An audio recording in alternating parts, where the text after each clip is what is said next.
Chapter 701, The Cheerful Franca. In Quartier de la Cathédrale Commémorative, Apartment 702, 9 Rue Orsay. Franca, dressed in a camel-colored cashmere coat, shivered and said to Lumion, "As soon as I have the money, I'm definitely renting a villa with underfloor heating."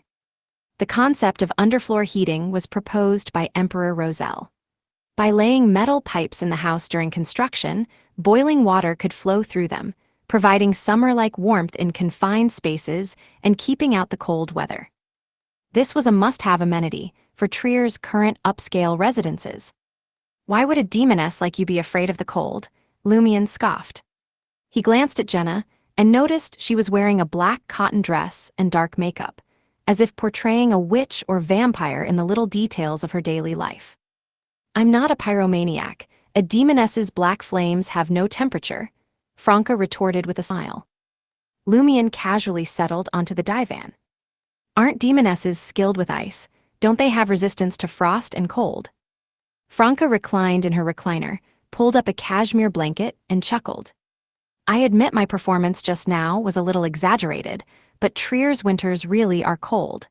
It's mainly because it's so humid. It's like being soaked in a semi-frozen lake." After the small talk, Franca sighed and said, "I've already obtained more information about Morin-Avigny and the corresponding security detail. We can put the capture plan on the agenda. And you, my friend, are about to participate in the Dream Festival. Talk about a scheduling conflict." Lumion's expression remained unchanged as he replied, "The Dream Festival is over." "Huh?" Franca and Jenna were taken aback. "Already?" Lumion recounted everything that had transpired during the Dream Festival, including Madame Magician's subsequent explanation. Of course, as the name Farbody couldn't be pronounced in any language, Lumion referred to it as the Devil Monarch and replaced Nabordusly with the demon with a long name. Franca's breathing quickened upon hearing that Lumion had donned a golden mask and spotted the suspected underworld Taoist. Lumion's description of the underworld Taoist's attire made her eyes light up like sunlight dancing on a lake. Thankfully, her self-control was impressive. She endured until Lumion finished explaining the entire situation before asking anxiously, "Will there be another Dream Festival next year?" "You want to participate in next year's Dream Festival and come into direct contact with the underworld Taoist."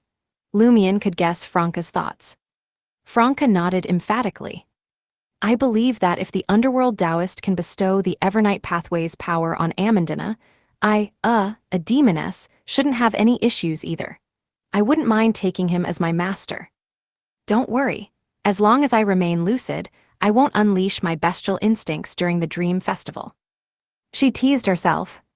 "Originally, you wanted to say that you're from the same homeland and not a demoness, right?" Lumion chuckled and said, "It's not impossible, but you have to become an angel first." Franca fell silent. Jenna pondered and said, "There's something I don't understand. Isn't it the case that after obtaining the ability to stay lucid in the special dream, the corresponding dream projection will gradually dissipate? Why didn't Hisoka's?" Lumion had already considered this question. Perhaps this is one of the reasons Hisoka had to leave Tizamo. The ability to stay lucid in the special dream shouldn't be permanent. Once you leave Tizamo, it will gradually fade. Therefore, Hisoka not only had to leave Tizamo, but also had to return 2 to 3 times a year for at least a week each time to maintain the existence of the dream projection. After discussing the Dream Festival, Franca briefly recounted the information she had obtained from Seven the previous night. Morin-Avigny's family has a long history. Members span the military, political, artistic, and business worlds. Combined with the information Madame Judgment gave us, I suspect this is a branch of the Tamara family. Their dark gray eyes are one of the defining characteristics of the Tamara bloodline. Of course, not everyone with dark gray eyes belongs to the Tamara family. It's more that members of the family are likely to have dark gray eyes. Based on the close connection between a large branch of the Tamara family and the Demoness sect, it's very likely that Demoness of Black Claris also shares the Tamara family's bloodline. Following my hypothesis, the Demoness of Black might be a mixed-blood descendant of the Sauron family who pledged allegiance to the Demoness sect and the Tamara family. This was the only explanation for Demoness of Black Claris's reaction when she heard about the Sauron family. It was also the only explanation for her indulging Brown's Sauron. Lumion didn't interrupt as Franca continued. We need to face not only Morin Avigny, but also the hidden Tamara family and the Mirror People faction. Morin Avigny might possess powerful Beyonder powers himself. Furthermore, Bureau 8, purifiers, and machinery hivemind rotate daily, with a regular Beyonder team providing protection. What my friend means is that if we're unafraid of sacrifice, there's still a chance of assassinating Morin Avigny. However, capturing him alive or channeling his spirit is very difficult and dangerous. What Seven truly meant was that the purifiers wouldn't go easy on us or provide overt assistance. However, if Morin Avigny's true nature as a mirror person is exposed after his death, Seven would find a way to allow us, the captured assassins, an opportunity to escape, just like when Jenna killed Hughes Artois. However, if we didn't want to obtain more information about the Mirror People through Morin Avigny, wouldn't it be better to inform the authorities and let them handle the arrest? Lumion pondered for a moment and said to Franca, "Let's not rush into a plan. We'll discuss it tomorrow." "Why wait until tomorrow?" Franca asked, holding the stack of papers Seven had given her. Lumion chuckled. "After I find a safe place to complete my advancement and become a fate appropriator, perhaps a special, mixed ability related to fate will appear. That might help us obtain new ideas and come up with more effective solutions." In the current four-person team, it was no secret that Lumion possessed the power of the Inevitability pathway. Franca blurted out in surprise, "You can obtain a new boon so quickly." "Didn't I just mention it?" Lumion smiled. "I culled nearly 20 Sequence 6 and Sequence 5 bestowed in one go, significantly digesting the potion." Franca pursed her lips and signaled to Lumion with her eyes. Look into my eyes, they're filled with jealousy." Lumion turned to Anthony and asked, "What did you mean by genuine identity?" Anthony, who had been listening quietly and was on the verge of being forgotten, explained simply, "Actually, it was a hint from Madam Justice. That identity is very strange. His background, education, and experiences are all real, but there's actually no such person. And the people who might expose this are either long dead or out of town, the kind who won't return for years." Franca made a judgment based on her experience. It seems it was meticulously crafted years in advance as a disguise. Since they weren't discussing a plan to deal with Morin Avigny today, Anthony didn't stay long. He had to prepare for tonight's banquet. "Where do you plan to advance to Fate Appropriator?" Jenna asked Lumion. "The sacrificial square in the catacombs." It belonged to two orthodox gods and could protect advancers from additional interference. "I'm afraid I'll trigger a taboo and be purified by sunlight." Lumion dismissed the suggestion with amusement. "Advancing to Conspirer is different from advancing to Fate Appropriator. One belonged to the pathways of the divine, while the other belonged to an evil god's domain." Lumion had already decided on a location to advance. It was the nation of the Evernight. Termabarose's well-behaved nature kept Lumion concerned that he was waiting for an opportunity to stir up trouble. And as a Fate Appropriator began to involve core abilities in the Inevitability domain, it was very likely that Termabarose would tamper at this sequence. Therefore, Lumion had to be cautious. He planned to advance in a safe place that could eliminate many external influences. Among them, the nation of the Evernight was the best choice. Furthermore, Lumion had planned to contact Hela in the next 2 days to share information about the Underworld Taoist and the Dream Festival. Franca looked at Lumion in enlightenment. "You want to advance at our mysticism gathering?" "Yes," Lumion nodded slightly. Franca, who was in a good mood, took the initiative to help. "I'll help you write the letter." After she entered the bedroom and closed the door, Lumion looked at Jenna and said, "You're very quiet today." Jenna smiled. An excellent theater actress must know how to act like a lady. Lumion glanced at Franca's door. "Madame Red Boots seems to be in high spirits today. She's cracking jokes left and right." "It's true she's been in a good mood recently," Jenna replied truthfully. Lumion nodded thoughtfully and didn't probe further. Jenna's lips curled into a smile. "Why don't you keep asking?" Lumion leaned back on the sofa and laughed self-deprecatingly. My sister once taught me that there's no need to inquire too deeply about certain matters. If I know too much, I might regret it. I might even have to face problems I'm unwilling to face. Jenna listened attentively, placed her hand on her cheek, and asked with a smile, "What are you afraid of?" Lumion strategically took a sip of black tea and said, "It's not fear, it's respect." Jenna gazed at him and suddenly laughed. She didn't press further, and chatted with Lumion about the details of Tizimo. Before long, Franca opened the door and exclaimed with a smile, "It's on for tonight." At 10 p.m., in the ancient and dilapidated palace of the nation of the Evernight, Lumion and Franca swiftly materialized, and Hela was already waiting. Chapter 702, Fate Appropriator. Before Lumion had a chance to say anything, Franca eagerly recounted the events involving the underworld Taoist during the Dream Festival. She said excitedly, "The interaction between our two worlds is even more intricate than I had imagined.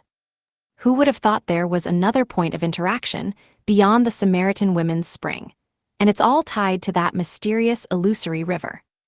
Silently, Franca mused, "It's a shame we still haven't located the man believed to be from our world who was seen on the 4th level of the catacombs. Seriously, what's taking 7? No, the eternal blazing sun church so long? They haven't even tracked down the traitor who worked with April Fools." Once Franca had finished speaking, Lumion provided a concise explanation of the origins of the Black Ancient Tomb and the Ancient Corpse. Hela, still in her Black Widow attire, listened intently, gently nodding her head. It's now evident that the illusory river isn't a reference to the river Styx. It must be something far more significant than that. Absolutely. Lumion wasn't caught off guard by Hela's statement.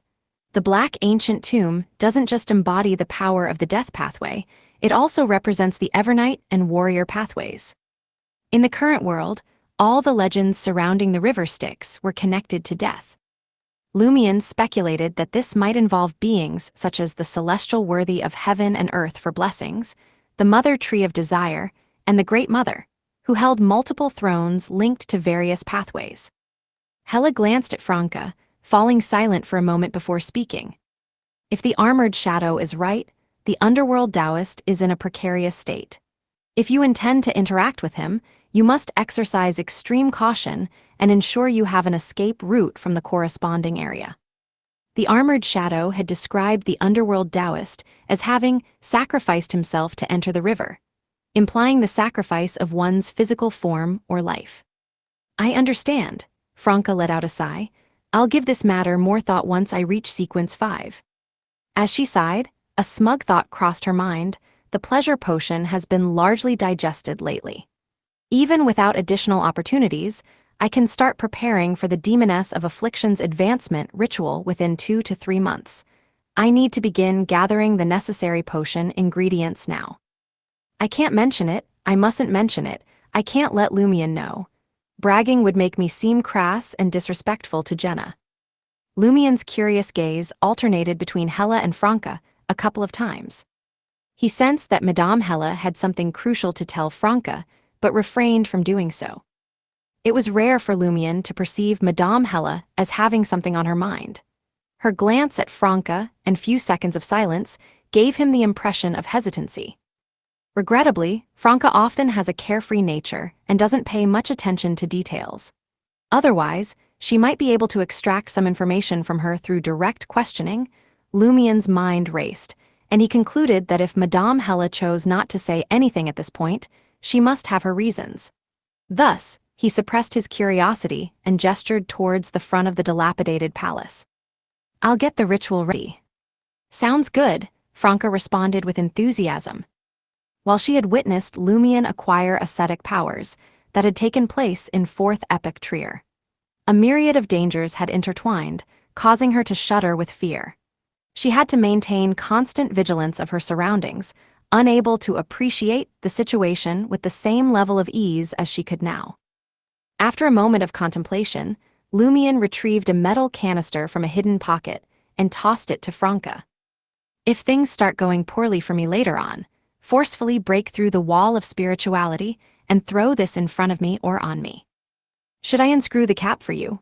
Franca asked, a smile playing on her lips. What do you think? Lumion arched an eyebrow. Naturally, Franca replied, her smile unwavering. I'm just trying to lighten the mood. I want you to feel at ease. I appreciate it. Lumion turned and made his way to the massive stone chair in the depths of the ancient palace.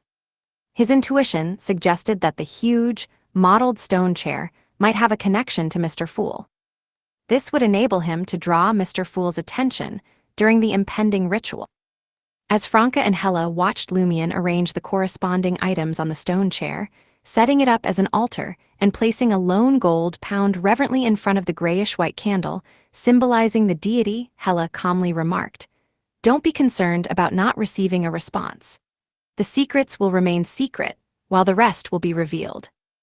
Lumion felt himself relax as he consecrated the ritual silver dagger, erecting a wall of spirituality. The voices of Franca and Hela faded into the background, as if emanating from a great distance. Rather than rushing into the ritual, Lumion lowered his voice and proactively provoked Termiboros. "I'm about to extract your power once more. Any thoughts on the matter?" He aimed to enrage Termiboros to a certain degree. Only then might Termiboros inadvertently expose any concealed issues in his response, allowing Lumion to discern whether this Inevitability angel was secretly plotting something. The sooner he uncovered it, the sooner he could address it and find a resolution. Termiboros's imposing voice resonated. "The further you venture, the closer you draw to the end. This is an inevitability, irreversible." "Is that how you console yourself?" Lumion scoffed at Termiboros's enigmatic behavior. Termiboros's voice reverberated within Lumion's body. "Boons bring the recipient closer to the bestower. You may believe you're extracting my power, but in truth, you're steadily aligning your fate with mine, becoming more and more like me. This grants me glimpses through your eyes and your fate. You and I are merely bugs ensnared by fate. Apart from the greatest of existences, all living beings share this commonality. In the near future, you will come to understand. Death is the end of all things, and madness is an eternal melody." That's essentially the same as saying nothing. Is Termiboros implying that I will face a setback in the near future? Lumion chuckled and said, "Are you deliberately saying this to make me obtain the power of a fate appropriator while burdened with worry and fear, hoping I'll die here? Don't concern yourself. Death and madness won't deter me." Without awaiting Termiboros's reply, Lumion fixed his gaze upon the candle flame and recited in a deep, resonant voice, "Power of Inevitability. You are the past, the present, and the future. You are the cause, the effect, and the process." As the ritual progressed, Franca and Hela bore witness to the transformation of all the items on the altar. Stones softened, candles expanded, and the ground decayed into a swamp. Countless strange insects loomed in the void. The darkness outside the dilapidated palace intensified. A silver-black liquid flowed from Lumion's chest, enveloping him like corrupted mercury. Lumion writhed in agony. Throughout this process, his body alternated between contortion and normalcy, occasionally assuming postures that defied human anatomy. It was as though he were boneless, his skin and flesh infused with mercury. Franca was startled and experienced an inexplicable, illusory pain. Amidst the excruciating and familiar pain, Lumion caught sight of Aurora. Aurora, with her thick, long blonde hair, was attempting the soul-summoning spell. Lumion stepped forward and intervened, stopping Aurora. Just as he rejoiced in the belief that the problem had been nipped in the bud and Aurora wouldn't fracture into the evil personality of Roch Louise Sanson, he was horrified to discover that Aurora's body had undergone a drastic transformation. In a bloody state, she had expanded into a monster with 3 heads and 6 arms, sitting cross-legged. Lumion witnessed Aurora seeking assistance from Hela. Reluctantly, he offered his help, preventing his sister from forgetting this matter. However, when Hela arrived, Aurora had already transformed into a colossal 3-headed, 6-armed monster, despite the final ritual not having been performed. Aurora, at various stages of life, appeared before Lumion. They were on the verge of making pivotal choices. Lumion desperately tried to alter the Aurora's fates and prevent them from descending into the abyss. However, each time, although he managed to redirect fate to another tributary, Auror's spirit and flesh ultimately crumbled, transforming her into a three-headed, six-armed monster. Is this inevitability? Is this an irreversible outcome?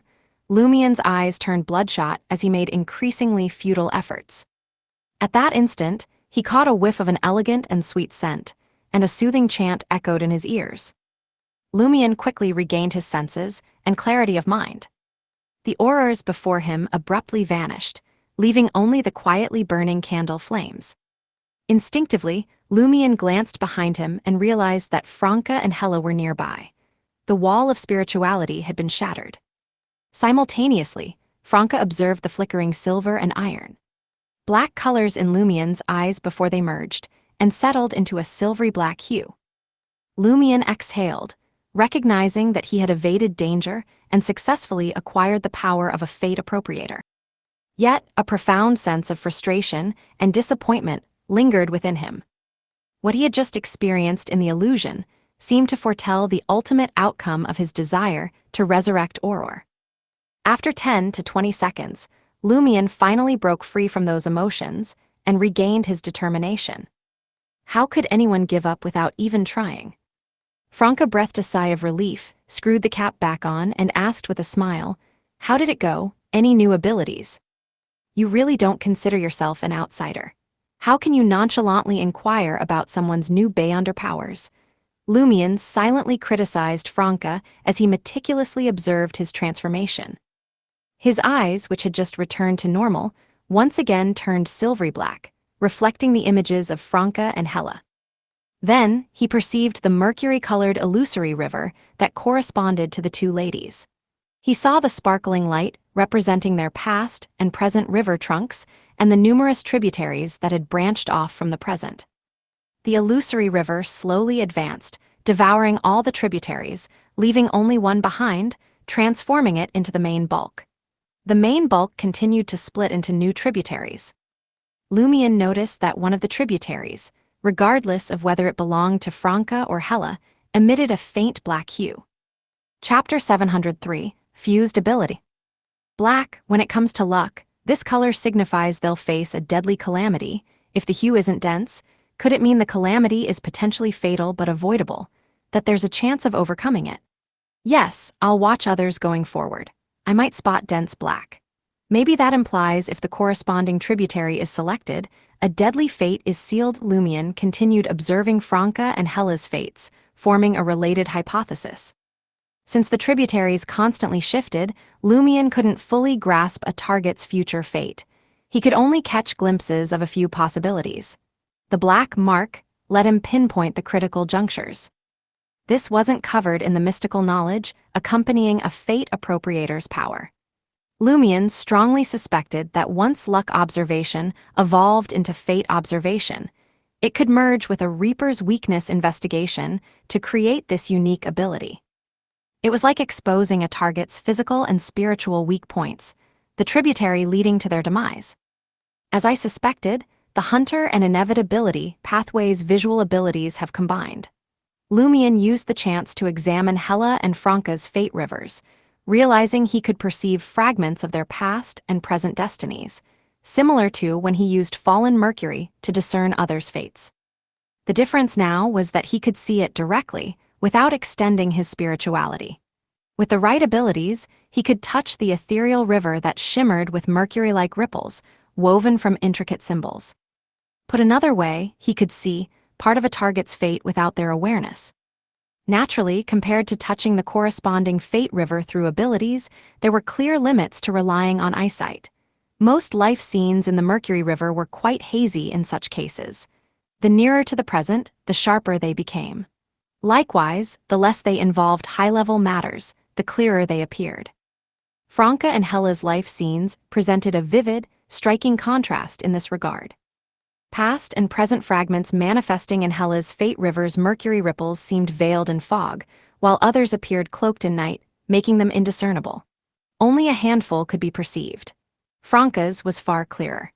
Especially in the last week or two, Lumien could see everything except scenes with high-level entities like the Evernight Nation, Madame Judgment, and the Demoness of Black. During his exploratory observation, Lumion was abruptly startled. After a few seconds, he looked away, unsettled. "What's the matter?" Franca inquired, curious and concerned. "If you prefer not to disclose your specific abilities, that's fine." Only then did she realize she had been too eager to ask about the fate, Appropriator's situation, and potential abilities in front of Madame Hella. Lumion couldn't help swallowing hard. Composing himself, he met Hella's gaze. "There's nothing I can't share. I can no longer just observe luck. I can directly perceive the fate river corresponding to each of you.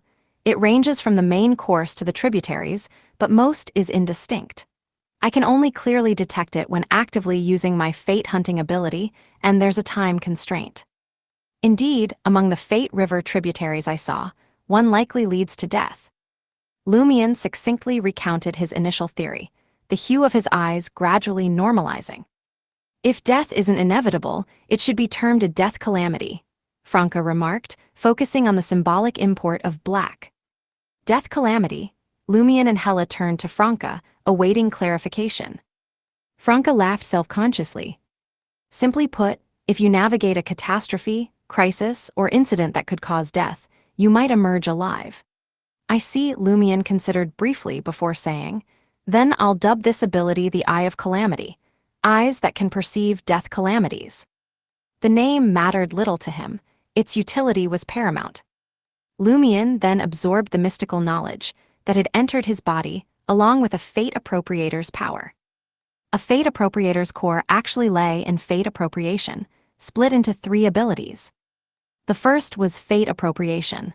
By touching the target's fate river, he could appropriate and extract the desired fate. This differed somewhat from Fallen Mercury's abilities. One needn't kill the target to appropriate their fate, but it required time. The less weighty the corresponding fate, the quicker the process, and vice versa. A fate fragment's weightiness denoted its significance to the target's overall fate. Naturally, Lumion could also appropriate a fragment of the target's fate by slaying them. Moreover, the target's overall fate would be locked without further changes. The time to complete the appropriation was very brief. As a fate appropriator, Lumion could compress 2 fate fragments within himself, surpassing Fallen Mercury's single one. Usually there could be 3, but Lumion hadn't been a dancer or acted as an alms monk. He hadn't even signed a full set of special contracts.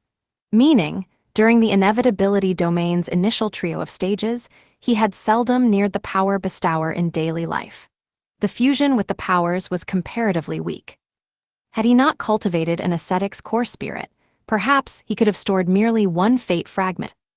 The second ability was Fate Exchange, where one's accrued fate was traded for a specific fate of the target. Ideally, the fate fragment's weightiness should match, light for light, heavy for heavy. If not, the exchange would be quite slow, maybe taking 5 to 6 minutes. The fate fragment's importance was one facet, while its importance to the individual was another. Together, they would influence the exchange speed. Still, generally, it was swifter than directly appropriating the corresponding fate. Barring appropriating from a slain target. Be it fate appropriation or fate exchange, there were limits barring him from attacking targets until he finished them. In this respect, it lacked Fallen Mercury's convenience and flexibility. The third ability was Compelling Fate. It entailed expending an enormous amount of spirituality to directly compel the target's future toward a tributary. Originally, this ability didn't function this way. It primarily swayed the target's future fate via rituals, curses, and other means. Yet, after fusing with the Reaper trait, it could directly compel fates. This combination with the Eye of Calamity allowed Lumion to discern certain possibilities. Naturally, after careful assessment, he deduced his dual spirituality as a Reaper and Fate Appropriator could only permit 2 compulsions. A Fate Appropriator's core abilities are the deepening and streamlining of the luck transference spell Lumion gave an overall appraisal. Upon becoming a Fate Appropriator, the ceiling of contracts he could withstand as a contractee had hit 12. The endurance stemming from being an ascetic had also risen markedly.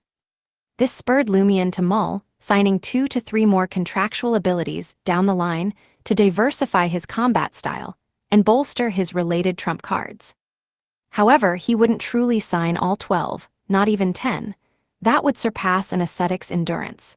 Lumion had no wish to become a pseudo-inferior Beyonder like Padre Guillaume Bainet, whose weaknesses could be readily grasped and actions predicted.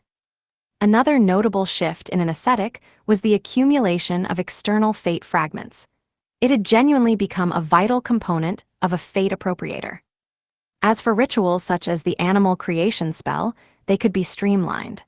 For instance, Lumion previously had to drape the target with a ritual sheepskin to transform them into sheep by chanting the incantation. Now, he could use a more symbolic sheepskin to cover the other party to meet the prerequisite. His flexibility as a dancer had also grown. Lumion could now perform horrific and incredible actions. If ordinary folk merely glimpsed the corresponding shadows he cast, they would deem him a monster. Furthermore, Lumion's spirituality had climbed substantially. The most basic yardstick was that he could employ up to 17 spirit world traversals. Nonetheless, both a fate appropriator and a reaper had scant impact on his physical prowess. After verifying his transformation, Lumion thanked Madame Hella and asked when the next curly-haired Baboons Research Society meeting would be before returning to the real world with Franca. Having returned the fool's gold coin to Jenna, Lumion briefly outlined a fate appropriator's abilities and stated, "Given my ability to directly perceive some fate fragments, I'll settle on the concrete plan after observing Morin Avigny up close." Okay, Franca thoroughly endorsed any step that could lessen the risk. Lumion rose and said to Franca and Jenna, "I'll head out first then. Don't forget to help me inquire at your mysticism gatherings if there's the Harvest Priest potion formula and the matching Beyonder ingredients." Got it. Seeing Lumion off, Franca turned to Jenna, puzzled. Why is he acting a bit odd? Doesn't he usually rile people up and quip before leaving? Jenna also found this atypical and sank into deep thought. Abruptly, her expression changed. Jenna glanced down at the book in her hand, saying pensively, "Perhaps he just received the boon's power and isn't in a stable state. He needs to hurry back and rest." Franca nodded understanding. Fair point. She didn't linger on it or bother to. The night was lovely, and she couldn't squander it on such trivial matters. Avenue du Boulevard, outside the Champs-Élysées Rose Conference Room. Numerous reporters stood before the hotel's signature indoor golden fountain, awaiting the arrival of Minister of Industry, Morin Avigny, who had finished negotiations with the Lone Kingdom's delegation. Lumion had switched into a pre-prepared black tweed coat and half-top hat. He held a rented, new black-and-white camera without a tripod, with his unremarkable passerby. Like appearance, he mingled with these individuals as a fake reporter. Chapter 704, Fragment of Fate. The reporters waiting outside the conference hall displayed no signs of impatience or dissatisfaction, despite the passing time. They were well accustomed to such situations.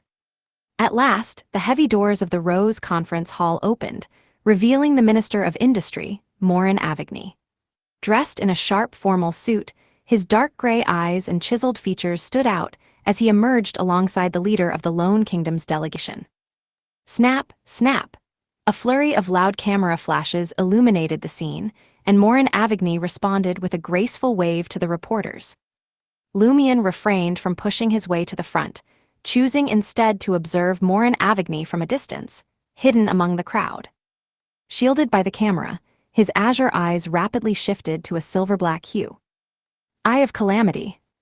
In Lumion's enhanced vision, a river of mercury materialized on Morin Avigny's body, composed of ethereal water droplets. Each droplet was adorned with intricate, interconnected symbols.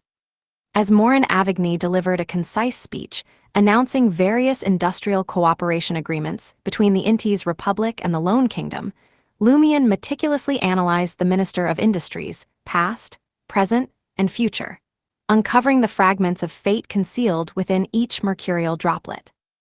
The more distant the past, the greater the ambiguity. Lumion concentrated on the events of the preceding 2 weeks. He witnessed Morin Avigny residing in a government-provided villa, attending weekly gatherings at cafes to discuss matters of state, exemplifying Trier's café politics. Furthermore, Lumian observed Morin Avigny's attendance at salons, balls, banquets, operas, concerts, theaters, and art exhibitions.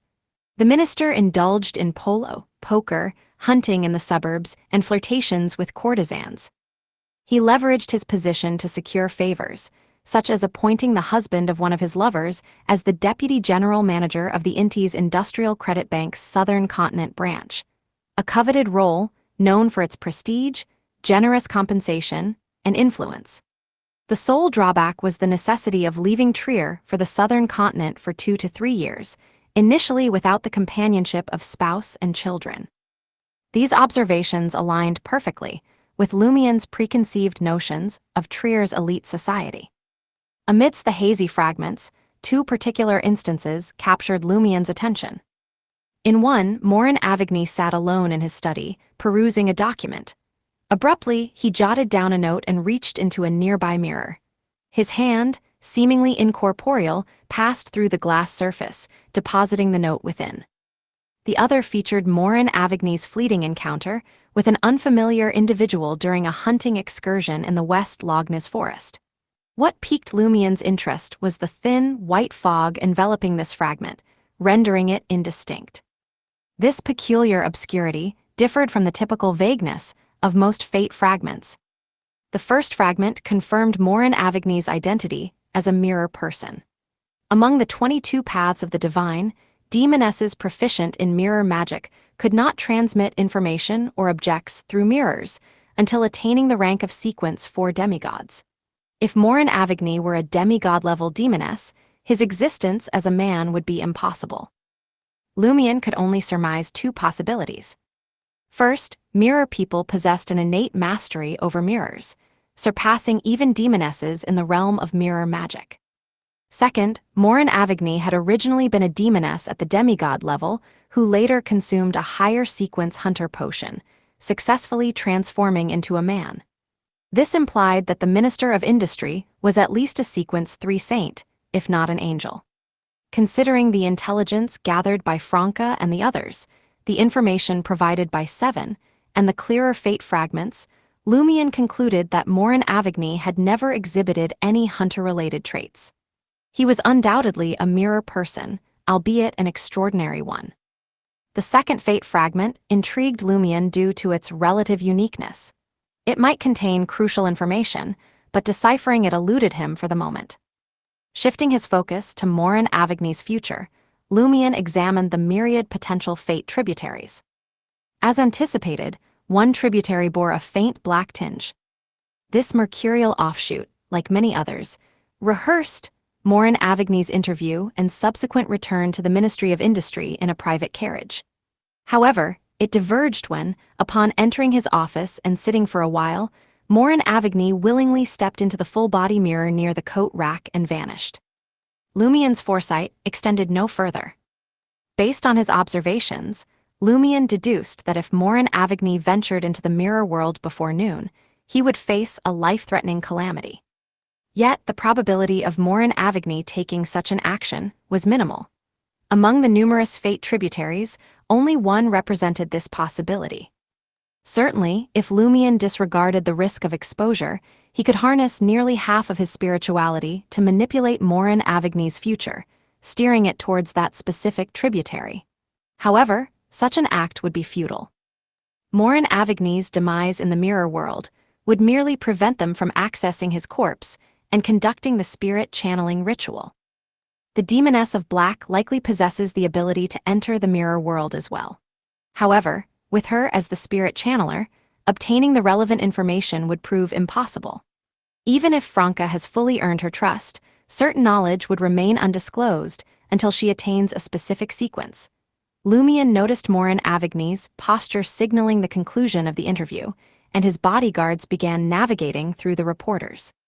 Consequently, Lumian ceased using the Eye of Calamity and captured a black-and-white photograph, maintaining his facade. Subsequently, he gradually retreated from the throng of reporters and made his way to the public washroom. He stashed the camera within his traveler's bag, donned lie, and transformed back into Cécile Dubois. As a guest, he entered the annex restaurant of Champs-Élysées. Franca awaited him there. Following the waiter to his designated spot, Lumion noticed a man and a woman engaged in coffee. The woman possessed black hair, brown eyes, and an alluring beauty. Her attire accentuated her slightly exaggerated aura. The man, by contrast, appeared ordinary, clad in a double-breasted flannel coat, wrinkled pants, buckled leather boots, and a top hat adorned with soft fur. The favored ensemble of Trier's bankers and financiers in recent times. Lumion noticed that the man and woman weren't attracted by any aura of wealth. Instead, he recognized the beautiful woman with foreign features. She, of course, had no knowledge of him. He had only glimpsed her photograph in ghost face. She was Pearl, a theater actress from Loan and a courtesan in Trier. Duvar, the inventor of Duvar's broth and proprietor of the esteemed restaurant, had once lavished a substantial sum on her. He had even attempted suicide because of her, albeit unsuccessfully. At present, Pearl and the middle-aged man, presumed to be a banker, had not yet begun their meal. They were simply savoring their coffee. The middle-aged man picked up Pearl's empty coffee cup and gestured to the grounds, explaining something unknown to Lumion. The courtesan listened intently. As he passed by, Lumion's keen senses allowed him to briefly eavesdrop. He swiftly grasped that the middle-aged man, believed to be a banker, was immersed in the art of coffee ground divination. This popular divination method, in high society, was more akin to a game. If the remaining coffee grounds after drinking form a circle, it signifies recent signs of love. Upon hearing the middle-aged man's words, Lumion couldn't help but silently critique. Are you going to suggest that you'll be the love she's about to encounter? Any other woman, even aware of the man's true intentions, would be secretly alarmed by divination results indicating traces of love. They might believe it to be fate's guidance. The various patterns naturally formed by the residual coffee grounds were thought to hold corresponding revelations about one's destiny, a notion widely accepted and impossible to manipulate. However, given Pearl's experience as a seasoned courtesan and her bold demeanor, Lumion had cause to suspect that she had deliberately manipulated the coffee grounds into a circular formation through her drinking technique. After walking a short distance, Lumion spotted Franca. The demoness of pleasure was dressed as a lady today, perfectly suited for the occasion. Lumion almost failed to recognize her. Naturally, Franca still refrained from wearing a dress, opting instead for a pantsuit. Observing Franca's elegantly styled hair, no longer in a ponytail, Lumion chuckled and remarked, "Jenna did your hair for you." "Indeed," Franca responded, not with humiliated rage, but with a sense of smugness. Before they could delve into their observations, a nearby waiter approached, presenting them with two identical menus. Lowering her voice, Franca addressed Lumion in ancient Fasak. "The lunch set costs 7 Viril d'or. If we order individually and indulge in some decent red wine, the bill for the two of us will amount to at least 50 Viril d'or. That sum could easily feed your godson in the market district." Franca found the restaurant at Grand Champs-Élysées not only expensive, but also intriguing. Switching to Intision, Franca inquired of the waiter, "Any recommendations?" The waiter, who had been sneaking glances at Franca, responded eagerly, "Would you like to try the Fueth fish? In Trier, apart from certain private banquets, we are the sole establishment that serves Fueth fish." "What makes it so special?" Lumion asked, curiosity piqued. Addressing Franca, the waiter explained, "Fueth fish appear semi-charred and can only be found in a specific section of Trier's underground river. Legend has it that long ago, they were ordinary fish. One day, an individual named Fueth caught one and set up a frying pan by the underground river, intending to cook it. Midway through the process, the fish managed to escape the frying pan and return to the river. It survived and spawned numerous descendants, all bearing the semi-charred appearance. The skin of this fish is fragrantly browned and oily, yet the flesh within is exceptionally tender. Trier's underground river, half-burnt, alive, Lumion extracted the keywords and suddenly speculated that this might be a consequence of the leakage of 4th Epoch Trier's hunter powers. Smiling at Franca, he proposed, "Shall we each have one?" Very well, Franca had already been contemplating giving it a try. Chapter 705, Past. After the waiter left their secluded table with the order, Lumion picked up his tricolored liqueur, a vibrant mix of red, white, and blue, and clinked glasses with Franca before taking a sip. Glancing around to ensure no one could overhear, he quietly recounted the detailed fate fragments of Morin Avigny. As Franca listened, her expression gradually morphed, a frown creasing her lovely brow. "That white, thin fog you described, it reminds me of something," she said. "Does it have a mercurial, ever-shifting nature?" Lumion considered briefly before nodding. "Yes, it does." Franca let out a soft sigh. "It must be the same phenomenon then. You know how I told you about Jenna and I getting tailed by that entrustee of the vanished Deep Valley Cloister gatekeeper at the Mysticism gathering? The one we ended up fighting. Well, when I channeled the guy's spirit and asked about his organizational ties, his physical form and spirit abruptly detonated.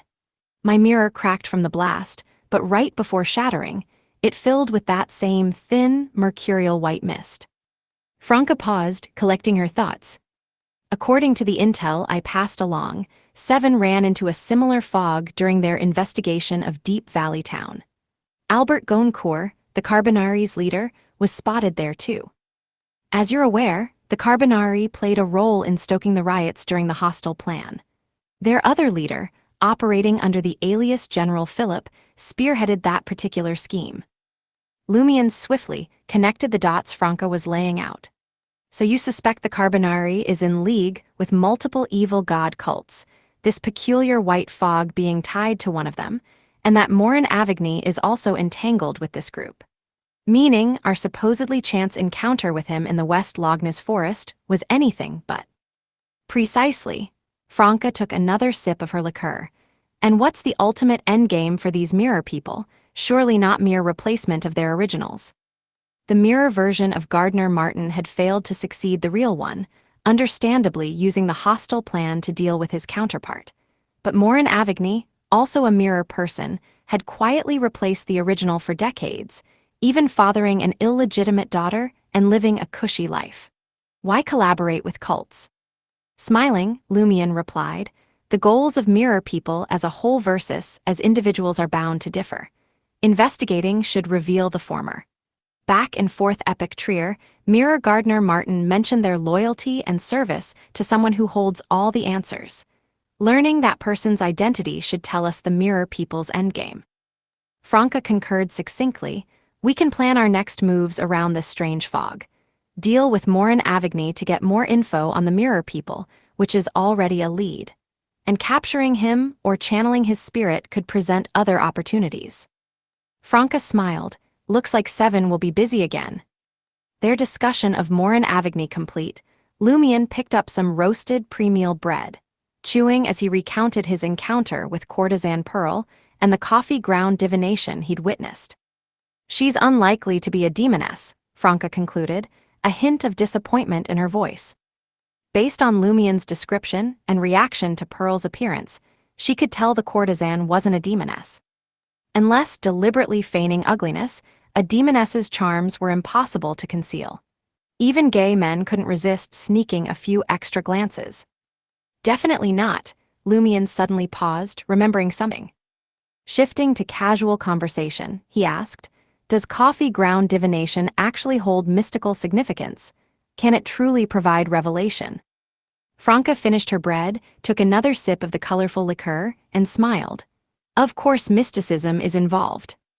Noting Lumion's lack of divination knowledge compared to his skill in reading fate, Franca explained with a smug grin. "You don't need to put divination on some holy, unattainable pedestal. Our astral projections constantly interact with the spirit world, obtaining information and receiving revelations. These get reflected in reality through various forms. It's true for both beyonders and ordinary people. But those unskilled in divination struggle to proactively obtain revelations or effectively interpret them. For example, if a beyonder chokes on a fishbone while eating, they'll quickly realize it's a warning from their spirit, containing a revelation needing interpretation. But if regular folks have the same experience, they'll just think they were unlucky or careless. It won't stand out enough to warrant deeper consideration or deciphering. Of course, getting a stuck fishbone doesn't always indicate a spiritual warning. Usually it's just lack of care. Skilled diviners can tell the difference between a true revelation and a random occurrence. The unskilled tend to overthink, scaring themselves while ignoring what's truly concerning. Given their upcoming fish course, Franca had used a relatable example. Lumion nodded, gaining a clearer understanding of divination.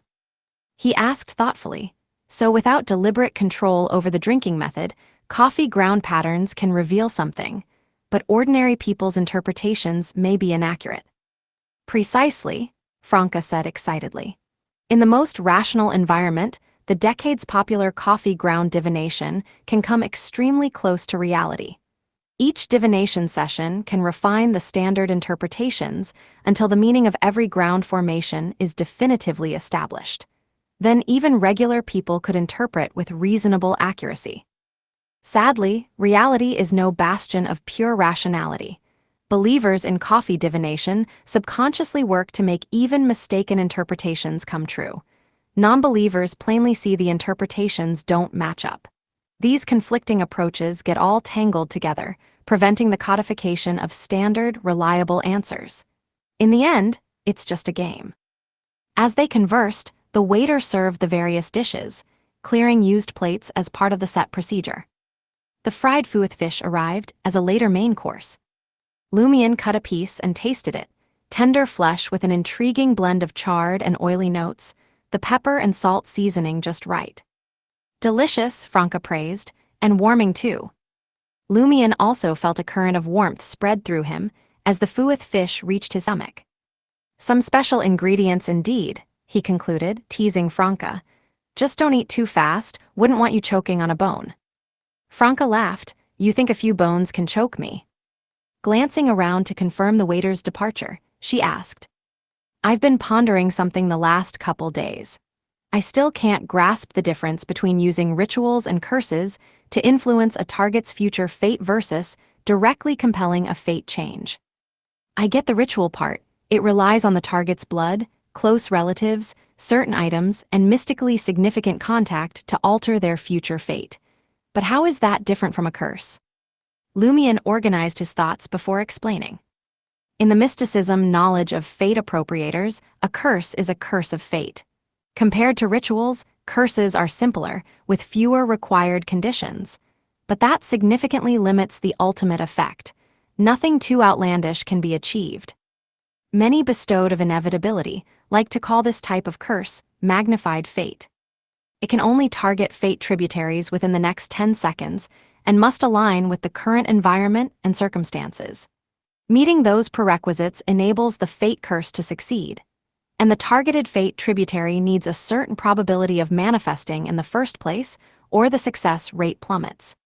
Simply put, one first uses or alters the environment to enable certain possibilities, then magnifies those possibilities, assuming they weren't extremely unlikely to begin with. Lumion looked at Franca, raising his right palm to gesture, as he mischievously provided an example. For instance, while you're eating fish, I could use a curse to magnify the chance of you choking on a bone. But I couldn't magnify the chance of your chair suddenly collapsing, impaling you with wood splinters. The moment he finished speaking, Franca froze, gasping twice as her throat worked. Within seconds, she spat out a bloody fishbone. You actually did it, Franca grumbled. Luckily my sequence grants strong throat control. I handled it myself. Franca suddenly paused. After a few seconds, she said, otherwise we'd be seeking a doctor's aid. How embarrassing would that be? Lumion chuckled. I could have helped pull it out, magnifying the fate tributary of successful extraction. Franca was briefly speechless. After eating another bite of fueth fish, she nodded. I understand the differences now. Curses, or magnify, suit combat. They're mainly for interfering with and influencing enemies, not accomplishing anything too exaggerated. Rituals are done in advance. With the right items, they can largely steer a target's fate as desired.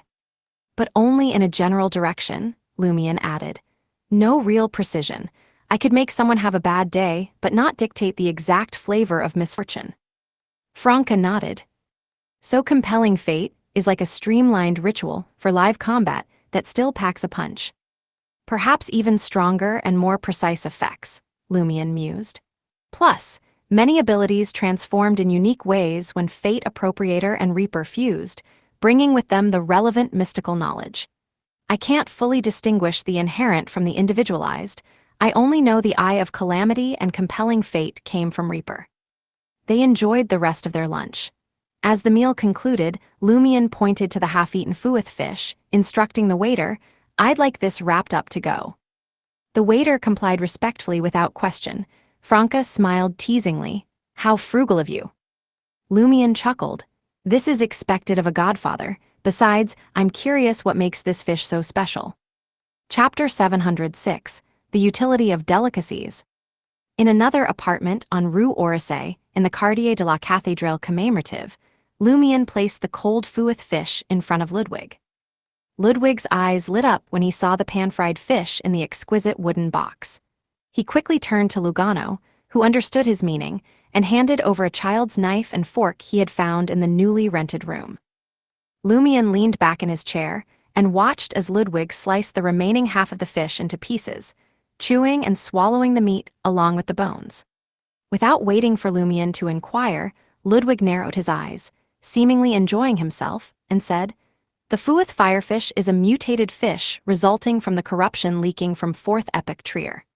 Its breed stabilized 769 years ago and mainly resides in the Danro section of the underground Madar River. Its meat and blood can be concocted into a warm cocktail with various sunflowers. After drinking it, one can resist the effects of the cold to a certain extent for half an hour. A fueth firefish that has lived for over a decade is an ingredient rich in spirituality. Using its meat, blood from a mid-sequence beyonder of the hunter pathway, ice, and lemon juice, one can cook ice lemon fish fillets.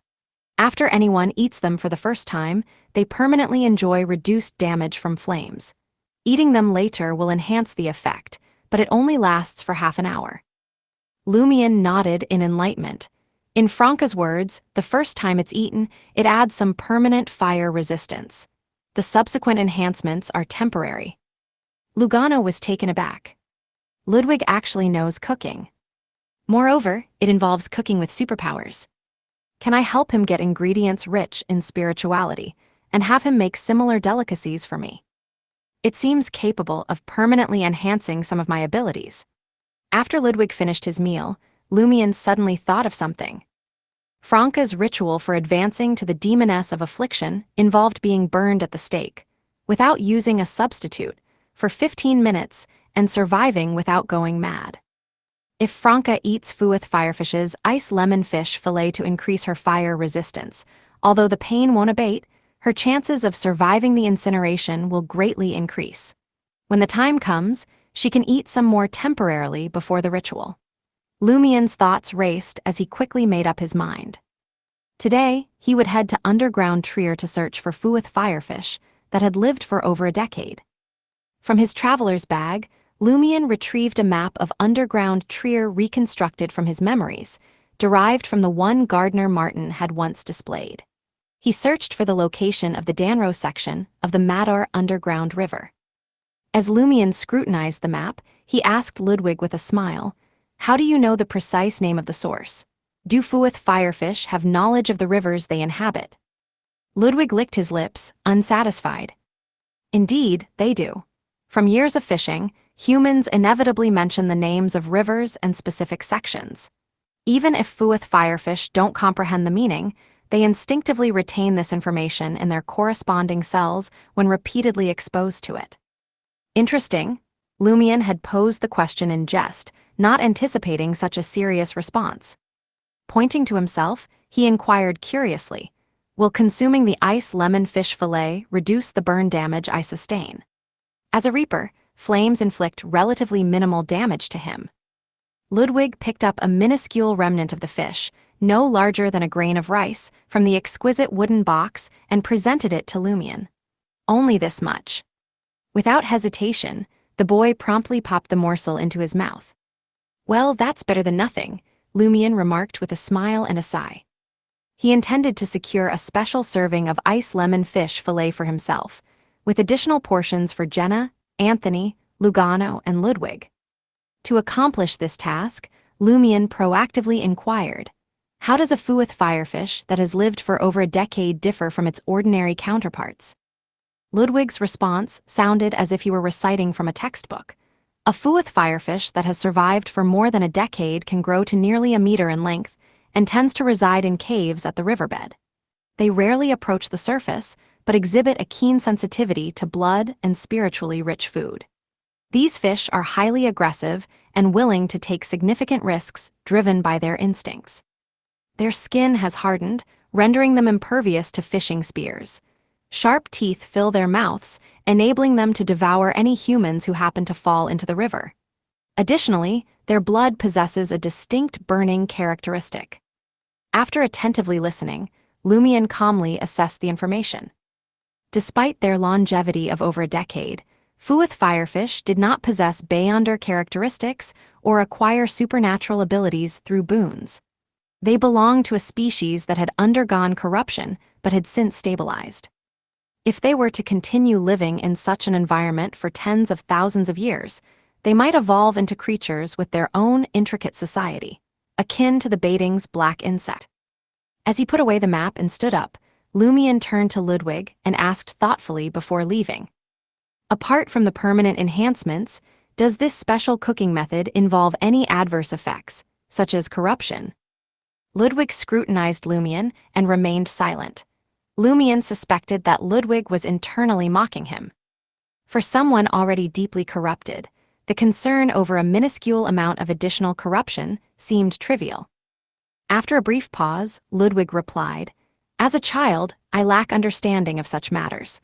What I do know is that if one desires to indulge in finer and more delectable cuisine, they must be willing to accept the associated risks. Those unwilling to take the risk can simply choose not to partake." Ludwig instinctively added, "If you don't wish to eat, you can always leave the food for me." With a slight nod, Lumion opened the door and exited the apartment.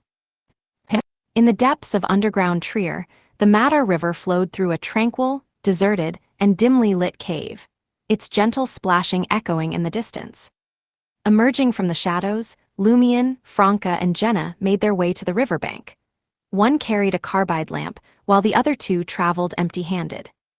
Although ingredient suppliers seeking to monopolize Fuith firefish guarded this section of the subterranean river, it posed no significant challenge for a hunter and two demonesses. Utilizing the shadows, they deftly navigated through the patrolled area and successfully reached the water's edge. Raising his carbide lamp, Lumion discovered that the underground river was not only expansive, but also incredibly deep. Submerged caves lined the riverbed, inhabited by peculiar fish. After a quick survey, Lumion set the carbide lamp down, rolled up his sleeves, and crouched beside the river. Without hesitation, he plunged his right arm into the frigid water. "Is this your preferred method of fishing?" Franca inquired, well aware of Lumion's penchant for fishing. However, she hadn't anticipated him employing the same technique when his prey was, quite literally, fish. "What alternative do I have?" Lumion chuckled. "Would you prefer I strip down, dive into the underwater caves, and catch them with my bare hands?" "That's not an impossibility," Franca replied with a playful smile. "It would provide an excellent opportunity to admire your physique." Ignoring her comment, Lumion focused his spirituality, causing a thin layer of white flames to emanate from his thumb. The flames, resistant to the water's extinguishing effect, took the form of a small knife and carefully sliced his index finger. A single drop of blood seeped out, rapidly dispersing into the surrounding water. The Fuith firefish swimming in the shallows seemed to detect an ominous presence and swiftly retreated from the area where the blood had spread. Moments later, enormous Fuith firefish, their skin charred and hardened, emerged from the caves along the riverbed. One particularly swift specimen reached Lumion's right hand in a flash, its mouth wide open to reveal sharp, gleaming teeth. Before it could sink its teeth into his flesh, Lumion's palm abruptly clenched into a fist. Instead of withdrawing, he thrust his hand forward, punching directly into the fish's gaping maw. With a resounding bang, Lumion grasped the creature's skull and hauled the colossal Fuith fish out of the river. Silently, cold and sinister black flames ignited in the river, incinerating Lumion's blood that had merged with the water. It was Jenna. "We can return now," Lumion declared, tossing the massive fueth fish to Franca. As Franca caught the ingredient, freezing it and storing it in her traveler's bag, she appeared lost in thought. Keenly observing her demeanor, Lumion asked, "What's on your mind?"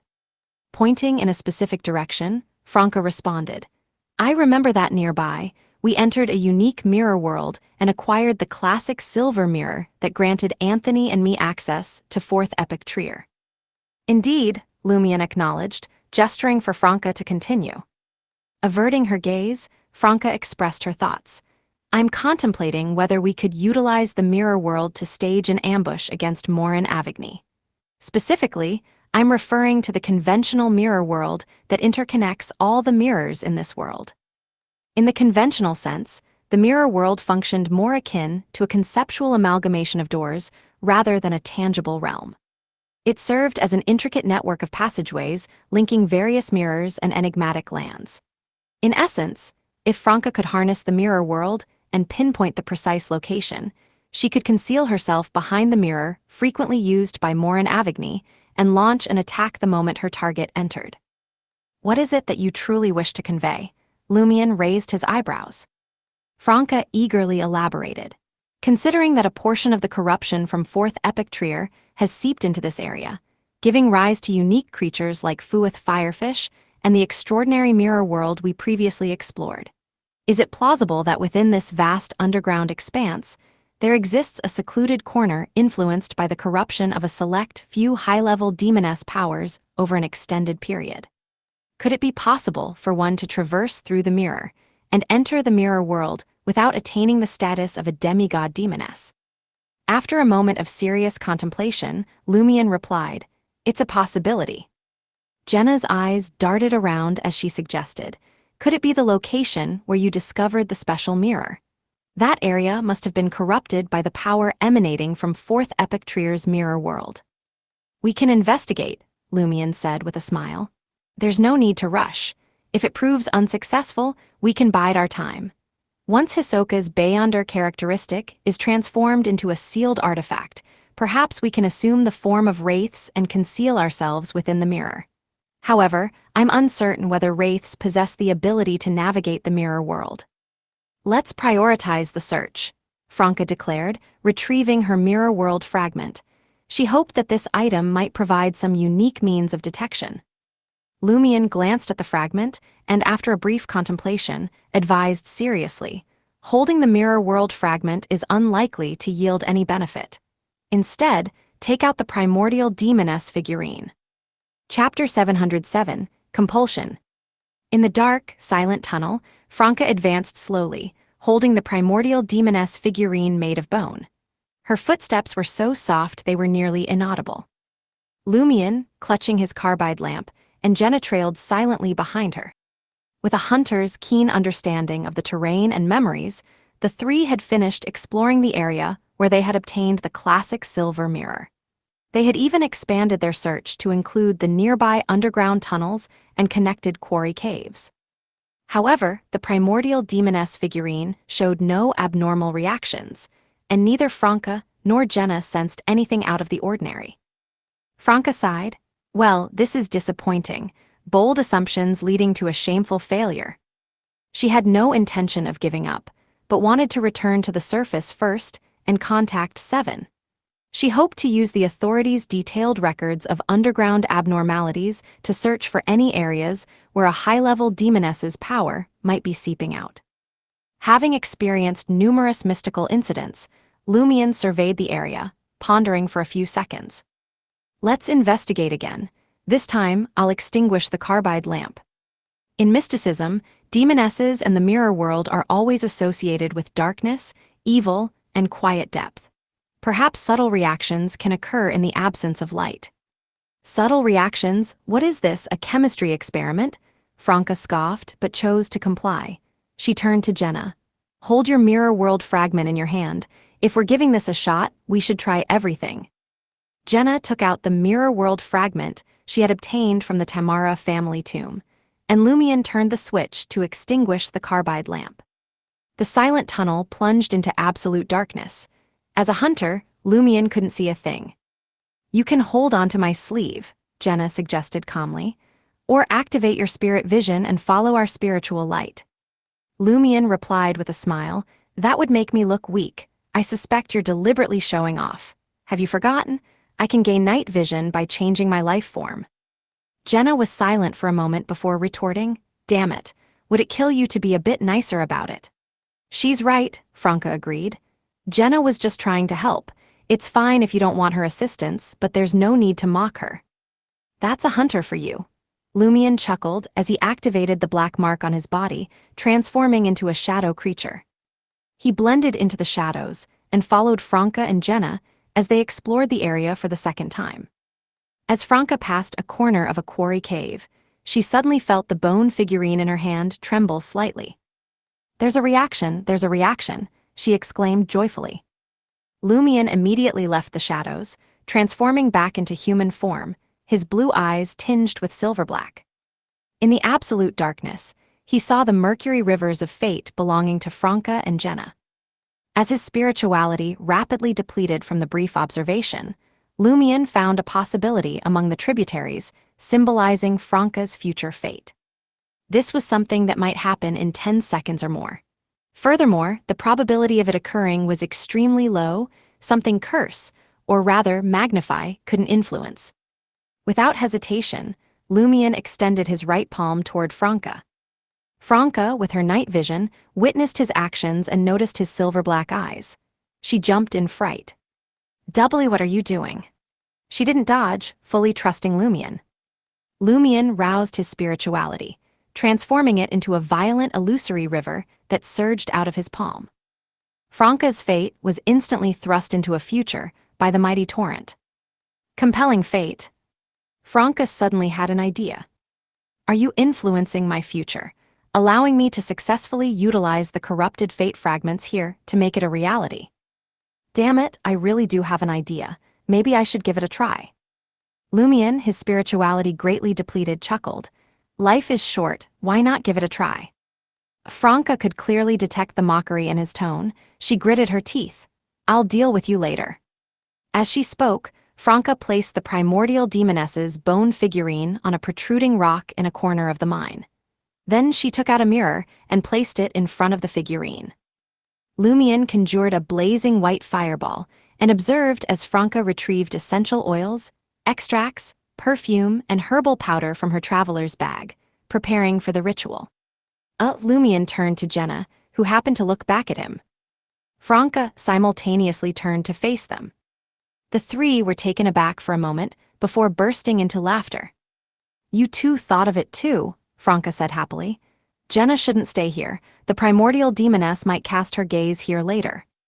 As a pure female demoness, it would definitely not bode well for Jenna to be noticed by the primordial demoness. It could even mean death. Lumion replied with a smile, I'll send Jenna back first and come back after the ritual. With that, he reached out and grabbed Jenna's shoulder. Jenna said to Franca, be careful. Don't worry, I'm a skilled worker, Franca replied, waving her hand cheerfully. As a member of the demoness sect, she regularly prayed to the primordial demoness through the bone figurine, following the demoness of Black's instructions. Occasionally, she even held a solo mass. Of course, this was the first time she would be praying to the primordial demoness through a ritual. After Lumion teleported away with Jenna, the quarry cave returned to darkness.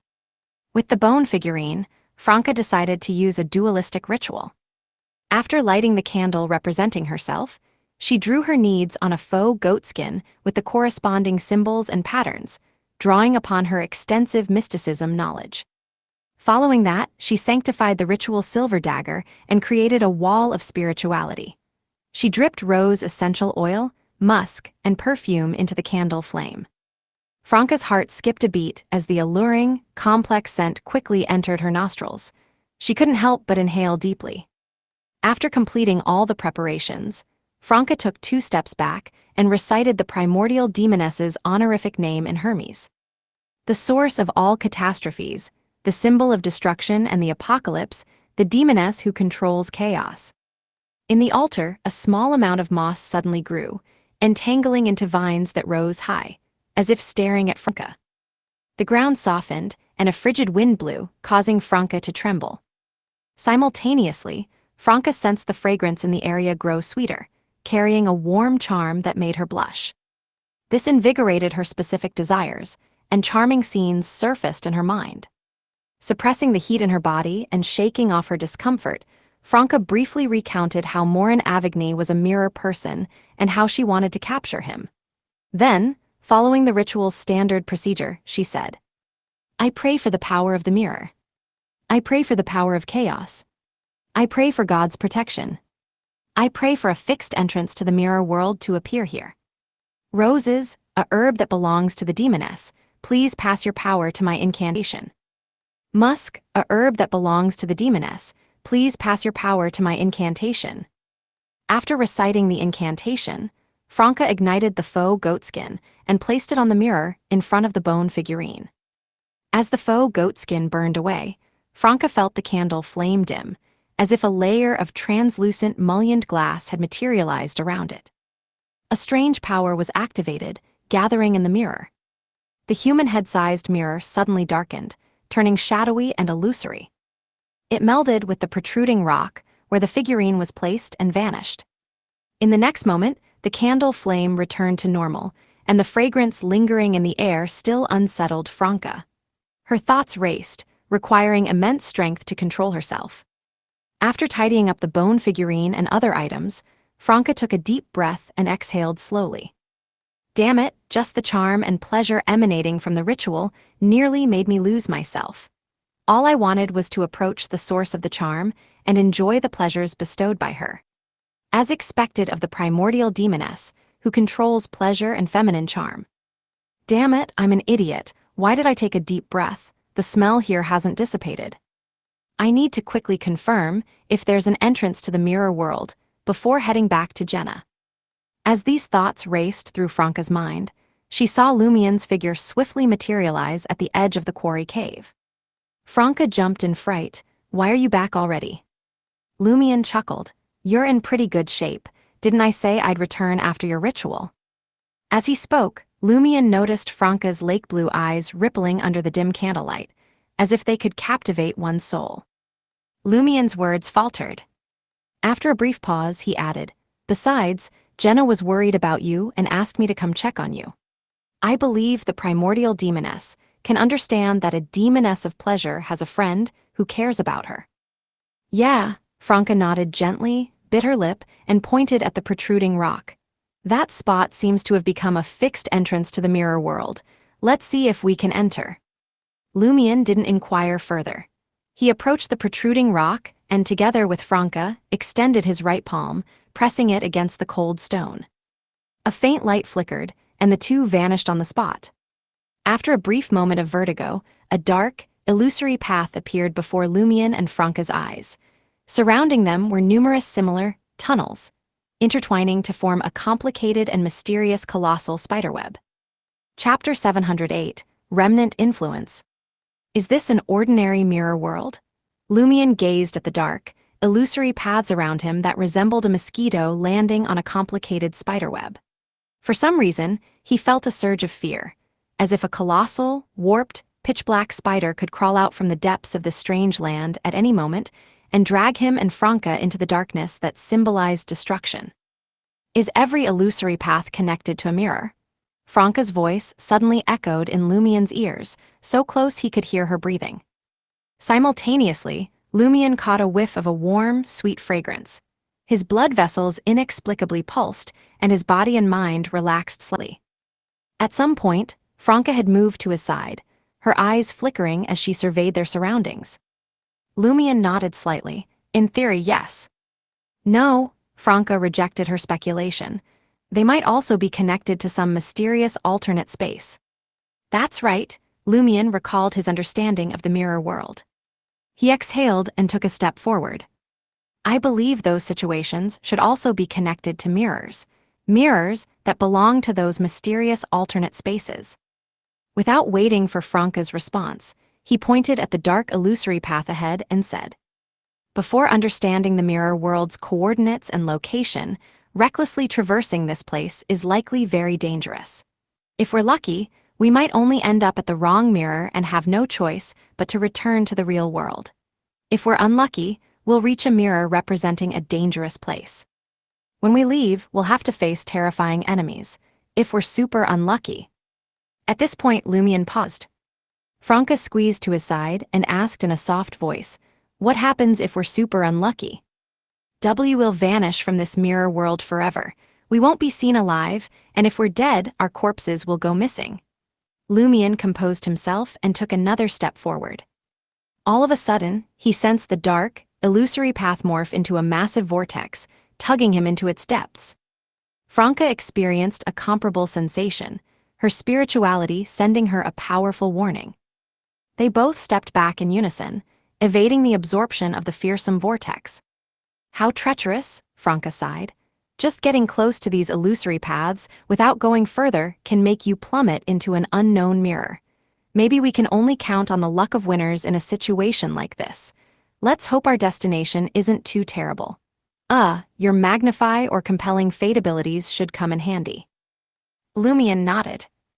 "I initially thought the mirror world was closely tied to the spirit world, and teleportation would work here too.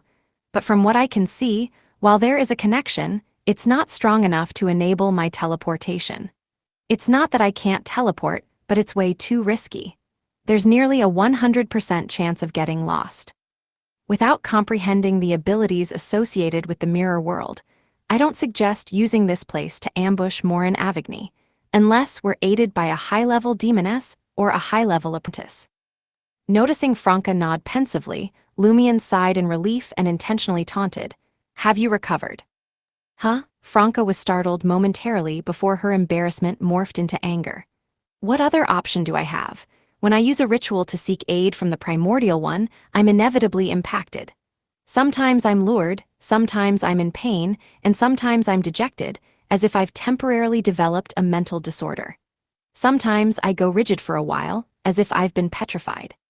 Since officially joining the Demoness sect, the Demoness of Black had shared extensive mysticism knowledge with Franca, particularly concerning prayers to the primordial demoness. On such topics, the Demoness of Black explained. As the ritual's host, the ritual itself granted a degree of protection. The extent to which she was influenced by the primordial one's overflowing presence was quite minimal. Once the ritual concluded, she would recover after withstanding it for 10 to 20 seconds. The only thing to watch out for was the desires arising from their typical reaction to being entranced by the primordial one. Their fading would be comparatively gradual, but what demoness didn't have numerous lovers? There was no need to be overly concerned about this. The longer Franca talked, the more forceful she became, even a tad aggrieved. "That's a genuine deity. How can I possibly resist a genuine deity's overflowing influence? If I weren't the ritual's host, I would have been unable to restrain myself, and would have unleashed my primal instincts." Franca couldn't suppress a chuckle at the reference to her primal nature. Within the mirror world, she had consistently called the primordial demoness the primordial one to prevent blasphemy.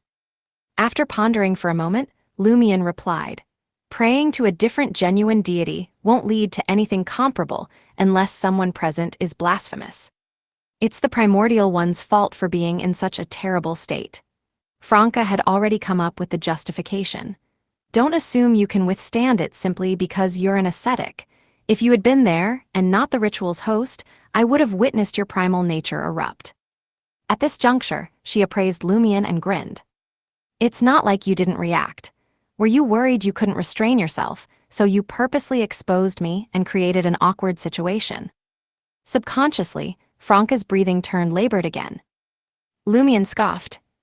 "When I got there, the scene's lingering effects hadn't fully dissipated, and a peculiar fragrance permeated the air. That was a genuine deity. How could I withstand even the tiniest bit of a genuine deity's overflowing influence?" He echoed Franca's words. "Really? Is it merely due to the lingering aroma?" Franca's lake blue eyes narrowed menacingly, as if challenged. The aqueous light in her eyes resurfaced, glittering like shards of sunlight. Lumion exhaled and stepped to the side, grasping Franca's upper arm. "I'll send you back first. Jenna is waiting for you." "We're heading back already?" Franca asked, surprised. Won't you explore the mirror world further and consider how to utilize this place? I have a plan. Lumion tugged Franca away from the illusory tunnel's spiderweb-like darkness. As they returned to the quarry cave, Franca, her focus diverted, inquired, "What plan?" While Lumion tried to activate the black mark on his right shoulder, he responded impassively, "Contractability." He intended to establish a contract with a Beyonder creature, possessing a mirror world traversal ability to acquire the corresponding characteristics. Regardless, he hadn't determined which 3 abilities to contract this time. This could be one of them. "You're right, a contractability." Franca was thrilled. She then noticed Lumion was still motionless. Comprehending, she murmured into his ear, "Didn't you want to teleport? Why haven't we departed? Does your spirit world traversal activation always take this long, or are you enduring something?" As Franca completed her sentence, the pair vanished from the gloomy quarry cave. That evening, in Lumion's rented apartment, the nearly 1-meter-long Fueth firefish was set on the dining table. Ludwig used a child's table knife to break through the charred and tough fish skin, cutting the fair fish meat into pieces. Lumion glanced at Franca, who had donned a light-colored hunting suit, and noticed the demoness of pleasure's gaze was elusive, brimming with embarrassment. She appeared to be lamenting, "Kill me, this is too mortifying, I don't want to live anymore." Lumion, who had been feeling slightly embarrassed himself, smiled. He mouthed to Franca, "Postnet clarity is truly remarkable." Despite Franca's inability to lip-read, she still sensed Lumion's ridicule. Pleasure is detrimental. Pleasure is detrimental. Irrespective of gender, when thoughts of pleasure dominate one's mind, one will invariably engage in various actions that result in their own ruin. How humiliating. I don't want to live. In that instant, Franca longed for a crevice in the ground to conceal herself. Anthony, sitting silently at the dining table, glanced at Lumion, then at Franca before looking away. At last, Ludwig removed the inedible parts and sliced the fish fillets into 3 soup pots. Franca sealed one of the pots with ice and stored it in her traveler's bag for later use. Ludwig slid the other one to Lugano and spoke in a childish tone, "Can we have fish fillet and clam cream broth tonight?" "Sure," Lugano promptly agreed. He made an effort to avert his gaze from Franca and Jenna, the 2 demonesses, believing it was disrespectful to his boss. From his viewpoint, these 2 demonesses were probably the boss's lovers. He couldn't help but marvel inwardly. As expected of the boss, he really has demonesses as his lovers, and there are 2 of them. Back then, Emperor Roselle only had 1. After adding a generous amount of lemon juice to the pot of fish fillets, Ludwig slid them toward Lumion. His intention was evident. He required the blood of a sequence Beyonder of the Hunter pathway. "How much do you need?" Lumion inquired. "Enough to stir it up," Ludwig replied, acting as if this was the bare minimum. Jenna frowned and asked, "How much does each person need to eat to gain that permanent effect?" Ludwig answered innocently, "Different physiques and sequences need different quantities. You'll only find out when you actually eat it." Lumion raised his eyebrows and poured the rest of Gardner Martin's blood into the soup pot. Noticing it was still insufficient, he used a ritual silver dagger to slice his hand and dripped 20 to 30 milliliters of blood into it. Ludwig observed with anticipation. "Aren't you concerned about corruption?" Lumion asked with a smirk. Ludwig shook his head. "The quantity here isn't substantial." Franca tried her best to act normally and remarked with amusement, "Discussing toxicity without considering dosage is just playing the rogue." Indeed, Ludwig concurred with Franca and stirred the fish slices in the soup with a spoon. Gradually, the tender white fish soaked up the seemingly searing blood, and the fish slowly started to brown. "Add some ice," Ludwig instructed Franca and Jenna. The 2 demonesses rose in unison and extended their hands toward the soup pot. Drops of white frost condensed and descended like rain, noticeably slowing the browning of the fish until it ceased. Ludwig leaped off his chair and dashed into the kitchen, returning with a few silver plates. He distributed 7 to 8 ice lemon fish fillets to each of them. "Is that all?" Jenna asked with a surprised smile. "If it's not enough, you can have 2 or 3 more," Ludwig replied earnestly. Jenna instinctively wanted to say something, but she refrained when she saw Ludwig's childlike demeanor. She pointed at their plates and said, "Did you request so much of Lumien's blood just to eat such a small portion of the fish? Why not prepare less and save the remaining half of the pot for tomorrow?" Ludwig hugged the soup pot in front of him and shouted, "Mine." Jenna suddenly felt like a witch stealing candy from a child. "He's definitely abusing his power." Lumien glanced at Ludwig and shook his head in amusement. "At least you have some sense when it comes to food." With that, Lumien polished off all the ice lemon fish fillets on his plate. Chapter 709, Chef. The sour lemon flavor, tender fish texture, scorching aroma, and subtle sweetness with hints of fish and oil burst forth in Lumien's mouth. The taste exceeded his expectations. He had anticipated dishes like this would be unpalatable and jarring, similar to a potion, but he never thought they would be considered delicious. When given a choice, Ludwig has a genuine preference for delicacies and doesn't fool himself.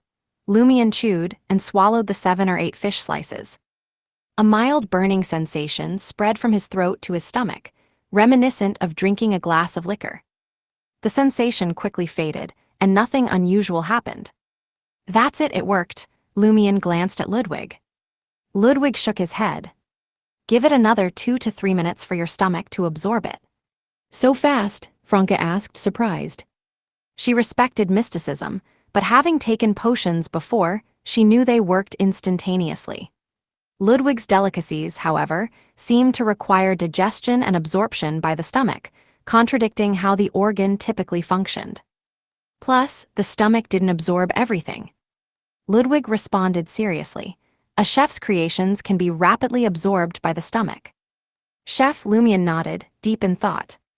He remembered Ludwig frequently commenting on various things like a food connoisseur. Without further explanation, Ludwig buried his face in the soup pot before him and polished off the remaining ice lemon fish fillets. Jenna and the others promptly finished the fish slices on their own plates. 2 minutes later, Lumien felt his body growing warm, with a tingling sensation in his skin and flesh. The effect on him was minimal. It paled in comparison to drinking a potion, let alone the pain of burning himself with flames. Soon, Lumien returned to normal, his expression unaltered. He glanced playfully at Franca, Jenna, and Anthony, waiting to see how the ice lemon fish fillet would affect them. A minute later, Jenna and the others suddenly flushed, as if they had eaten incredibly spicy food from the Fainapotter Kingdom Highlands. "Hiss!" Lugano let out a pained gasp, feeling a searing sensation in his breath. Originating from within his body, he couldn't have treated it even if he wanted to. Frost enveloped Franca's body, seemingly trying to soothe the pain in her skin and flesh. It was futile. Jenna and Anthony grimaced, but made no unnecessary movements. They bore the discomfort, waiting for the ice lemon fish fillet to finish transforming their bodies. This lasted for 10 to 20 seconds, before the quartet's expressions relaxed. "How does it feel?" Lumien asked with a smile. Franca instinctively recalled the sensation and said, "It was like every inch of my skin and flesh had been burned." Not quite that intense, relatively mild."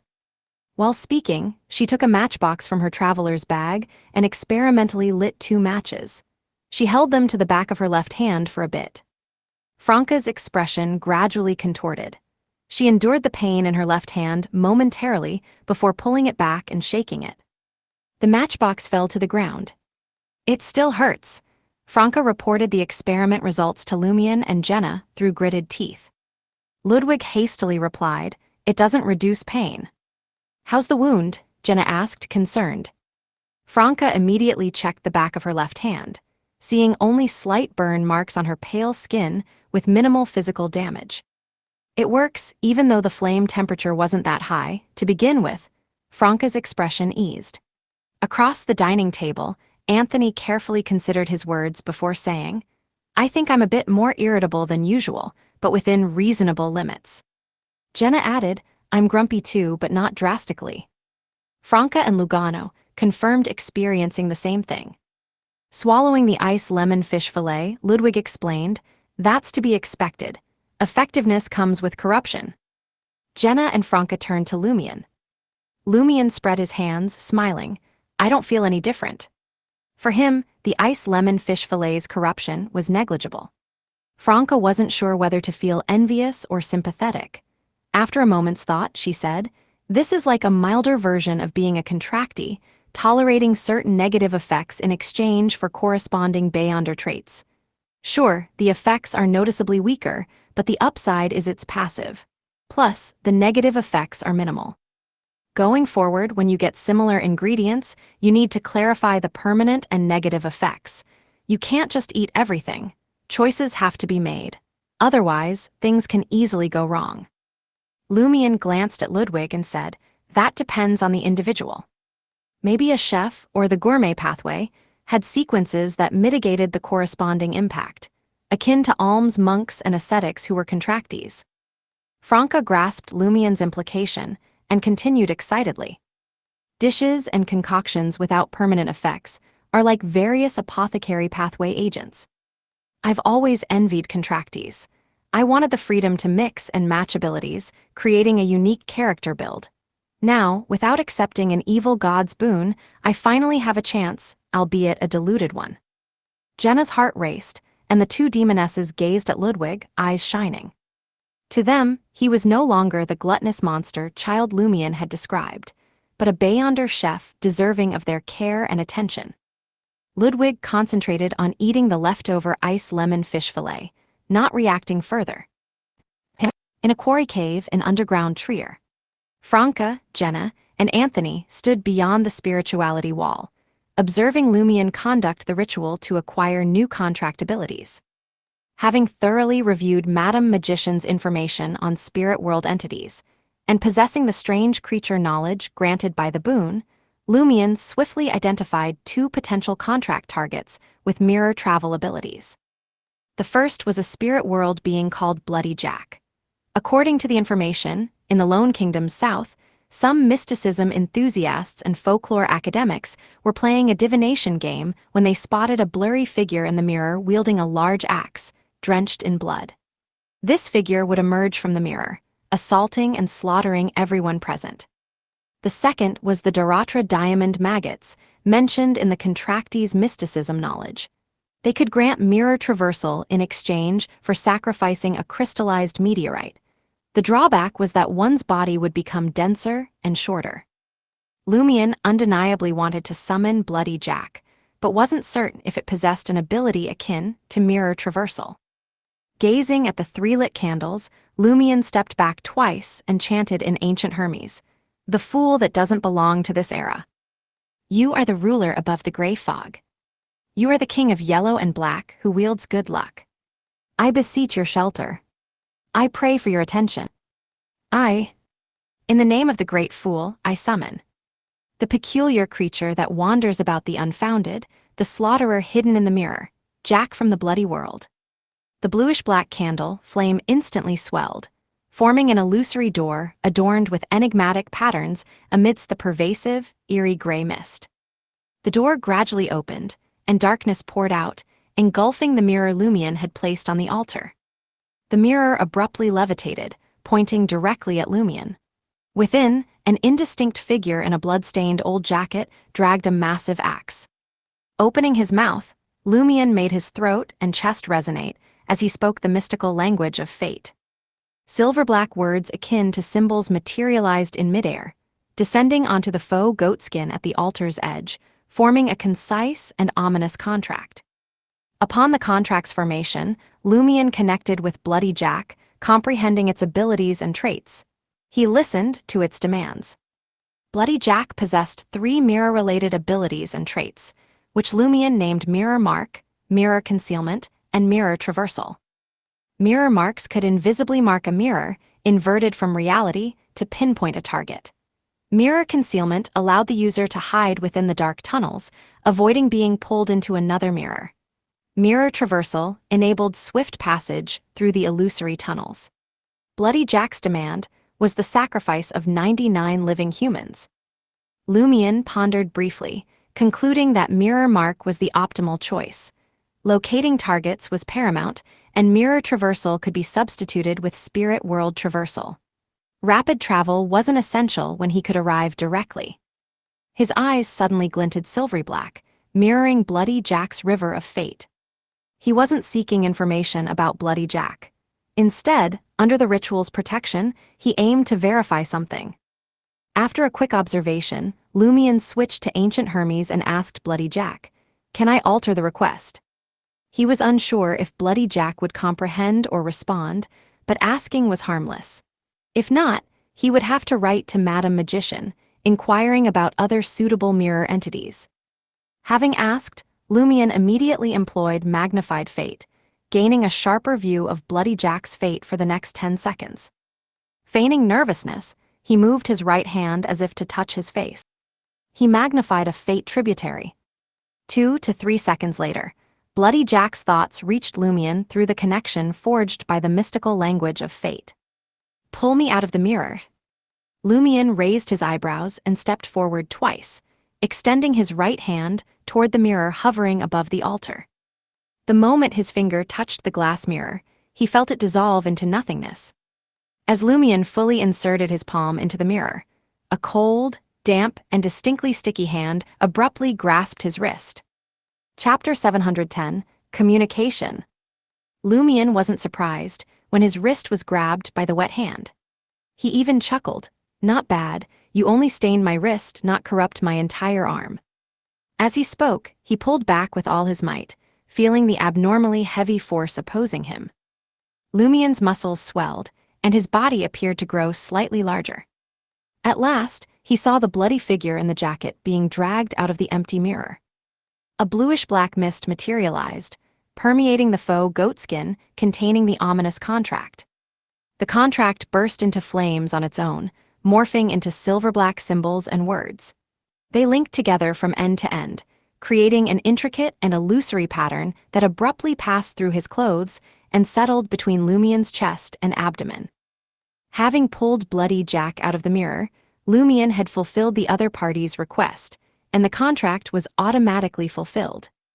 At that instant, Bloody Jack, who had regained his footing in front of the altar, raised his head. His mutilated face turned towards Lumion as he lifted the blood-dripping axe with both hands. Lumion's eyes, tinged with an iron-black hue, mirrored a two-toned figure of Bloody Jack. One was a vivid red, enveloping every crevice of Bloody Jack's body, permeating every inch of space. The other was a pale white, no larger than a thumb. It was located at Bloody Jack's abdomen, enveloped by layers of bright red. Much like Padre Kali in his untransformed wraith state, he has only one vulnerability from head to toe, but it's not in his spirit body. It's concealed within his physical form. This seems to be composed of viscous blood. Regardless of the extent of damage or blood loss it endures, as long as the core remains unharmed, it will be unaffected. It bears some resemblance to the Rose Bishop of the secret suppliant pathway, but it possesses mirror-related capabilities. As Lumion observed, a succession of thoughts calmly raced through his mind. Bloody Jack's red spiderweb-like eyes displayed a ruthless and bloodthirsty expression. He raised his axe and swung it at Lumion's body. "The deal is done. Now I'm going to kill you." Bang! The axe missed Lumion and hit the ground of the quarry cave, creating a deep fissure and sending gravel and dirt flying. With a twisted flexibility that exceeded human limits, Lumion maneuvered behind Bloody Jack. With a swift motion of his arm, Lumion punched out with his right fist. Blazing white flames surged forth, a bright tail enveloping his fist and wrapping around his forearm. Lumion's fist felt as if it had plunged into a swamp. The deeper he went, the more muddy and sticky it became. Rumble, he detonated the blazing white flames surrounding his fist, blasting open a passageway. His fist and forearm sank into Bloody Jack's cavity, halting at the pale white spot. Just as Bloody Jack was about to turn around and swing his axe, he froze. His body rapidly disintegrated, turning into congealed blood that fell to the ground. The blood clots writhed and reassembled into Bloody Jack, but there was still a gap in his abdomen that couldn't be filled. Seeing this, Lumion's body ignited with a blazing white flame, ready to attack with all his might. Bloody Jack instantly turned ethereal and retreated into the mirror on the altar.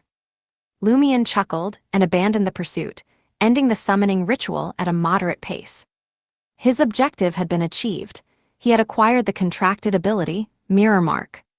Previously, he had observed Bloody Jack's River of Fate not to gather information about it, but to verify if this strange creature from the bloody world possessed godhood.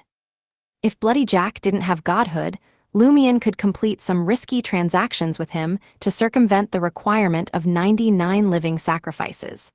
If Bloody Jack had godhood, he would undoubtedly suffer a backlash.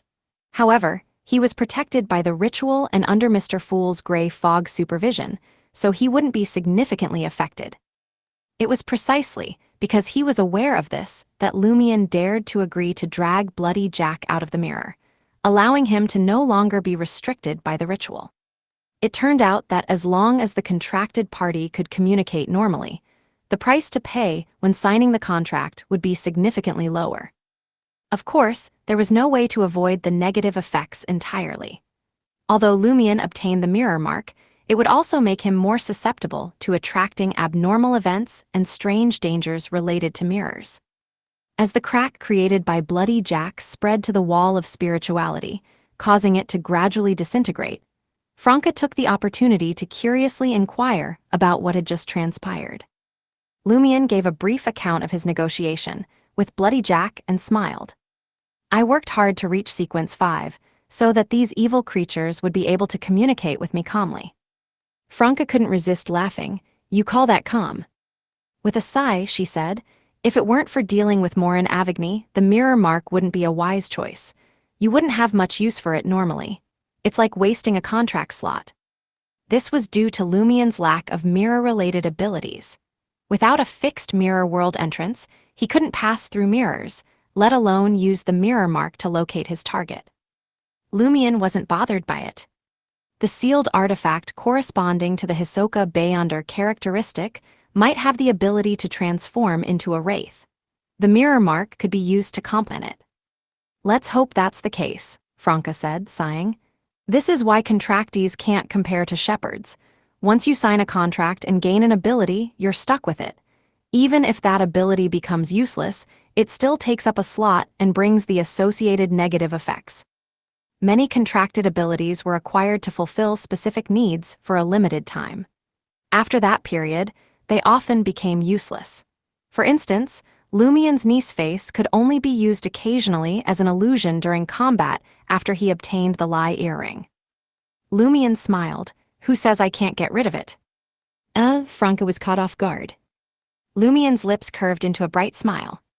Kill the contract target, and the contract will automatically be nullified. Franca and Jenna gasped inwardly. After a moment, Franca joked, very good, keep that smile. That's the smile of a homicidal maniac, no, a reaper. Jenna nodded thoughtfully. No wonder you didn't kill Bloody Jack just now and only scared it away. You were worried that the newly acquired abilities would vanish instantly. Didn't you mention you were planning to contract 3 abilities this time? Have you thought about the other 2? Yes. Lumion wasn't in a rush to complete the second ritual. He casually chatted. One is to boost my defense or substitution abilities, while the other is to handle undead creatures. However, I'll need to think about the latter later.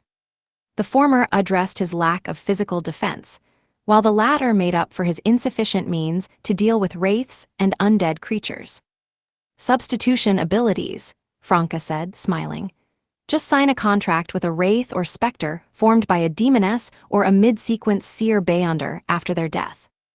Lumion scoffed. Do you think I haven't considered that? However, apart from the demoness evil spirit suspected to be a saint, there's nothing related to demonesses or seers. I definitely can't handle the negative effects of a demigod contractor at my current level. Maybe it's manageable, Franca's eyes sparkled. Maybe the adverse effects will only change your gender. What do you mean, only? Lumion wanted to tease Franca for her life is short, why not give it a shot mindset, but he restrained himself in front of Jenna. Franca suddenly had a thought. Can you only sign contracts with spirit world creatures or strange creatures? Can you sign one with a human? I can share the mirror substitution ability with you. This was the first time Lumion had considered this question. After thinking for a moment, he said, the relevant mysticism knowledge doesn't forbid it, but never mind. The Inevitability contract might have some hidden corruption or influence. That's true, Franca was still rational. As she responded, another question popped into her mind. If I actually sign a contract with him, what kind of negative effects will I inflict on Lumion? Why does the ability to deal with the undead have to wait? Jenna wasn't as quick-witted as Franca, so she could only focus on more practical matters. Lumion chuckled. Because spirit world creatures and strange creatures fear sunlight's purification and don't have similar abilities, I can only consider obtaining it from the death domain. There's a good contract target there. Armored Shadow? Franca realized. Are you worried that giving him too much gold will make future communication uncontrollable?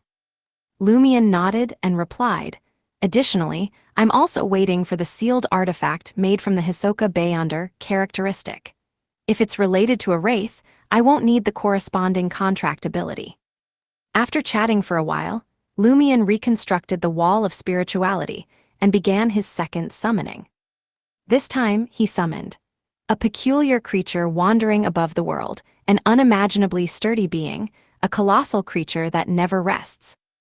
After reciting the incantation, a peak made of layers of flesh appeared at the mysterious door. Its height was unknown, but it couldn't fully emerge, causing the illusory and mysterious door to shake. After speaking the mystical language of fate, Lumion obtained the corresponding information. This mountain of flesh, indeed, possessed the ability to enhance one's defense. It could toughen one's body to be like steel or rock, but the corresponding downside was having a movement speed as slow as that of an ordinary turtle. Lumion had no choice but to give up. His alternative target was his messenger, Penitent Baneful.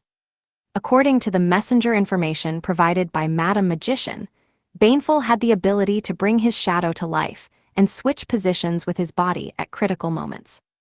Chapter 711, Choice. Since he was summoning his messenger, Lumion didn't perform the ritual in Mr. Fool's name. He simply called forth Penitent Baneful, who was garbed in a black clergyman's robe, resembling a charred corpse with black flames clinging to his body. I wish to enter into another contract with you, Lumion requested with a smile. He briefly recounted the power of inevitability, the special contract, the sharing of abilities, the potential price, and the negative effects, awaiting Baneful's decision. Baneful stayed silent for a few moments before responding in a deep voice. If you're not worried about the downsides, I have no objections. What might the negative effects be? Lumion inquired cautiously. In Baneful's empty, dark eye sockets, the dark flames that served as his eyes flickered twice. That hinges on your choice. I can let you finalize the contract. Once you know the specific negative effects, you can decide if you want to seal the deal. Different choices lead to different negative effects. What choices? Lumion spoke the mystical language of fate, filled with curiosity and puzzlement, allowing the silver-black symbols, words, and patterns to land on the faux goatskin, forming a short, powerful, mysterious, and sinister contract document.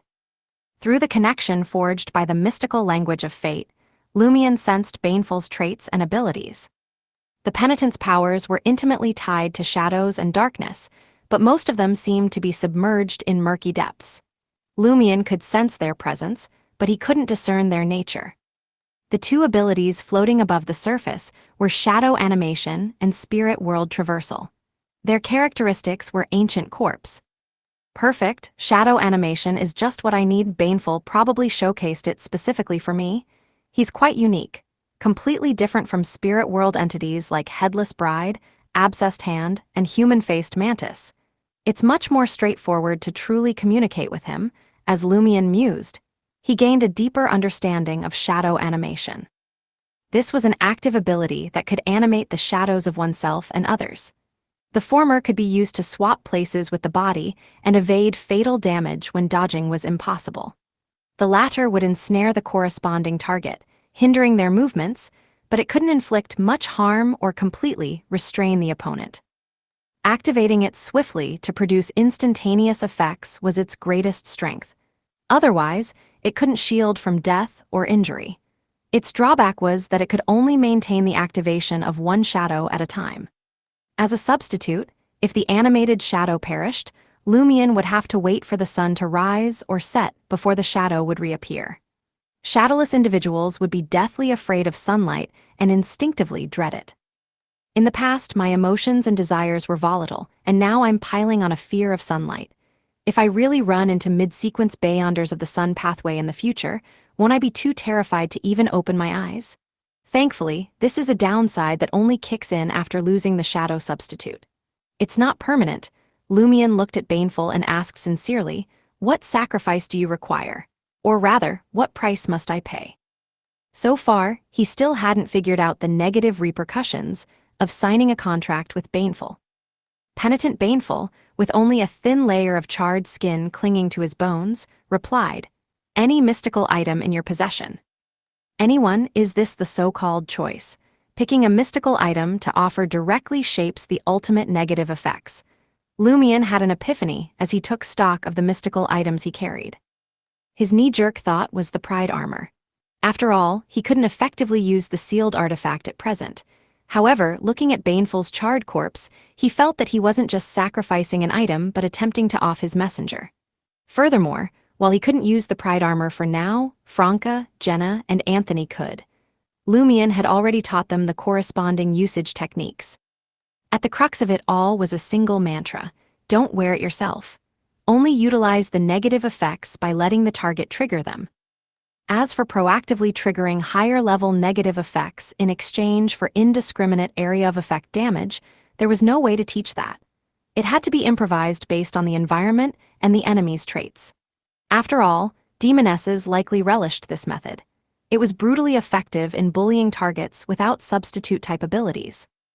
Mystery-prying glasses, flog boxing gloves, Eye of Truth, Lie earring, Mr. K's finger, Symphony of Hatred bone flute, Fury of the Sea brooch, Traveler's bag, Umbella's umbilical cord remains, expired misfortune gold coins and unlucky banknotes, serial killer Beyonder characteristic. Lumion went through these items one by one, excluding non-mystical items and ones that were very handy to him at the moment. Lumion ultimately decided to choose between the mystery-prying glasses and the Eye of Truth. Their abilities overlapped to a degree, keeping one sufficed. After a brief moment of contemplation, Lumion opted to offer the Eye of Truth to Baneful. He believed that the mystery-prying glasses had fewer negative effects than the Eye of Truth when usage time was limited. Furthermore, the Eye of Truth could only see the truth. The mystery-prying glasses could at least be used to paint supernatural works and disguise himself. After Lumion became an ascetic, he could effectively rein in the urge to paint while donning the mystery-prying glasses. He could paint as needed or abstain. Lumion produced the peculiar Eye of Truth and handed it to Baneful. Just as Baneful grasped the eyewear, which appeared entwined with flesh and blood vessels, Lumion suddenly sensed the downside of signing the contract. In scenes closely tied to Baneful's past, he would witness truths better left unseen. However, it's fine if such effects only happen when it involves this messenger's enigmatic background. Otherwise, I would have cut today's ritual short and made a new choice after finding a suitable contract partner, in Auror and Franca's words. Seeing what shouldn't be seen is a death sentence. Lumion pondered for a moment and replied to Baneful in a deep voice. The contract stands. As he finished speaking, the short and sinister contract spontaneously ignited without fire, transforming into silver-black symbols, words, and patterns that seared onto Lumion's arm. Lumion glanced down at his shadow and saw it warp on its own, as if performing a powerful dance. A smile spread across Lumion's face. After about 10 seconds, his shadow settled. Lumion expressed his gratitude to Baneful and ended the summoning, stowing away all the items on the altar. "It's done," Franca asked eagerly. It wasn't that she doubted Lumion couldn't even handle his messenger, but she worried the nature of his abilities might not meet the requirements or come with too many strings attached. Lumion nodded and briefly recounted the situation with shadow animation. As he walked towards the Quarry Cave's exit, he said to Franca, Jenna, and Anthony, "Now, we can hatch a plan to deal with Morin Avigny. Franca, contact the Demoness of Black and let her know we're about to make our move. However, to avoid spooking the family and hidden forces behind Morin Avigny, she doesn't need to observe nearby for now. Just request an emergency help charm from her that can contact her through a mirror if the mirror people have hidden allies. Yes, it's a golden opportunity to test the Demoness of Black's stance towards the Tamara family and the mirror people. Also, inform the Eternal Blazing Sun Church that they can get ready to cut us some slack. Jenna, write to Madam Judgment and clue her in on our plan in the event. The Demoness of Black is in bed with the mirror people. Anthony. Lumien's mind raced as he considered various details and doled out missions to his companions. Franca, Jenna, and Anthony didn't just passively accept their tasks. They actively chimed in with ideas and helped Lumien fill in gaps and polish his brainstorming. Upon returning to apartment 702 at 9 Rue Orsay, Anthony ducked out early to keep up appearances at the Trier Psychiatrist Guild. Jenna, meanwhile, changed into a dark black cloaked dress and seized the chance to play the part of a witch. Soon, only Lumien and Franca remained in the apartment's living room. The atmosphere grew awkward, and a prolonged silence hung in the air. Lumien broke the ice as if nothing had happened.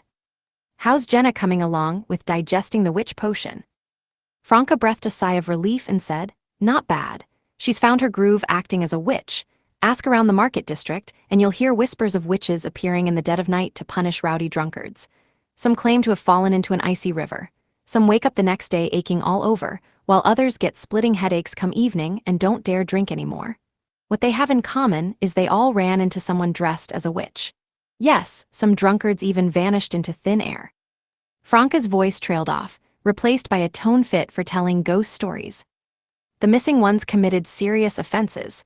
The others are guilty of beating their families, harassing passers-by, and groping women. Lumien guessed with a smile, based on his read of Jenna. Bingo, Franca nodded with a bright smile. Lumien pondered for a moment and asked, aren't you worried the Demoness of Black will catch wind of this rumor and send someone to investigate? Franca felt smug and pointed at herself. You're looking at her, me. In the Demoness sect, I'm the one handling matters tied to the market district. She then sighed and said, Jenna is a natural. She whipped up a solid acting plan in under a month. Maybe she can digest the witch potion before I advance to affliction. If those incidents hadn't happened, she would have been a star actress. Acting is second nature to her, Lumien agreed. The two fell silent again. After a few seconds, Franca put on a brave face and said, you can't breathe a word to Jenna or anyone else about what I said or did near the altar in the mirror world. Lumien asked in confusion, did you say or do anything out of the ordinary back there? I don't recall. Franca was taken aback for a moment before flashing an understanding smile. She stood up with a breezy grin and walked to Lumien's side. She patted his shoulder gratefully and said, what a bro. She felt all the awkwardness had evaporated. A few days later, as Morin Avigny attended an interministerial meeting, Lumien appeared near the government-provided villa. Chapter 712, Accusation. Lumien stood beside Morin Avigny's villa, wearing a wide-brimmed round hat and a black tweed coat. He gazed at the garden, its few withered leaves rustling in the breeze, and said to Franca, keep your distance later. As he spoke, Lumien's eyes turned silver-black once more, allowing him to observe the fate tributaries corresponding to Franca's future. The tributary tainted with a faint black color was unrelated to their upcoming infiltration. Given the current circumstances, sneaking into Morin Avigny's villa and leaving a mirror mark on the full-body mirror in his study didn't seem to pose a high risk of death. However, Lumien knew better than to let his guard down. After using the Eye of Calamity several times, he understood that a single black fate tributary didn't necessarily mean there was only one hidden death calamity lurking. According to Franca, numerous death calamities were concealed further along the fate tributary, too blurry for Lumien to discern or differentiate. In other words, even though there was presently just one faintly black-tainted fate tributary connected to their infiltration of Morin Avigny's villa, when Franca made her decision and tried to enter, transforming the harmless fate tributary into the main path, a black tributary symbolizing a deadly calamity might still emerge. Lumien's profound realization about this was, the fate of the future was variable and ever-evolving. Of course, certain aspects were destined to remain constant. For instance, death was the inevitable fate awaiting most humans. "No need to worry, I'm not new to this," Franca assured him, confident in her infiltration skills. Assassin 101, Infiltration. Without another word, Lumion activated the mark and morphed into a shadow creature, melding into the shadows cast by the garden's plants. Franca stepped forward and disappeared into the wind-stirred shadows. The pair swiftly and stealthily made their way to the side of the villa. At the same time, Morin Avigny was attending a ministerial meeting. His wife had gone to an art salon with her lady's maid, leaving only a handful of valets, maids, gardeners, and chefs in the villa. The Avigny family didn't live there. Only the immediate family of the Minister of Industry was permitted to reside in the government-provided villa long-term. Morin Avigny's 3 children had either already married and moved out or were attending university in the Quartier de la Cathédrale commemorative. They only returned home on weekends. For Lumion and Franca, this was when the target location's security was at its most vulnerable. After all, Morin Avigny was the VIP. The covert protection detail would undoubtedly stick close to him. Lumion emerged from the shadows in the corner and instructed Franca. "Wait here and keep an eye out for any trouble." "Got it," Franca agreed without protest. Lumion concentrated on the demoness of pleasure's fate tributary for a few moments, before shifting back into a shadow creature and silently slipping into Morin Avigny's villa. He couldn't view his own future fate, even with the aid of a mirror. His only option was to infer his fate by watching his companions. Franca concealed herself in the shadows and patiently waited. It wasn't long before Lumion reached Morin Avigny's study, navigating it as if it were his own home.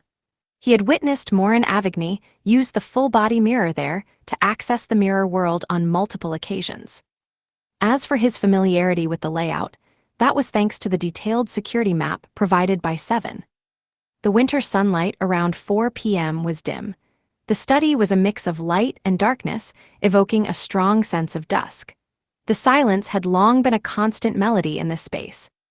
Lumion meticulously searched the study from within the shadows, but found no traps or hidden individuals. Only then did he revert to his human form, breaking free from the shadows and reappearing in front of the full-body mirror. As the black mark activated, Lumion reached out his right palm and pressed it against the cold, hard glass. A blood-colored handprint instantly materialized, reversed from Lumion's right palm as if it belonged to someone else. The inverted, sinister blood-colored palm print quickly faded, blending into the mirror and vanishing. Just as Lumion was about to pull his right palm back and leave, a hand abruptly extended from the full-body mirror and seized his wrist. The hand was a healthy white, with long, powerful fingers. It yanked with tremendous force, catching Lumion off guard and sending him crashing into the glass mirror. At some point, the mirror had turned ethereal, shedding its corporeal form. Lumion's vision went dark before illuminating to reveal numerous dark passageways resembling a spiderweb. In the area corresponding to the current mirror, an ordinary-looking man stood at the edge. He raised his brass revolver, aimed it at Lumion, and pulled the trigger.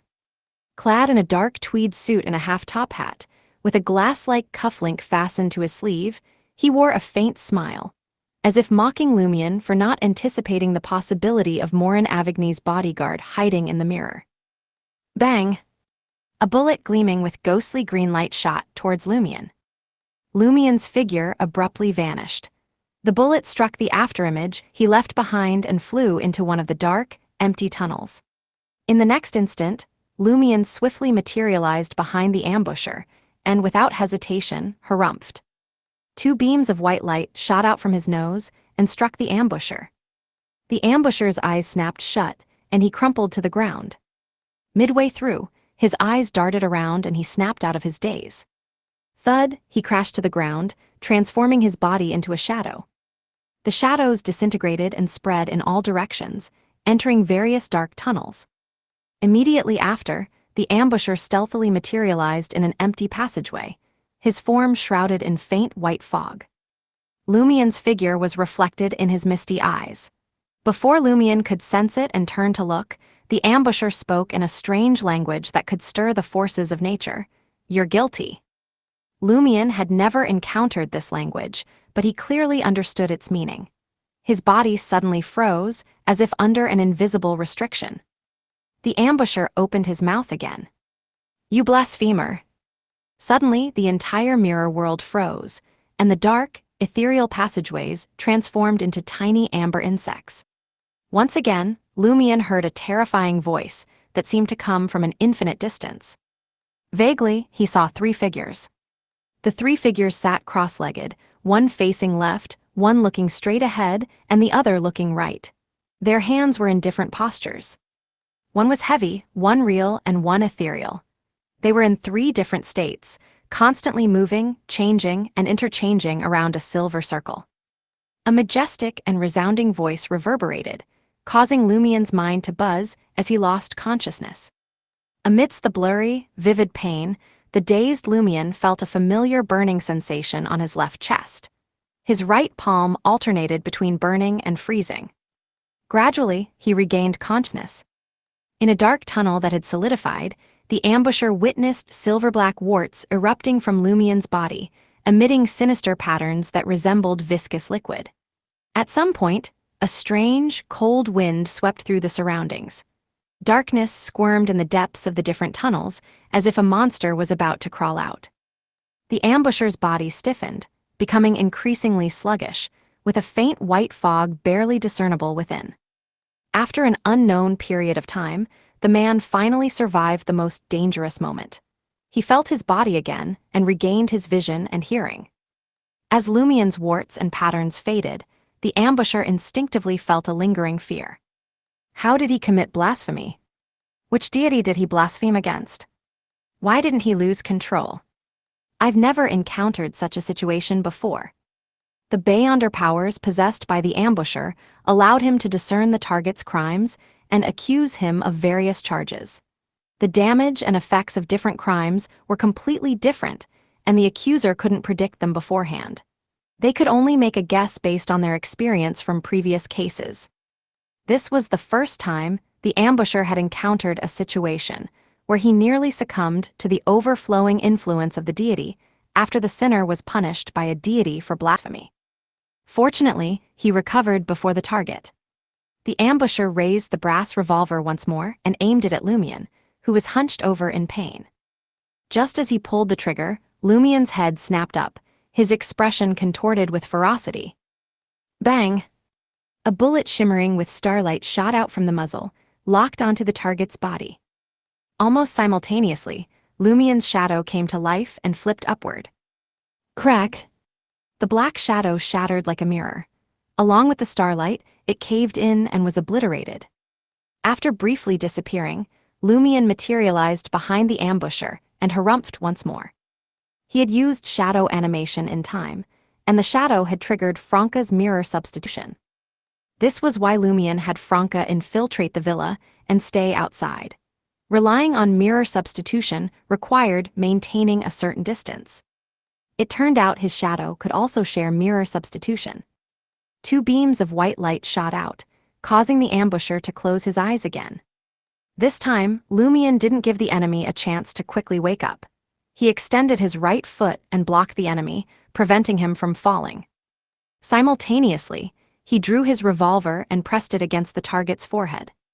The ambusher's eyes darted around, and he awoke to the terrifying pressure emanating from the muzzle. He forced a smile, handed over his revolver, and whispered, "I'll give this to you. Can you let me go?" Lumion's thoughts raced as he took the revolver and nodded. "Okay." He then holstered his revolver. The ambusher maintained a humble and ingratiating smile as he turned around and walked deeper into the dark tunnel. Suddenly, Lumion heard Termabarose's magnificent voice. "It's best not to let him go." Lumion's eyes narrowed as he instantly sensed something was off. Why did I agree to that deal just now? Why would I let him go? Chapter 713, Between White and Black. Warned by Termabarose, Lumion sensed something was off. The ambusher was slowly making his exit, as if concerned that moving too fast would prematurely alert Lumion to the abnormality. Strangely, No massive vortex emerged from the dark, empty tunnel's depths, stopping the ambusher, who had already gone in, from getting pulled into another mirror. As he watched him go, Lumion glanced at his restored shadow, put away the brass revolver taken from the enemy, and pulled out the flog boxing gloves from his traveler's bag. He put them on at a measured pace. A moment later, blazing white flames engulfed Lumion's body as he transformed into a fiery spear that hurtled towards the ambusher's back. The ambusher's fears came to pass. He quickly evaded, ready to turn into a shadow and escape into the dark tunnel's depths with 5 decoys. Then he would trigger mirror traversal and get away entirely, returning to a pre-selected mirror. Just then, as the flames making up the burning white spear dissipated, Lumion appeared.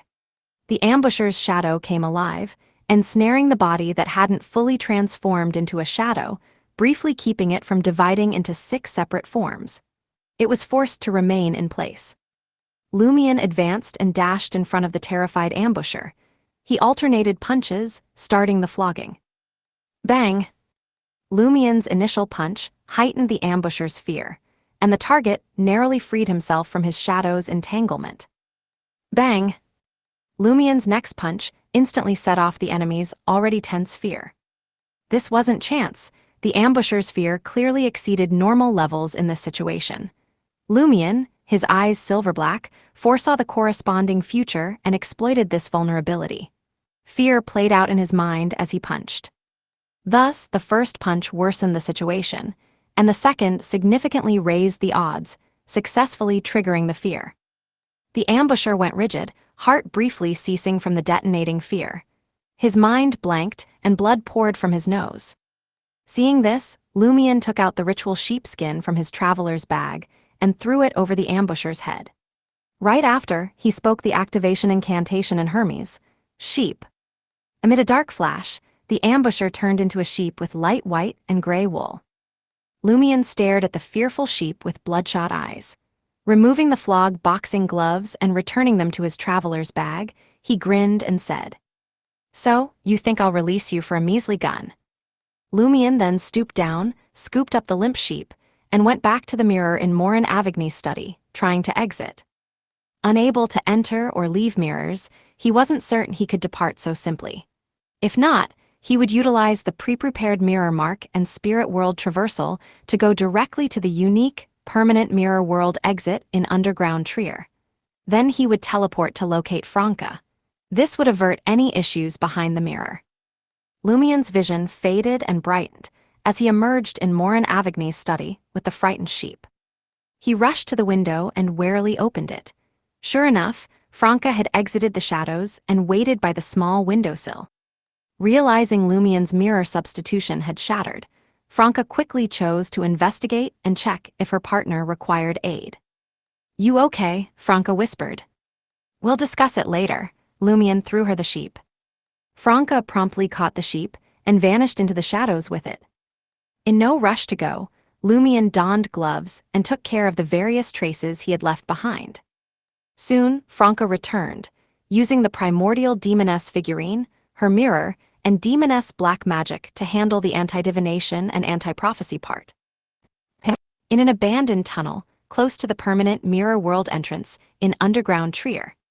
Franca, now fully briefed by Lumion, eyed the quivering sheep and said eagerly, "How should we question it? Should I ready a mechanical typewriter like last time? But we've run out of truth serum." Anthony, sans gold-rimmed glasses and back in veteran garb, gazed at the sheep for a couple seconds before responding, "I'll talk with him." "Should we step out first?" Jenna asked out of caution. Anthony agreed with a nod.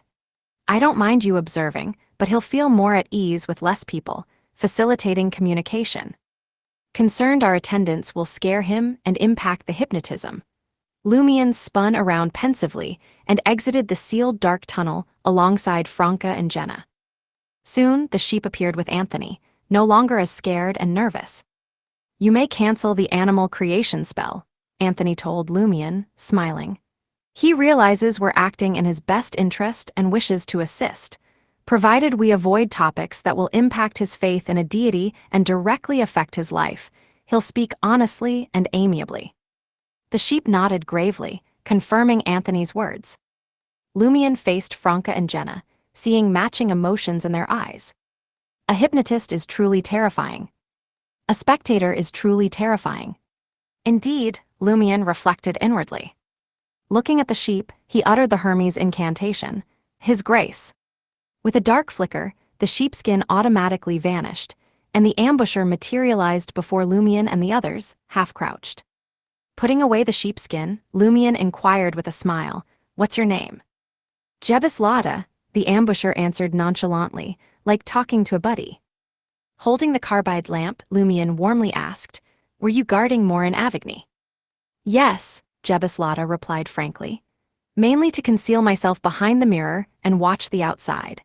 Also to prevent mirror world mishaps and ensure Morin Avigny isn't found out and ambushed when he uses it to do specific things in various locations.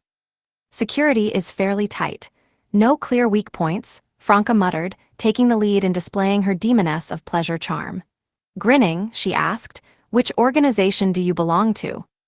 Jebus's eyes were drawn to Franca as he reflexively answered, "The School of Truth."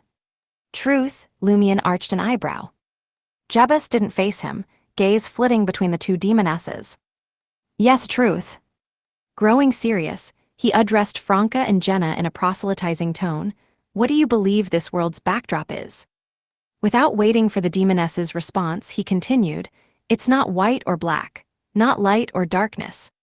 It's the gray between white and black, the mist between light and darkness. It's shadows, flux, and chaos. Traits of the corresponding pathway." Well-versed in mysticism, Lumion thoughtfully switched gears. "Are you aware of Morin Avigny's identity?" This was their top priority now. Jebus nodded casually, as if conversing with a friend. "I am. He's part of the Tamara family, but was swapped with a mirror person from underground Trier." "Then why collaborate with him still?" Franca probed. Jebus chuckled. "Didn't I just say? This world's backdrop isn't white or black, but gray. If cooperating with mirror people lets me reach my aim, why not?" "What's the School of Truth after?" Lumion swiftly queried. Jebus peered at Franca's face and lake blue eyes, stating, "We seek to leverage Morin Avigny and other elites to slowly seize control of Inti's government, letting this nation have order yet shadows, plus a conduit for ordered communication and shadows. We honor the law, but that won't stop us from uncovering legal loopholes and employing select methods to settle matters pre-litigation. That's our ideology." Jebus seemed to preach to the demonesses. "How ambitious," Jenna sighed inwardly. Smiling, Lumion asked, "Why control the government?" "To practice and near the truth, a right to please it," Jebus responded fanatically. "Plus, we must use Inti's government and others to locate 3 things." "What 3?" Franca inquired curiously. Jebus gladly obliged her. 1. Clues to fallen heaven. It's in the underground ancient sealed city. Only by controlling Inti's government can we fully unseal it. Fallen heaven, what's that? Lumion, Franca, Jenna, and Anthony shared looks, realizing none had heard the term. Jebus went on, 2. Roselle's final mausoleum. Emperor Roselle's mausoleum. Lumion's pupils widened. Franca asked eagerly, "Got any clues?" "I don't know," Jebus shook his head honestly. "At minimum, I've got 0 leads on Roselle's tomb, no idea if the overseers have found anything." Overseer, Lumion and the rest committed the title to memory. Jebus glanced from Franca to Jenna, then back to Franca. 3. A lamp, the magic wishing lamp. Magic wishing lamp. Lumion checked Franca, seeing the demoness of pleasure also looked blank. Smiling, Jebus added with a showy air, "The magic wishing lamp is a sealed artifact.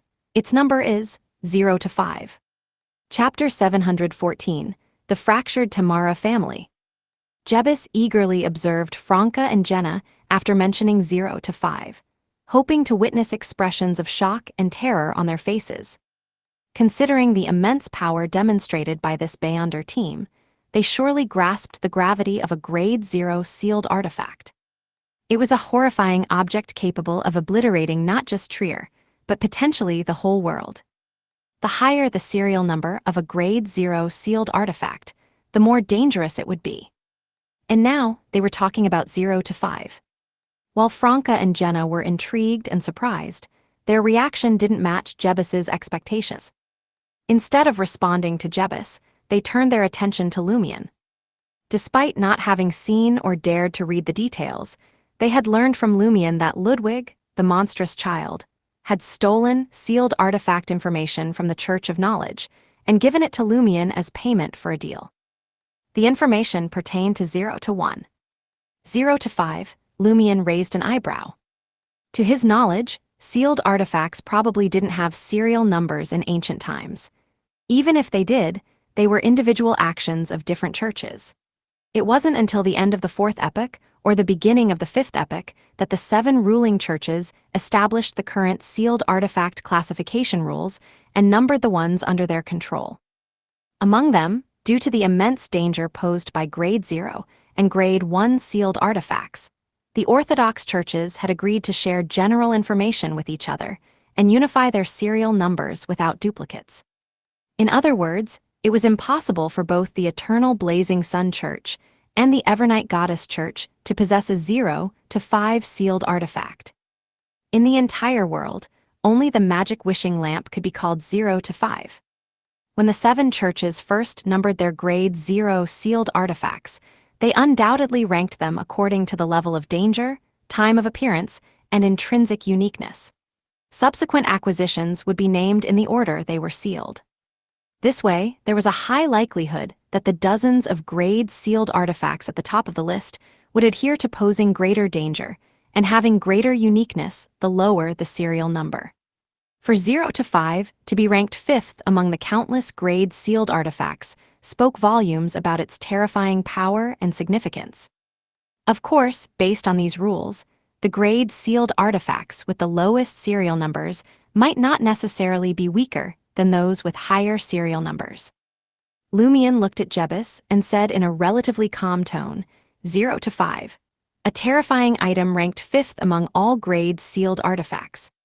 Indeed, Jebus replied, his desire to show off finally satisfied. Lumion inquired curiously, does its name, Magic Wishing Lamp, imply that you can make wishes with it? At that moment, Lumion's heart swelled with anticipation that surpassed his outward expression. Jebus nodded solemnly. Yes, it can grant the holder any 10 wishes. Before Lumion could probe further, Jebus added, however, as far as I know, the fulfillment of those wishes often takes a distorted form or comes with horrifying consequences. Moreover, none of those who once possessed the divine lamp met a good end. Perhaps Roselle Gustave met his demise because of this. Lumion fell silent upon hearing this revelation. Franca glanced at Lumion and asked, did 0 to 5 once belong to Emperor Roselle? Jebus responded without hesitation, yes. Franca inquired with interest, what about now? Do you have any leads on 0 to 5's whereabouts? Jebus was eager to share what he knew. Yes, it should be with the leader of the secret organization, Element Dawn. That leader is believed to be Roselle's eldest daughter, Bernadette. Wow, Franca exclaimed in admiration and relief, as if the child of an old friend was thriving after the latter's passing. Although she and Lumion had learned after the sea prayer ritual that Emperor Roselle's eldest daughter, Bernadette, was alive and had invented fairytale magic, closely linked to the Tarot Club's major arcana card, the Hermit, they were unaware of her precise circumstances. Now, she was pleasantly surprised to discover that Bernadette had become the leader of a secret organization. Franca had long been familiar with Element Dawn. She knew they focused on studying mysticism and Beyonder alchemy, opposing another knowledge-seeking secret organization, the Moses Ascetic Order. They were primarily active in the Intis region, the South Central Zone, and the sea. It's only natural for the Emperor's belongings to be with his eldest daughter, Lumion remarked, feeling somewhat pleased for Emperor Roselle. Franca asked Jebus excitedly, are you planning to confront Bernadette? Jebus slowly shook his head. We don't have the necessary strength yet. That's one of the reasons we collaborate with the Mirror people. Only by embracing and pleasing the truth can the overseers obtain more boons to resist Bernadette and her subordinates. Controlling the government and embracing the truth to varying degrees is a boon-seeking ritual. Yes, Jebus himself mentioned that this is a ritual to please the truth, their boon. Receiving ritual differs from that of other evil god cults. Rather than primarily focusing on blood sacrifices, it emphasizes the influence, utilization, and transformation of Order Lumion, summarized a key characteristic of the School of Truth based on Jebus's words. After a moment of contemplation, he asked, "Overseer is both a position and a name. What's the sequence equivalent in the potion pathway?" "Sequence 4, having just attained godhood," Jebus replied concisely. It was unclear whether he was reluctant to disclose such matters or if he simply didn't know much. Lumion continued, "We've already grasped your school's philosophy and objectives. What's the purpose of the Mirror People?" Jebus pondered for a moment before responding.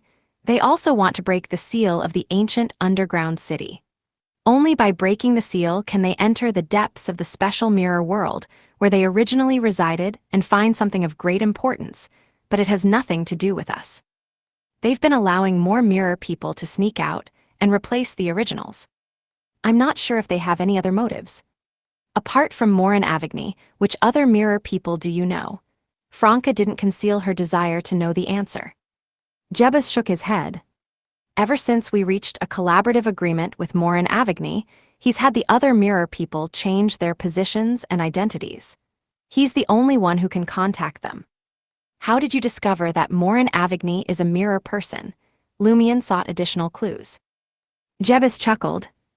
"Our School of Truth was founded with some members of the Tamara family as its core. Several of them had long suspected that something was off with Morin Avigny and other clansmen. After receiving the truth's revelation, they confirmed this suspicion." "Which pathway does Morin Avigny's original body belong to?" Lumion frowned. Jebus didn't conceal anything for Morin Avigny's sake. "The Judgment Pathway. Not only does he possess the power of the Judgment Pathway, but he can also wield mirror-related powers. Are there any members of the Tamara family's Judgment lineage who don't follow the truth and aren't replaced by Mirror People?" Lumion inquired further. "Yes, they've cut ties with our School of Truth and have been trying to deal with us," Jebus replied truthfully. The Tamara family first split into two branches, Judgment and Apprentice.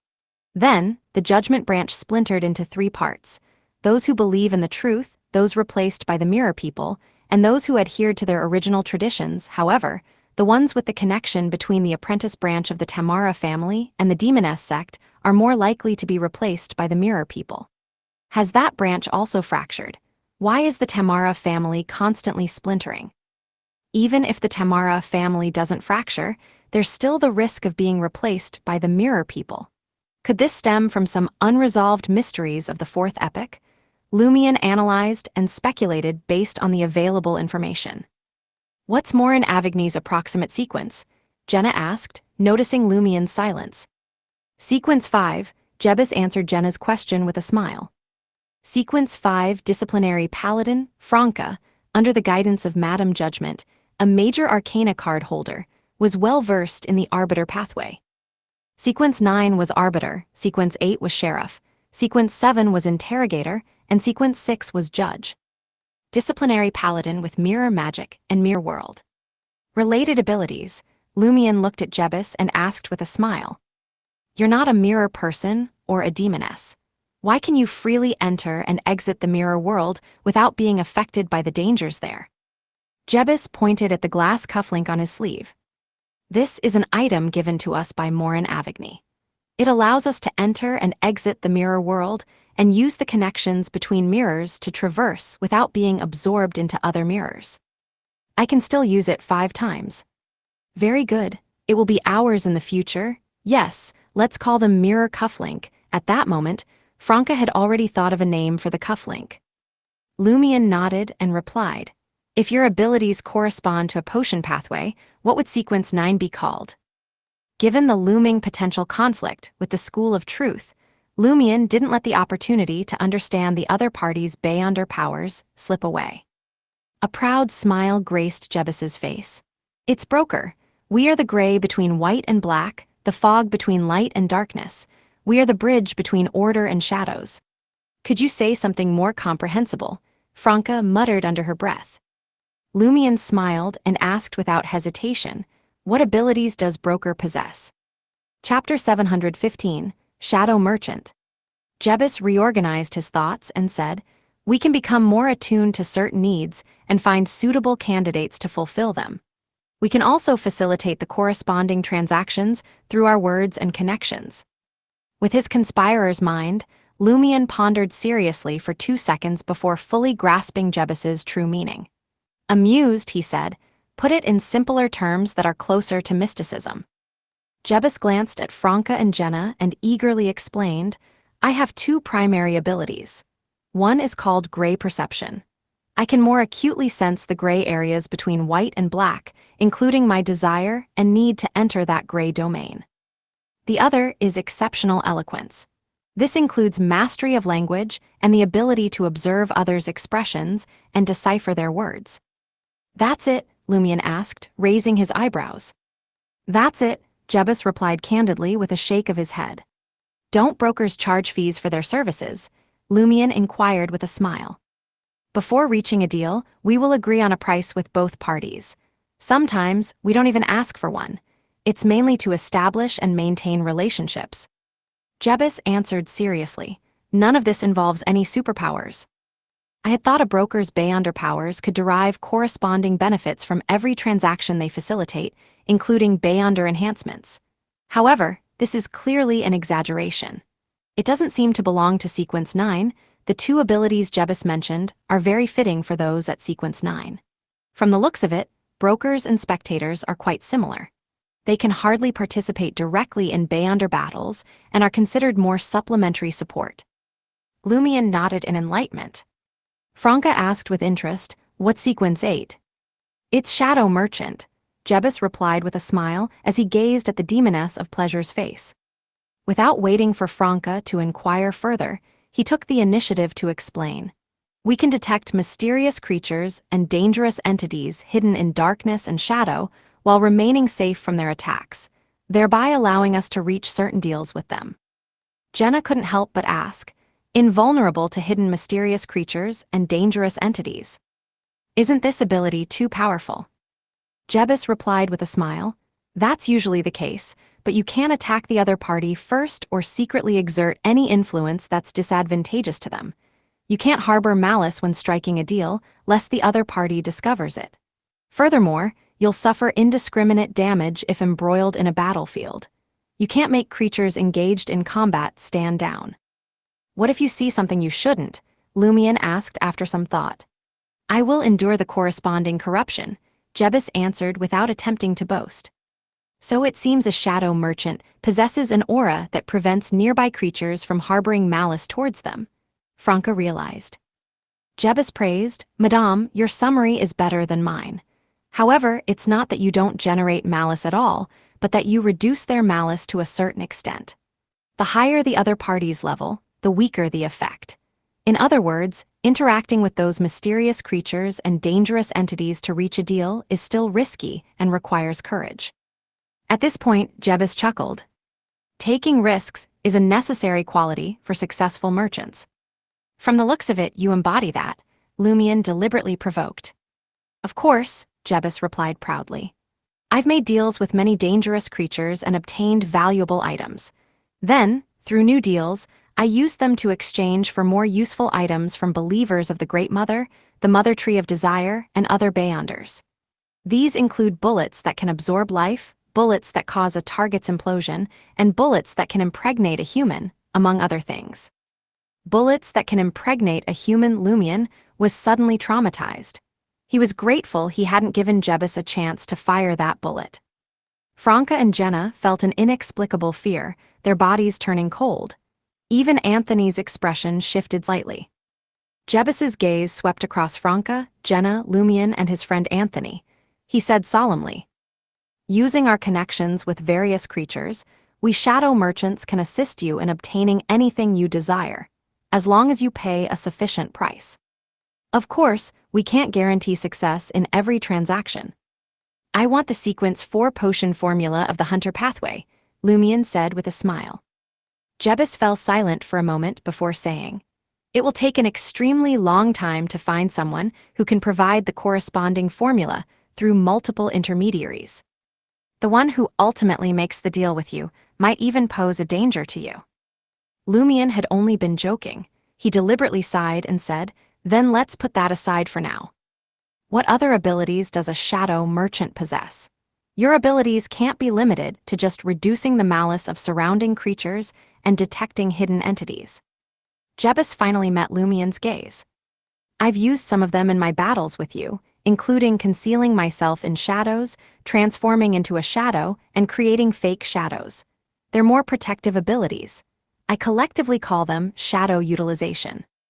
Franca sighed with emotion.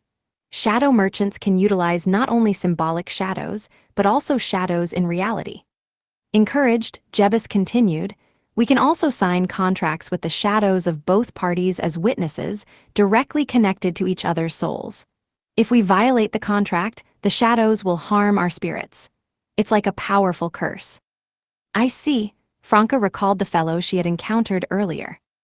The man, who also appeared to be a member of the School of Truth, had mentioned that he had a way to ensure the binding power of contracts on both parties. "And then," Jenna pressed. Jebus suddenly felt a little embarrassed. He coughed twice and said, "We can also rely on symbolic shadow power to secretly modify key terms the moment the contract is signed, making the other party offer more or less." No wonder. Franca finally understood how the man suspected of being a member of the School of Truth had deceived her and Jenna. No wonder he had revealed an abnormality, once she mentioned divining the contract in advance. Shadow merchants are well suited for dealing with beyonders of the Marauder pathway.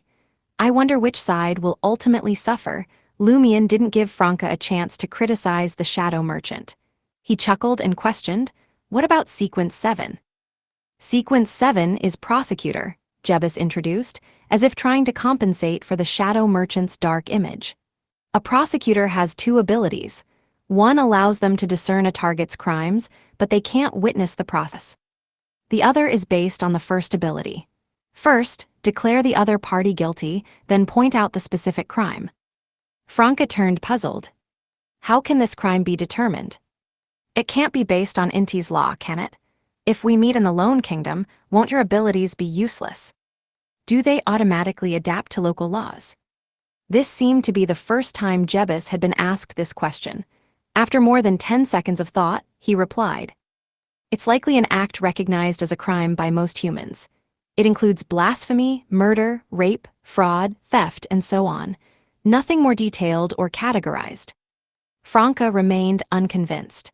"That's not right either. Suppose we enter a ridiculous world where we can do whatever we want, including murder and blasphemy. Wouldn't that prevent you from declaring the target guilty?" She was thinking of the recently concluded Dream Festival. Jebus fell silent for a moment before responding, "I don't know. Perhaps the charges stem from something more fundamental," Lumion speculated. Jebus couldn't be certain.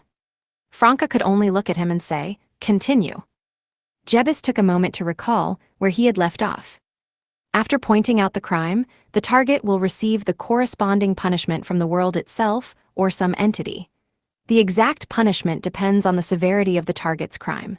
We can't know in advance. In short, from my experience, the most terrifying punishments are immediate death and loss of control on the spot. In addition, for ongoing crimes, we can directly declare the target guilty. There's no need to specify the charges, effectively saving time. Franca nodded slightly, gaining a new understanding of the battle. "What language did you use when you announced the charge?" Lumion recalled the corresponding details. "It's the words of order. I automatically learned it when I received the prosecutor's boon," Jebus confessed. Lumion offered a curt acknowledgement. "What about Sequence 6? "It's the Ambitionist," Jebus said, his eyes seeming to blaze with flames. "An inexhaustible ambition brings about a powerful physique, keen perception, and outstanding spirituality, driving us to constantly pursue improvements in our combat abilities. And our burning ambitions make us unwilling to rest for a moment. Unless we're prepared to sleep, no one can force us to sleep or faint. In other words, it can effectively resist being forced into dreams, comas, and other debilitating states. Or is it outright immunity? Lumion immediately understood why Jebus could wake up so quickly when facing the spell of Harumph. It's resistance, Jebus admitted candidly. Lumion inquired further about ambitionists before asking, "You should be at sequence 5, right?" "Yes," Jebus puffed out his chest in front of the two demonesses. Franca asked curiously, "What's sequence 5? Jebus replied with a smile, "It's under the table." Under the table. Franca, Lumion, and the others simultaneously thought of the authority holders under the table transaction they had obtained from General Philip. Could it be formed by the power of a sequence 5 boon of the broker pathway? Lumion gazed at Jebus, in no hurry to comprehend the hidden box's abilities. He asked thoughtfully, "What's your connection to the Carbonari?" Chapter 716, Bullets. Jebus, who had been about to explain the meaning of under the table, was caught off guard. "We're putting in a lot of effort to keep the Carbonari in check and have made considerable headway." The School of Truth member chuckled at that. "They're attempting to topple the government and create their own system. That's precisely the outcome we hope to see." Jenna thought Jebus's words didn't add up. "But don't you aim to slowly seize control of the government through high society individuals like Morin Avigny?" Jebus laughed and adopted an instructive tone.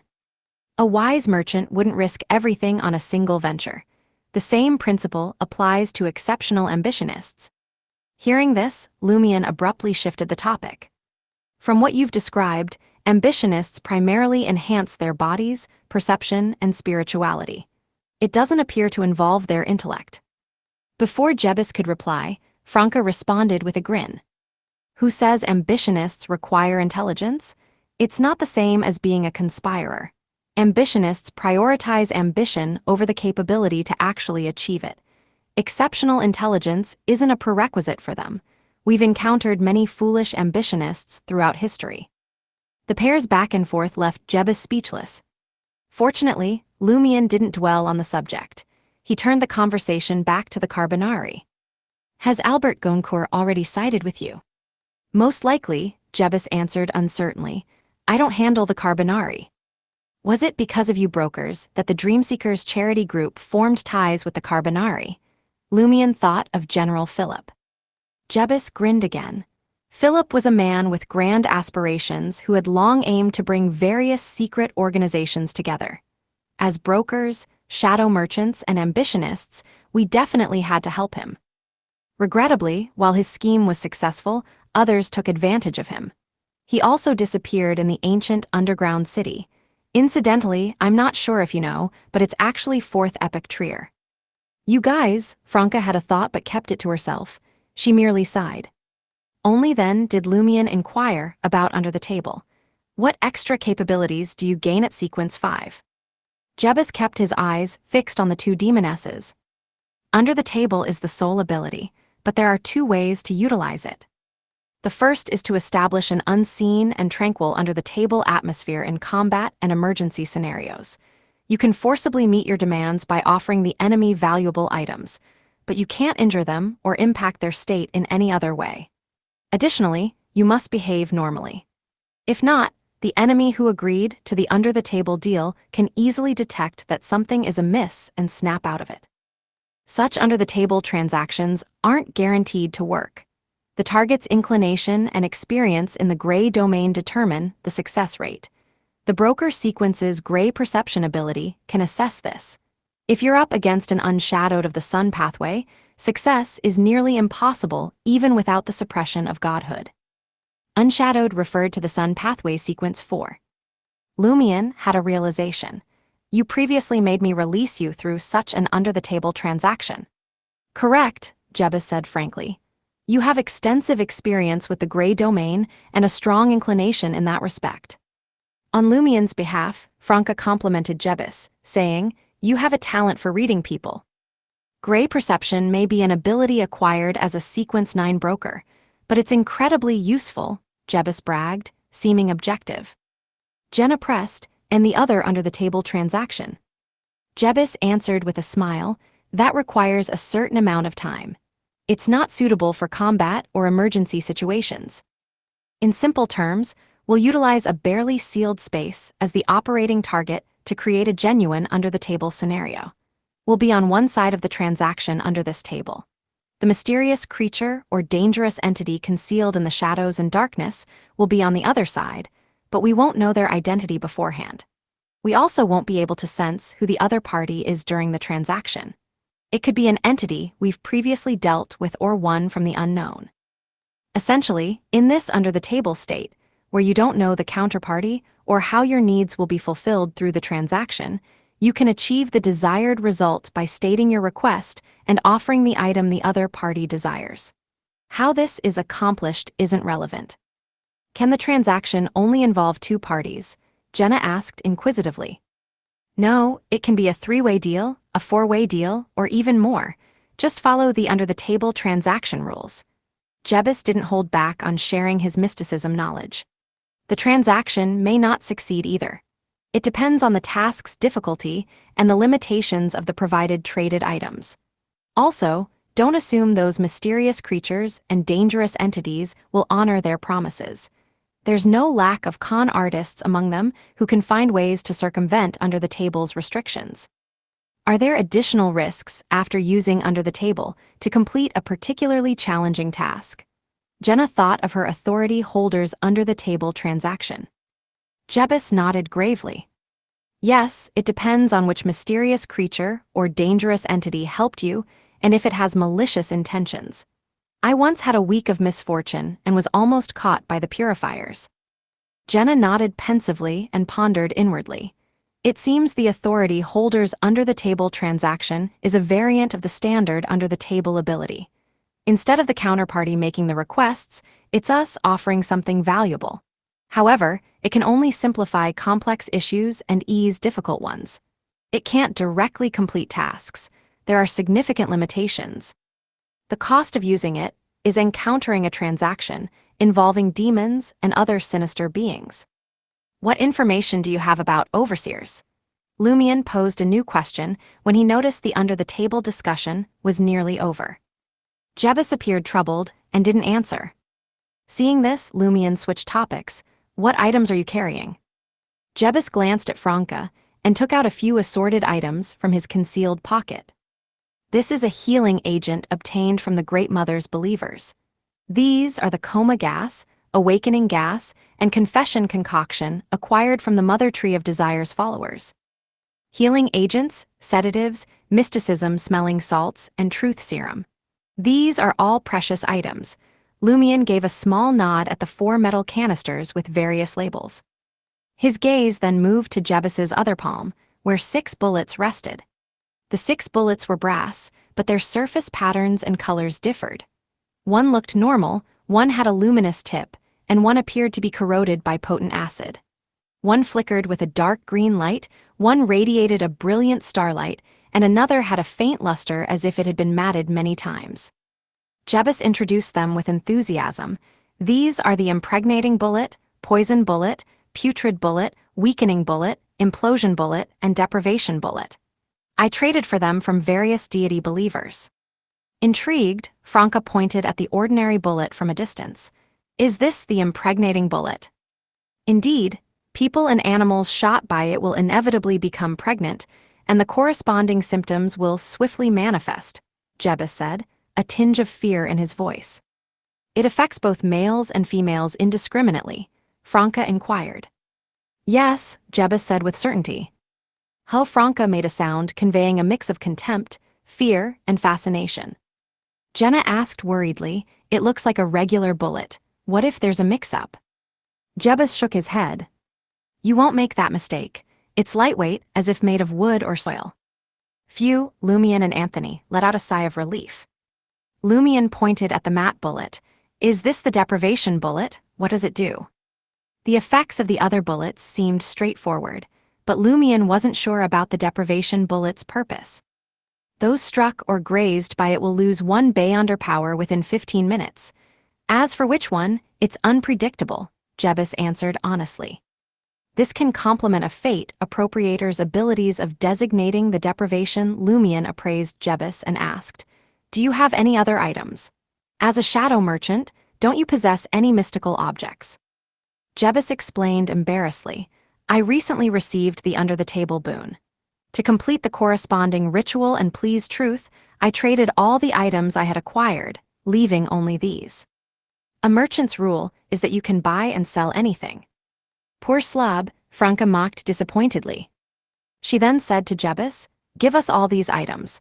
They're the very reason you've been repeatedly caught up in danger and deity-level conflicts. Hand them over and you'll be free. Once you're safe, you can start anew." Similar to Anthony's hypnotic words, Jebus chose to believe it and gave everything to Franca. After Franca stowed away the items, Lumion surveyed the area and asked, "Where is the School of Truth's headquarters? Which overseer do you report to?" Hearing these two questions, Jenna, Franca, and Anthony quietly moved to Lumion's side. Jebus hesitated for a few seconds and was about to respond when his expression suddenly twisted. Seeing this, Lumion immediately said to Franca, "Toss the figurine over." Franca followed suit. She took out the primordial demoness's bone figurine from her traveler's bag and threw it to Jebus. At the same time, she, Anthony, and Jenna grabbed Lumion's shoulders, arms, and other positions. In the next instant, the four of them disappeared. Boom! Jebus exploded from the inside out, his shattered flesh merging with the pale white fog, transforming into a peculiar blood mist.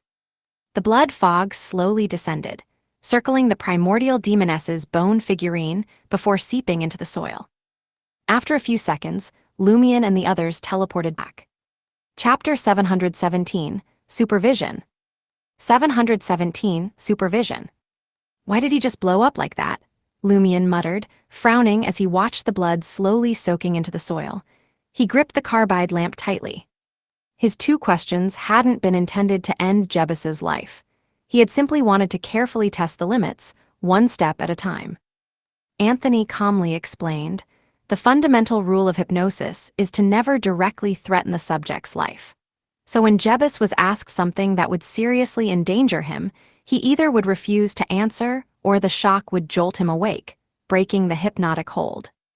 I was ready for the possibility of him breaking free from the hypnosis," Lumion said, having anticipated this outcome. Jebus couldn't dodge the spell of Harumph at that range. Lumion also had 3 ritualistic dog skins and a cow hide in his traveler's bag. Since becoming an ascetic, he could now craft the mystical animal hides required for the animal creation spell himself. So he had imbued extra powers into the ones he already possessed. Thinking back on what had transpired, Jenna mused, Jebus was going to answer at first, meaning he didn't think those 2 questions would put his life at risk. Heth, guess things didn't play out like he expected. Franca nodded, exactly. If it was truly dangerous, he could have just stayed quiet. I assumed he was under some contract where revealing the School of Truth's headquarters, or his direct overseer's name, would cause his shadow to attack his soul. Damn, what if his overseer sneaked in extra terms when the contract was signed? Could that be why Jebus had no clue answering would be risky? Heavens, how tragic is that? Nothing but lies and trickery through and through. Are we dealing with swindlers or brokers here? After Franca's lament, Lumion considered for a few moments. Overseer. Overseer? Franca caught on immediately. Overseeing subordinates is an overseer ability, but Jebus didn't know that. Did he set off some forbidden conditions by answering key questions? Jenna snapped to attention. You think the overseer spotted us already? Could they be on their way? Unlikely. I had Franca leave the primordial demoness figurine here after noticing Jebus's strange reaction, Lumion said, smiling. Even if we're right, the overseer probably just detected an issue with Jebus, not our precise location. The real problem is we may need to change our plans going forward. Jenna and Anthony understood what Lumion meant. They weren't under imminent threat or at risk of the overseer tracking them down. But something had happened to Jebus, who was guarding Morin Avigny in the mirror world. Once the overseer realized, they would easily deduce that someone was after Morin Avigny and undoubtedly take action. The scheme they had so carefully devised probably no longer fit the new circumstances. Franca sighed heavily, eyeing the bone figurine on the ground with genuine regret. I resisted when the Demoness of Black first gave me this figurine. Now I'm wishing she'd given me a dozen. Poking fun at herself, she stooped down to retrieve the primordial demoness figurine. She delicately cleaned it off and murmured appreciatively. Lumion took stock of his own actions. I should have been watching how Jebus's fate tributary shifted using the Eye of Calamity. Maybe then, I could have intervened in time to stop him from responding. He hadn't anticipated Jebus being oblivious to which questions would violate a taboo. This wasn't about religious devotion or advanced mystical knowledge. Jebus ought to have known what he could and couldn't say. If not, his daily life would have been cut short many times over. Franca remembered. The School of Truth member Jenna and I ran into before had the same thing happen when we asked his organizational affiliation and why he was capitalizing on the gatekeeper vanishing. Based on Jebus's answer, stating the School of Truth itself isn't forbidden. And I bet the guy who wasn't even an ambitionist yet had no idea why he was exploiting the gatekeeper's absence. Seems it really is an overseer ability after all. No wonder the taboos are fluid, with the context, mental state, and overall situation determining what crosses the line each time. The rules adapt to the circumstances. Heck, just like the ideology Jebus described. Lumion gave a small nod and laughed. Well, at least we secured the spoils early on. Would have been a huge waste otherwise. He thought for a bit. Franca, contact the Demoness of Black with the charm later. Inform her about the fixed mirror world entrance we made, what occurred, and how Jebus reacted. See what she thinks and advises. Right, she's likely a Tamara from the Apprentice branch. No love lost between her and Morin Avigny, who defected from the Judgment branch. Franca concurred, and Lumion turned to Jenna next. Head to the safe house and send word to Madam Judgment. The Judgment pathway stands for order, so I feel we must alert her to the School of Truth situation at once. I'll take you there. Got it. Jenna was accustomed to Lumion delegating tasks in moments like these. Finally, Lumion addressed Anthony. Join me at the Pleasure Pavilion to await Morin Avigny's arrival. Watch him closely for any unusual behavior. Situated on Avenue du Boulevard, the opulent Pavilion of Pleasure functioned as the Intes Republic's presidential estate.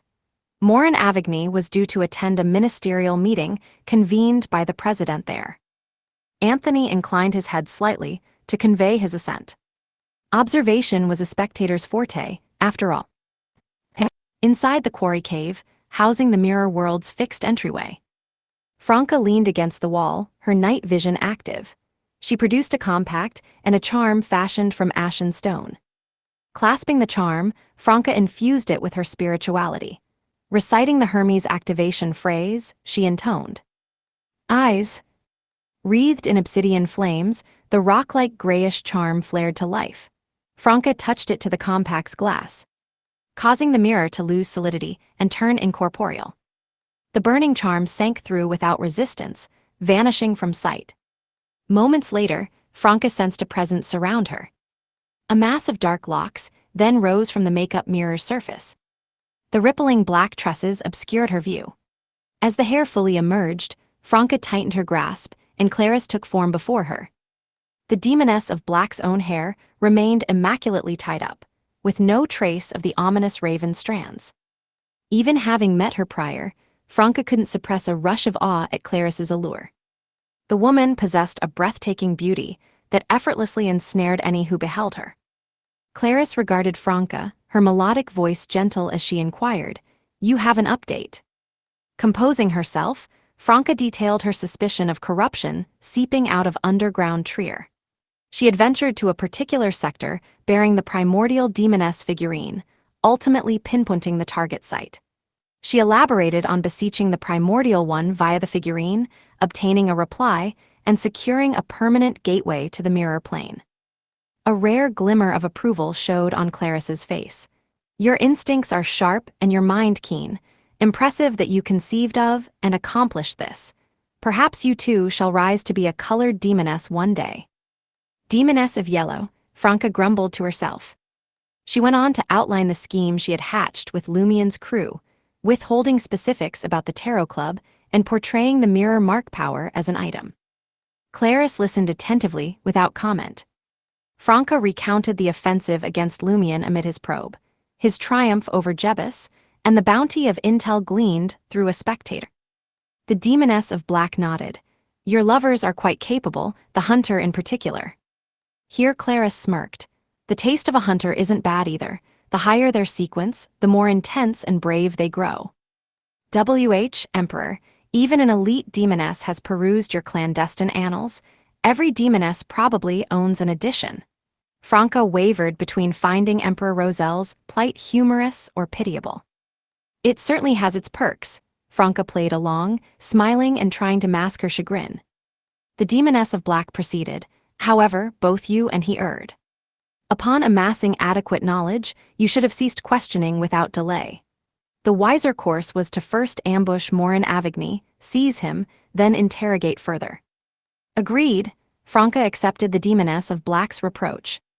In hindsight, the location of the School of Truth's headquarters and the presiding overseer's identity were not essential facts for their immediate needs. They could have morphed Jebus into a dog and set Lugano and Ludwig to guard him. While the overseer remained unaware, she and the rest could have lurked within the mirror, poised for Morin Avigny to unwittingly enter of his own accord. Ample chances to take a second captive would have presented themselves down the line. However, this was Lumien's style. It had long been apparent to Franca that Lumien was predisposed to extracting intelligence on the spot. Only extraordinary reasons would induce him to postpone. As if he feared the slightest delay might thwart him from procuring otherwise obtainable insight. Demoness of Black Claris refrained from belaboring the point. Nodding, she declared, "Abide here for my return. I'll look into these developments, but it may require some time." "As you wish, Madame Claris." Franca made no effort to conceal her gratified smile. Outside the dazzling pavilion of pleasure on Avenue du Boulevard, Lumien and Anthony seamlessly rejoined the throng of journalists. Chapter 718, Another Warning. Lumien and Anthony only had to wait briefly before the ministers began exiting the pavilion of pleasure one by one. They quickly approached Morin Avigny, the Minister of Industry. While listening to the other reporters' questions, they employed their unique abilities to observe him closely. After just over 10 seconds, Lumien turned to Anthony and gave a small shake of his head, indicating that, for now, there was nothing unusual about Morin's River of Fate. He trusted that Anthony, being a spectator, would understand his unspoken message. Anthony responded with a slight headshake of his own, confirming to Lumien that Morin Avigny's expression and behavior appeared normal. Has the overseer directly responsible for Jebus not reached out to Morin Avigny, or could our assumption be incorrect? Is it possible that Jebus's death wasn't detected by the overseer's monitoring? Have they not fully grasped the situation with Jebus? These thoughts raced through Lumien's mind as he continued his observation. This was precisely why he had come in person to the Pavilion of Pleasure, to await Morin Avigny's appearance. Only by acquiring the most current and reliable information could he assess whether to move forward with the original plan, adjust it, or temporarily set it aside. Indeed, within Morin Avigny's River of Fate, a tributary of him entering the full-body mirror in the study still exists. Shrouded in an intense black hue, Lumien, unconcerned about the drain on his spirituality, maintained his focus on any potential shifts in Morin Avigny's destiny. Following a short interview, the debonair Minister of Industry, flanked by his bodyguards, descended the steps of the Pavilion of Pleasure and headed towards his stylish four-seater carriage. As the valet opened the carriage door, Morin Avigny pulled out a small hand mirror from his pocket, seemingly checking his appearance. In Trier's high society, this was a typical occurrence. Men's cosmetics and grooming had long been in vogue. Morin Avigny peered into the hand mirror, his dark gray pupils abruptly widening as his expression subtly changed. Nearly simultaneously, Lumien, with his silver-black eyes, detected a notable alteration in the Minister of Industry's Fate tributary. None of the tributaries suggested Morin Avigny's entry into the study's full-body mirror. All relevant choices had vanished. As a result, even if Lumien depleted nearly half of his spirituality and employed compelling fate, he would be unable to force Morin Avigny to willingly enter the study's full-body mirror. Compelling fate wasn't about creating destiny. Choices had to exist before they could be compelled. Taking advantage of the moment when the reporters had shifted their focus, and the two of them were slowly trailing behind, Anthony quietly said to Lumion. When Morin Avigny looked at himself in the hand mirror, he experienced a palpable sense of fear. As Lumion followed the other reporters, he continued to assess Morin Avigny and formed a related hypothesis. Someone was utilizing the mirror world and the hand mirror to convey a message to Morin Avigny. The transmitted information likely pertained to the mysterious demise of Jebus Lada, who was tasked with guarding the study's full-body mirror and the disappearance of his body. For Morin Avigny, this implied that someone was conspiring against him. The shadow was already looming over him, its source and circumstances unknown. Under such conditions, fear was inevitable. For the majority of people, emotions would inevitably manifest to some degree in their facial expressions and physical movements, making them readily apparent to spectators. Yes, given that Jebus possessed a mirror cufflink, it's reasonable to assume that the overseer above him would have comparable items. They might even possess the additional capability to communicate via the mirror world, Lumion recalled, thinking of the glass cufflink now in Franca's possession. Moreover, Jebus had disclosed that Morin Avigny had instructed the other mirror people from the Tamara family to assume new identities and relocate, leaving him as the sole contact with the School of Truth. Consequently, when the overseer discovered Jebus's unexplained disappearance and ultimate death, they would be unable to reach the other mirror people. They could only await the conclusion of Morin Avigny's ministerial meeting to send him a warning. Our prior conjectures have been validated. The overseer did indeed detected Jebus's death. Whether the overseer was limited by his abilities or hindered by the primordial demoness figurine is uncertain, but he was unable to immediately locate us and launch a counterattack. We must abandon the original plan. Getting Morin Avigny to, willingly, enter the study's full-body mirror is no longer feasible. Lost in thought, Lumion watched as Morin Avigny tucked away the hand mirror, boarded the carriage, and headed home. Taking advantage of the still somewhat chaotic scene, he and Anthony discreetly left the pavilion of pleasure. At the periphery of a square adorned with statues and obelisks, Lumion scanned his surroundings. Confirming that no one was nearby, he murmured to Anthony, "What do you think frightened Morin Avigny?" He had already shared his theory with Anthony. Drawing on his spectator perspective, Anthony endeavored to analyze the psychological states of the School of Truth and Morin Avigny. Without intel on the enemy, it's improbable that the School of Truth, a secret organization worshipping an evil deity, would dispatch additional demigod-level operatives to Morin Avigny's proximity to enhance protection for the mirror people. Unlike an Orthodox church, they can't afford to act rashly and perpetually escalate their involvement. They must consider the possibility that the group that apprehended Jebus is equally formidable, potentially including a demigod in their ranks. They might even suspect that this could be a covert mission orchestrated by the Purifier, Machinery Hivemind, or an elite unit from Bureau 8. In essence, the overseer will convey to Morin Avigny that he's now on his own. They'll offer indirect support, but can't intervene directly. Other cults might react with insanity, extremism, and irrationality while still defending Morin Avigny. However, based on Jebus's ideology, the School of Truth will refrain from such actions. That explains why Morin Avigny couldn't conceal his fear. It's tantamount to being forsaken. Lumion gently nodded. Anthony continued his analysis. We must also take into account Morin Avigny's unique characteristic as a mirror person. The mirror people we've previously encountered not only pursued their own ambitions, but also exhibited a certain zealotry towards their leader and overarching objectives.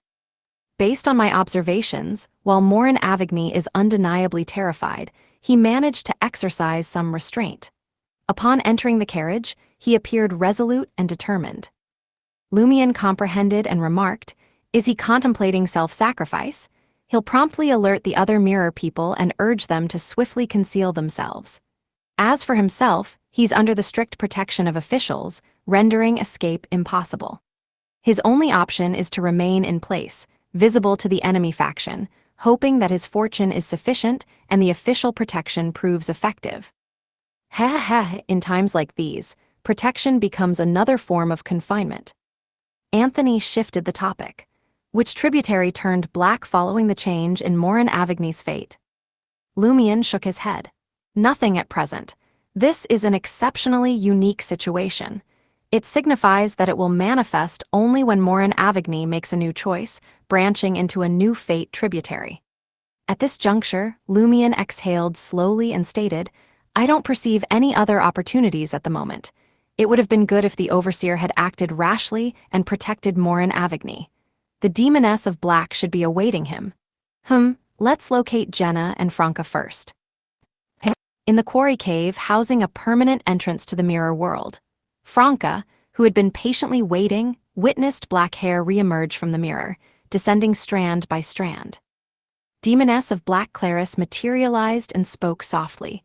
Currently, no Beyonders are concealed behind the relevant mirror. They must have abandoned Morin Avigny. I'm unable to provide assistance at this time. You must reevaluate your strategy and devise a means to capture Morin Avigny, who is under the robust protection of official Beyonders, without entering the mirror world. Do you have a solution in mind?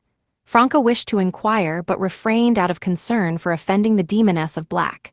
Instead, she simply replied, understood. In a secure safe house within the administrative district, Jenna informed Lumion and Anthony, Madame Judgment has instructed us to halt further action for now. She needs to confer with the other major arcana card holders regarding the information obtained from Jebus. With Ma'am Hermit, Lumion pondered silently, immersed in thought. He gave a small nod and said, let's go find Franca. After rendezvousing with Franca in the subterranean quarry cave and sharing their discoveries, Lumion sighed and declared, for the time being, we have no choice but to abandon our efforts. As Franca and the others nodded in agreement, Lumion suddenly heard a resounding voice. Don't you believe you're capitulating prematurely? Did you fail to notice any issues? Termibarose, why is he offering me guidance? And it's not an urgent matter that threatens him. Lumion couldn't help but furrow his brow. Termibarose's profound voice persisted. Consider this. If you were an overseer, what actions would you take in such a scenario? Naturally, they would reduce personnel and conceal themselves to prevent the enemy from discovering clues and pursuing them. Lumion muttered under his breath. Beyond this, what else can they do? How can they indirectly aid Morin Avigny? Franca, Jenna, and Anthony observed Lumion as he mumbled to himself, awaiting his ultimate explanation. Abruptly, a possibility occurred to Lumion. He gazed at his three companions and said in a low, serious tone, under-the-table transaction. Safeguard Morin Avigny through a high-level under-the-table transaction. That's why we each abandoned the plan for distinct reasons. Even the River of Fate currently shows no death calamity for Morin Avigny. Chapter 719, Advancing. We were under the influence of an under-the-table transaction. Franca carefully reviewed the entire situation, but couldn't find anything out of the ordinary. The only thing that stood out was that the Demoness of Black probably had a way to quickly extract Morin Avigny while he was under the protection of an official Beyonder team. She clearly knew how to exploit the mirror world, yet she burdened everything upon her. Of course, her actions made sense when put into context. Even though Morin Avigny's security detail consisted of mid-sequence Beyonders, this was Trier, the capital of the Intes Republic. It was a diocese of great importance to both the Eternal Blazing Sun Church and the God of Steam and Machinery Church. Numerous demigods were posted there, ready to intervene at a moment's notice. If the Demoness of Black couldn't end the fight quickly and eliminate all witnesses, she would face severe repercussions. Official Beyonders might even track her using specialized sealed artifacts. If something happened to her, the Demoness Sect's Trier branch would be dealt a crippling blow. In a situation like this, it would be wiser for her to assign a capable member of middling rank to handle the matter while she focused on damage control. If things went south, she could easily cut ties with Franca and her lovers. This assumed, of course, that Morin Avigny wasn't valuable enough for the Demoness Sect to go to great lengths to eliminate him. If he were, the sect would have evacuated non-essential personnel beforehand and assembled high-ranking, color-named demonesses in Trier. I think there's an issue here. It's not that we shouldn't or can't abandon the mission, but rather that we gave up far too readily and hastily," Anthony remarked, analyzing the situation from a human behavioral standpoint. Franca nodded pensively and added, "Indeed. The Demoness of Black only briefly verified the absence of hidden Beyonders behind the mirror in question, before concluding that Morin Avigny had been abandoned and would receive no further assistance." "That's way too rushed and convenient," Jenna commented. After a moment's hesitation, she asked, "Was Madame Judgment affected as well?" "It's possible," Lumion glanced down at his chest. Lowering his voice, he asked, "Termabarose, why weren't you impacted? Is it because you're an angel?" Termabarose's imposing voice echoed within Lumion's body. "It's hard to say for certain. It could also be due to the Fool's Seal. While the seal does limit me, it can also serve as a safeguard under certain circumstances." Similar to Nabordisly's Abomination Corpse, the Overseer's under-the-table transaction couldn't breach Mr. Fool's seal, so it had no effect on Termabarose. Lumion nodded in understanding and said to Jenna, "We need to inform Madame Judgment of our suspicions. If an under-the-table transaction is indeed at play, she'll undoubtedly break free of its influence and offer new guidance once alerted. If she's unaffected, the messenger will just have to put in a bit of extra effort." "Got it," Jenna grasped Lumion's point. "Even though we suspect an under-the-table transaction, we can't act recklessly right now. We still require fresh directives from the major arcana cardholders." As Franca waited for Madame Judgment's reply, she let out a sigh. "Is something wrong?" Jenna inquired, her worry apparent. Franca responded with a mix of sorrow and outrage. This under-the-table transaction was exceptionally lavish. It impacted no fewer than 2 demigods. The overseer of the School of Truth must have paid a steep price and offered up a considerable number of precious items. "Sure, that's all true, but what's it got to do with you? Why are you so worked up about it?" Jenna blinked, struggling to grasp Franca's train of thought. Franca elaborated. "Once Madame Judgment apprehends or eliminates him with our assistance, there won't be much left in terms of spoils of war for us to divvy up. We might end up with another penniless target like Jebus." Lumion, Jenna, and Anthony were momentarily at a loss for words. "You're already worrying about hypothetical future spoils." Lumion shifted the topic and turned to Franca and Jenna. "When I posed those final 2 questions to Jebus, why did you 2 lean in closer to me? Did you sense that something was about to go awry?" "Naturally, it was a demoness's intuitive premonition," Franca declared smugly. "While I couldn't pinpoint what exactly would happen, being nearer to you provided me with more options for dealing with potential threats." Jenna gave a subtle nod, indicating that she felt the same way. Lumion faced Anthony. "What about you?" Anthony answered honestly. "I suspected that the last 2 questions would snap Jebus out of his hypnotic state. Franca and Jenna's reactions indirectly validated my concerns. Given that, it seemed prudent to take cover behind you too." "So you're using us as human shields," Franca remarked with a wry smile. Anthony nodded earnestly. "You 2 have mirror substitution at your disposal." "Fair point," Franca conceded. After a short while, Madame Judgment's messenger delivered a response. The message was succinct: "Proceed with your course of action." Does this imply that the major arcana cardholders will monitor the situation? Have they consulted with Ma'am Hermit? Lumion nodded thoughtfully and grinned at Franca and the others. "Let's stick to our initial plan." "The initial plan," Franca started, taken aback. "Precisely," Lumion confirmed, still smiling. "Over the next several hours, potentially even a full day, the Overseer and the other mirror people certainly won't be guarding Morin Avigny from behind the full-length mirror in his study. That should be a necessary condition for the under-the-table transaction to succeed.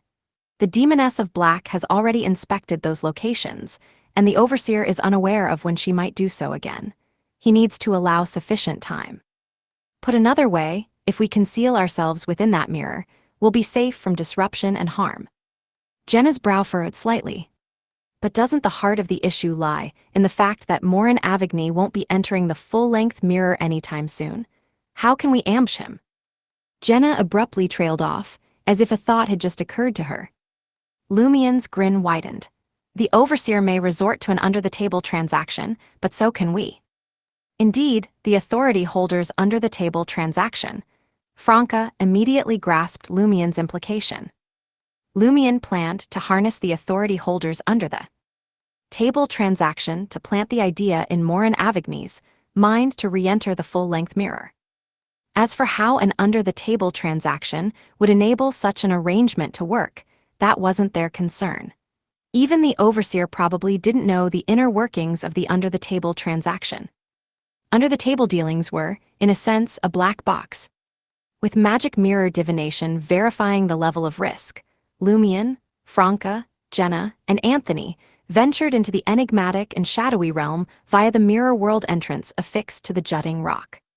Surveying the spiderweb-like void passageways stretching to unknown destinations, Lumien activated the mirror mark contract imprinted on him.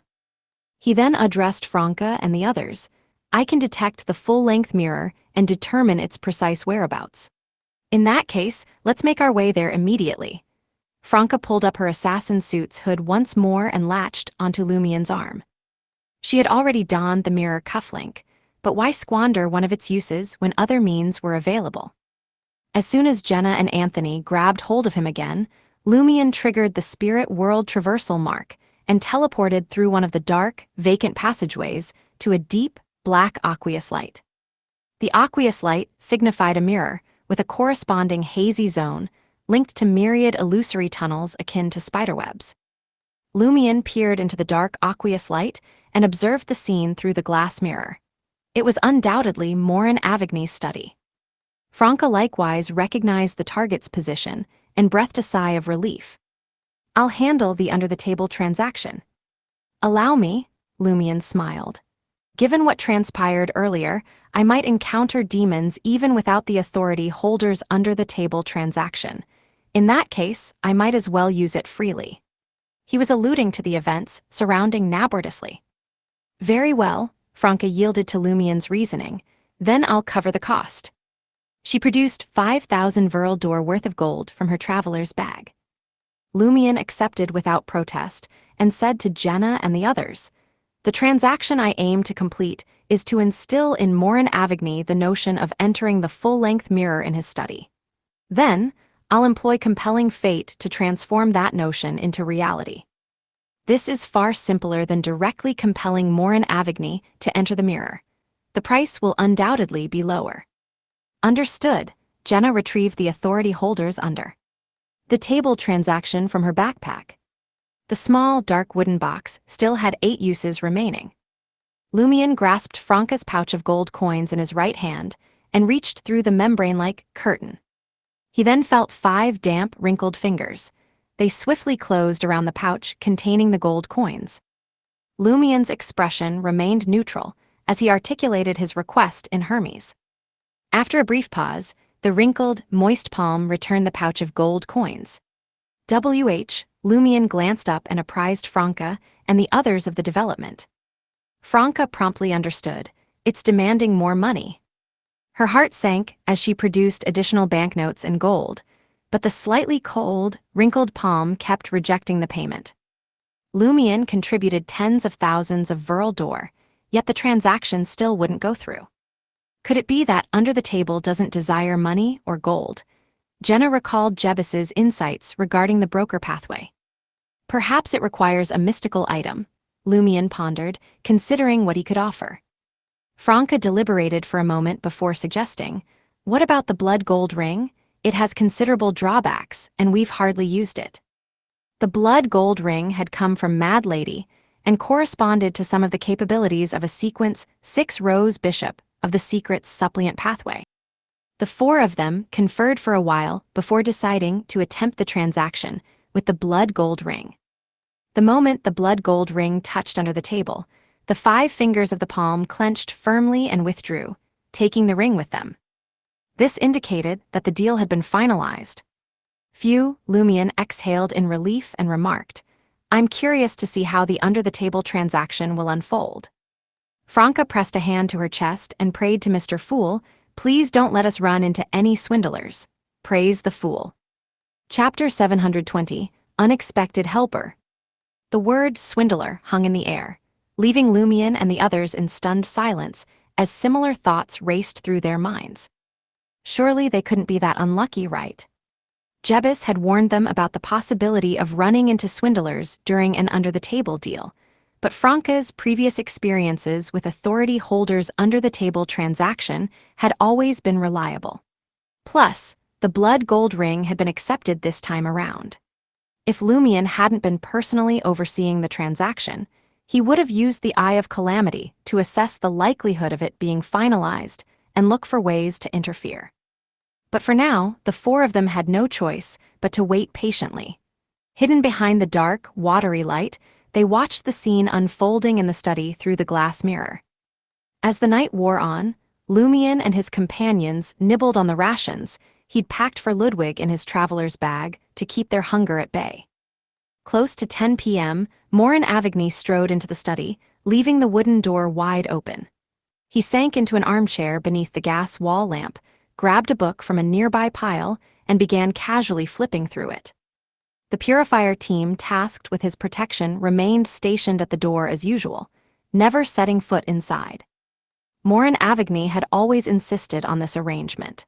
He'd even signed contracts with the Purifiers, Machinery Hivemind members, and Bureau 8 team, acknowledging that he was willing to take on the associated risks. The security detail understood. A politician's study likely concealed all sorts of shady secrets. Keeping people with Beyonder powers from entering was a way for Morin Avigny to protect himself. As was his custom, Morin Avigny left the study door open instead of shutting it, making it simpler for the purifiers to keep an eye out for any potential trouble. While perusing the books, Morin Avigny would occasionally glance up at the full-length mirror positioned just out of the purifier's line of sight, his thoughts seemingly far away. At the same time, Lumion's eyes, hidden within the mirror, glinted a silvery black. Peering through the glass, he studied Morin Avigny's River of Fate. Looking closer, he confirmed that the Minister of Industry had indeed gained several new fate tributaries involving stepping into the full-length mirror. One of them was even cloaked in a thick, black hue. Seizing the moment when Morin Avigny ducked his head to resume reading, Lumion slowly reached his right palm out from the mirror, pressing it firmly against the glass as if it were merely a reflection. Then, he unleashed his remaining spirituality, transforming it into a raging, phantom river that surged toward the mercury stream, symbolizing Morin Avigny's fate from a few meters away. The main trunk of Morin Avigny's fate swallowed up the other tributaries and rushed into the dense, black one. Compelling fate. Channeling the spirituality he'd accumulated using his ascetic abilities, Lumion quickly withdrew his palm to avoid tipping off Morin Avigny. He gave Franca and the others a nod, signaling that both the under-the-table deal and his compelling of fate had been successful. As for the exact way Morin Avigny would embark on this fated path, Lumion couldn't say. The details were beyond his sight. Franca and Jenna let out sighs of relief, not daring to speak lest they alert Morin Avigny, who possessed mirror-related abilities. They shared their understanding with Lumion through gratified smiles and relaxed nods. They retreated to their positions, preparing for the upcoming ambush. Just as fate was being compelled, Morin Avigny's spirituality abruptly sensed a warning, filling him with a feeling of impending danger. The mirror message he'd received at dusk sprang to mind, and he started to suspect that the unknown enemy the Overseer had mentioned was plotting something that could put his life at risk. Unable to resist, Morin Avigny glanced at the full-length mirror once more, debating whether to flee into it and abandon this place before the purifiers had a chance to react. He yearned to shed his current identity and vanish completely from the hidden enemy's radar. Fighting back his impulses, he turned his head to look at the purifiers standing guard at the door. There could be a trap lurking behind the mirror. His best bet was to pray that the official Beyonders would be able to shield him. "This is Trier, and I'm a minister of the country." Right then, his valet appeared at the door, carrying a glass of warm milk. Drinking warm milk before showering and brushing his teeth was part of Morin Avigny's nightly routine to help him sleep. The purifiers carried out their standard checks before permitting the valet to enter the study. "Your milk, sir," the valet said deferentially, extending a white porcelain cup brimming with the liquid. Morin Avigny had made immense contributions to Inti's industrial growth and had been awarded the Legion of Honor Medal, earning him the rank of knight. Nodding his head slightly, Morin Avigny reached out his right hand to accept the glass. All of a sudden, he noticed his valet's eyes cloud over, an indescribable agony lurking in their depths. A heartbeat later, the valet's mouth flew open and he vomited. What he spat out was a solid, writhing chunk of blood-colored flesh, hurled directly at Morin Avigny. The flesh swiftly ballooned, morphing into a cloak of flesh and blood that wrapped around Morin Avigny. It wriggled inward, seemingly trying to force its way into the Minister of Industry's body. In the mirror, Lumion was stunned. This aura... It's Mr. K. Why had he shown up out of nowhere to try to assassinate Morin Avigny? With a sharp crack, Morin Avigny cocooned in the flesh end. Blood cloak transformed into a mirror and shattered. Nearly simultaneously, the purifiers at the door sprang into action. A column of pure light wreathed in flames plummeted from the sky, bathing the cloak and causing it to visibly start melting. Witnessing this, Morin Avigny spun around without hesitation and lunged at the mirror nearest to him. He had already revealed mirror substitution to the purifiers. Short of eliminating every witness without a trace, he would undoubtedly face intense scrutiny later on and lose the protection of the contract. His only option was to take advantage of this chance to escape through the mirror world, while the purifiers tangled with the assassin. As he watched Morin Avigny's figure loom larger and nearer to the full-length mirror, a thought abruptly struck Lumion. Could this be fate? He instantly retreated and disappeared. A moment later, Morin Avigny's figure passed through the mirror, emerging behind the hazy, shadowy, and nearly vacant-looking glass. The purifiers outside were shocked to see this. At the same time, they grasped that something was seriously wrong with the target under their protection. Their attention wavered briefly. Taking advantage of the distraction, Mr. K changed grazing targets and teleported away from Morin Avigny's residence. In the space behind the mirror, Morin Avigny didn't linger. He promptly activated mirror traversal, rapidly changing positions to throw off any would-be pursuers. Just then, he felt his body grow inexplicably heavier, his movements oddly constricted, stopping him from successfully slipping into an empty, dark tunnel. It was as though someone had seized him. Right after that, Morin Avigny sensed invisible threads coiling around his limbs and torso, layer upon layer. With his share of powers, he pinpointed the source of the sinister threads. They were close by. Morin Avigny angled his head marginally and peered at an empty corner. His eyes flashed with two blinding lightning bolts. Psychic piercing. The lightning lanced out, hitting the empty spot. A sharp cracking rang out, scattering shards of shattered mirrors. At the same instant, Jenna, dressed in a black gown and veiled bonnet, materialized behind Morin Avigny, gripping a small, elegant revolver. Bang! She squeezed the trigger, targeting Morin Avigny's vest. The yellow bullet, wreathed in silent black flames, struck the target's body with precision at close range. Crack, Morin Avigny deployed mirror substitution yet again. As broken mirrors rained down, his figure rematerialized in a different corner of the hazy space. Franca and Jenna vanished without a trace. Feeling the intangible threads enveloping him, Morin Avigny thrust out his right palm and intoned in ancient Hermes. Invisibility is prohibited here. The instant he uttered the final word, innumerable transparent spider silks undulated throughout the area, resembling seaweed blanketing a section of ocean. Franca, garbed as an assassin, and Jenna, clad in dark attire, circled or advanced, respectively, poised to strike again. Realizing that the two foes couldn't touch him for the moment, and that the invisible spider silk hadn't constricted, Morin Avigny had no time for a counterattack. He immediately sought to use mirror traversal to flee the area. Out of nowhere, Morin Avigny's eyes bulged, his expression contorting with viciousness. His body shattered once more, assuming the shape of a mirror. Not far off, Anthony Reed, dressed like a veteran, appeared. He had just cast Frenzy on Morin Avigny. The prohibition of invisibility rule didn't constrain him since he wasn't invisible. However, Morin Avigny himself hadn't been looking in Anthony's direction. After employing mirror substitution multiple times, Morin Avigny rematerialized on the far side of the space, putting distance between himself and Franca, Jenna, and Anthony. Grasping that yet another enemy had entered the fray, he fled with intensified urgency. Right as Morin Avigny was poised to activate mirror traversal, Franca lowered her hood, unveiling her radiant, refined features. As she did, the diamond necklace adorning her neck emitted a subtle glow. Beatrice's necklace.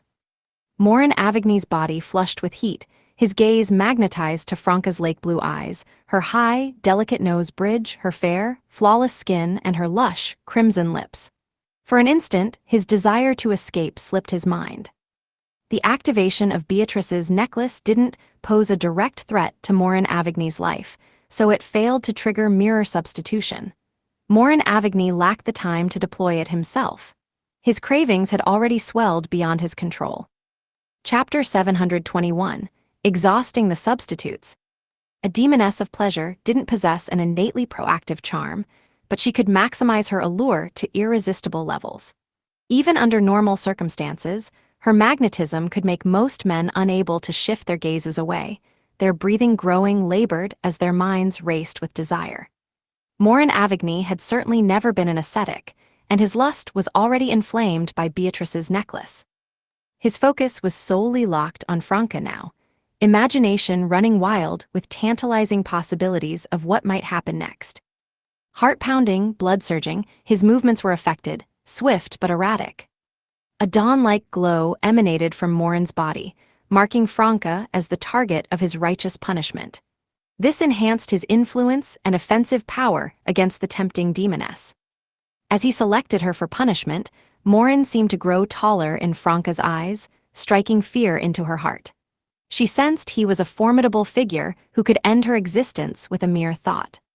She broke invisibility and tried to quickly shift positions. Seizing the opportunity, Morin thrust out his right hand, breathing hot and heavy, and spoke an ancient Hermes incantation. Imprison. Viscous amber liquid surged forth, enveloping Franca and freezing the demoness in place within a colossal transparent prison. Cracked. Franca's form shattered, transforming into a palm-sized makeup mirror. This allowed her to escape the disciplinary paladins in prison. Suddenly, powerful danger premonition gripped Morin. Straining his enhanced physique, he broke free of the intangible spider silk ensnaring him and dove to the side. Jenna's ice spike, wreathed in unholy black flames, narrowly missed its mark, as she struck with all her might from the diagonal flank. Morin's eyes flicked to the witch in her dark dress and bonnet. He couldn't help but think she was quite appealing too. Why not have both? Dropping to one knee, Morin reached out towards Jenna and bellowed another Hermes invocation. Confinement. Wordlessly, an immaterial wall materialized around Jenna, impenetrable even to her spirit body. Rather than adhering directly to her, it generated a transparent cell with her at its center, thwarting any attempt at mirror substitution. Taking note of this, Jenna opted not to strike the unseen barrier.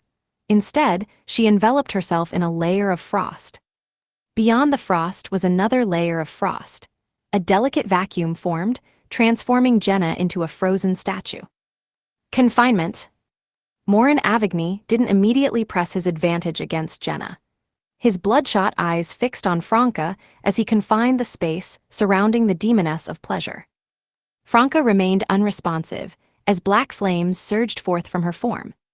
Outside the black blaze, strata of frost coalesced, fashioning a translucent, sturdy sarcophagus.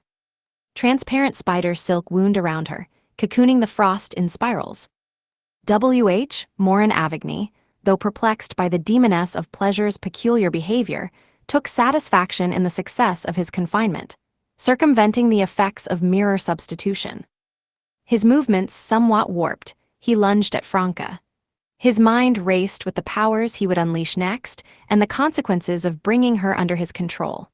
He had almost forgotten the presence of the spectator, but Anthony had slipped into a blind spot. No matter, I'll subdue the two demonesses first. The instant this notion crossed Morin Avigny's mind, a faintly piercing melody abruptly resounded in his ears. Lumion stepped out from the corner shadows, The Black Symphony of Hatred bone flute at his lips. Prohibition of invisibility hadn't compelled him to reveal himself, as he wasn't invisible to begin with. He had merely shape-shifted into a shadow being, blending with the shadows. Lumion studied Morin Avigny's face, twisted by desire. Approaching with a grin, he played the melody with intensified vigor. Given Morin Avigny's state, he was certain the symphony of hatred's exploitation of vulnerabilities would undeniably inflame the other's cravings. Employing his Fate Appropriator's abilities in tandem was unnecessary. Amid the lively, cutting music, Morin Avigny's body abruptly went rigid. With a cracking noise, he invoked mirror substitution to endure the nearly lethal assault on his behalf. Morin Avigny's silhouette manifested behind Lumion, but Lumion's performance persisted, and the nigh-explosive lust gripping Morin Avigny remained unabated. Crack, crack, crack. Morin Avigny's form repeatedly fractured like a mirror, rematerializing in the ever-quickening melody. He couldn't flee the vicinity, nor could he spare a moment to obstruct his hearing. The captivating strains of the Symphony of Hatred permeated every nook of the space behind the mirror. Anthony crouched in a corner, employing a prop he had readied beforehand to shield his ears. He was set to bank on the mirror to induce a trance and plunge into deep sleep, thus evading Lumion's lethal melody that spared neither friend nor foe. Despite his preparations, grayish-white dragon scales involuntarily surfaced on his skin. Crack, crack, Morin Avigny's mirror substitution had at last been exhausted. His mind reeled, and he experienced overwhelming pleasure, a surge of euphoria. His frame shuddered with pain and rapture. Blood seeped from his nostrils, eyes, ears, and mouth. His saliva, mucus, and tears streamed all at once, as though he teetered on the brink of collapse. Lumion appeared behind him, lowered the Symphony of Hatred, and snorted. Twin beams of white light struck Morin Avigny, plunging the disciplinary paladin into unconsciousness. Lumion afforded Morin Avigny no opportunity to harness his unique powers to rouse himself. He produced a ritualistic dog skin from his traveler's bag and draped it over the gradually crumpling foe's head. "Dog," Lumion declared in Hermes. With a shadowy flash, Morin Avigny vanished, supplanted by an enormous dog with tawny fur. Amid the intangible thud of the dog collapsing to the ground, it lay insensible on its flank. Lumion smiled, stooped down, and scooped up the dog. Witnessing this, Anthony dislodged the gag that had wholly covered his ears, and Jenna shed the dual layers of frost encasing her. Franca lagged slightly. After a handful of seconds, the cocoon ruptured, and the ice coffin noiselessly dissipated, prompting the black flames to disperse. She regarded Lumion and Jenna with astonishment and delight, stating, "My pleasure potion underwent substantial digestion." No sooner had she concluded her statement than she pinched her nose and surveyed the spot where Morin Avigny had stood and the massive dog cradled in Lumion's arms. "I know what's going on. He must have just savored genuine pleasure, utmost pleasure. Moreover, this pleasure stemmed from me." Lumion deliberated momentarily before replying. "He even staked his life to remain in pursuit of the pleasure you bestowed upon him, weathering the same excruciating agony. Ultimately, he attained the pleasure he coveted, albeit not in the manner he desired. He paid the steepest price for it." "He's also a beyonder on par with Sequence 5, Franca remarked with a wistful smile. "Regrettably, I wasn't the one wielding the Symphony of Hatred. Otherwise, my pleasure potion might have been fully digested. Pleasure begets pain, and pleasure lures people into depravity. Pleasure is akin to a candle flame to a moth." At this juncture, she lowered her voice and mumbled in an unfamiliar tongue, "Lust is a dangerous game." Franca harbored no excessive regrets. Among them, only Lumion could shoulder the adverse cost of the Symphony of Hatred. Anthony scanned the environs and serenely prompted Franca, "Since we've succeeded, let's leave quickly." Jenna had already drawn near to Lumion, who had likewise stowed away the Symphony of Hatred. "Okay." Franca nodded and took several paces to Lumion's side, grasping his upper arm. Concurrently, black flames ignited behind the mirror. Within seconds, the quartet emerged from the fixed portal to the mirror world in the quarry cave. Franca finalized the ante. divination, and anti-prophecy measures. Subsequently, they teleported back to the secured residence in the administrative district. Franca sighed. Beatrice's necklace can no longer trigger lust. Beatrice's necklace could only trigger such desires twice. The inaugural target of lust was Gardner Martin. For Demoness Franca, this signified the loss of a potent auxiliary means. Jenna nodded slightly. How unfortunate. It appears the demoness of pleasure and the sex addict of the mother tree of desire pathway can forge an ideal and efficacious partnership. Indeed, unfortunately, I cannot obtain the mother tree of desire's boon. Otherwise, Franca abruptly fell silent, and an identical phrase flitted through the minds of Lumion and the others. Sex addict demoness. Clearing her throat twice, Franca said, I can only hope that the bestowed of the mother tree of desire will bestow comparable props. She turned to the enfeebled dog, who had yet to stir, and contemplated briefly before proposing. Administer truth serum to him first, then have Anthony befriend him as a two-pronged approach. Yes, employ the magic mirror spirit channeling spell as a precautionary step. Lumion nodded, recollecting the criticism the demoness of black had leveled at Franca. Quelling his avarice, he said, no need to rush. I'll question him after visiting Mr. K. Mr. K. must have his motives for abruptly targeting Morin Avigny for assassination. Only by consulting him can we extract more pertinent intelligence later. Franca and the others nodded in concurrence. Agreed. 19 Rushier, Psychic Magazine headquarters. Lumion alighted from the carriage, attired in a light blue cotton shirt following a change of clothing, and entered the 6-story white luxurious residence. Chapter 722, He Knows. In the basement of 19 Rushier, Lumion encountered Mr. K. If he hadn't witnessed Mr. K transform into flesh and blood to envelop Morin Avigny, and subsequently suffer holy light damage from the purifiers, Lumion wouldn't have believed that the energetic, black-hooded man before him had recently infiltrated the Inti's Republic's Minister of Industry's residence and carried out an assassination. You're back from the southern continent. Mr. K's voice was as deep and raspy as ever. Instead of sitting in the red armchair, he stood directly in front of Lumion, in the shadows projected by the crystal chandelier. Lumion didn't hide anything and smiled. I'm back to do a favor for a friend. I'll be leaving again in the future. As you know, I can teleport. Mr. K's expansive hood swayed gently, as if nodding. He said with relief, the fact that you still remember to come here and praise the Lord's glory after returning to Trier proves I didn't misjudge you. Lumion, having just completed the prayer process with Mr. K, felt guilty and ashamed. He cut to the chase. I saw you assassinate Morin Avigny. Under his hood, Mr. K's gaze suddenly took on a tangible quality, and the shadows around him flickered. After a few seconds, the Aurora Order Oracle asked in a hoarse voice, You were there. Lumion maintained a relaxed demeanor as he replied, Yes. Your assassination method bore the hallmarks of a rose bishop and was suspected of using grazing to teleport. Even with just the purifier's information, it wouldn't be hard for me to guess it was you. But I admit, I was indeed present. Where were you hiding? Mr. K inquired. Lumion replied with a smile, in the mirror Morin Avigny fled into. At this, Mr. K's black robe fluttered despite the still air, as if countless flesh and blood were cheering beneath. Unable to hide his excitement, he asked, And now, have you captured Morin Avigny? Yes, Lumion nodded solemnly. Ha ha ha ha ha ha. Mr. K half raised his body, revealing his thin chin, and erupted into maniacal laughter. His laughter made Lumion's ears ring. Light and shadows danced in the basement, the stench of blood permeating the air. Finally, Mr. K stopped laughing and spoke with unnerving fanaticism. Just as the Lord arranged, piousness is indeed the only way out.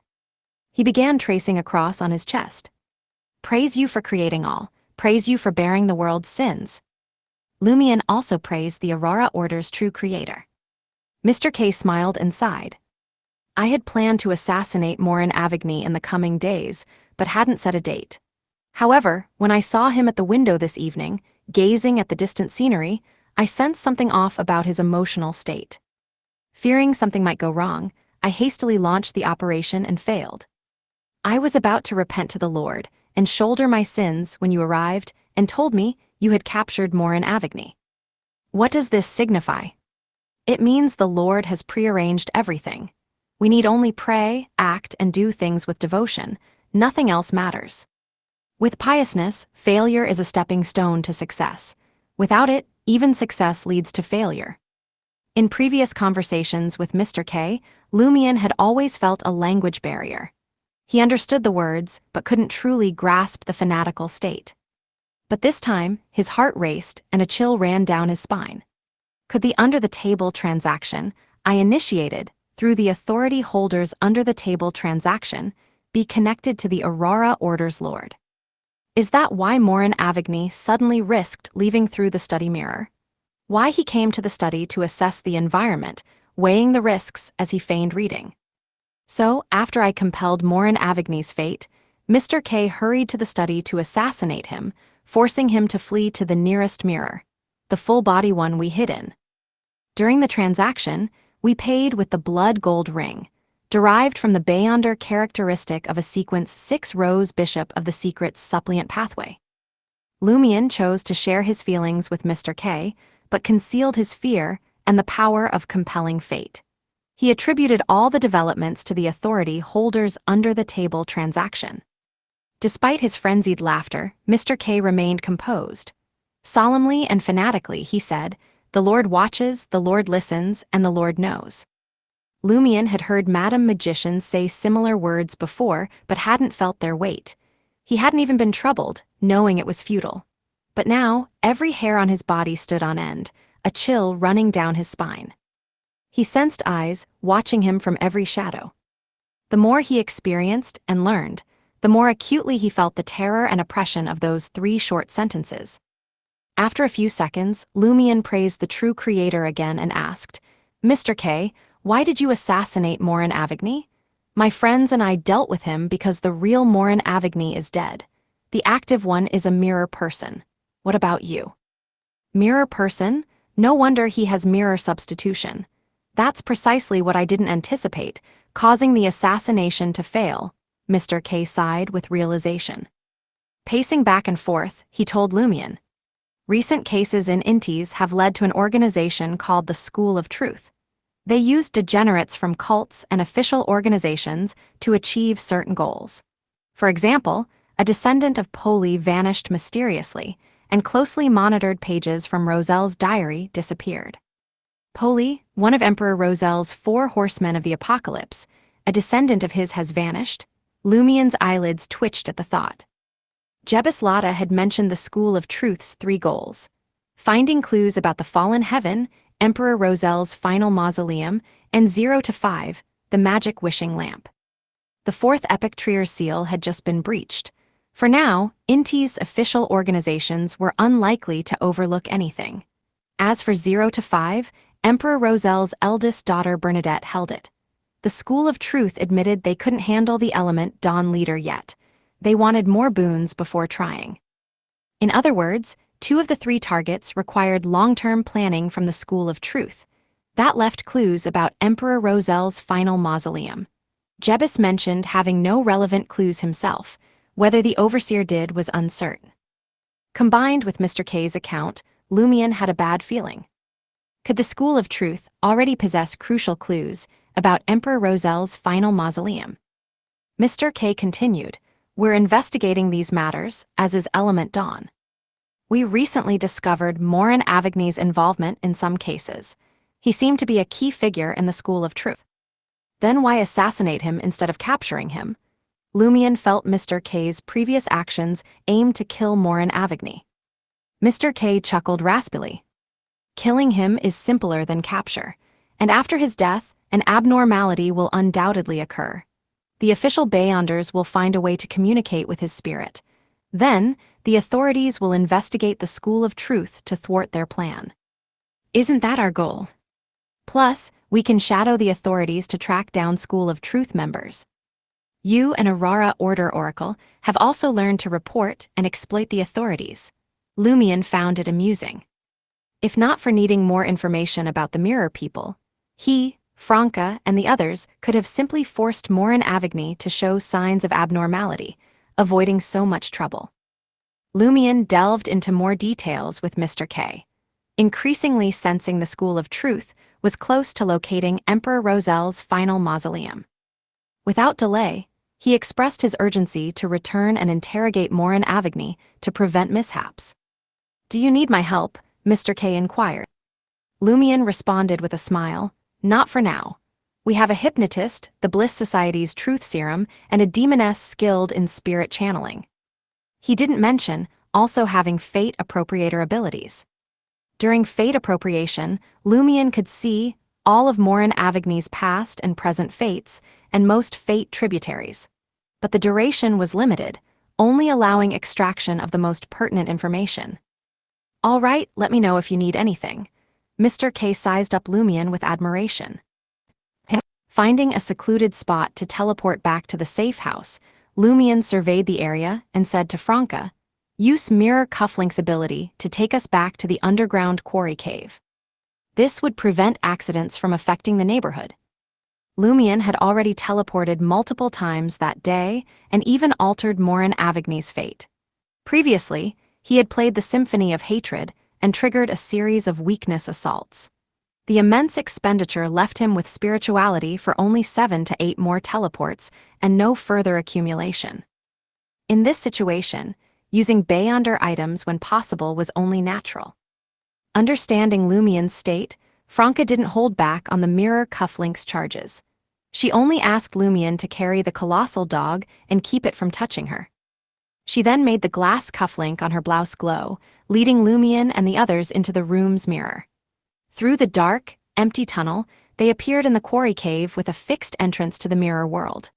Franca took out the truth serum and tossed it to Anthony Reed with a friendly smile.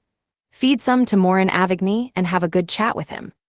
Chapter 723, Secret of Immortality.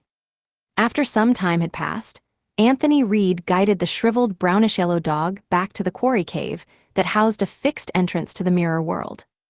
Turning to Lumion, he said, "You can dispel the animal creation spell now." Lumion glanced at the enormous dog, which had lost its ferocious and ruthless demeanor. With a smile, he recited the dispelling incantation in Hermes. "Monk." Lumion had personally crafted the ritualistic dog skin. While he had used Padre Guillaume Bainet's activation incantation, he had modified the dispelling incantation.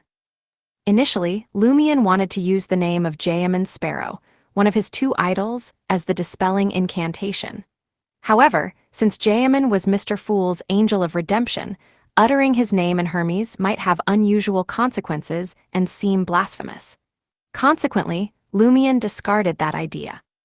Since the first ritualistic hide he made was dog skin, Lumion drew inspiration from the phrase "monks chasing dogs" and chose the word "monk" for the dispelling incantation. As a dark light flared, it revealed a pitiful-looking Morin Avigny. Instinctively, Morin reached for a handkerchief in his chest pocket and wiped away the dried blood, tears, saliva, and mucus from his face. Rather than getting directly to the point, Lumion decided to begin with trivial questions to bolster his credibility and optimize the hypnotic effect. With a blend of derision and a sigh, he said, "I can't grasp why you mirror people loathe your real-world equivalents." Morin Avigny sneered in response. "If you were perpetually confined to the cold, gloomy, sealed mirror, you'd also despise your counterpart who basks in the sun, savors fine food and drink, and revels in leisure and pleasure. But your existence wasn't a natural occurrence. It was an accident," Jenna pointed out, narrowly avoiding mentioning that they were monstrosities inhabiting a unique mirror world. Chuckling, Morin Avigny retorted, "What bearing does that have on our envy and hatred? We didn't trigger the accident. As we were born and have been perpetuating our kind, we possess the right to seek a superior life." Momentarily at a loss for words, Franca and Jenna fell silent. Speaking in a friendly tone, Lumion said, "You indeed have that right. However, it cannot involve murder or injuring the original body. Why not collaborate with official organizations, such as the Church of the Fool? After fleeing Fourth Epic Trier, you could depart this city and commence a new life elsewhere." Morin Avigny scoffed. You believe we can trust and cooperate with these sun-dwelling organizations. Are you not already collaborating with the School of Truth? Lumion exposed Morin Avigny's deception. After a brief pause, Morin Avigny stated, "We have a mission. We desire the authentic restoration of this world." Authentic, Lumion intentionally provoked. How can authenticity exist in a mirror? You mirror people merely resemble the genuine ones. Upon death, you will revert to mirror shards. Following the provocation, Lumion's eyes turned silver-black as he examined Morin Avigny's fate tributary, aiming to deter him from providing a response that could endanger his life. After a quick observation confirming that his question wouldn't pose a significant risk, Lumion deactivated the Eye of Calamity to preserve his spirituality. With a meaningful smile, Morin Avigny said, "No, in a certain sense, what resides in the mirror is real. Upon completing our mission, we will fully return to reality." Intrigued by Morin Avigny's confidence, Franca asked, "Why do you say that?" Morin Avigny's gaze swept over the two demonesses. Now in his refractory period, he chuckled and said, "Even I cannot comprehend the most basic reason. All I can disclose is that it relates to the chaos demoness we revere deep within the mirror world. She is the true primordial demoness. Moreover, I can offer an example. After transforming into a witch and interacting with mirror magic, every demoness's true self dwells within the mirror." Observing Franca and Jenna's skepticism, Morin Avigny, eager to express his thoughts, inquired with a smile, "Are you aware of the Demoness Pathways Sequence 3 name?" In unison, Franca and Jenna shook their heads. "No." With a slight nod, Morin Avigny explained, "It's known as the Demoness of Unaging. Eternal youth, skilled in resurrection and rebirth." Why are they so challenging to kill, capable of resurrection and rebirth? It's because what they destroy is merely their external form. Their authentic selves have always been imprisoned and sealed within the mirror. If the false ones perish, they can swiftly be resurrected through the projection of their true selves in the mirror. Consider this: how can one's true self, imprisoned, sealed, and utilized as a source of resurrection, not despise the false one in reality? Why wouldn't they yearn to escape the mirror and reclaim what is rightfully theirs? Franca abruptly recalled the moment she first entered the unique mirror world. At that time, she had encountered her body's original self, the one with thick brown eyebrows and short flaxen-colored hair before ingesting the witch potion. His face was drenched in blood, and his eyes brimmed with malice and hatred. Could it be that, after drinking the witch potion and transforming into a woman, her male self didn't disappear but was exiled to the mirror, unable to escape? Franca was both alarmed and suspicious. Jenna also remembered something from her past. During the process of becoming a witch, she saw her other self in an illusion, her malevolent, mirror-like self. Both of them plummeted into the black flames, and she struggled to crawl out, returning to the ice above the black flames to complete her advancement. The malevolent self was dragged into the bottomless abyss by the python-like black shadow. Could it symbolize self-division? Is a part of me truly suffering in the mirror? Noticing his two demoness companions' perplexed state, Lumion smiled at Morin Avigny and said, "It doesn't necessarily involve self-imprisonment. It's conceivable that during the witch transformation process, they formed a profound connection with their mirror selves, enabling them to master mirror magic. To a degree, this also allows for their resurrection. The mirror self is tainted with blood, malice, hatred, and malevolence because they are perpetually in this state. They constantly envy their real selves, just like you mirror people from a unique world." Unable to uncover the truth at the moment, Lumion preferred not to linger on the subject and attempted to shift the blame to others. Furthermore, as a mirror person, Morin Avigny had an innate inclination to take sides. His words needed to be cautiously accepted and analyzed from a different perspective. Upon hearing Lumion's explanation, Franca and Jenna's expressions softened. Morin Avigny mocked, "Self-deception cannot conceal the truth." Recognizing that the initial preparations were nearly complete, Lumion decided to redirect the conversation back to the main topic. Originally, their objective was related to mirror people, but now Lumion sensed that the matter involving the School of Truth was more relevant and pressing. He needed to inquire about it first. His eyes turned silver-black once more as he gazed at Morin Avigny and asked, "Did you enter into a contract with the School of Truth's overseer?" "Of course we did. How else could we collaborate? We all value contracts," Morin Avigny replied with pride. Lumion chuckled. "He didn't surreptitiously modify the terms the instant you signed the contract, did he?" "No, I am highly attentive to such matters. As you know, I am a judge in the mystical sense," Morin Avigny responded confidently. Lumion probed further, "Have you met the overseer?" Morin Avigny shook his head. "He signed the contract first and then dispatched his subordinate to deliver it. We never actually met." "What has the overseer been up to lately?" Lumion inquired cautiously. Morin Avigny chuckled. "I am merely a cog of his immense under-the-table black net. I assist in completing specific matters through transactions.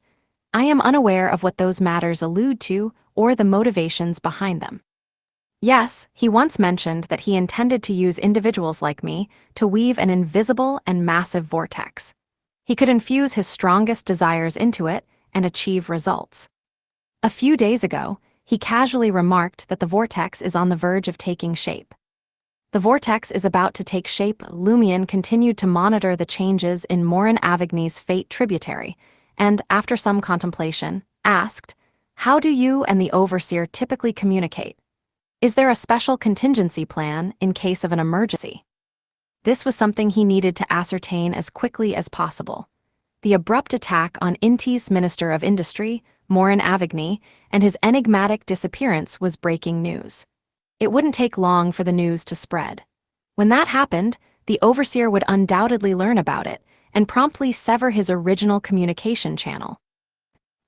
In Morin Avigny's villa, Angoulême de François, the captain of the Purifier mobile team directly under Trier's diocese, had been prepared and swiftly arrived at the scene. After listening to the on-scene Purifier's report and assessing the scene, Angoulême frowned. "A member of the Aurora Order. Not Hidden Blade and the others. What are they up to?" Following a moment of reflection, Angoulême issued an order. "Let's first suppress the news of Morin Avigny's incident to avoid alerting the individuals and factions behind this abnormality. We may still have an opportunity to uncover clues and proceed with our investigation." This was his experience, and a process the Purifiers were already familiar with. Chapter 724, Leader. The Purifier team from St. Vive Cathedral soon arrived at Morin Avigny's study, carrying a nearly sealed wooden box. They each wore white robes adorned with waxed golden threads, thin rubber gloves, and leather hoods. Their masks curved downward, forming a bird's beak in front of their mouths and noses. Angoulême signaled the other Purifiers to withdraw from this floor and clear the adjacent ones. Donning a birdbeak mask and similar attire himself, he tightly bandaged his wrists and ankles. Peering through the red glass lenses of his mask, Angoulême watched his colleagues open the wooden box.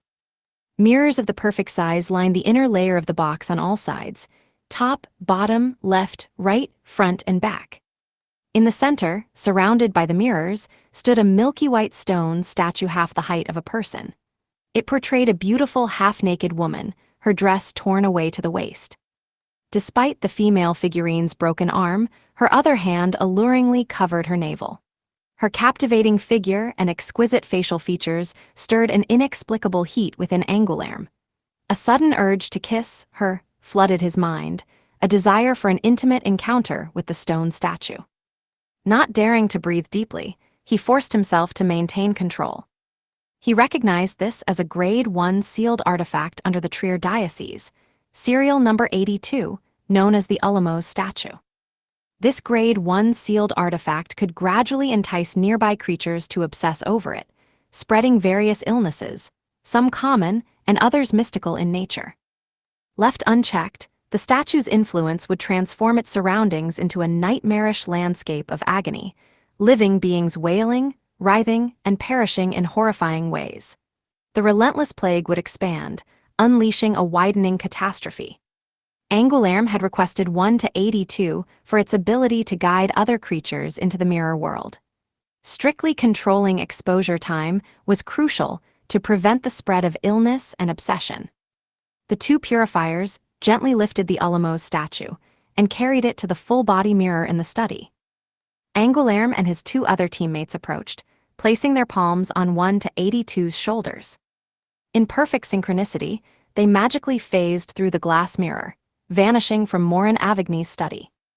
As soon as Angoulême laid eyes on the dark, hazy, almost illusory space behind the mirror, a tickle in his throat urged him to cough.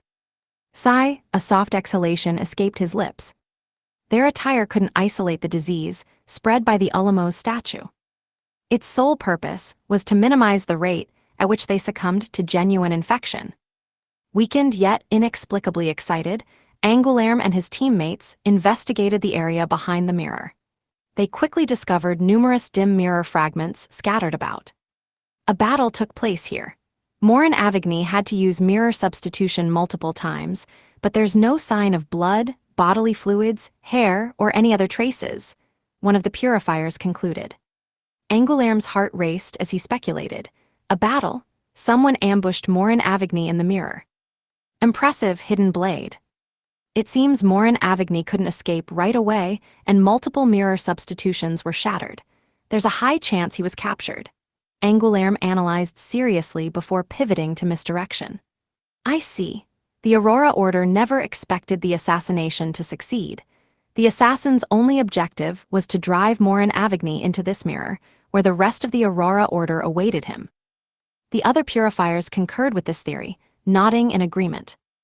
Definitely the Aurora Order. They even utilized a potent item, capable of accessing the mirror world to confront Morin Avigny. The absence of gruesome scenes suggests the Aurora Order aimed to capture Morin Avigny alive and extract vital information. Over the past 5 to 6 years, the Aurora Order has grown more intelligent. Following a short discussion, one of the purifiers glanced back at the Alamos statue at the entrance and gulped.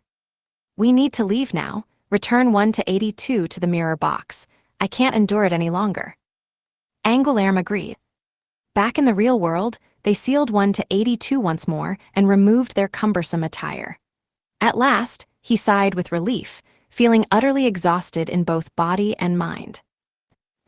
Inside the quarry cave with a stable mirror world entrance, illuminated by the carbide lamp under the eye of Calamity's gaze, Morin Avigny smiled as he answered Lumien's question. Also through a mirror. While speaking, he retrieved a makeup mirror from his pocket and elaborated. Every mirror in the mirror world is unique, each with its own corresponding coordinates.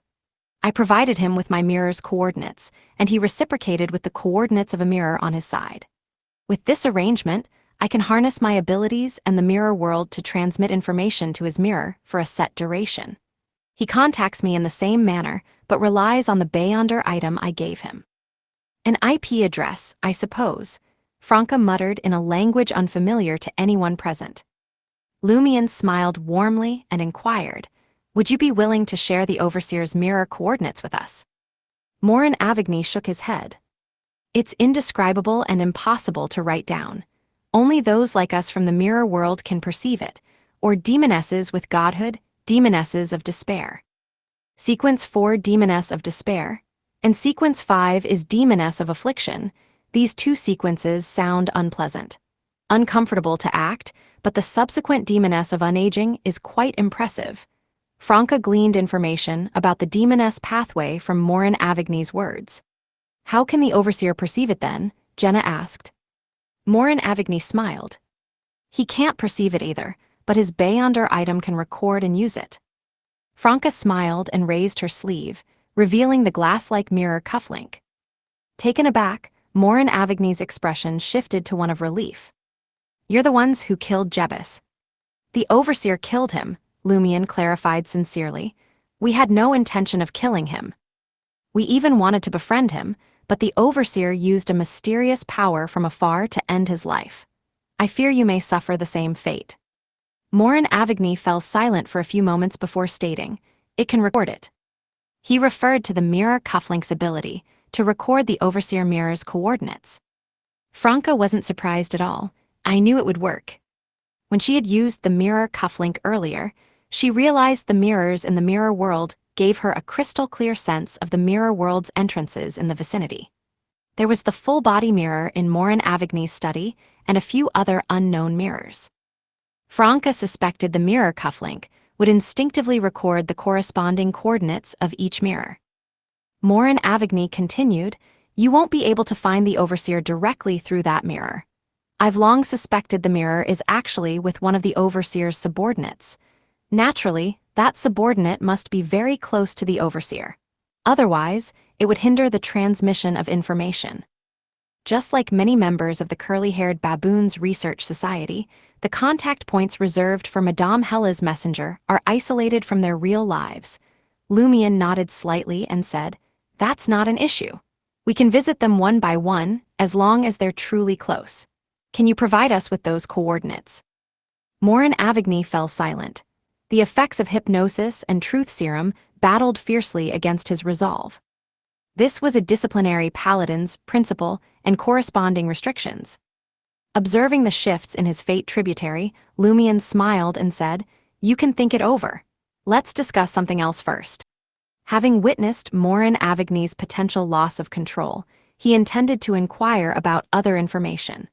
If the other party refused to divulge it later, he would kill him before channeling his spirit. "Very well," Morin Avigny let out a lengthy sigh. Lumion pondered briefly and asked, "What deals did the Overseer make with you?" Morin Avigny responded nonchalantly, primarily providing assistance to certain individuals. In turn, I received help through the Overseer. Consequently, we elevated our political status and acquired more resources.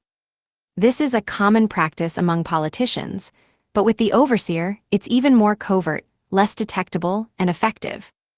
Additionally, protecting specific individuals or indirectly granting benefits to non-high society members to fulfill the requirements on the other side of the Overseer's under-the-table transaction. Lumion considered for a moment and asked, "Didn't that Overseer communicate with the leader of your mirror people?" Unsure if the mirror people had a de facto leader, he said this to deceive Morin Avigny, implying they already possessed important information. If the mirror people truly lacked a de facto leader, Morin Avigny would see through the deception. With the truth serum and hypnosis, this wouldn't affect his subsequent answers. Morin Avigny's expression shifted slightly. "He did communicate with our leader." "How did they communicate?" Lumion asked calmly. "Through a provided ritual. I don't know what was exchanged as I wasn't present," Morin Avigny replied honestly. Franca asked curiously, "Is your leader in the real world or the mirror world of Fourth Epoch Trier?" "In Fourth Epoch Trier," Morin Avigny said with a sigh. "Mirror people with powerful godhood can't escape through certain catastrophes via the leakage point." Franca pondered for a moment and asked, "Does your leader have a corresponding self in reality?" "Yes," Morin Avigny smiled. "You'll never guess who it is." Chapter 725, The Mirror World's Third Level. "We'll never guess who it is." Lumion and Franca scoffed simultaneously, pretending to be eager to speculate. Of course, they didn't make any direct guesses immediately. They planned to gather some information indirectly first before making a targeted guess. Lumion noticed the change in Morin Avigny's fate tributary and realized that as a disciplinary paladin, the man had his own principles and mystical limitations. He wouldn't willingly reveal details about the mirror people's leader, yet he couldn't completely suppress a desire to share, unable to resist the hypnotic influence. So, he taunted them in a boastful way. "You mentioned mirror people with powerful godhood can't escape through catastrophes via leakage points, not just any mirror people with godhood," Lumion pointed out with a smile, interpreting Morin Avigny's words. "So, in other words, a mirror person corresponding to Sequence 4 has escaped, and your leader is a mirror person of at least Sequence 3 demigod level." Morin Avigny's face instantly showed annoyance as he regretted being too detailed, realizing he had inadvertently revealed critical information. Encouraged by Lumion's astute observation, Franca smiled and asked, "Where are the escape Sequence 4 mirror people now? What are they doing?" Morin Avigny's lips trembled with clear effort, but he stayed quiet. Just as expected from a Sequence 5 disciplinary paladin, they're experts at resisting interrogation and prying. I wonder if destroying his frontal lobe would make him lose that last bit of self-control. Lumion wondered to himself and switched to a less sensitive subject. What are the requirements for mirror people to appear? Does everyone who has lived in the real Trier for a long time automatically have a corresponding mirror person? Or do they need exposure to certain underground corruption first? This question was based on inferences from the Dream Festival incident. Phew, Morin Avigny let out a relieved sigh, having almost lost control and spilled the most critical secrets moments earlier. The current question let him relax a little. He answered smoothly. If not for the seal specifically targeting 4th Epic Trier, the mirror world there would contain a complete reflection of the real Trier, including every resident. But under this seal, only those who frequently go into the underground areas and come into contact with specific corruption will leave an imprint in our mirror realm. Other than that, our kind has other origins too. The first type are descendants of a false deity. The corresponding mirror people manifest from the moment of their birth, regardless of location or whether they've ever been to Trier. The second category comes from the bloodlines of certain noble families in 4th Epic Trier, like descendants of the Tamara family. That's how I came to be. This isn't limited by location or environment. Lumion and the others understood that the false deity he was talking about was primordial demon Eschik. As an evil deity overseeing the mirror world, it made sense that her descendants would have close ties to that unique realm. Why do descendants of the Tamara family have a special connection to your mirror world? Lumion asked curiously. Did your ancestors suffer the relevant corruption during the War of the Four Emperors, or even earlier? Morin Avigny paused for a few moments before replying, earlier. I'm not sure of the specifics of the corruption or how it occurred, as it was too long ago. Maybe those Tamaras who follow the judgment pathway without being mirror people themselves, or those of the door pathway, have records of it. The door pathway was another name for the apprentice pathway. Lumion nodded and asked on behalf of Franca and Jenna, does your kind exclude mirror people of other demonesses? They are mirror people, but not from our world, Morin Avigny answered with a smile. Of course, if the conditions I mentioned earlier are met, a mirror person corresponding to a demoness could be born in our realm too.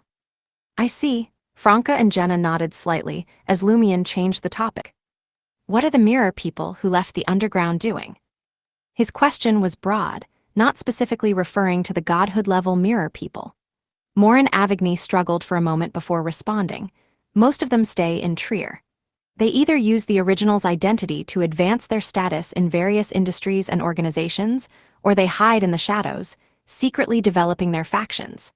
The goal is to eventually fully unseal 4th Epic Trier and access the third, deepest level of the mirror world. As for the rest, Morin Avigny paused and grinned at Franca and Jenna. Some infiltrated the demoness sect to locate the fake deity's real-world hiding place. Others went to Lenberg to search for an item, as instructed by the leader. Don't ask me about the progress of those in the demoness sect or what exactly the ones in Lenberg are looking for. That's not my area of responsibility. No one told me the details. I also want to find the primordial demoness's real-world hiding spot. Why not tell me about the infiltrators in the demoness sect? Maybe we could work together, Franca suggested with a lovely smile.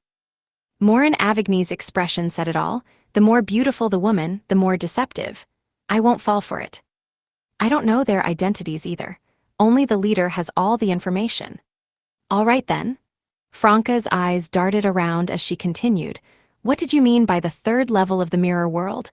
We've all gone into 4th Epic Trier and entered your special mirror realm. But what we encountered, there were mirror people of the deceased citizens from that ancient era. They were reflections of that bygone city. Where does your kind live? Morin Avigny explained. Back then, you must have accessed the second level of our mirror world. It only appears under specific conditions and preserves the scene of 4th Epic Trier's destruction. It's quite dangerous and holds many unknown secrets. As for our daily life, we live on the first level of the mirror world, a reflection of the present-day Trier. The first level mirrors the current Trier. Jenna keenly noticed a discrepancy. Didn't you say you mirror people live in a dark, cold, confined environment? Trier was now a metropolis. Morin Avigny sneered and said, "We may seem to live in a metropolis, but in reality, we are all restricted. We can only walk fixed paths, endlessly wandering between a handful of rooms and one or two streets. Without the help of godhood-level powerhouses, we can't even talk to each other. We can only observe what our counterparts are doing in the real world through mirrors. Plus, our realm has no reflection of the sun, moon, or stars. Imagine living in such an environment. It's similar to the living conditions of the painting world's individuals, except the mirror people have self-awareness and a clear understanding. No wonder they are in agony." Lumion thought of a question when he realized the mirror world's first level lacked the sun, moon, and stars. If a sequence 4 unshadowed of the sun pathway comes into contact with the specific underground corruption, will a corresponding mirror person be born? No, Morin Avigny stated firmly. Lumion used this chance to eliminate several more possibilities regarding the real identity of the mirror people's leader. Franca sighed deeply. The sun pathway is truly exceptional, befitting of the pathway that governs purification. She then remembered her earlier unanswered question and pressed, "What exists on the 3rd level of the mirror world?" Once again, Morin Avigny shook his head. "No one has entered it, we only know it exists. We know our origins, traits, and the source of our power all point to that level. As for the chaos demoness we revere and follow, who is also the primordial demoness, she is trapped there for some reason, guarding the truth. Trapped there, more like sealed there, protecting reality, a nice way to spin it." Lumion pondered briefly before asking, "What truth are you referring to?" "Truth is truth." Morin Avigny seemed confused, as if he had never seriously considered the matter.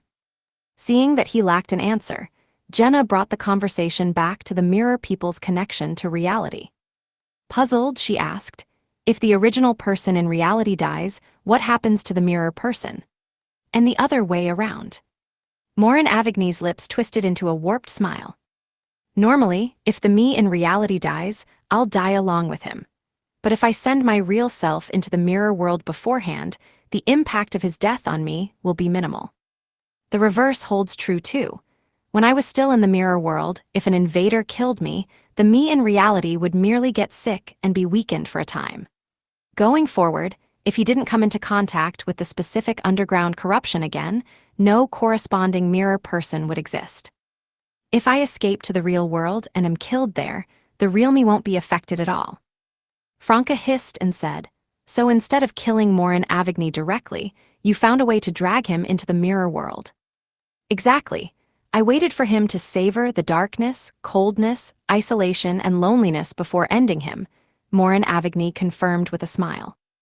"In short, the one in the mirror loses significance and won't impact the other's survival, regardless of whether they are a mirror person or a real individual. If both are in the real world, the mirror person is naturally at a disadvantage." Lumion nodded slightly as he started to deduce the identity of the mirror people's leader mentioned by Morin Avigny. Someone who ventures into Trier's underground often, exposed to specific corruptions. Formidable godhood, at least sequence 3. He must still be alive. With this in mind, Lumion couldn't narrow it down further. He had no choice but to use his conspirer abilities to upload all relevant information onto his mental network. The overseer of the School of Truth had performed a ritual and interacted with the mirror people's leader. The School of Truth was searching for Emperor Rosel's final mausoleum. They had obtained something significant. The vortex was on the verge of taking shape. Suddenly, a flash of insight hit Lumion, and an incredible guess raced through his mind. He couldn't be certain, as one premise seemed questionable. He took 2 steps forward and whispered a name into Morin Avigny's ear. Morin Avigny's expression changed drastically, a mixture of shock and panic. Lumion withdrew and exhaled solemnly. "Have you figured out who the mirror people's leader is?" Franca asked. Lumion nodded gently and surveyed the surroundings. In a deep voice, he declared, "Yes, I know who he is. He's Rosel Gustav in the mirror." Chapter 726, Fragment of Fate. Rosel Gustav in the mirror. When Franca, Jenna, and Anthony heard that the name of this dazzling figure, revered by every Intisian, was connected to the mirror people. Their minds went completely blank. They instinctively wanted to question him further, but Morin Avigny's reaction and change in expression appeared to validate Lumien's conjecture. But the Emperor has been dead for over a century. How can there still be a corresponding mirror person? Franca asked, finally composing herself. It made sense that Emperor Roselle would have encountered Trier's underground corruption. He had, after all, lived in Trier for an extended period after reaching adulthood, and he was not one to easily settle down. He had seized control of Intis, reformed Trier, expanded the city, and initiated the patriotic health campaign, but hadn't he already met his end? Lumien's serious expression softened a bit. Initially, I hesitated to make that guess, but then I recalled something. For someone of Emperor Roselle's stature, even if they perish, they might not be completely gone. There could even be a possibility of resurrection. It was just like Nabordisli's abomination, corpse resting in the ancient tomb of the Dream Festival. Franca made an odd remark. Old institutions are hard to get rid of. With their experience dealing with the Devil Monarch's abomination corpse, Franca, Jenna, and Anthony quickly accepted Lumien's explanation. Lumien looked at Morin Avigny, whose face had turned ashen, and smiled.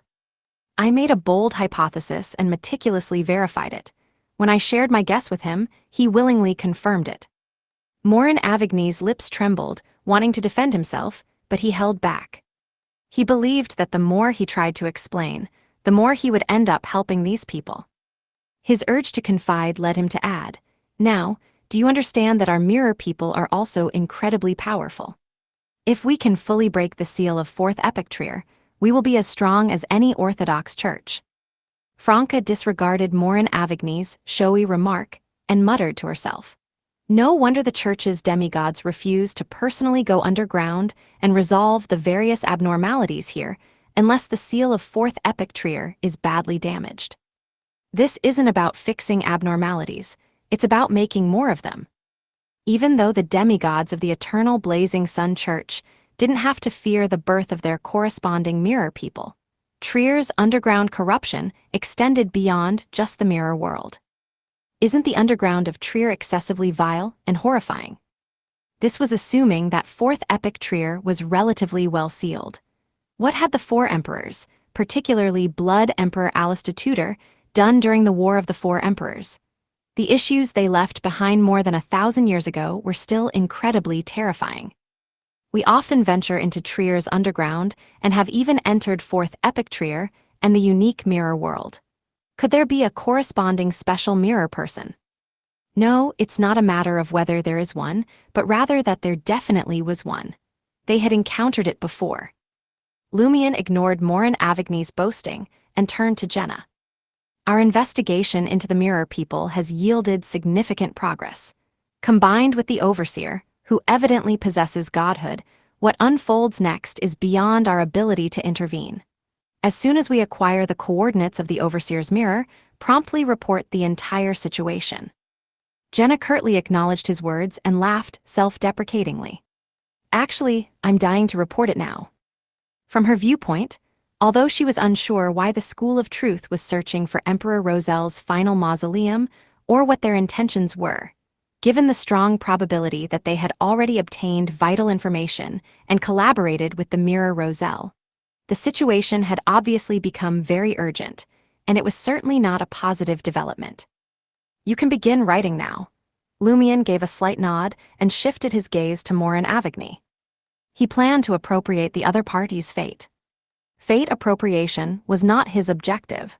By seizing the chance to interact with fate, his aim was to seek essential information from past fate fragments. This was the penultimate segment of the interrogation. The final segment involved spirit channeling to forcibly obtain the coordinates of the Overseer's mirror. Furthermore, Lumien wanted to take this opportunity to observe what would happen to the target if he seized one of their fate fragments without exchanging fates or directly causing their death. This was not mentioned in the mystical knowledge possessed by a fate appropriator. The only thing Lumien knew for certain was that the past would not change, and what had already transpired would remain unchanged. Initially, Lumion had wanted to inquire further about the mirror people who maintained contact with Morin Avigny and their positions. However, the urgency of the situation led him to postpone this matter to the spirit channeling part. In any case, it wasn't particularly crucial. From Lumion's perspective, it was more important to know the identities of the mirror people who had infiltrated the Demoness sect and who had gone to Lenberg in search of an item. However, Morin Avigny clearly had no knowledge of this. Lumion suspected that the mirror people who had gone to Lenberg were looking for clues about 0 to 1. After all, based on the information, this item likely had a close connection to Blood Emperor Alistair Tudor. The method of sealing it was quite similar to sealing 4th Epic Trier. It might be of great significance to the mirror people from the special mirror world in 4th Epic Trier. Lumion extended his right palm and pressed it against Morin Avigny from a distance. His blue eyes rapidly turned silver-black. Morin Avigny was perplexed by Lumion's strange behavior. Although he possessed the strength of a Sequence 5, he had been actively involved in politics for the past decade or so. He maintained a certain distance from the mysticism domain and the emerging cults. This was particularly true after becoming the Minister of Industry. He relied entirely on the connections within the mirror people and the brokers of the School of Truth to acquire the knowledge, information, and items he desired. Direct contact with wild Beyonders was uncommon, so he naturally couldn't discern Lumion's intentions. He only instinctively believed that Lumion had ulterior motives and wasn't simply acting. Lumion's right palm touched the Mercury Illusory River corresponding to Morin Avigny. The life of the mirror person flashed before his eyes, and various fate fragments surged along the river. Lumion couldn't discern them in detail. Seizing the brief span of 2 to 3 seconds, he focused on observing 2 fate fragments. One fate fragment depicted how Morin Avigny remotely instructed the School of Truth's overseer to perform a ritual through the mirror, establishing a connection with the mirror Roselle Gustav. The other aspect was how this mirror person came into being. In the previous fate segment, Lumion witnessed Morin Avigny stuffing a classic silver mirror into his makeup mirror and lending it to the overseer. At the source of the Mercury River of Fate, the 17 or 18-year-old mirror Morin Avigny swiftly materialized in the dark and cold room, his expression naturally sinister. The classic silver mirror bears a striking resemblance to the one Franca found at the overflow of corruption in the mirror world. She had relied on the latter to enter 4th Epic Trier during Operation Hostile. Could such a mirror be closely tied to the mirror people? Didn't Morin Avigny say that the descendants of the Tamara family naturally have a corresponding mirror person? Why wasn't he a baby when he was born as a mirror person? The descendants of the Tamara family must reach a certain age or have done something specific to produce the corresponding mirror people. He doesn't seem to understand what's going on either. As these thoughts raced through his mind, Lumion didn't allow the fate appropriation attempt to end naturally and result in failure. He seized the moment and grasped a fate fragment in his right hand.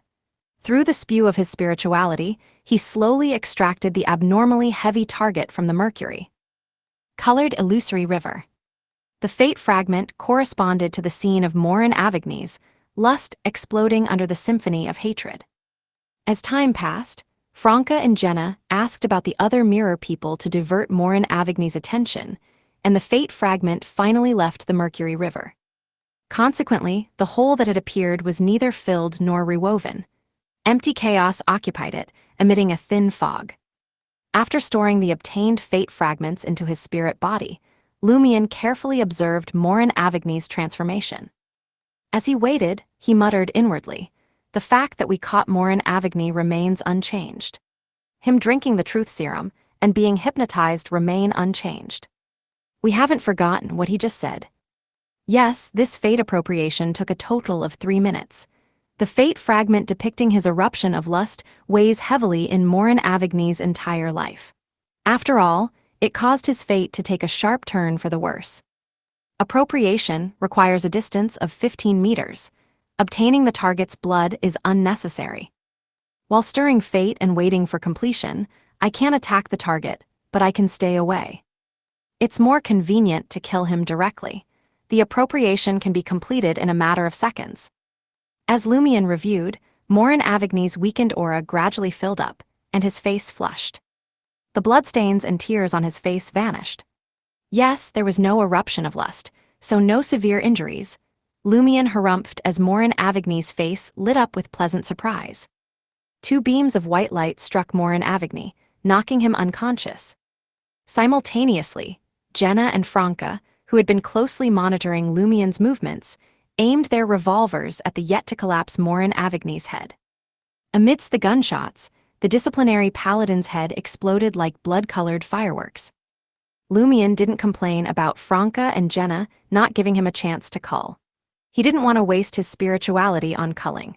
When he appeared at the last moment and used the symphony of hatred to shatter Morin Avigny's remaining mirror substitution and capture him, he felt as if the potion had digested somewhat due to the successful cull.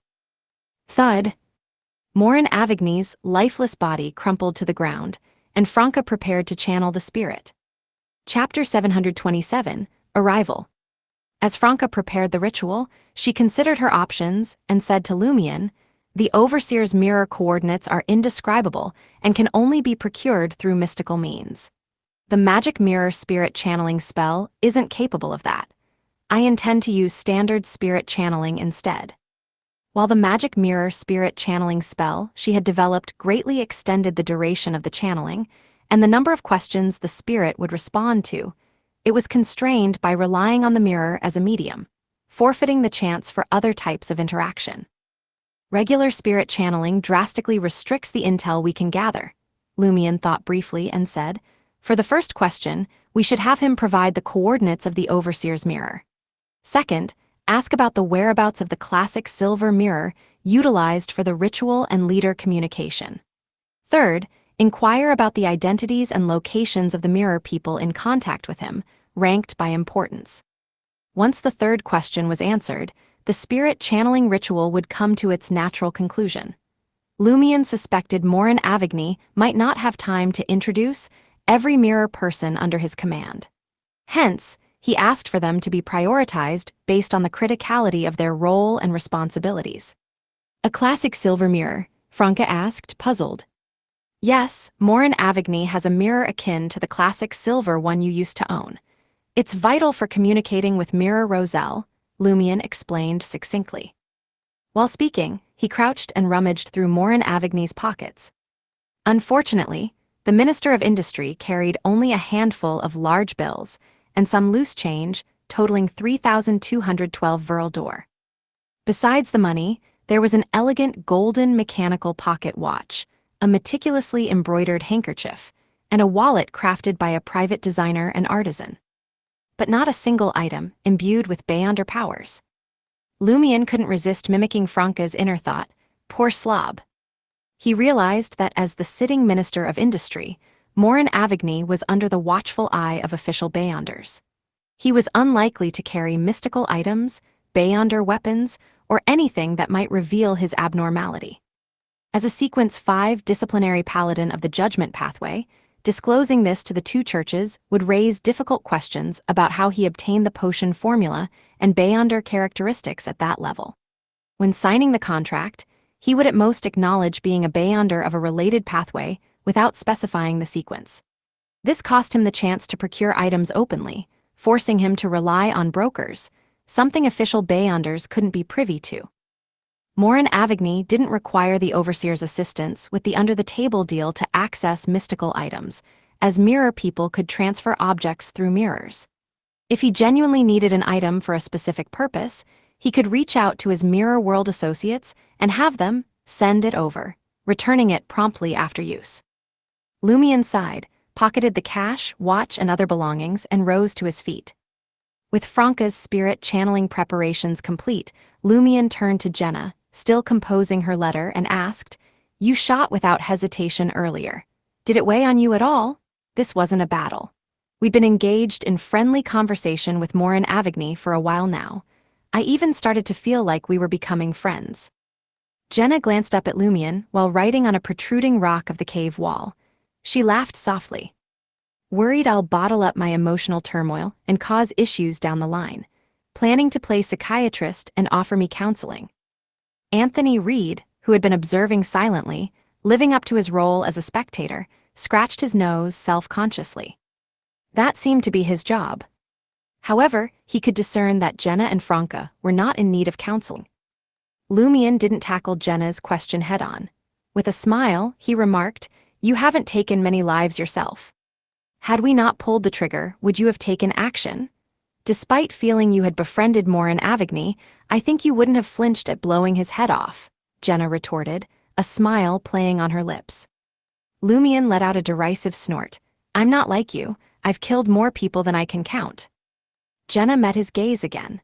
Morin Avigny admitted to his crimes. He lured the real Morin Avigny into the mirror, holding him captive before ruthlessly ending his life. I felt no qualms about carrying out the execution of a guilty man.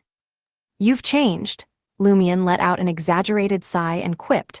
"Once upon a time, you depended on the police and authorities to punish the bad guys."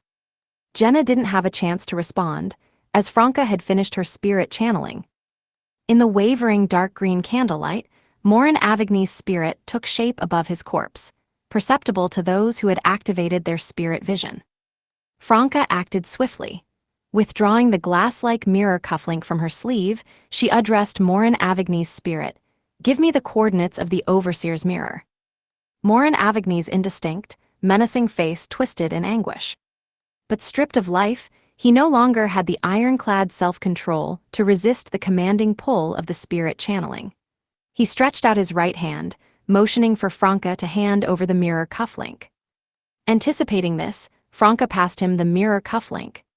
As Morin Avigny's spirit clutched the cufflink, a shadowy light shimmered across its form, drawn into the glass-like accessory. Franca exhaled in relief upon the mirror cufflink's return. Having achieved the primary objective, it was time to reap further rewards. Her mood buoyed, Franca inquired of Morin Avigny with piqued interest. "Is there a functional classic silver mirror in your possession? Hold on." Abruptly realizing this constituted a question, she hastily rephrased. "Where is the classic silver mirror the Overseer used to facilitate communication with your leader?" Lumion had already ascertained Morin Avigny didn't have it on him. Morin Avigny's spirit responded with cold rigidity. "Griffith has it. When I require it, I have him deliver it to me through the mirror." Franca's initial elation quickly gave way to an exasperated curse. Damn it! It dawned on her that she couldn't extract Griffith's mirror coordinates from Morin Avigny. The spirit channeling had but one question remaining. She needed to ask Morin Avigny about the mirror people serving as their contacts and their true identities. Requesting mirror coordinates was out of the question. Lumion and Anthony immediately grasped the reason for Franca's self-directed frustration, but they were powerless to intervene. Certain questions hinged on preceding answers, and mirror coordinates couldn't be conveyed through the magic mirror spirit channeling spell. Collecting herself, Franca fixed her gaze on Morin Avigny's spirit. Marshalling her thoughts, she articulated, "Name the mirror people in contact with you. What roles do they play in the real world? Begin with those of the highest rank and responsibility." Morin Avigny's ghostly, blurred visage contorted once more. Despite his resistance, he responded in a clipped tone, "First, there's Griffith, who serves as my second-in-command. Originally, he was a key figure in the Moses Ascetic Order.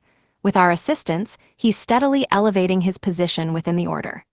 His aspiration is for the secret organization to eventually join the Alliance to open forth Appropriator's seal." The Moses Ascetic Order, the very group that clashed with Element Dawn, headed by the Emperor's firstborn, Bernadette. If memory serves, they primarily consist of mystery prior pathway Beyonders. I can't help but wonder if the Research Society has members from either faction. There must be others like myself with multiple secret society affiliations. Franca listened intently, not daring to disrupt Morin Avigny's account. Morin Avigny proceeded to the second mirror person. Karatanza Tamara, part of our branch's Tamara family. He enlisted in the military and now holds the rank of colonel. He legitimized his Beyonder powers by slaying a Lone Kingdom spy, seizing their potion formula and judgment pathway characteristics.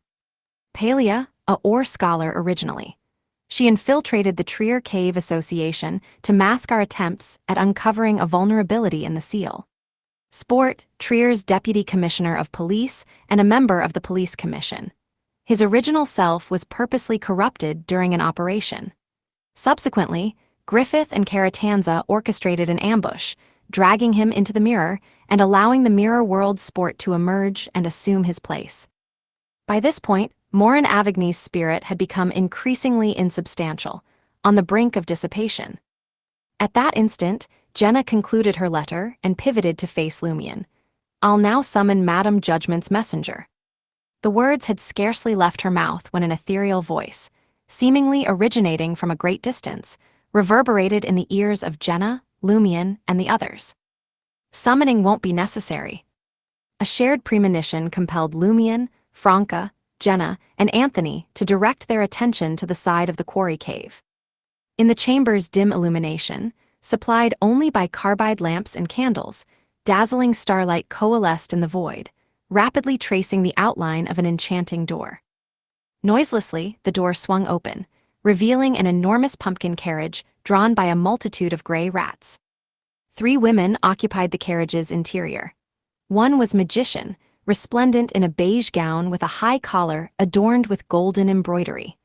Another was Judgment, her shoulder-length flaxen hair complementing her grayish-white knight's attire, accented by brown leather armor. The third woman was clad in a purple dress bearing a cryptic pattern.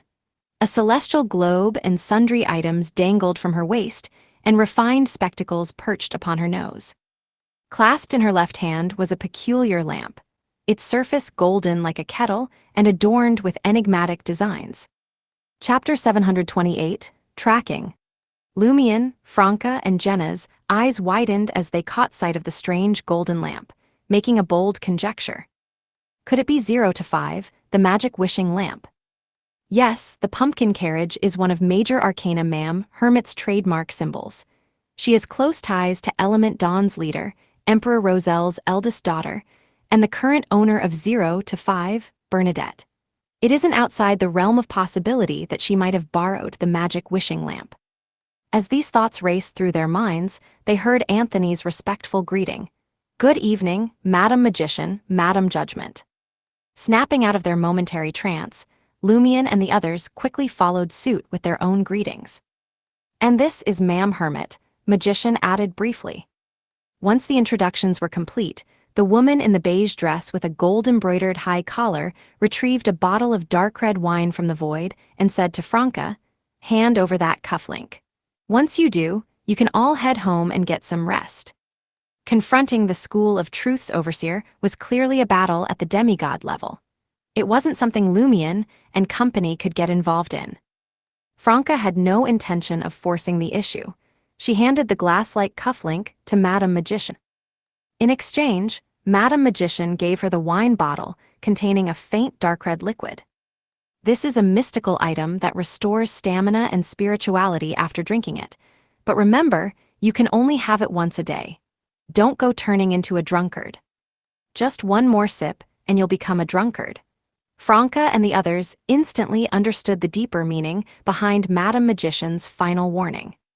Seeing only a single sip of dark red wine in the bottle, Franca turned to pass the old glass bottle to Lumion. He had expended the most spirituality, after all. Madame Magician rubbed the mirror cufflink between her fingers, a smile playing on her lips. "Don't worry, you won't be able to finish it. It's called bottomless wine." "I see," Franca still wanted to give it a shot. She unscrewed the thin metal cap and downed the light dark red wine. As the slightly astringent and sweet alcohol slid down her throat, she felt refreshed, as if she'd just had a good night's sleep and hadn't been in a fierce battle with Morin Avigny. At the same time, she noticed dark red liquid seeping from the bottom of the old glass bottle, forming a thin layer of wine. "It really is bottomless," Franca sighed, handing the old glass bottle to Lumion. But just as she reached out, a sudden sense of unease struck her. Acting on instinct, she changed course, intending to let Jenna drink first.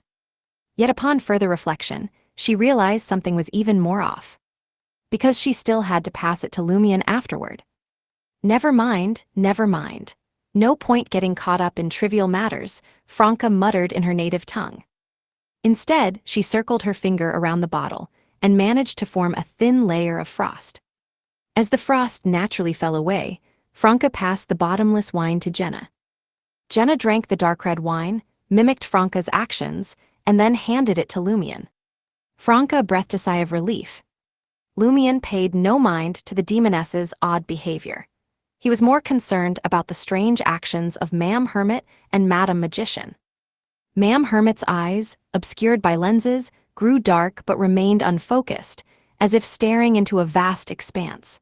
Countless brilliant specks of light appeared around her, as if she had shrunk the universe and brought it down to the ground. Performing divination or prophecy before tackling important matters, Lumion took the old glass bottle and drank the dark red wine. His spirituality rapidly recovered, as if he'd experienced 6 in the morning. Of course, the portion of accumulated spirituality he had used didn't return. Lumion's anxiety over his spirituality deficiency had been alleviated. After Anthony drank the bottomless wine and returned the mystical item to Madam Magician, the mirror cufflink's dark glow, mixed with starlight, flew out and landed on the major arcana card holder's eye. Madam Magician sent mirror cufflink flying toward Franca while extending her hands, grasping the void, and pulling it apart on either side. Without a sound, the void ripped open like a transparent membrane, revealing passageways formed by spiderwebs of emptiness and darkness. This was a standard mirror world. Magician had opened an illusory door to the mirror world without using a mirror. Is this the advanced power of the apprentice pathway? Lumion and company inwardly marveled. Madam Magician glanced at Ma'am Hermit beside her. The hermit, wearing a purple robe, held a vibrant, unreal ball of yarn in her right hand. She wound its thread around the peculiar golden lamp.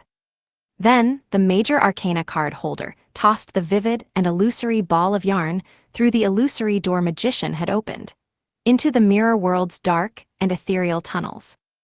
The ball of yarn rolled into one of the passageways and quickly vanished into the depths, leaving only the thread connected to the golden lamp to mark its path. Magician immediately led the hermit and judgment into the mirror world, chasing the ball of yarn.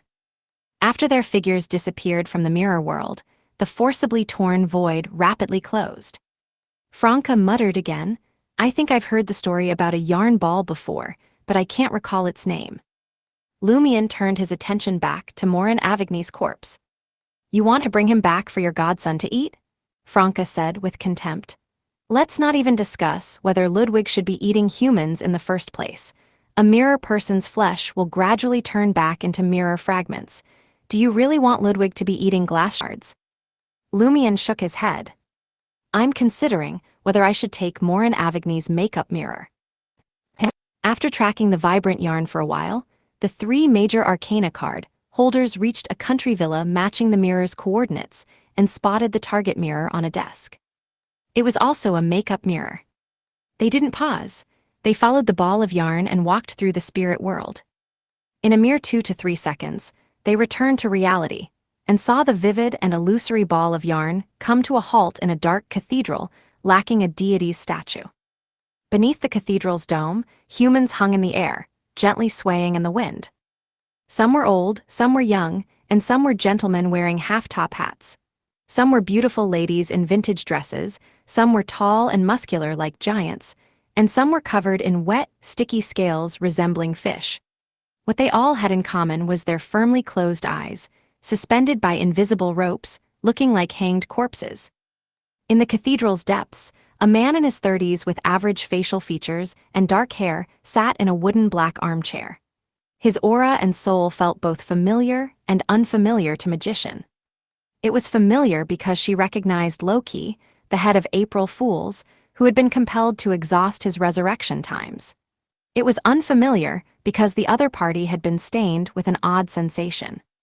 At that instant, a blurry female figure stood next to Loki, resembling a sketch. Her eyes were pitch black, like a lake in the dim night. He looked at Magician, the hermit and judgment, a smile playing on his lips. "It's all thanks to you that I found some hope of returning." Before Loki could finish his sentence, The suspended corpse's eyes snapped open simultaneously. Those eyes were pitch black. In the quarry cave, with a fixed entrance to the mirror world. Taking away Morin Avigny's makeup mirror, Jenna echoed Lumien's words before a realization struck her. Do you want to see if any other mirror people will try to contact Morin Avigny before news of his mysterious disappearance spreads? Patience is a virtue, Lumien replied with a smile. For a hunter, this was an essential quality. He stooped down and retrieved the makeup mirror from Morin Avigny's corpse's pocket. At that moment, the makeup mirror snapped open. It opened on its own. Dark light surged from the palm-sized glass mirror, instantly filling the dimly lit quarry cave. In the next instant, Lumien, Franca, and the others saw a figure quickly take shape beside the fixed entrance to the mirror world on the protruding rock. It was a stunning woman with black hair and brown eyes. She wore a bright red dress with layers of embroidery and lace, revealing a large expanse of snow-white skin on her chest despite the cold winter. A friendly smile graced her face. Pearl. The renowned courtesan in Trier, Pearl, the theater actress from the Lone Kingdom. Lumien was shocked and at a loss.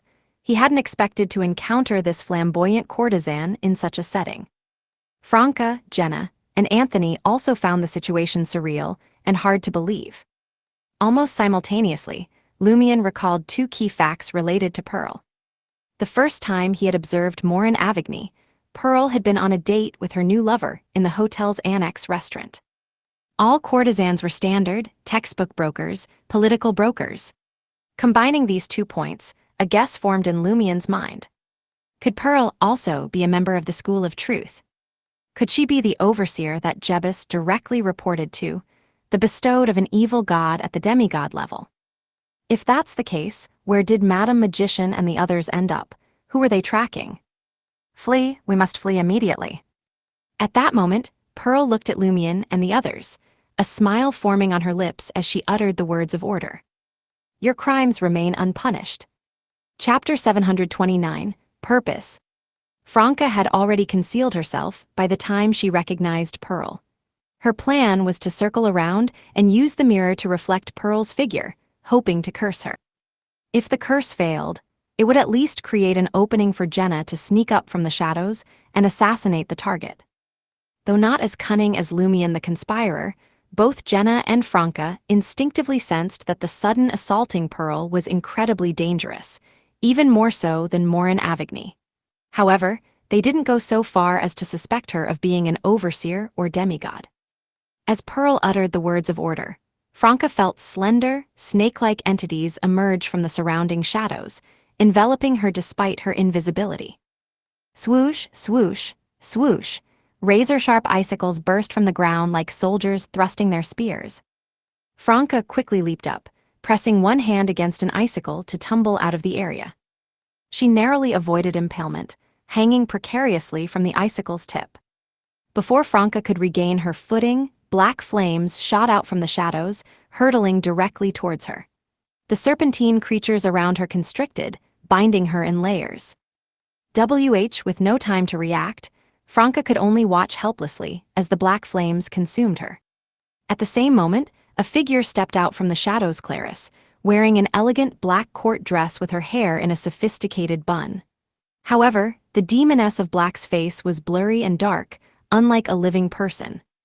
My crime is cheating, deceit, and exploiting others, mainly in reference to the demoness sect. Is this punishment from a manifestation of the demoness of Black? Franca's thoughts raced. Her body shattered like glass.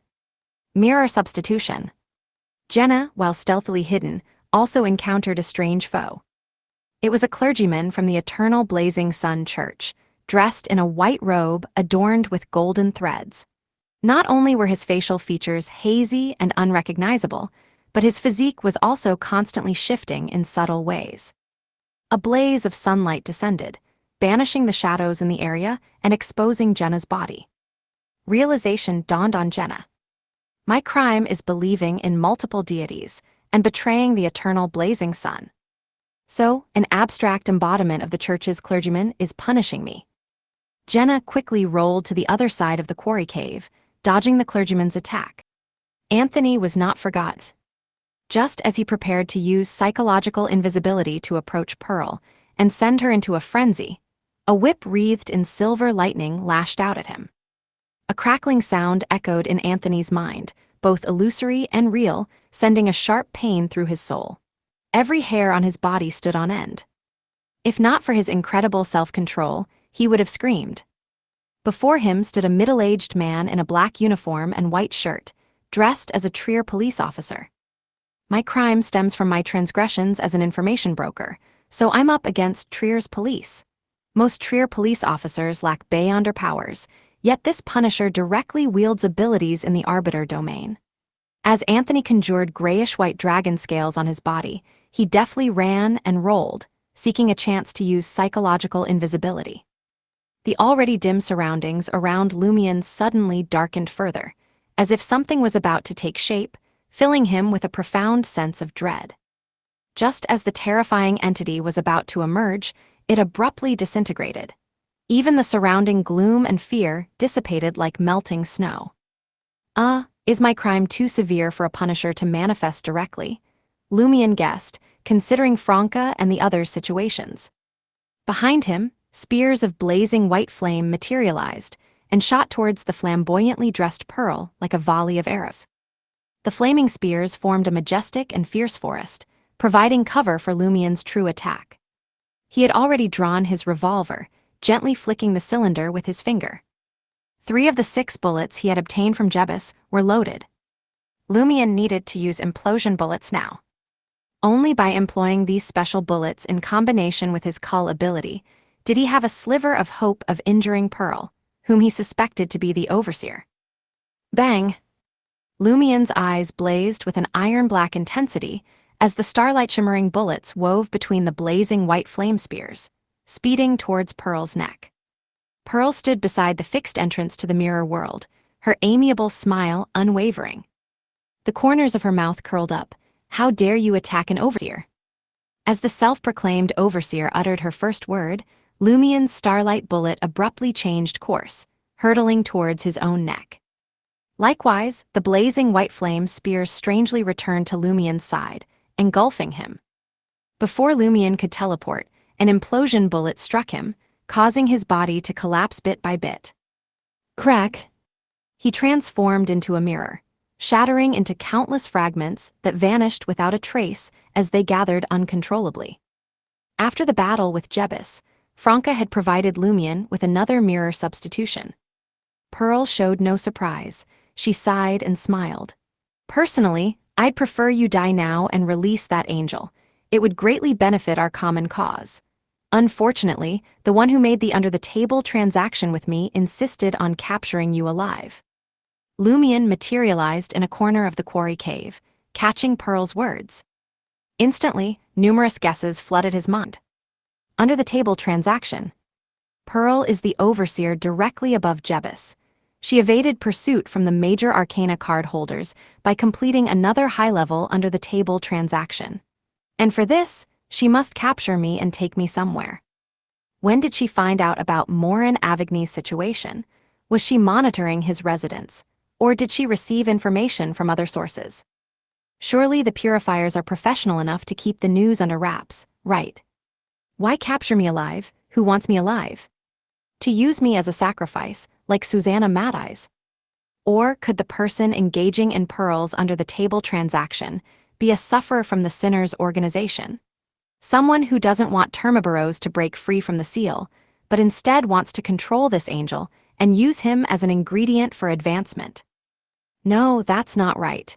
If he were just a sufferer, even if he could mislead Madam Magician and the others temporarily, he couldn't prevent them from returning to help. Yet, Pearl remains calm and collected. Could the other party in the under-the-table transaction be a faction of the Mother Tree of Desire or the Great Mother? Only they could organize a lineup in this world to deal with the major Arcana card holders. With his keen conspirer's intuition, Lumion connected 2 problems. First, the counterparty of Overseer Pearl's under-the-table transaction. Second, how she discovered Morin Avigny's mishap so quickly and promptly convened a high-level under-the-table transaction. As these questions intertwined, a thought struck Lumion. In the Purifier team, a key member of April Fools wasn't a transmigrator. Together with Loki, he single-handedly orchestrated the loss of the humanoid sealed artifact. To this day, the Eternal Blazing Sun Church hasn't discovered the perpetrator. Could a broker also be involved? Indeed, only if a key April Fool's member lurking within the church appears unrelated to the Purifier who lost the humanoid sealed artifact, and they don't even know each other, can the Eternal Blazing Sun Church, with its numerous sealed artifacts and demigods, investigate for so long without finding anything.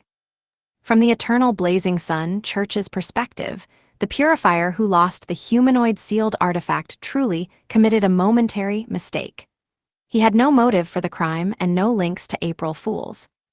Has the School of Truth expanded the broker business into the Eternal Blazing Sun Church?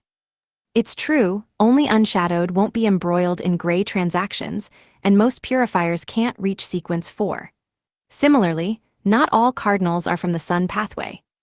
It seems the School of Truth has long been connected to April Fools and is collaborating. Damn it, it really is a broker organization. It can be associated with any faction. Could it be that the School of Truth's collaborator within the Eternal Blazing Sun Church urgently transmitted information about Morin Avigny's mishap to Overseer Pearl? Upon receiving the news, Pearl immediately convened a high-level under-the-table transaction. Was the transaction with April Fools? No, April Fools doesn't have that power. Could it be the Celestial Worthy backing them or other high-ranking subordinates of the Celestial Worthy? No wonder they want to capture me alive. Pearl might have intended to offer an item in exchange for severing her connection with Morin Avigny. However, the counterparty in the under-the-table transaction proposed a new plan, allowing her to switch from passive to active, seizing the opportunity to deceive and set a trap. How far it can go depends on her improvisation. If it is indeed April Fools, and the Celestial Worthy's will is faintly discernible, it would explain why Madame Magician didn't sense anything amiss and walked right into the trap. Realizing this, Lumion was alarmed. Termabarose warned me twice about the School of Truth. Could it be that he foresaw the corresponding fate unfold and a chance for him to break free from the seal? Is that why he was so eager, hoping to compel it into fruition? Chapter 730, Struggle. Lumion's mind raced, unable to fully process the myriad details, but in the heat of battle, he couldn't afford to waste a single moment overthinking. Only a conspirer could deduce a possible scenario within 2 seconds of mirror substitution taking effect. Based on Pearl's words, Franca and the others would have concluded that she was the overseer directly above Jebus. She had sidestepped danger through the under-the-table transaction, but now had no choice but to confront them head-on. They couldn't let their focus waver, not even for a second. Lumion cursed inwardly, frustrated that the Blood Emperor's residual aura had been sealed by Underworld Taoist's deathmark. If not for that, his best bet would have been to activate the mark on his right palm with everything he had, allowing Alistair Tudor to descend upon Trier once again. It would have drawn the attention of angels from the Eternal Blazing Sun Church, the god of steam and machinery church, and other powerhouses hiding in the city, pressuring Pearl to retreat. Without a second thought, Lumion triggered the black mark on his right shoulder. His plan was to teleport out of there, and into St. Vi, A_V Cathedral. Since Pearl's goal was to capture him alive, he obtained a conclusion through simple deduction. She would undoubtedly chase after him with all her might. There's no way she would stay put and risk failing the under-the-table transaction. If that happened, Franca, Jenna, and Anthony would still have to deal with the conjured Punisher, but at least they wouldn't be facing a demigod. Their odds of survival would be significantly better. For any mid-sequence Beyonder, even a single sequence 4 demigod bestowed or not was enough to make their hearts sink with despair. Moreover, the 2 demonesses and Anthony all possessed mirror substitution, as well as items like the 7-stone bracelet. As long as they didn't become a demigod's target, they had a real shot at using the substitutes to escape to the Church of the Fool's Cathedral at Lavigny Docks. As Lumion's form swiftly dissipated, he reached into his pocket with his left hand, his mind crystal clear, and grasped Mr. K's finger. He couldn't be sure if Pearl was telling the truth about capturing him alive or if it was a lie. Was it just a demigod's nonchalance when dealing with a mid-sequence Beyonder, or a habit formed from a broker's constant deception? He had to be prepared for the possibility that Pearl might not follow him and instead stay behind to take on Franca and the others. His contingency plan was summon Mr. K. While Mr. K, as a shepherd, couldn't directly fight a demigod, he was the Aurora Order's oracle. He could hear the true creator's guidance at any time. His presence meant that the deity he believed in would surely cast his gaze upon them. There was a good chance it would trigger some miraculous turn of events in their favor. And even without divine intervention, the Beyonder of the apprentice pathway under Mr. K's grazing appeared to have records of demigod abilities. It should be able to hold off Pearl for a few seconds, giving Franca and the others a window to escape. As Lumion activated his teleportation, Franca, who had been compelled to use mirror substitution, materialized in a corner of the quarry cave. Clutching a makeup mirror, she decisively activated the mirror cufflink. She already knew Pearl was the overseer and intended to escape via the mirror world. Once concealed within the mirror world, she could jump to the mirrors on Jenna, Lumion, and Anthony. She could extend her hand and pull her companions into the mirror world, and they could all flee together. The glass-like mirror cufflink emitted a dark light, but Franca didn't budge, unable to enter the makeup mirror in her grasp. Franca was stunned for a moment before a realization hit her. Failing to enter the mirror world without any interference could only mean one thing. This was a mirror world. Except for certain unique mirror worlds, one couldn't enter the mirror world from within the mirror world itself. The only option was to use the mirror to jump.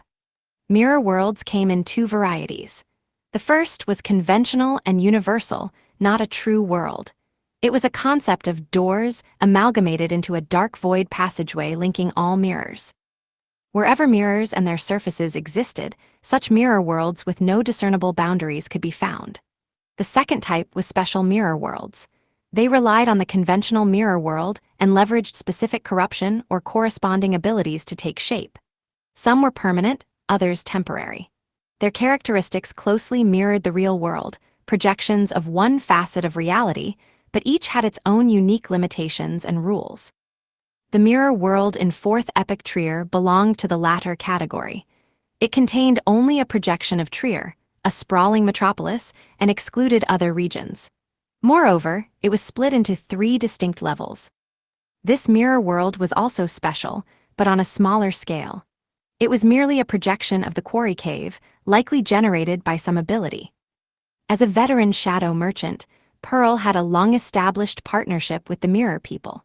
It was perfectly normal for her to trade items capable of creating temporary special mirror worlds.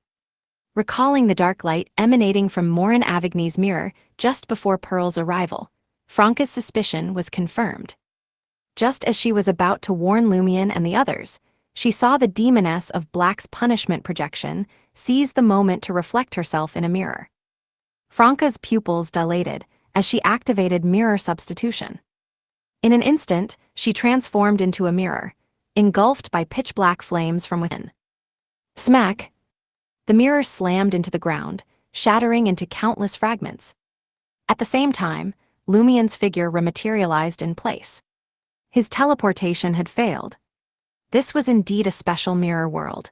Finding an exit was the only way out.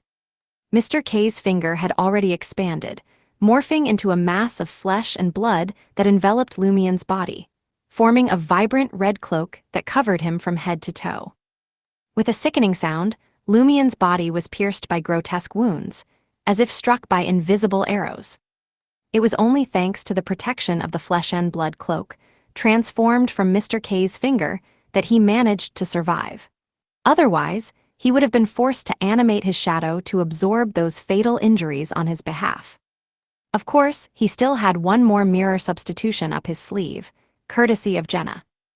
Overseer Pearl stood firm beside the jutting rock deep within the quarry cave. She flashed Lumion a smile and said, "Those who defy supervision and try to flee shall face punishment." As Franca and Lumion's attempts failed in quick succession, Jenna tossed out a handful of fluorescent dust, whispered an incantation, and promptly vanished from the Punisher dressed as a clergyman of the Eternal Blazing Sun Church. A golden light surged around the Punisher, clad in a white robe adorned with golden threads spreading outward in layers. As the golden light reached an empty space, it abruptly encountered an obstacle, staining it a faint golden hue. Jenna felt a surge of warmth and courage, but her eyes reflected a pure and magnificent blazing pillar of light.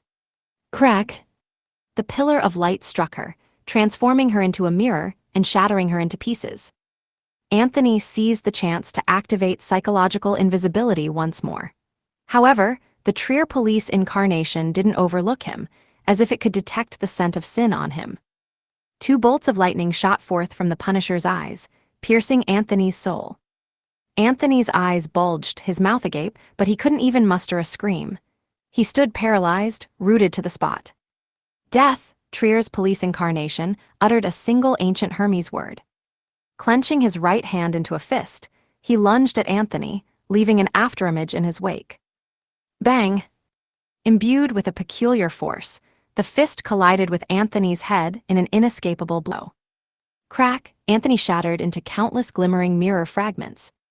Franca, dressed in an assassin suit, reappeared. Confronted by a demigod's overwhelming power, the ethereal, non-godhood-possessing demoness of black, and the sealed special mirror world, she decisively retrieved an item from her traveler's bag. It was a silver-white full-body armor, taller than Franca herself. Pride armor. Franca positioned the pride armor in front of her, its back facing Overseer Pearl. She was convinced that the demigod was the crux of the problem, not the Punisher taking the form of the demoness of black. If Pearl remained unscathed, another Punisher would emerge to eliminate even after dispatching the first. She might even face a direct accusation. Franca noticed Pearl, standing beside a protruding rock, with a fixed entrance to the mirror world. It led her to believe that Pearl could harness the 4th epic Trier's abundant corruption to request a fixed entrance to the mirror world created by the primordial demoness.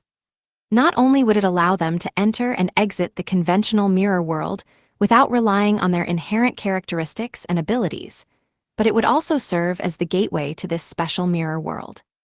After all, it could be considered a gift from a true god. The instant the pride armor's feet touched the ground, it suddenly spun around, fixing an invisible gaze upon Overseer Pearl. Franca swiftly leaped to the side and rolled, avoiding facing the pride armor's back. Thud thud thud.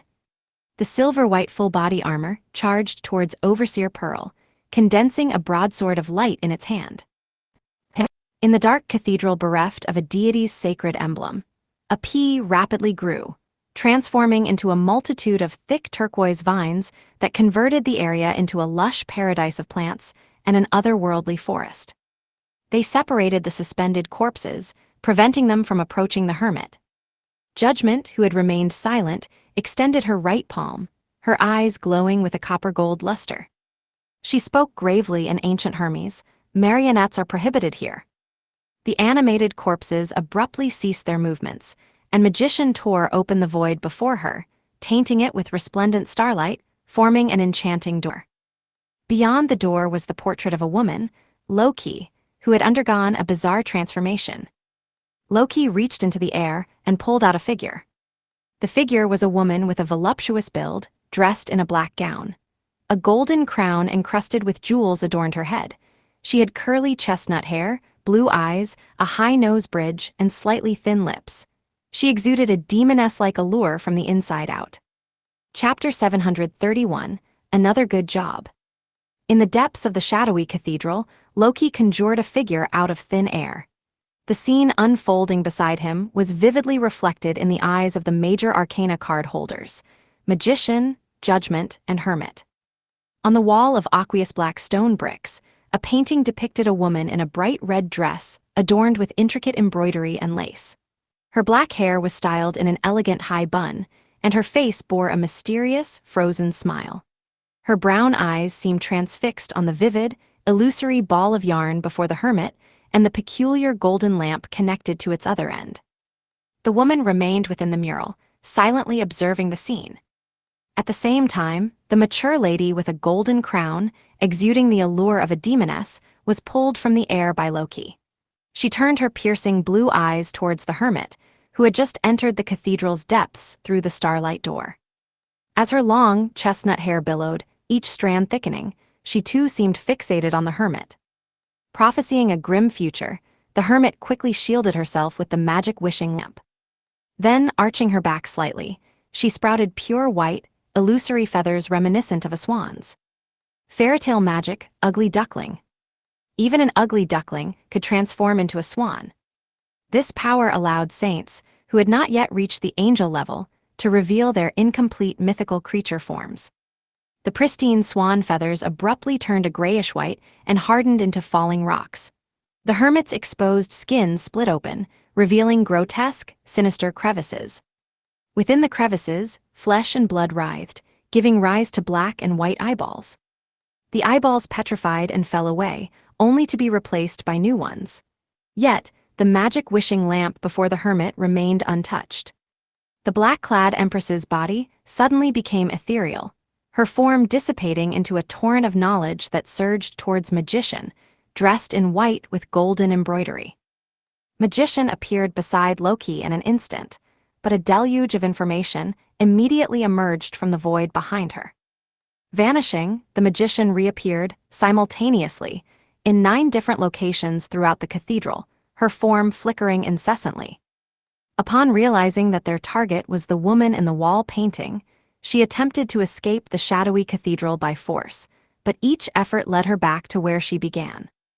The black-clad empress's incarnation continued to pour forth information from behind the magician's 9 figures, seeking to infiltrate the target's mind and denying her the time to tear through the void. Smiling, Loki rose from the black wooden armchair and reached into the void with his right hand, as if grasping someone's arm once more. Seizing the moment, Judgment reached the cathedral's dome and pressed down with her right palm, like chaos descending from the heavens to the earth. In ancient Hermes, she solemnly declared, "Mystery weakens here, while reality grows stronger." As the silver pride armor raced towards Overseer Pearl, Franca activated the 7-stone bracelet on her left wrist. The crimson, blood-like gem on the bracelet, adorned with 3 diamonds and 4 uniquely colored gems, burned with a fierce light. In a flash, Franca appeared behind the demoness of black. She refrained from joining the pride armor in confronting Overseer Pearl, having learned from Lumien's encounter that their attacks would have no effect on the Overseer and only invite proportional punishment. Instead, she resolved to eliminate the demoness of black, a punisher lacking godhood and exhibiting rigidity. The demoness was merely equivalent to a stronger sequence 5 Beyonder, making it possible for Franca to deal with her. As for Overseer Pearl, the outcome depended on the changes and effects brought about by the pride armor, a sealed artifact devoid of sin and pragmatic intelligence. Materializing, Franca raised her left hand, already adorned with the ring of punishment. In her lake blue eyes, 2 bolts of lightning suddenly ignited and shot forth. Crack! The demoness of black's figure shattered into countless fragments. Damn it, mirror substitution is such a nuisance. Franca couldn't help but curse inwardly. At that instant, Lumien had just endured the punishment for attempting to escape. The flesh cloak transformed from Mr. K's, fingers shattering and splattering on the ground. He watched as the silver-white pride armor rushed to Overseer Pearl's side, raising a broadsword forged from pure light. Pearl maintained her friendly smile, undaunted by the imposing presence of the massive, heavy armor. An overseer was impervious to attacks from those lacking godhood. This was the sacred significance of overseeing. As for daring to strike an overseer lifeform, the consequences would be dire. Pearl could already envision the armor-like sealed artifact turning on the demoness, who had summoned it in the next moment. As the overseer contemplated this, the silver-white pride armor swung the sword of dawn in its grasp. It remained unaffected. Pearl's pupils dilated as her figure in the bright red dress transformed into a pitch-black shadow. The broadsword of light descended, cleaving the shadow in 2. The divided shadows took form, replicating multiple similar shadows that scattered in all directions. The pride armor, genuflected and drove the Sword of Dawn into the ground. The broadsword shattered, unleashing countless sharp fragments of light that swept across the area. The entire quarry cave was bathed in illumination. To Franca's surprise, the Demoness of Black, whose outline had been visible nearby, rapidly faded and vanished. Likewise, Jenna and Anthony, who had been cornered by the clergyman of the Eternal Blazing Sun Church and the Trier police incarnations, found themselves no longer under attack or pursuit. Bewildered, they observed as the Punishers, who had exerted immense pressure upon them, melted away like frost under the sun's rays. Lumion was astonished by the Pride Armor's performance. He had harbored little faith in the sealed artifact's ability to challenge Overseer Pearl. Yet, to his pleasant surprise, it had exceeded his expectations. Furthermore, he had noticed several peculiar details since Pearl's arrival. The Overseer's feet had not shifted an inch. She stood beside a protruding rock with a fixed entrance to the mirror world, never pursuing or approaching. Instead, she exerted her influence upon them from a distance. Could this be an inherent trait of an Overseer? Might the Pride Armor's capacity to strike her stem from the abhorrence and hatred imbued within it by a deity before his demise? Were only attacks infused with godhood or a corresponding level of corruption capable of harming an Overseer? Lumion frowned, pondering these possibilities. Snapping out of her daze, Franca shouted to him, Morin Avigny's makeup mirror. She knew that the Pride Armor could not so easily vanquish Overseer Pearl. They had to seize this fleeting, uninterrupted window to escape the extraordinary mirror world. Before Overseer Pearl's appearance, the dark light emanating from Morin Avigny's makeup mirror had led Franca to suspect it might be the exit.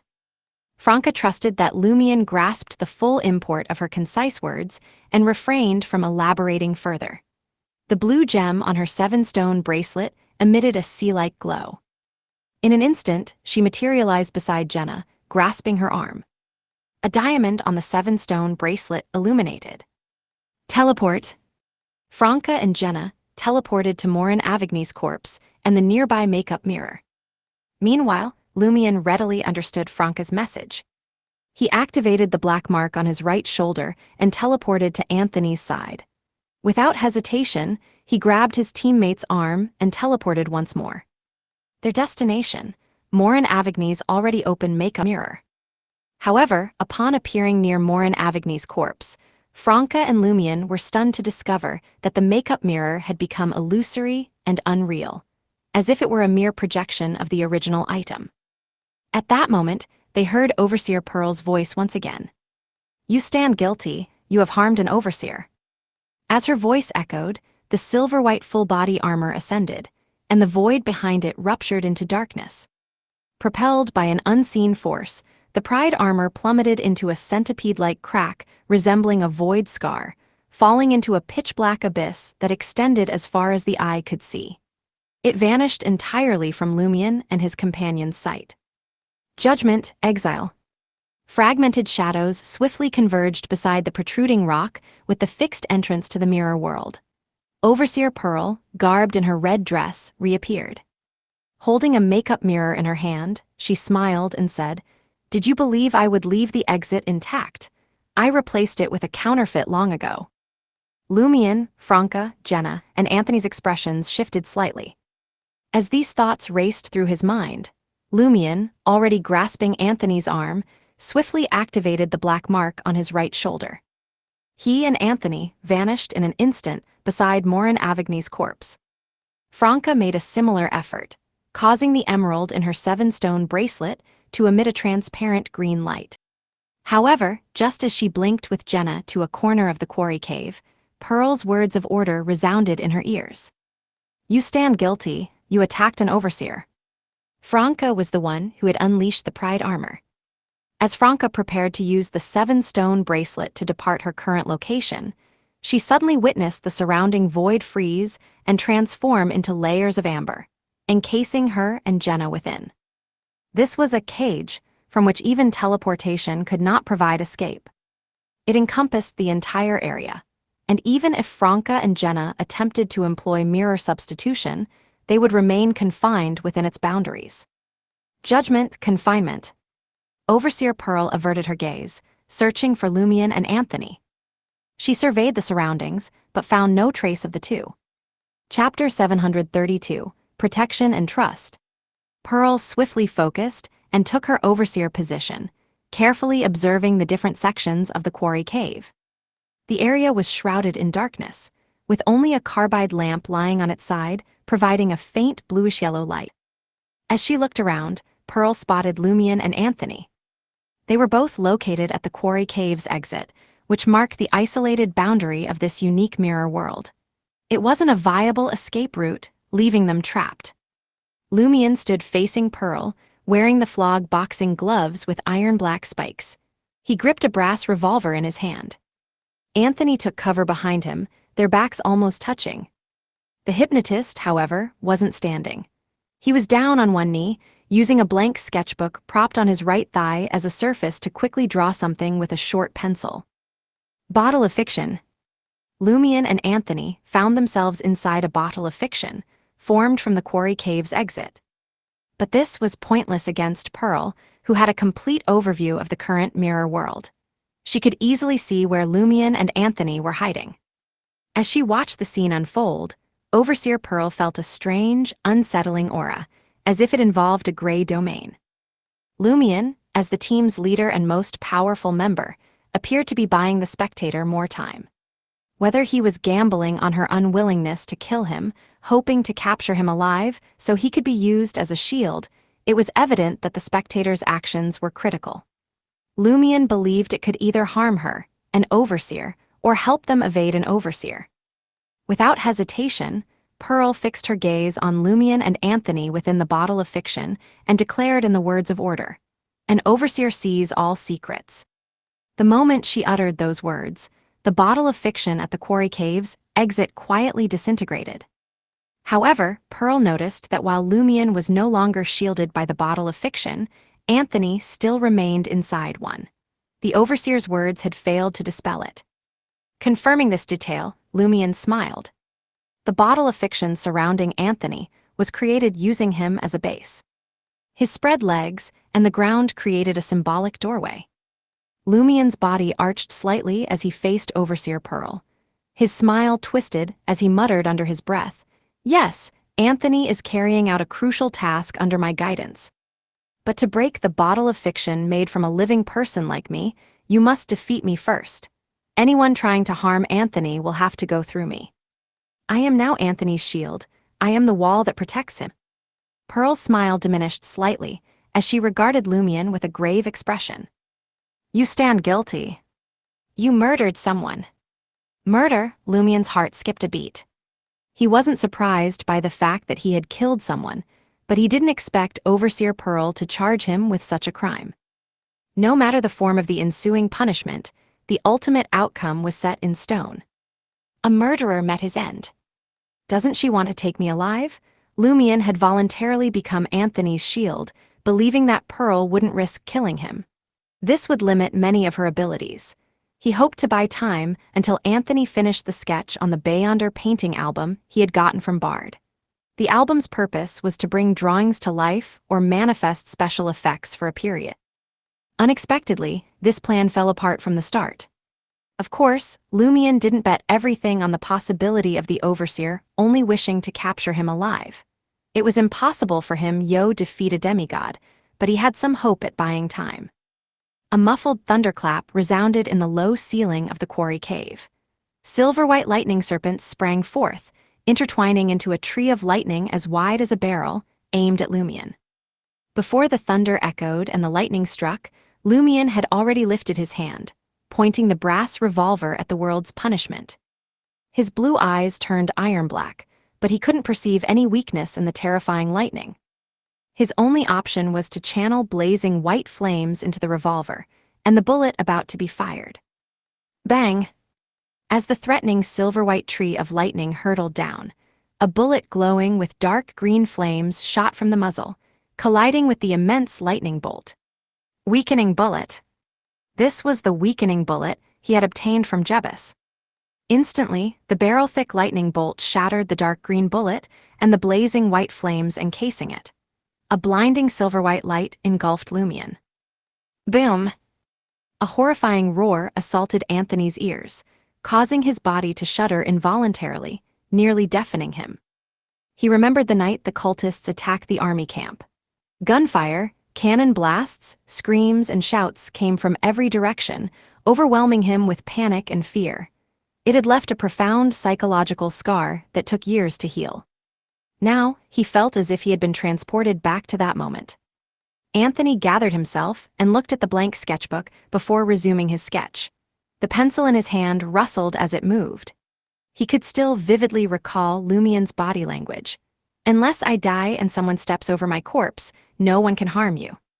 Compared to the helplessness and terror of that night at the military camp, where everyone was in peril, Anthony felt the current situation wasn't as dire.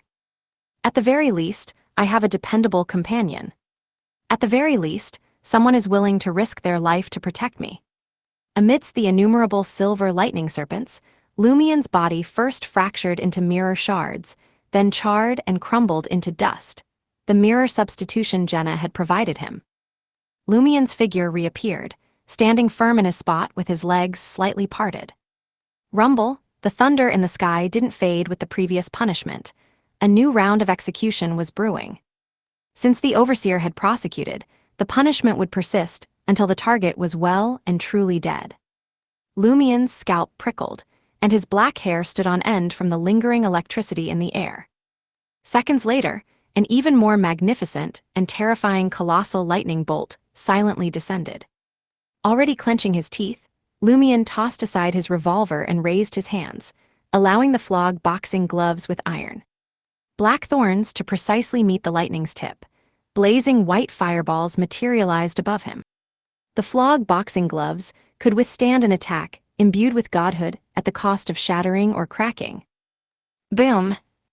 Amidst the abrupt, devastating explosion, the silver-white tree of death, composed of lightning, stopped at Lumien's fist and the flog boxing gloves. Rumble, blazing white flames burst forth, driving the tiny lightning serpents back. The lightning punishment quickly subsided, but the muffled rumble in the air lingered. With multiple resounding cracks, Lumien's flog boxing gloves turned charred and cracked, shattering into countless pieces that rained down. Seeing a fresh round of lightning about to form, Lumien knew he shouldn't, but he couldn't resist urging Anthony inwardly, "Why isn't it done yet? I can only hold on a little longer." After a brief, suffocating silence, a silver-white giant lightning serpent abruptly struck from midair, illuminating the entire quarry cave and the smile on Overseer Pearl's face. Lumien only had time for one thing. He animated his shadow and switched places with it. Boom! Amid the sharp and urgent thunderstorm, the giant lightning serpent consumed the shadow, instantly vaporizing it without a trace. At last, this round of punishment concluded, and Lumien reappeared in front of Anthony. His legs were slightly apart, and his back was somewhat hunched, but no shadow remained under his feet. Why isn't it finished yet? Lumien thought anxiously. He considered dismantling the bottle of fiction and teleporting Anthony around. However, he could tell that the Overseer's prosecuted punishment wouldn't end simply because he changed positions. With the speed of lightning, he couldn't depend on teleportation to evade it. It wasn't a matter of teleportation being too slow, but rather the time he needed to activate the black mark on his right shoulder. Rumbling thunder resonated in Lumien's ears, heralding the impending punishment. Behind Lumien, sweat the size of soybeans formed on Anthony's forehead as he crouched on one knee, drawing on his right thigh, which served as a table. The sketch's first half was successful and completed quickly, but for some reason, the final stroke suddenly became challenging. The painting album influenced the pencil, causing it to greedily absorb Anthony's spirituality. However, even this substantial amount of spirituality could only inch the black lines forward slowly. At the same time, the edges of the blank drawing page gradually curled, igniting with transparent flames, as if struggling to contain what Anthony was about to draw. Anthony was well aware that this painting album was not meant to display such a thing, but he had complete faith in Lumien's judgment and persevered. Rumble. The muffled thunder intensified, and Anthony, within the bottle of fiction, could hear it clearly. Despite being a psychiatrist, he found himself unable to control his emotions. Nervousness, impatience, anxiety, and panic surged within him. He composed himself and continued the final stroke. Seeing the terrifying silver lightning on the brink of taking shape, and Anthony still silent behind him, Lumion felt a wave of despair. Am I about to die? Very well, I'd like to see what Termiboros looks like. Death, suddenly, a flash of inspiration illuminated Lumion's mind. He retrieved an item from his traveler's bag. It was a golden mask, adorned with several dashes of oil paint. He had obtained this golden mask from Hisoka, and it originated from death. Lumion swiftly put on the golden mask, his body rapidly growing cold as his aura gradually dissipated. The terrifying lightning punishment brewing in midair abruptly came to a standstill. Lumion gazed up at the silver-white electric serpents that no longer converged, his lips curling beneath the golden mask. He had become an undead creature. One of the golden mask's purposes was to transform the wearer into an undead being while preserving their intelligence. Since Lumion was now dead, the punishment had fulfilled its purpose. It naturally came to an end. Witnessing this, the overseer was momentarily taken aback before grasping the situation. She chuckled, but her composure remained intact. While the punishments descended, she had not sat idle and had prepared for any unforeseen circumstances. She used a coin bag to execute an under-the-table transaction. Her right hand was about to withdraw. Behind Lumion, Anthony watched as the curled-up edge and invisible flames rapidly spread to the center of the painting page, intensifying his despair. Even if he managed to complete the final stroke, the drawing paper would be rendered useless. Nothing effective would come out of it. Anthony gritted his teeth, choosing to trust his companion and Lumion. He recalled Lumion's instructions. Draw Monette first before drawing Madame Magician. Monette, the islander swindler Monette? The instant this thought crossed Anthony's mind, he was astonished to see the painting paper's edge halt and the invisible flames temporarily freeze. His pencil movements became smoother. Mustering his spirituality, he finished drawing a monocle outlined by simple lines on the right eye of the thin-faced islander with sunken eyes, thick lips, and slightly curly black hair. Chapter 733, Praise You. Finishing the last stroke, Anthony sighed in relief, confirming he still lived. Though unsure if Ammon's incarnation Monette's drawn form could help turn the tables and find a way out of the mirror world, he had obeyed his partner's orders and done his part. Almost at once, Anthony saw the corners of Monette's sketched mouth turn up, eyes appearing to come to life. But the curling paper and translucent flames stirred once more. In an instant, the drawing of Monette condensed into a ball, devoured by clear flames and absorbed into the dim bottle of fiction. Had it failed, Anthony's heart squeezed tight again. Even a disciplined hypnotist found it hard to stay calm in the face of this.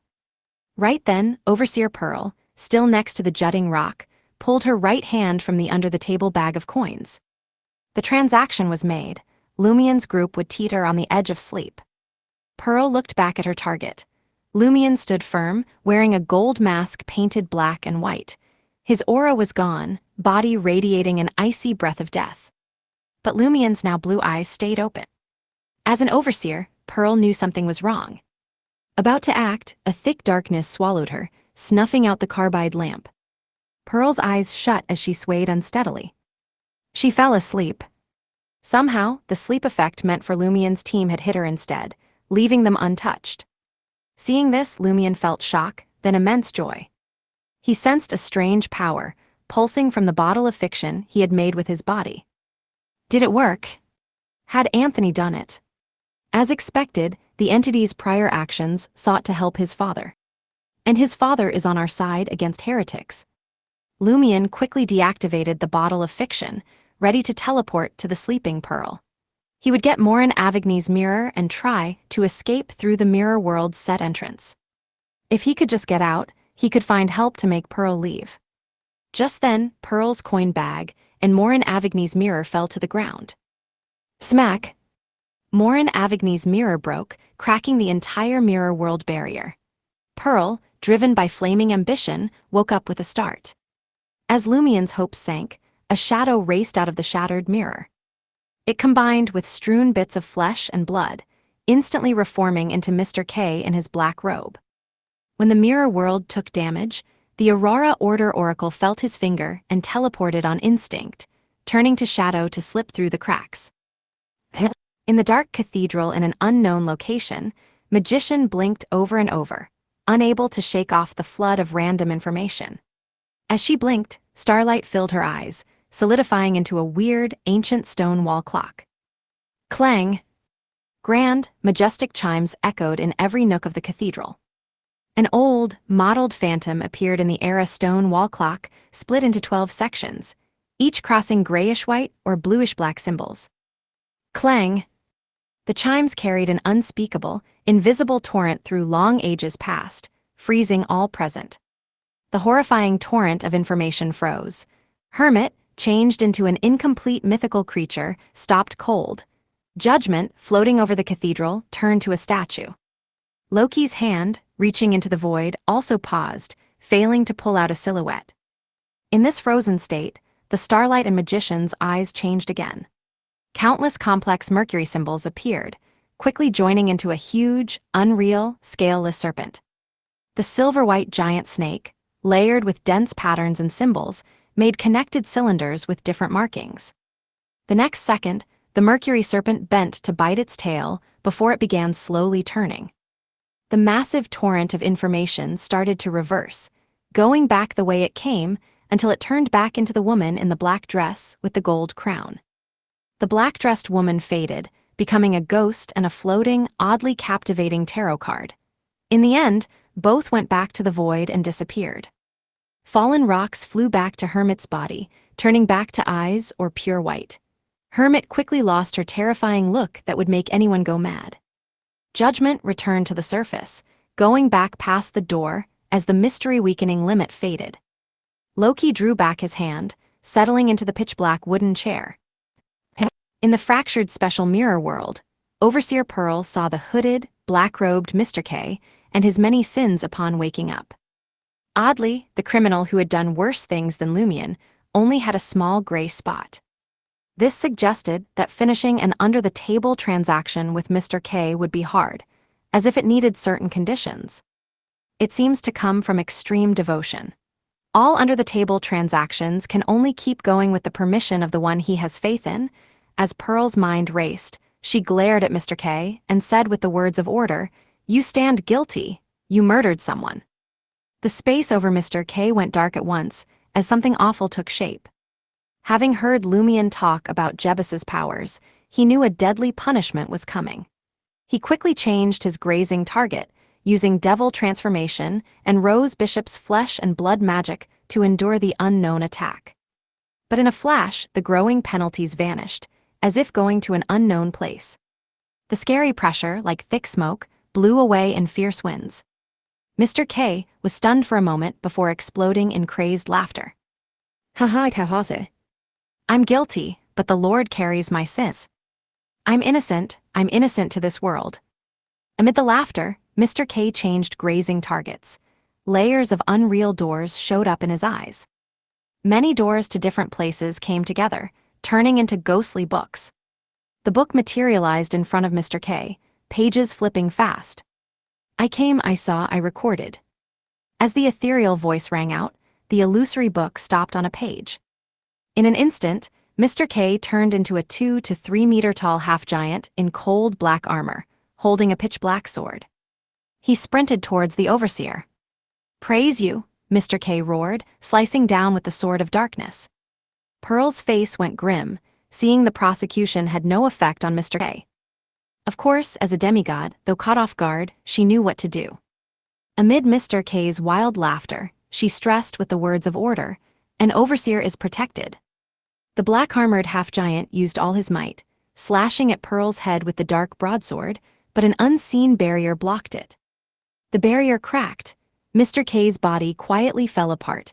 A clean cut took off his right arm and shoulder, dropping them to the ground. Though Mr. K used recorded demigod powers and had a bit of godhood, he still faced punishment for attacking a clearly protected overseer. This was a freshly done crime, not yet born. The flesh on Mr. K's shoulder writhed, as if a new arm would grow, but he ignored it. His left hand grabbed the falling dark sword, yelling again, "Praise you for creating everything." As the rough voice echoed, the dark broadsword slashed at Overseer Pearl. With Pearl's former protection, the dropped coin bag floated back to her hand. She quickly made an under-the-table deal aimed at everyone there. Cracked. As the dark broadsword swung, the unseen barrier guarding the Overseer fully shattered. Mr. K's left arm came off his body, showing a huge cut. In the cut, blood-colored flesh tendrils grew fast, as if alive, as if a new Mr. K would emerge. Overseer Pearl wasn't happy. Based on the under-the-table deal, Mr. K, Lumion, and the rest should have gotten much weaker. But in truth, nothing changed. Could it be that I'm unlucky? The person who made the deal was a fraud who never meant to keep their end. Pearl's heart sank as she couldn't move for some reason. Then she saw the armless Mr. K bow in an exaggerated way. The Aurora Order Oracle's mouth opened as wide as it could, corners going to his ears. Blood churned where it tore, flesh tendrils thickly covering the spot. Using his stretched mouth, the black-armored Mr. K bit the dark sword's handle. He jumped high, voice ringing from his chest. "Praise you for bearing the world's sins." Amid hoarse yells, Mr. K fell, a straight dark sword using himself as the grip, slashing at Overseer Pearl. Chapter 734, My Weapon. Lumion stood at the Quarry Cave's exit, wanting to work with Mr. K to take on Pearl, but unsure of how to proceed. Past experience had shown him that without godhood, any action against an overseer would only come back to haunt him, without affecting the demigod at all. With his golden mask removed, Lumion could only remain in place, considering what items he possessed that might be useful and effective. He was left with no option but to watch the fight between Mr. K and Pearl unfold as a mere spectator. At the same time, he scanned the area, looking for a way to utterly destroy the existing mirror world. Anthony kept his posture and continued drawing on the blank painting album, which was missing a page. His current subject was to be Madam Magician. As he observed Mr. K's movements and listened to each slash, Lumion sensed a slight corruption creeping into his mind. It surprised him that Mr. K could hold the overseer at bay to some degree, unafraid of her accusations and armed with a means to harm her. Lumion silently hoped that even if Mr. K couldn't defeat Pearl, he would at least be able to drive her off. Mustering strength from his waist and core, Mr. K swung his upper body as he descended, bringing the dark broadsword down on Overseer Pearl's head for the third time. Pearl remained motionless, not using any mirror traversal-like ability to evade, nor rolling to the side. She stood firm beside the jutting rock, her body turning pitch black and dissolving into a constantly dissipating shadow. The dark, enigmatic broadsword plunged down abruptly, silently cleaving the shadows in two. The shadows rapidly encircled the protruding rock, perpetually moving and merging once again. They writhed, striving to reassemble Overseer Pearl's form. Where the sword of darkness had cut through, the shadows struggled to form proper connections, barely managing to stack together into a humanoid shape riddled with cracks and misaligned parts. Mr. K sprang up, ready to swing the dark broadsword gripped in the gaping crack of his mouth. Suddenly, his body shrank rapidly, the cold black armor encasing him vanishing. He reverted to his original form, dressed in a black hood and matching robe. The precariously assembled shadow gradually shed its black color, revealing human skin and a vivid red dress inch by inch. In the shadowy cathedral at an undisclosed location, the Mercury giant serpent phantom, hanging in midair, slowly faded away. The reboot was finished. Perched on a black wooden armchair, Loki abruptly thinned and shrank, transforming into a paper figurine. The paper figurine and chair then crumbled, disintegrating into dust. Loki materialized in a far corner of the cathedral. Magician, appearing to still be airborne, quickly conjured an alternate self behind him. As Loki reached into the void to pull out an assistant, his jet-black eyes suddenly shifted to blue. The blue rapidly stained black, then reverted to blue, the two colors continually alternating. Loki was paralyzed, unable to summon an aid, allowing Magician to stretch out her right hand and grasp with all her might. The dark void warped, swallowing Loki. Then, the two shattered into fragments, ultimately buried in a bottomless abyss. Throughout this, Loki's body instantly became ethereal, unreal, as if he were a projection or puppet that had been swapped at some moment. Hermit, Judgment, and Magician simultaneously heard a regretful sigh and witnessed the shadowy cathedral itself turn ethereal and slowly disintegrate. It too seemed to be a projection. An aged, ethereal voice then echoed from the distance. "My wish is for all the demigods present to be lost for 3 minutes." The shadowy cathedral fully collapsed, and darkness engulfed the surroundings, devoid of starlight or boundaries. In the special mirror world, realizing Mr. K could no longer maintain his godhood-enhanced half-giant state, and Overseer Pearl was close to returning to her human form, Lumien's first instinct was to shapeshift into a shadow being and flee through the growing rift in the mirror world to find other allies. However, he was unsure if Mr. K had employed any mystical items upon entry, and whether shadow transformation alone would allow passage through the mirror world's fissure. As Lumien watched Overseer Pearl's face gradually come into view, her eyes and nostrils both vertically misaligned, a sudden realization struck him. I too can wound an overseer. If Mr. K can do it, so can I. My fate is intertwined with Termiboros. To a degree, we can be considered one. I've long known I possess a fake angelic level. The powers and items I wield won't hold godhood and can't touch an overseer, but I should be able to do it myself. I will become my own weapon. These thoughts raced through Lumien's mind as a slightly manic grin spread across his face. His blood seemed to boil, as if set aflame. In a flash, he disappeared and reappeared before Overseer Pearl. His eyes had already taken on an iron-black tint, revealing a few pale spots that marked Pearl's vulnerabilities. One such spot was just below the left side of her face. Before Pearl's shadows could fully reconstruct the Overseer, a multitude of incandescent white flames burst forth from Lumien's body. Like a rushing current, they poured out from Lumien's eyes, ears, nostrils, mouth, skin, and pores, completely enveloping him, transforming him into a raging inferno. Let's do this. Let us burn as one. Let us explode together. Lumien, now one with the blazing white flames, swung his right fist at Pearl's left cheek. Pearl's vertically misaligned, eyes betrayed a flicker of confusion before understanding dawned. But it was too late for her to protest or react. She had not even fully returned. Bang! Lumien's right fist collided with Pearl's left cheek, caving it in. As he struck, a ghastly wound appeared on his own chest and abdomen, but it was quickly consumed by the blazing white flames.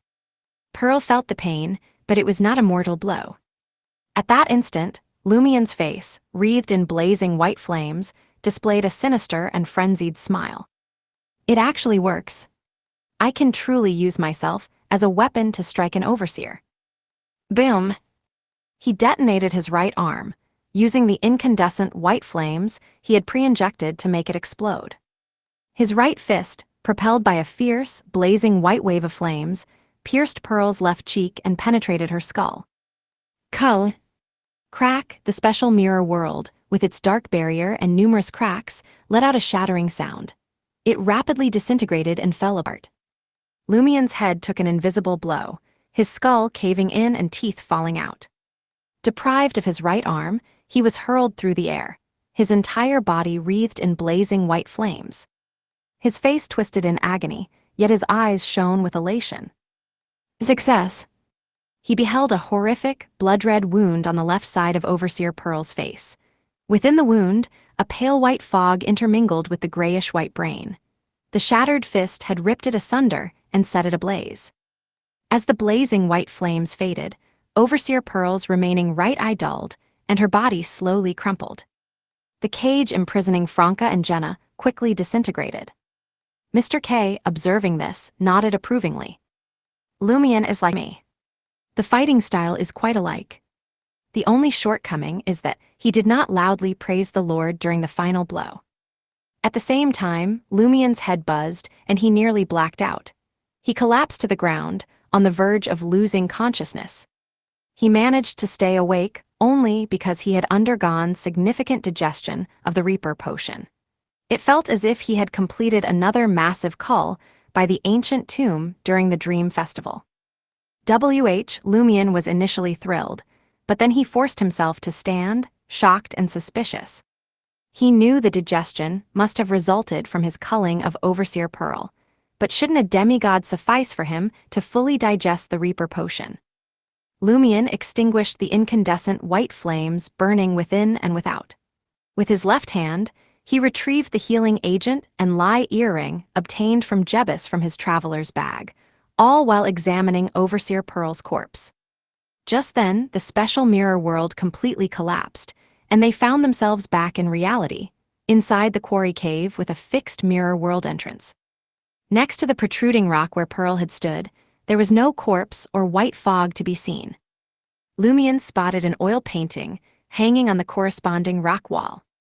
The painting looked torn and ruined, but one could faintly discern that it had once portrayed a woman in a red dress. Pearl. We weren't facing the true Overseer, but a painted figure she created using a pixie pathway item. This oil painting grants the depicted demigod a short lifespan, but no freedom of movement. Is that why Pearl never budged and always took the attacks head-on? Amid his bewilderment, Lumion drank the healing agent Jebus had procured from the Great Mother's followers to ensure he would survive past 6 a.m. At that moment, Pearl's smiling voice resonated from the depths of the shattered oil painting. I didn't anticipate my painting person failing. But no matter. What's important is that the vortex is about to manifest. It won't be long before you're officially consumed. Everyone will be caught up in it.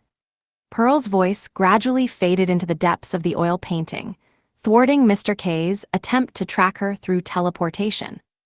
Chapter 735, I Have Sinned. The healing agent's effects and the incineration of the original flames had largely stemmed the bleeding from Lumion's wounds. Flesh and blood had even started to regrow and form scabs over his skin.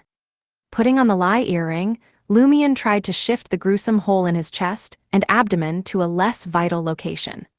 As he did so, he stared intently at the oil painting hanging on the rocky wall, his thoughts racing. As an overseer, Pearl is unlikely to directly engage in combat herself. Has her true form been lurking in the shadows this whole time to avoid any potential mishaps? But if she had personally intervened, perhaps we would have been defeated long ago, with no chance for any slip-ups. Furthermore, Pearl doesn't appear overly concerned about capturing me alive. Doesn't the failure of her painting version indicate that the under-the-table deal she initiated didn't meet the requirements? She's bound to face severe consequences for that in the future. It's not as if she's a fraud. Coming to this realization, Lumion suddenly came up with a guess. Pearl was the sole person to mention capturing me alive. There's no other evidence to support it. While this may indeed be a request from the other party in the under-the-table transaction, it's probably not the only one. It's likely one of multiple requests and the least critical. That's why, after creating the special mirror world, Pearl immediately left this painting behind, allowing her painting version to handle us while she went off elsewhere. Was she going to carry out the most vital and important requirement? I can't fully trust a broker's words either. Based on her tone, she seems to have succeeded. This strongly suggests she's confident the vortex is on the brink of taking shape. It won't be long before it entraps everyone. Apparently, she wasn't in the vicinity at all. She merely used the link to her painting self to briefly speak remotely before vanishing completely. We have no way to track her. Lumion felt his theory could account for Pearl's actions and certain details from the prior battle. This realization made his heart sink. If his suspicions were correct, the School of Truth's vortex hadn't been successfully halted and was about to manifest. What would transpire after some time had passed? Right then, Mr. K approached Lumion, his gaze locked on the tattered oil painting. In a hoarse voice, he spoke, I have sinned. I failed to discover the School of Truth's scheme beforehand, letting the issue escalate until it was on the verge of erupting. As he talked, the flesh on Mr. K's shoulders writhed, and two pale, slender, damp arms gradually grew out. The black robe, its sleeves severed, was beyond repair. Not waiting for Lumion to respond, Mr. K turned his head and said, "The disturbance here will soon be noticed. We shouldn't stay. Meet me tomorrow morning." "Got it." Lumion glanced at his companions, who had concealed themselves in the shadows or used psychological invisibility, and nodded subtly.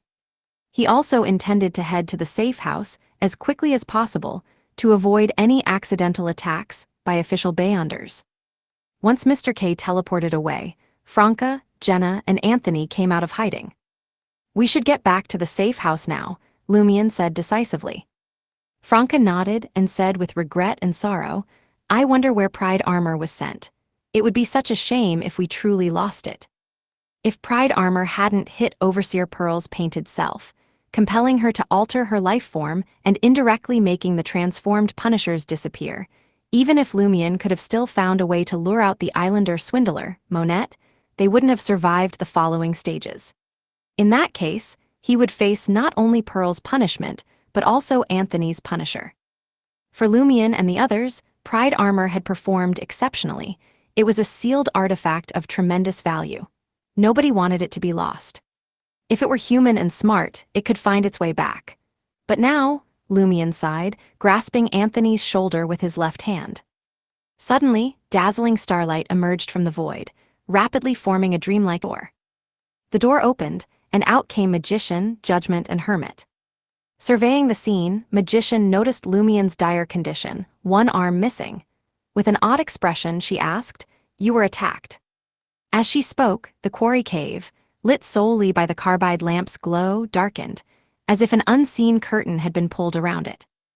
"Yes," Franca replied on behalf of Lumion, who had only gained enough reprieve from his injuries to avoid imminent death. She concisely recounted the whole situation. "The one who attacked you came from Pearl's painted self. Her true form departed to do something else." Magician sought confirmation. "That appears to be the case," Lumion responded. Magician exchanged glances with Judgment and Hermit, their eyes meeting without hiding their bewilderment. After a short pause, Magician offered no explanation. Starlight gathered in her eyes as if tracing a pattern. A gentle rain fell, soaking Lumion's body and fully healing his wounds. Nourished by the rain, Franca and the others felt their weariness melt away. It closely resembles the power Madame Night used in the dream. Lumion drew a connection. Magician nodded and instructed, "Provide me the details in writing tomorrow." With that, she disappeared along with Judgment and Hermit. As the darkness around them lifted, Lumion realized they had returned to the safe house in the administrative district, where Jenna had summoned Judgment's messenger. "Madam Magician and the others are perplexed that we were attacked by Pearl's painting self," Anthony remarked while putting away the blank painting collection, voicing his thoughts. Lumion nodded and replied, "What's perplexing shouldn't be Pearl attacking us. It's not unusual for an overseer with an under-the-table transaction at the heart of it all to do something like that." So what were they perplexed about? Jenna and Franca couldn't figure out an answer. Anthony tried to analyze the situation. "They're not perplexed by Pearl's attack itself, but why we were targeted by her painted self specifically. They seem to think we wouldn't be attacked by Pearl directly. Whether she had such intentions or acted on them is irrelevant." Lumion and the others became lost in thought. Abruptly, Franca exclaimed. Looking at Lumion and the others, she slowly withdrew her hand from her traveler's bag in astonishment. "Pride armor is in here, it's returned. Did Madam Magician help locate it?" As this thought crossed Lumion's mind, he noticed Franca's actions. He instantly shouted, "Stop." He couldn't allow Franca to retrieve the Pride armor. "This is a confined room, and I'm present." Franca's expression froze, and she immediately stopped moving her elbow. In the mirror world created by dark void tunnels, Overseer Pearl continuously moved from mirror to mirror, searching for her final destination. Her expression stayed calm, thrilled that the calamity had instead accelerated the vortex's formation. On the other side of the dark, vacant tunnel, a vibrant ball of yarn quietly trailed her, leaving a concealed path.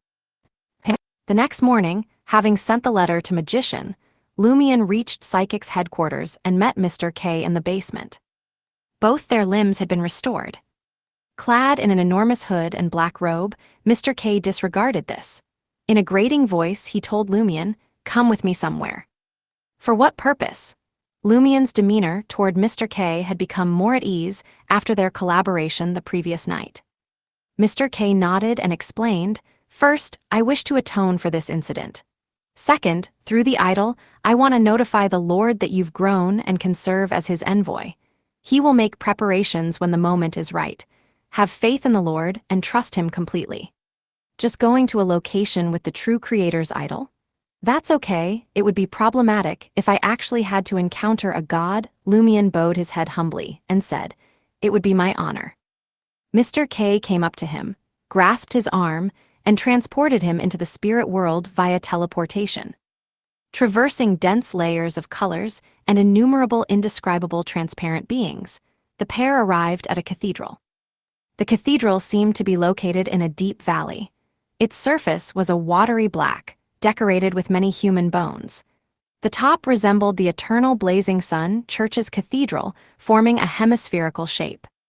Mr. K silently entered through the open door, his back slightly hunched. Lumion followed closely behind. Then he saw the vast but dimly lit prayer hall and an enormous, pitch-black cross standing in the cathedral's depths. A naked male idol hung upside down from the cross. Rest. Colored iron nails jutted out from various parts of its body, each nail stained with vivid red blood. Is this the true creator's idol? Lumion's heart raced as he quickly averted his gaze. What he had seen in the Church of the Fool, the eternal blazing sun church, and the god of steam and machinery church were merely sacred emblems. There were no idols.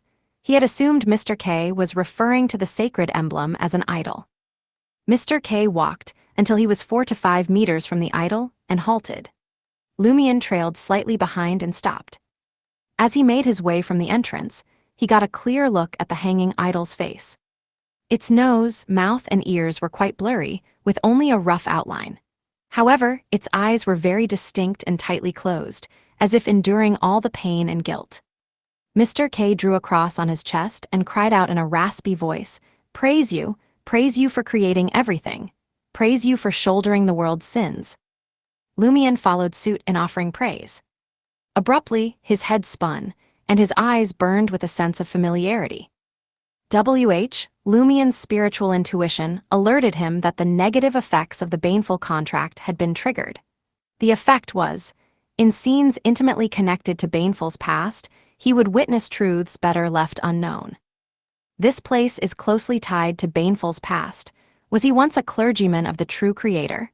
Lumion suppressed his curiosity as he continued to focus on the ground.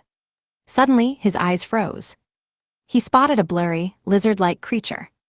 It was the lizard-like elf that had appeared in his dream about Cordu, the same one that had crawled out of Auror's mouth.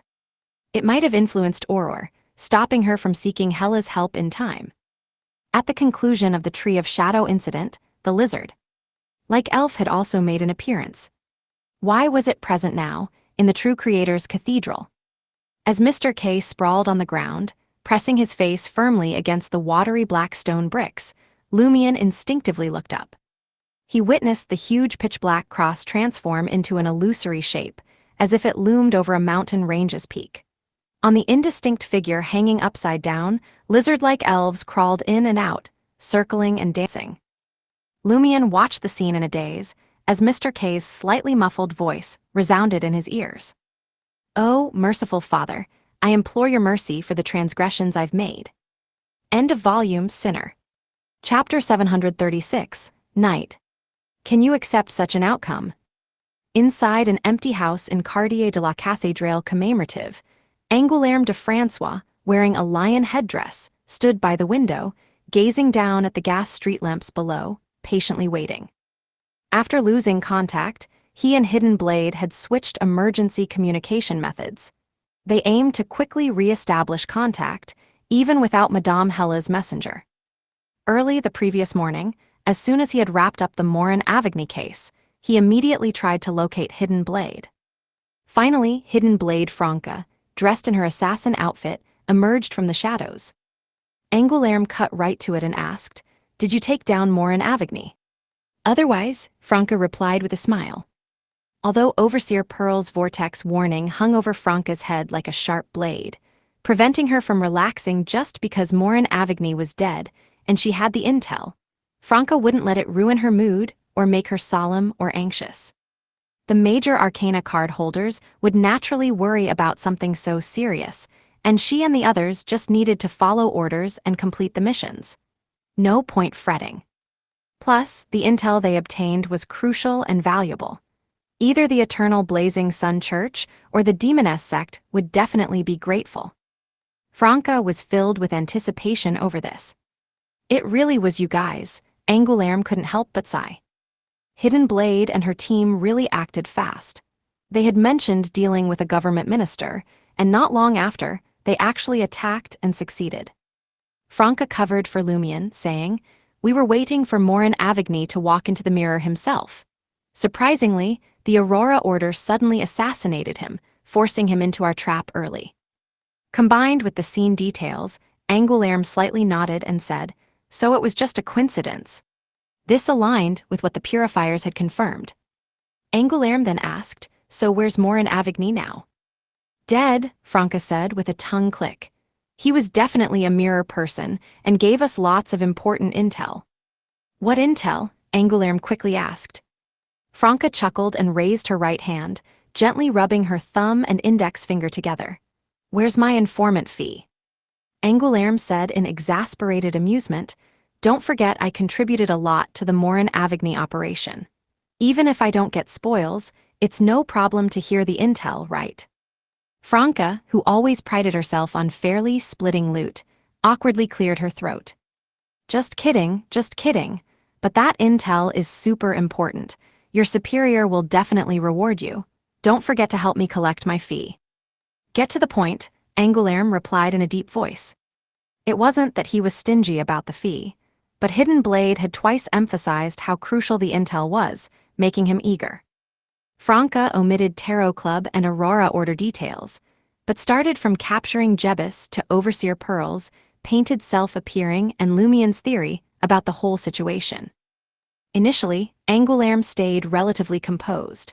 Mirror people problems barely factored into purifier expectations. But when Morin Avigny was tricked into revealing Roselle Gustave led the mirror people, Angoulême's head started buzzing louder and louder. Why do Hidden Blade and the others always get mixed up in such major situations? How long has it been since the hostile incident? Why is there another vortex? After Franca finished, Angoulême couldn't help but raise his right hand and pinch his throbbing, headdress-concealed forehead. His emotions were so scrambled he was speechless. Franca smugly asked, "How's that? Project Vortex, the mirror people, and intel about a hidden traitor, pretty important stuff, right?" Noticing Angoulême's grave gaze and slightly moving, teeth-grinding mouth, Franca instinctively added, "Don't blame me. We're not causing these problems. Trier's just uniquely prone to all kinds of chaos. We're victims too." Angoulême slowly exhaled and said, "I'll submit this intel tonight. I won't forget to pass along my informant's reward request. What do you want?" At the mention of tonight, Angoulême's emotions surged and he paused a moment. He had just finished his workday an hour ago and left St. Vive Cathedral. Now he had to return. "I'm Agent 7, not some societal slave working from midnight to midnight every damn day." Angoulême inwardly cursed, but still appeared calm, reliable, and emotionally stable. Franca deeply pondered and said, "All the pleasure potion ingredients." She had considered her affliction potion could be rewarded by the Demoness sect, but not Jenna's. She could only rely on the authorities. "Aren't you already at pleasure?" Angoulême muttered, giving up asking. He nodded, "I'll help get it." He didn't ask about Hidden Blade's pleasure potion preparations, just as he didn't ask how she and her crew survived facing a demigod's painted self. Franca was overjoyed at Seven's promise. Getting pleasure from the church and affliction from the Demoness sect, surely Madame Judgment would reward me too. I sold this one intel 3 times. I can now understand Lumion's glee at triple-dipping mission rewards. Angoulême rubbed his temples and muttered, "There are cardinals not from the sun pathway, and way more diocese bishops. I really don't know what we'll uncover next. I just hope the impact isn't too massive. He meant the April Fool's insider in the Eternal Church. With a clear lead, it wouldn't be hard for that party to be discovered, even if they worked through a broker. Without waiting for Franca's reply, Angoulême pondered a moment and said, "The humanoid sealed artifact transaction is approved. Let me know the transaction details anytime." "It's finally approved." Franca criticized the bureaucracy and curiously asked, "What's the story with that humanoid artifact?" She had encountered the humanoid sealed artifact during the sea prayer ritual and knew its abnormal power. Angoulême shook his head. "I'm not cleared for that intel. All I know is she used to be a sequence 4 spectator demigod. Later she suddenly went insane, but I don't know if she went mad before an evil god corrupted her or because of the corruption." "It was probably the latter," Franca said thoughtfully. "Aren't spectator beyonders usually emotionally stable and hard to lose control?" Angoulême rejected Franca's statement. "From what I know, spectators normally don't have issues, but when they do, it gets really messy." "True," Franca thought of I know someone. After chatting a while, Angoulême bid Hidden Blade farewell and left the empty room. Before leaving, he quickly reviewed the intel, then inwardly sighed with a heavy heart. Aren't there way too many mystical incidents in Trier? In the market district, Jenna seized a chance to act as a witch again. Wearing a black cloak and dark dress, she walked the shadowed street, pondering new acting directions as she looked for an opportunity. I can't just equate witches with bad deeds. Sinister, dark acts aren't necessarily bad. Among the witch legends I've gathered so far, many focused on witches using mystical and sinister dark powers to help others fulfill desires, tempting them to stumble. These legends likely contain remnants of acts by demonesses posing as witches. I could try imitating them. Plus, tempting others into depravity is a deeper way for an instigator. Pleasure's acting also corrupts the target. Yes, the mystical powers of sinisterness and darkness, tempting depravity, and depravity brings calamity. Jenna's thoughts gradually became more clear. With these in mind, she turned onto Rue Anarchy, intending to find a chance to act as a witch on this chaotic street. After a few steps, Jenna suddenly heard someone singing hysterically, "Trier, a city dressed in gold. A ball that endures till dawn unfolds. Chicken roasted, dripping with oil's grace. A castle cake to fill each eager embrace. A bow-tied attendant glides, monks the guests. Merrily dancing with joy and delight. My beloved hidden midst the crowd. Among them my love resides. In the capital of joy, forever Trier." This voice, Jenna peered from the shadows at Auberge du Coq d'Oreille and saw Lumion, in a thick brown jacket, sitting on the 3rd floor windowsill, holding a green liquid-filled bottle. Hadn't he gone to the Aurora Order and never returned? Jenna frowned and stepped out of the shadow. Lumion noticed her and smiled. He leaped down from the 3rd floor, landing steadily before her.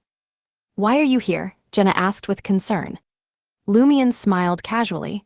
"I suddenly missed this place, came back for a drink."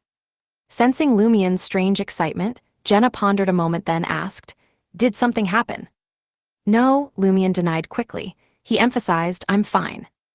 With an absinthe bottle in hand, he headed towards Rue Anarchy's exit. Jenna trailed closely behind, not inquiring further. Under the crimson moonlight and scattered gas lamps, the silent Lumion suddenly smiled and announced, "I'm about to start blaspheming. No, it's already begun." He didn't turn around and kept walking. "Haven't you been blaspheming all this while?" Jenna cautiously probed with Lumion's usual self-deprecation. Lumion's gaze stayed fixed ahead as he smiled. "It's different this time." He quickened his pace and didn't mention it again. Jenna glanced at Lumion's muddy leather boots and the dirty but dry surroundings. She pursed her lips and didn't press further. Lumion continued walking, occasionally humming a tune, occasionally chatting with Jenna and joking with a smile. He made his way back to his rented apartment and entered his room. Jenna stood quietly in the living room, watching Lumion close the bedroom's wooden door. In the dark room, lit only by crimson moonlight, Lumion sat at his desk, unfolded a piece of paper, and picked up a fountain pen. He didn't light the gas wall lamp, nor create a blazing fireball. In the pitch black, he positioned the pen under the faint light, Amidst paper rustling, Lumien's smile faded, and his wrist slowed. Finally, he penned the unusually brief letter. Honorable Madam Magician, I'd like to meet you. Chapter 737, Opinion. After having the messenger dispatched to deliver the letter, Lumien sat at his desk, gazing at the dark curtains that seeped in the crimson moonlight, patiently awaiting Madam Magician's arrival. After an indeterminate period of time, a resplendent starlight emerged from the darkroom, coalescing into the figure of Magician. She had changed into a brownish-yellow cotton dress with white trimmings. "Good evening, Madam Magician," Lumien said with a glance around. "I have something important to discuss." Magician grasped his meaning and immediately condensed the surrounding darkness into an illusory glass barrier, curling up to block out the infiltration of the crimson moonlight and the sounds from outside. "What's so important?" Madam Magician inquired once secrecy was ensured. Lumien conjured a blazing white flame to use as a chandelier. After a few moments of silence, he said, "I've confirmed the origins of the lizard-like elf. It's not an evil god from outside the barrier." Madam Magician wore a thoughtful expression. Lumien's lips curled into a slight smile. "An evil god in a way, but one not from outside the barrier." Magician frowned and said, "Give me the details." Lumien recounted in his deep voice his pact with penitent Baneful and the corresponding negative effects. He described seeing the true creator idol and a lizard-like elf in the secret cathedral of the Aurora Order, as well as the illusory scene suspected to be a divine kingdom. Madam Magician didn't interrupt him, listening attentively. Then, she let out a long sigh and said, "In fact, I had suspected that the lizard-like elf was related to him, but whether it was the Spectator Pathway's mythical creature form or the Hanged Man Pathway's mythical creature form, they were clearly different from that elf. Nothing similar had manifested in the past 5 to 6 years. Additionally, the two experts at decrypting and deciphering dreams were more inclined to believe that the elf came from an evil god outside the barrier. This led me to abandon that guess. From the looks of it, that entity had been involved in Cordu's catastrophe for a long time. That's the only explanation that's complete. How could he, who's been listening and watching, not notice such a major incident that has been unfolding for so long and involves members of the curly-haired Baboons Research Society? How could he not take advantage of the situation? What does he want? Lumien's expression subtly contorted. Magician stared at Lumien for a few seconds before sighing again. "I can only confirm one goal. That is to create a Beyonder capable of rapid digestion and rapid advancement along the hunter pathway. Think about it. It's been just over half a year since you became a hunter. You're already a Sequence 5 Beyonder, and your Reaper potion has been greatly digested. Perhaps in 2 to 3 months, you can consider breaking through to godhood and advancing to Sequence 4, becoming a demigod. On this journey, whether it was the fake angel status brought about by sealing Termiboros, the obtained boons of the Inevitability pathway, or some tempering and digestion opportunities filled with calculated arrangements, they all contributed significantly to your growth. He wants a Red Priest, and is pushing for a decisive battle between the Red Priest and the Primordial Demoness. I was worried that your advancement might be going too smoothly, but now it seems that a price has already been exacted for what fate bestowed, and a deposit has been paid." Under the blazing white flames, Lumien spoke in a deep, raspy voice. "I'd rather remain an ordinary person." Madam Magician shook her head with a complex smile. "As the apocalypse approaches, with Auror's background and condition, even if no catastrophe had occurred in Cordu, it's inevitable that you'll encounter one eventually. Have you forgotten the helplessness and pain of being an ordinary person in that catastrophe?" Lumien clenched his fists involuntarily and lowered his head. I just don't want to obtain power this way." Madam Magician didn't dwell on the topic and said, "He definitely has ulterior motives. For example, a humanoid sealed artifact like you can effectively gather evil god influences around you wherever you go, exposing their schemes in advance and giving us more time to deal with them." Lumien remained silent and didn't respond. Madam Magician glanced at him and asked with an obvious sigh, "What's your next move?" Lumien's body trembled slightly, as if he couldn't suppress his emotions. Gritting his teeth, he said, "I want to punch him." Upon saying this, Lumien's eyes turned bloodshot. To be honest, he had never harbored a firm desire to seek revenge on a deity. His original plan was to eliminate the key members of April Fools and the Sanson family of the Sinners organization. Then, he would work hard to become an angel and extract most of Termabarose's strength. Then, he would release the weak angel of Inevitability and kill him. He knew that the source of Cordu's catastrophe was actually the entity known as Inevitability. However, due to the vast disparity between them and his natural fear of deities, he had only occasionally cursed and spoken harsh words. He hadn't truly put the other party on his revenge list. And now, he wanted those damned deities to fall from heaven, like meteors streaking through the night sky. Madame Magician looked at Lumien with a serious expression and asked, "Do you know what you mean by that?" "I know," Lumien nodded slowly. "I've been waiting all day before requesting to meet you because I've been questioning myself seriously." He had questioned himself again and again, sometimes in anger, sometimes in sorrow. When he calmed down a little, he questioned himself again. Madame Magician regarded him with a familiar pity in her eyes. This time, Lumien knew clearly what she was pitying. A human yearning to punch a deity. Lumien gazed back at the Major Arcana card holder, his gaze unwavering. After a while, Magician nodded slightly and said, "You're telling me the target because you want me to provide effective advice on your idea and make it a little more feasible."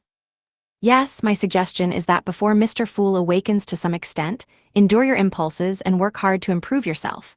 Only by becoming a demigod can you have a chance to sit at that table of cards, of course. That depends on whether you appear there in the form of cards or chips. Don't be disheartened. It's the same for you, me, and the other demigods. Our will and choices can also play an important role at critical moments. We can also exploit the card players." Lumien asked in a deep voice, "Well, Mr. Fool, will he help me?" Madame Magician nodded solemnly, "Yes." Unknowingly, her eyes grew brighter. "Mr. Fool will protect us. All of us are willing to make sacrifices for this world, but we can't be sacrificed." Lumien suddenly let out a sigh of relief, as if he had lost all strength. He couldn't stand steadily, and his body swayed slightly. He had been suppressing his emotions with all his might until now. Madame Magician looked at him and pondered for a moment before saying, "I must remind you that that entity should already be aware of your thoughts. This is because you displayed an abnormality in front of his idol. I'm not criticizing you, I'm just stating a fact.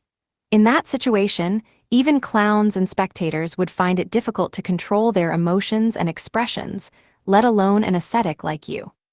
"I know," Lumien replied with difficulty. Before Madame Magician exposed him, he had harbored a glimmer of hope. Magician chuckled and said, "That's also a positive thing. The fact that you're still alive suggests that you're still useful to him and can be used. You haven't repaid the full price that fate has exacted of you. As long as you don't give up on yourself or participate in actions that can disrupt his important plans, he will ignore your hatred. He might even continue to allow you to encounter opportunities and obtain things until you step onto the stage he has decided for you. It's frustrating, but that's the reality. In the eyes of an existence like him, you are currently just a speck of dust. He can reduce you to dust at any time without worrying about your thoughts." After a long silence, Lumien asked in a slightly hoarse voice, "You mean, before Mr. Fool awakens, I'm to make full use of that entity's arrangements?" Magician nodded slightly and said, "Using an enemy's resources to strengthen yourself is also a way of seeking revenge. Of course, this requires greater caution and restraint. As I mentioned earlier, a price is always exacted for what fate has bestowed. You have to weigh whether you're willing to pay the corresponding price in the future." Lumien looked down at the floor illuminated by the incandescent white light and said, "Okay." He then asked, "When will Mr. Fool begin awakening?" "No one knows," Madame Magician replied with a smile. "But there's no need to be disheartened by this answer. I foresee that we tarot card holders will play an important role in this matter. Let's work hard together." "How do we?" Lumien pressed. Madame Magician pondered for a moment and said, "First, focus on yourself. Then, wait patiently for the right opportunity." "The right opportunity?" Lumion couldn't fathom how they, the minor arcana card holders, were involved in awakening Mr. Fool. All he could do was cautiously ask, "Madam, did you deliberately place Penitent on the messenger list?" Without Baneful's negative influence, he wouldn't have had a chance to see the lizard-like elf in the true creator's hidden cathedral. "Yes and no," Madam Magician replied. "I know he has a certain connection to that entity. I believe our collaboration with the Aurora Order is fragile. You were sent as an undercover agent, not a true member. You might encounter certain problems in the future, and there's a chance that he will bring about new possibilities. That's why I placed him on the messenger list, to see if fate will allow you to choose him. I never expected this to unveil a very important mystery." Lumion had long grown accustomed to Madam Magician's cryptic responses. He swiftly filtered through her thoughts. He spoke in a deep voice. "Madam, I wish to explore Mr. Hanged Man's Blue Avenger soon." Chapter 738, Original Arrangement. Magician concurred tersely. "No problem, I understand the urgency. I'll bring you there once Mr. Hanged Man and I confirm the time." Lumion fell silent for a moment before saying, "Thank you." Madam Magician pondered for a moment and reminded him, "But don't be too hasty. Emperor Roselle once said, 'More haste, less speed.' It's not just because impatience blinds you and affects your judgment, causing you to make wrong choices in many matters. It's also because consuming the potion to advance has a requirement on your mental state. You should be well aware of this." "I understand," Lumion said with a sigh. Madam Magician glanced around and joked, "You were really tense just now. We've been talking this whole time, but you didn't even remember to invite me to sit down." "Yes, the School of Truth's vortex clearly involves higher-level forces. We'll take over the subsequent investigations. Your primary mission is to locate the relatively important mirror people according to what Morin Avigny had shared. I suspect that something in the special mirror world is an important part of the vortex. This time, you've obtained crucial information. We major arcana card holders won't be stingy with the rewards. Of course, it's for your team, not just you. The exact distribution is up to you." Upon hearing the last sentence, Lumion suddenly fell into a daze. He muttered to himself, again, "Is this also what fate has bestowed?" "I can't say for sure that's not the case," Madam Magician replied with a self-deprecating smile. "Your psychological and mental state are better than I expected. You haven't reached the point where you need treatment again, but you seem to have suffered from the aftereffects of the trauma known as fate's bestowment. Everything you see seems arranged as if by fate's hand." Without waiting for Lumion's response, she added, "Actually, there's no problem with that. It's good to be vigilant, but don't put too much pressure on yourself. Your mind is like an eraser. If you're too tense, it'll snap. You can be vigilant about details, but you have to relax, think about it. You can't resist a real arrangement anyway. Why make yourself unable to sleep well, eat well, and become more and more neurotic?" Yes, Lumion had to admit that Madam Magician had a point. Magician expressed satisfaction at Lumion's ability to self-regulate. "Of course, once you discover any arrangements that are clearly problematic, remember to inform me immediately by reciting the honorific name. For the reward this time, I'll include the Sequence 4 potion formula of the Hunter pathway, facilitating your quest for items on the Blue Avenger. As for the rewards for the 2 of Cups, 7 of Cups, and 4 of Swords, I don't know either. It mainly depends on what Judgment, the Hermit, and the others will offer." Lumion had no objections to this arrangement. Even if Madam Magician didn't mention it, or believed that the information about the vortex and the mirror people wasn't worth the demigod-level potion formula, he would take the initiative to request that the other party provide it first before making up for the missing contributions. As Lumion regained his composure, a question crossed his mind. "Madam, Mr. K of the Aurora Order has already divulged my contributions in front of the true creator's idol, requesting him to put me up as a candidate oracle. When an official oracle falls into danger, I will become the prime candidate to replace them. When the time comes, will I truly become a certain Mr. of the Aurora Order?" In addition, Mr. K also promised material rewards in the next few days. Magician nodded slightly and said, "The Aurora Order's organizational structure is quite peculiar. Although oracles have a saint directly above them, most oracles can directly hear the ravings of that entity and his instructions, giving them strong autonomy. Yes, they still follow the orders of their saint superiors and report to them on most matters, but there are a few matters that completely bypass their superiors. Recommending a candidate oracle is one of them. An oracle of God can only come from God's revelation. After a brief sigh, Magician chuckled and said, "As long as there's no major problem with the screening, feel free to accept the material rewards. You've already received enough of fate's bestowments.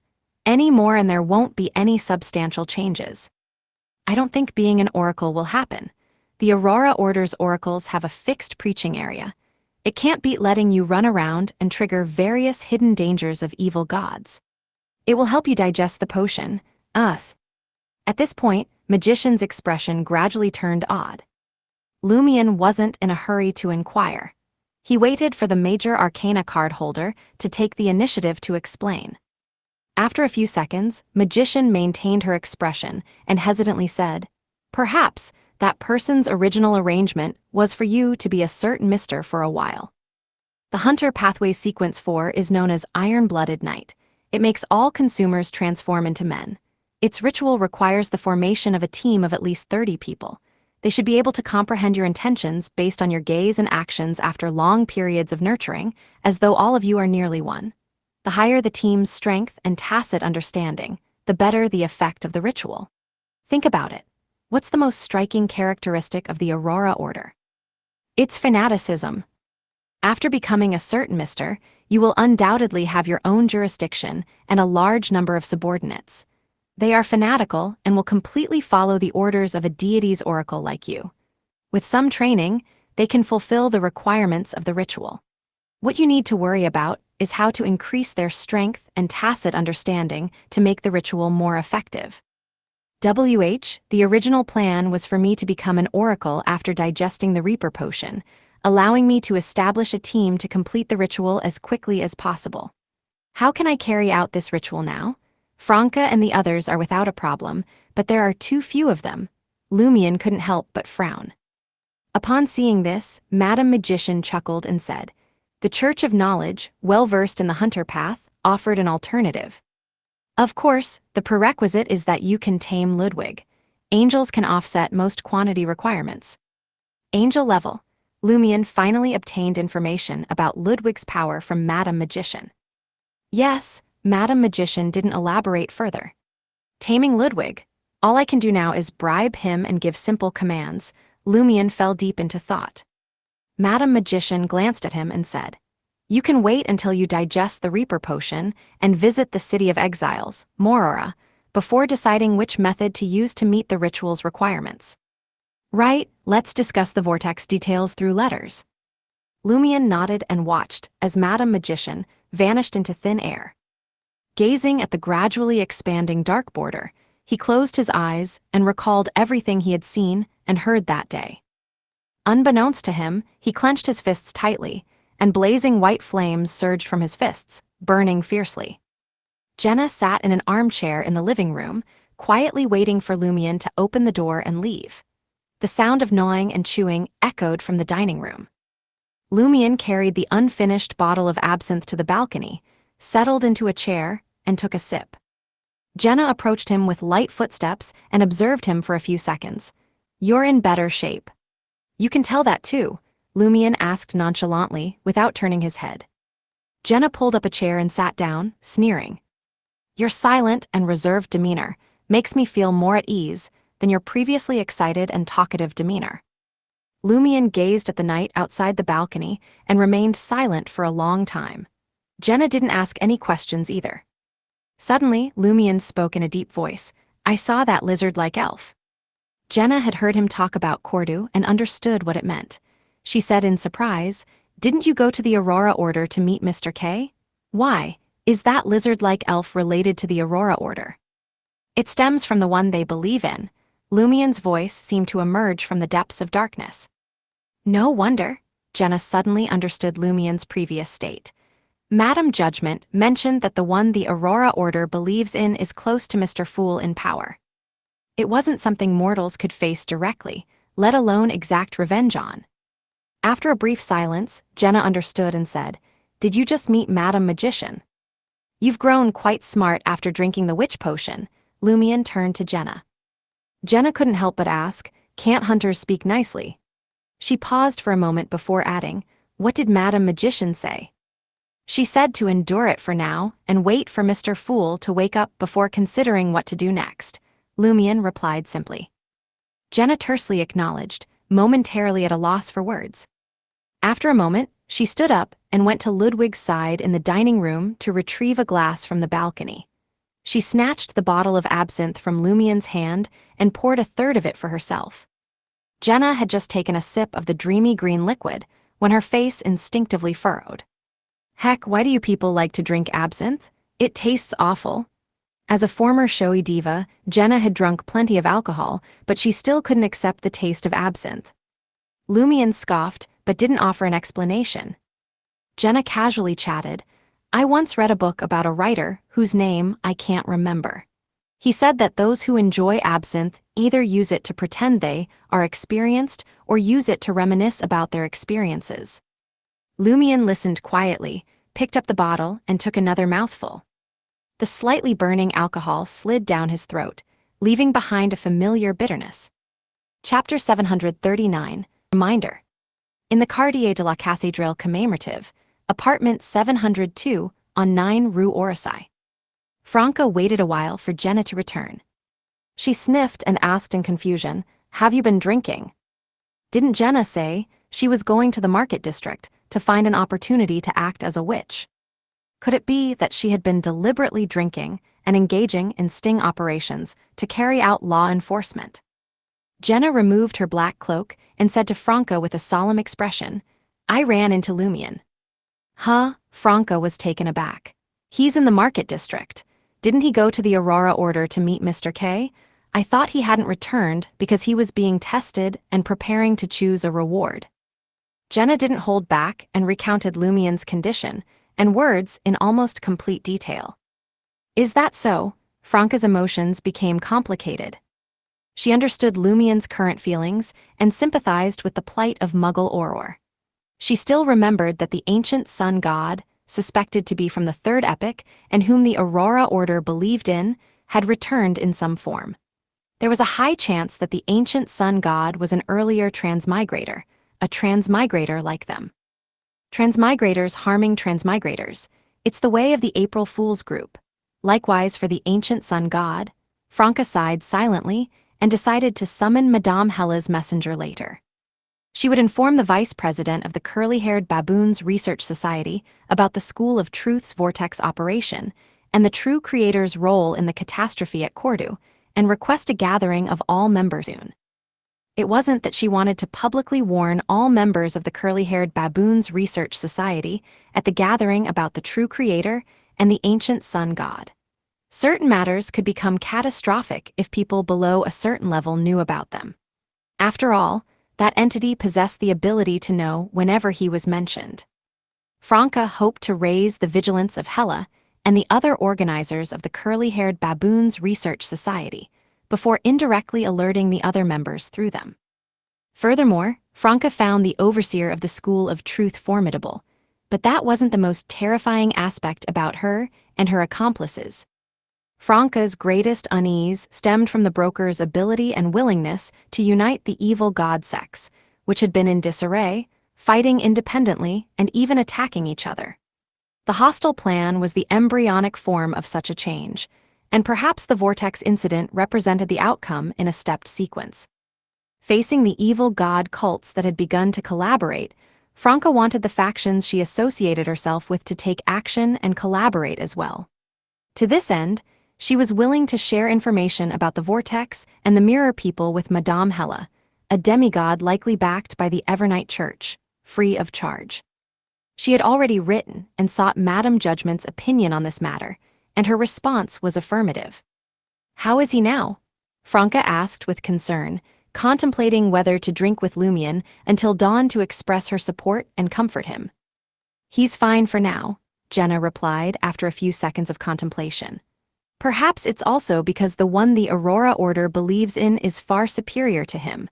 Although the hatred is real, It's very intangible and can't be acted upon for a long time. She had authority to speak on such matters. Franca tersely acknowledged her words and contemplated her next move. At dawn, Franca visited Clarice immediately and reported her encounter to the Demoness of Black. The latter expressed her approval and inquired about Franca's recent needs. Franca didn't stand on ceremony and mentioned her desire for the ingredients for the affliction potion. Back then, the Demoness of Black didn't agree or reject her request. She only instructed Franca to visit in 2 days and to find the mirror people that Morin Avigny had mentioned as soon as possible. She could provide any assistance Franca needed. As for the mirror people that Morin Avigny had mentioned, Griffith, Palia, and Caratanza Tamara, none of them used their real names in reality. They could only rely on their unclear identities to investigate. Franca hoped to obtain official assistance through 7, and she also wanted to see if there were any members of the Moses Ascetic Order in the Curly-Haired Baboons Research Society.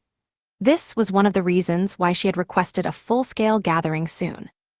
The only mirror person who could be identified was Trier's Deputy Commissioner of Police, Sport. Franca had investigated the situation before dawn and realized that the mirror person had vanished. It appeared that the fleeing overseer had used some method to alert the mirror people. For example, news of Morin Avigny's accident had quickly spread. After downing the last of the absinthe and saying goodbye to Jenna, Lumion rubbed his temples and headed back to his bedroom. Under the crimson moonlight pouring through the curtains, he noticed a folded letter on the table. Madam Magician, didn't she just leave not too long ago? Lumion frowned and picked up the letter. It was indeed from Madam Magician, with a few short paragraphs. I forgot to mention, we ran into Loki while tracking the School of Truth's overseer. His condition has changed significantly. It seems something went wrong during his resurrection after the sea prayer ritual. This led to the owner of Castle Dillon, the former secret order leader, being resurrected inside him somehow. Zeratul has come back from the dead and become the Celestial Worthy's attendant. Right, but he hasn't fully taken over Loki's body, and Loki hasn't died completely. This has turned them into an unstable, stitched-together monster in mind and soul. For now, don't try finding Castle Dillon and expending Loki's remaining resurrection. It's best to avoid any situations where he could track you down. Zeratul, Franca had said the former secret order leader played a major role in Emperor Rosel's rise, but ultimately betrayed the Emperor. The Sauron family's Vermanda Sauron seemed to have gone insane from his and the Emperor's schemes, prompting him to enter Fourth Epic Trier alone. Is Loki considered half dead now?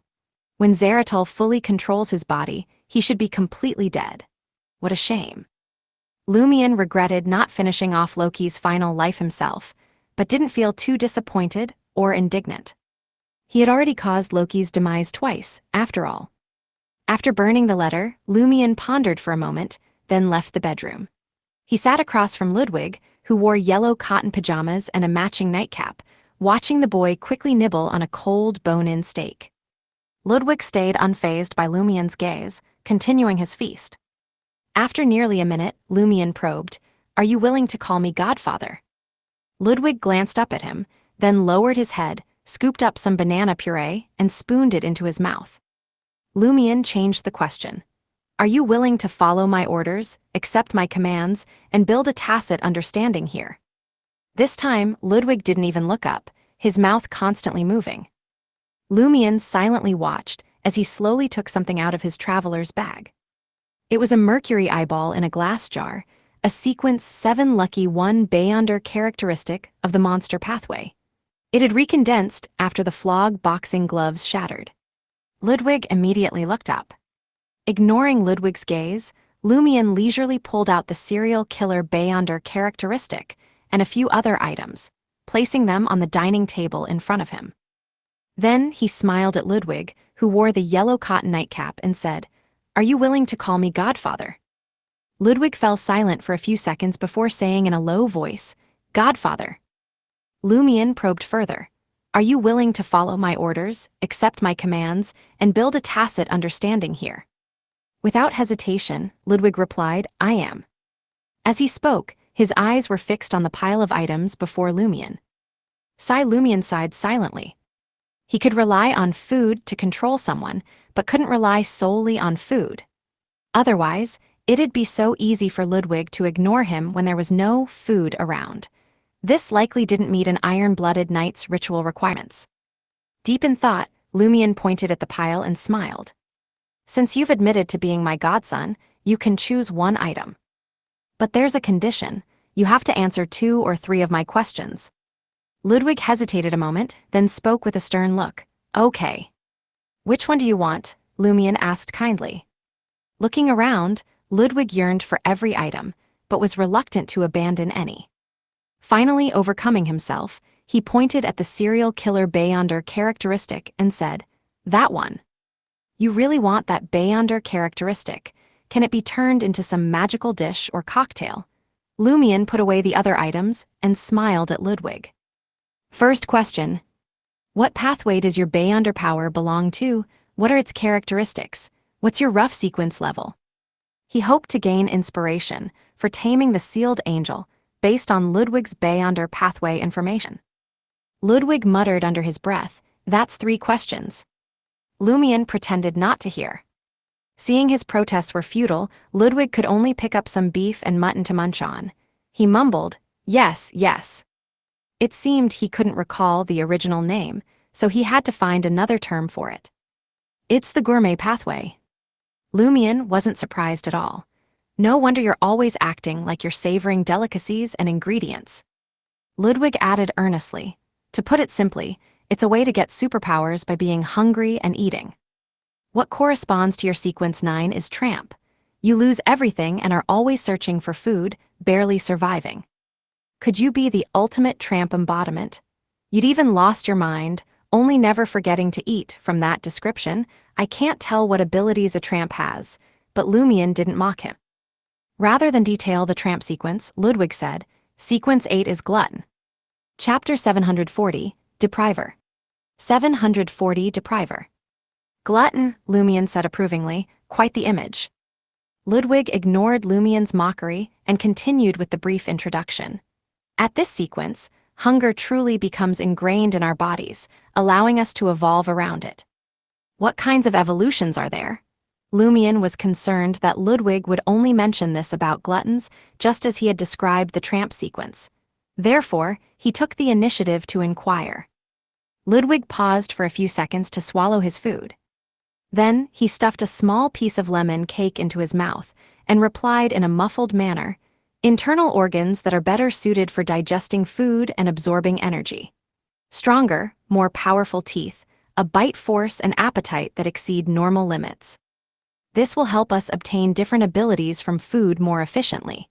We won't have to worry about being affected by the toxins, viruses, and bacteria that food brings. In other words, even if it's highly toxic, as long as you consume it with your mouth and treat it as food, you won't die from the poison." Lumian suddenly felt that Ludwig would make a suitable assistant for apothecaries. Ludwig took a sip of milk and shook his head. "We can't exceed a certain limit. Many gluttons die from eating random stuff." "And you're not eating random stuff," Lumian scoffed inwardly. At the same time, he inwardly sighed. This guy is quite honest. He's indeed like a child most of the time. He actually forgot to protest that I had asked additional questions. Ludwig set down the milk bottle and picked up a box of cookies. Amidst the munching sounds, he continued, "The corresponding sequence 7 is gourmet. At this level, our digestion and eating abilities will improve further.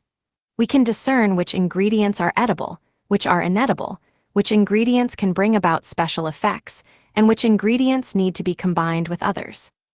Lumian thought seriously before asking, "Is extracting the corresponding information from the consumed food one of a gourmet's abilities?" This ability had helped Lumian a great deal. Ludwig, donning a thick yellow cotton nightcap, nodded obediently. "Yes." He didn't elaborate on the corresponding abilities. "Although a gourmet is useful, I can sense that at this sequence, you lack sufficient combat strength. Yes, perhaps tramp will grant you a certain level of street fighting abilities," Lumian commented from his own perspective. Ludwig didn't argue, nor did he bother to. How could delicacies already in his mouth, or subsequent delicacies, be less important than what he was talking about? He peeled a lollipop and placed it in his mouth, a hint of enjoyment on his face. Beyond that is what you call sequence 6, chef. I thought it was bartender, Lumion teased. Ludwig pondered seriously and said, chefs cover a wider range. It's not like they can only make cocktails. Lumion nodded pensively. Is a chef's ability to use special ingredients to create mystical dishes, pastries, drinks, and cocktails. Ludwig had displayed this ability numerous times. Ludwig couldn't help but reveal a smug expression. That's right. Every chef has different characteristics and abilities due to the ingredients they've obtained and the food they've prepared. Chefs have one thing in common: they have excellent skills in processing ingredients. This includes finding weaknesses and techniques like cutting, chopping, and slicing. Only at this sequence would one from the gourmet pathway truly possess combat strength. However, a chef is similar to a contractee. Their actual combat strength depends on their synergy of abilities. The upper limit is very high, and the lower limit is very low. Lumion, thinking of a contractee, asked curiously, is there a limit to the number of permanent effects a chef can obtain through various mystical foods? As for the negative effects, Lumion, who had eaten ice lemon fish fillet before, had a deep understanding. Depending on the ingredients and finished products, mystical dishes or cocktails brought different negative effects, but they were significantly weaker than those a contractee experienced. No, Ludwig quickly shook his head. As long as you fully embrace hunger and greed, there won't be an upper limit. This upper limit is a little crazy. However, this also means that there's no limit to the number of negative effects. Even if each one is far inferior to the ones brought about by a contractee, they will undergo a qualitative change after stacking. Lumion pondered for a moment and looked at Ludwig, who had roughly finished his meal. That first time we met, when I saw you chowing down on rats, were you just a glutton or a gourmet? Ludwig didn't try to hide anything. Gourmet. Indeed, he'd been critiquing the dishes I served him. Lumion pondered for a moment, then said, did you recover to chef status during that Baiting's black insect incident? Ludwig curtly confirmed it. I was just short to begin with.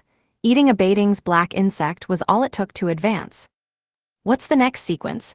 Lumion steered the conversation back on track. Ludwig dredged up the memories. It's Depriver. Depriver. Lumion immediately thought of the deprivation bullet he'd gotten from Jebus. Could this be a transaction from the cult of the gourmet pathway? Ludwig thought Lumion wanted him to explain the Depriver's abilities. He recounted, a Depriver can strip 1 to 3 abilities from a target for a period of time. If they then consume part of the target's flesh, they permanently gain one of those abilities, and the target permanently loses it unless they drink a potion again or kill me, no, the corresponding Depriver. At Depriver, our recipes get way more range. A ton of formerly inedible things become food. We can consume things we previously couldn't. Give me an example. Lumion wasn't sure his interpretation matched Ludwig's intentions. Ludwig looked at him and offered 2 examples. Corruption to a certain degree, as well as fireballs, lightning, and other energy forms. They can eat way more dangerous stuff and consume things that shouldn't even be considered food. Lumion thought of an enemy he'd faced at the hostel and something Ludwig just mentioned. He asked for confirmation, so that ability to process ingredients includes those ingredients too. Yes, Ludwig admitted candidly. Lumion pulled the matte deprivation bullet from his traveler's bag and set it on the dining table. This is from a Depriver. Ludwig's eyes lit up. Yes. He said anxiously, can I use it as a prize? I don't want that Beyonder characteristic anymore. I think Beyonder characteristics are way more valuable. Lumion deliberately provoked him. Ludwig looked sad and said reluctantly, but I can only choose one. I can't actually consume Beyonder characteristics yet. I can only use them as ingredients for now. Is that right? Lumion eyed Ludwig and organized his thoughts. How much more do you need to eat to recover to Depriver? The further along I go, the harder it gets. I can't just eat a ton. I need higher quality, higher energy foods. Ludwig pointed at the deprivation bullet. I'd need at least 200 of these bullets to reach Depriver. Lumion chuckled and whispered devilishly, "What if you ate the Depriver who made this bullet?" "I could recover immediately." Ludwig's eyes lit up. Lumion's smile widened. "You don't seem to have strong offensive abilities. I can help you get the stuff to capture the corresponding Beyonders, but you gotta listen to me and do what I say before I become a demigod. We need to be totally in sync." "That's my promise. You gonna hold up your end of the deal?" Ludwig hesitated a moment before reluctantly nodding. "Deal." "Phew, stay calm. This is just the start of the taming, not the end. Long process ahead." Lumion suppressed his smile and asked curiously, "Who were you following back then?" "No need for the full title. Just call them something like the Great Mother." Ludwig was caught off guard.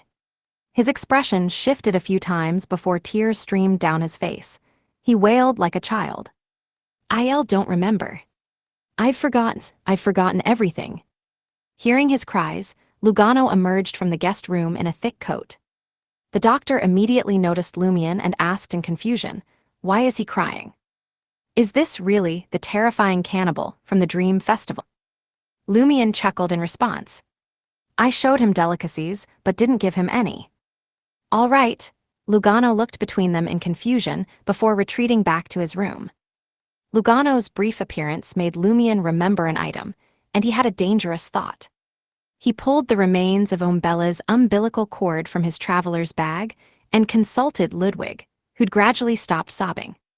"What dishes and cocktails could you make with this?" That umbilical cord left behind by the Great Mother's Child of God was thought to be just an ingredient for charms, mystical items, and Beyonder weapons. But now Lumion figured a gourmet might see it differently. Looking at Umbella's umbilical cord remains, Ludwig licked his lips. It could make 3 types of food with different mystical effects. One food would completely cure infertility. "Don't need that," Lumion said in amusement. "What about the other 2 foods?" Ludwig said professionally, "One grants potent self-healing abilities, though inferior to a vampire's. And another's." Chapter 741, Appraisal. 741, Appraisal. "What else does it do?" Lumion, seeing Ludwig pause as if he had concerns, pressed for an answer. Ludwig stared at the piece of umbilical cord in front of Lumion and hesitated before replying. "It could somewhat alter your aura and lineage, making certain creatures without the necessary wisdom perceive you as a divine child of the Great Mother." Lumion's expression grew more solemn. "So, you're saying it could actually integrate the child of God's lineage into mine, even if it's almost negligible? And this would fool creatures of low intelligence, or those acting purely on instinct?" "Yes," Ludwig nodded earnestly. "That bit of lineage won't change anything for you, and only creatures directly created by the Great Mother or those who have received her boons could sense it. This doesn't sound very useful, but in special circumstances, it could be incredibly crucial. Compared to curing infertility or enhancing self-healing, it has more room for imagination." Lumion weighed his words and asked, "What are the side effects? Could it change my gender? After all, the Great Mother's Child of God, Umbella, seems to have been female." Ludwig's greedy gaze shifted from the umbilical cord back to Lumion, and he said regretfully, "For someone else, it might cause the Great Mother's Child of God to start developing inside them, but not for you. You just have to worry about the Great Mother setting her sights on you, really watching you." Lumion was silent for a good 20 seconds, before slowly stowing Umbella's umbilical cord remains back into his traveler's bag. He wasn't in a hurry to have Ludwig use the remains to create food with special effects, planning instead to consult Madame Magician's opinion before deciding. He was willing to take risks, but he wasn't reckless. "Can I have it now?" Ludwig looked eagerly at the matte deprivation bullet. "One last question." Lumion smiled again, pulling out another item from his traveler's bag.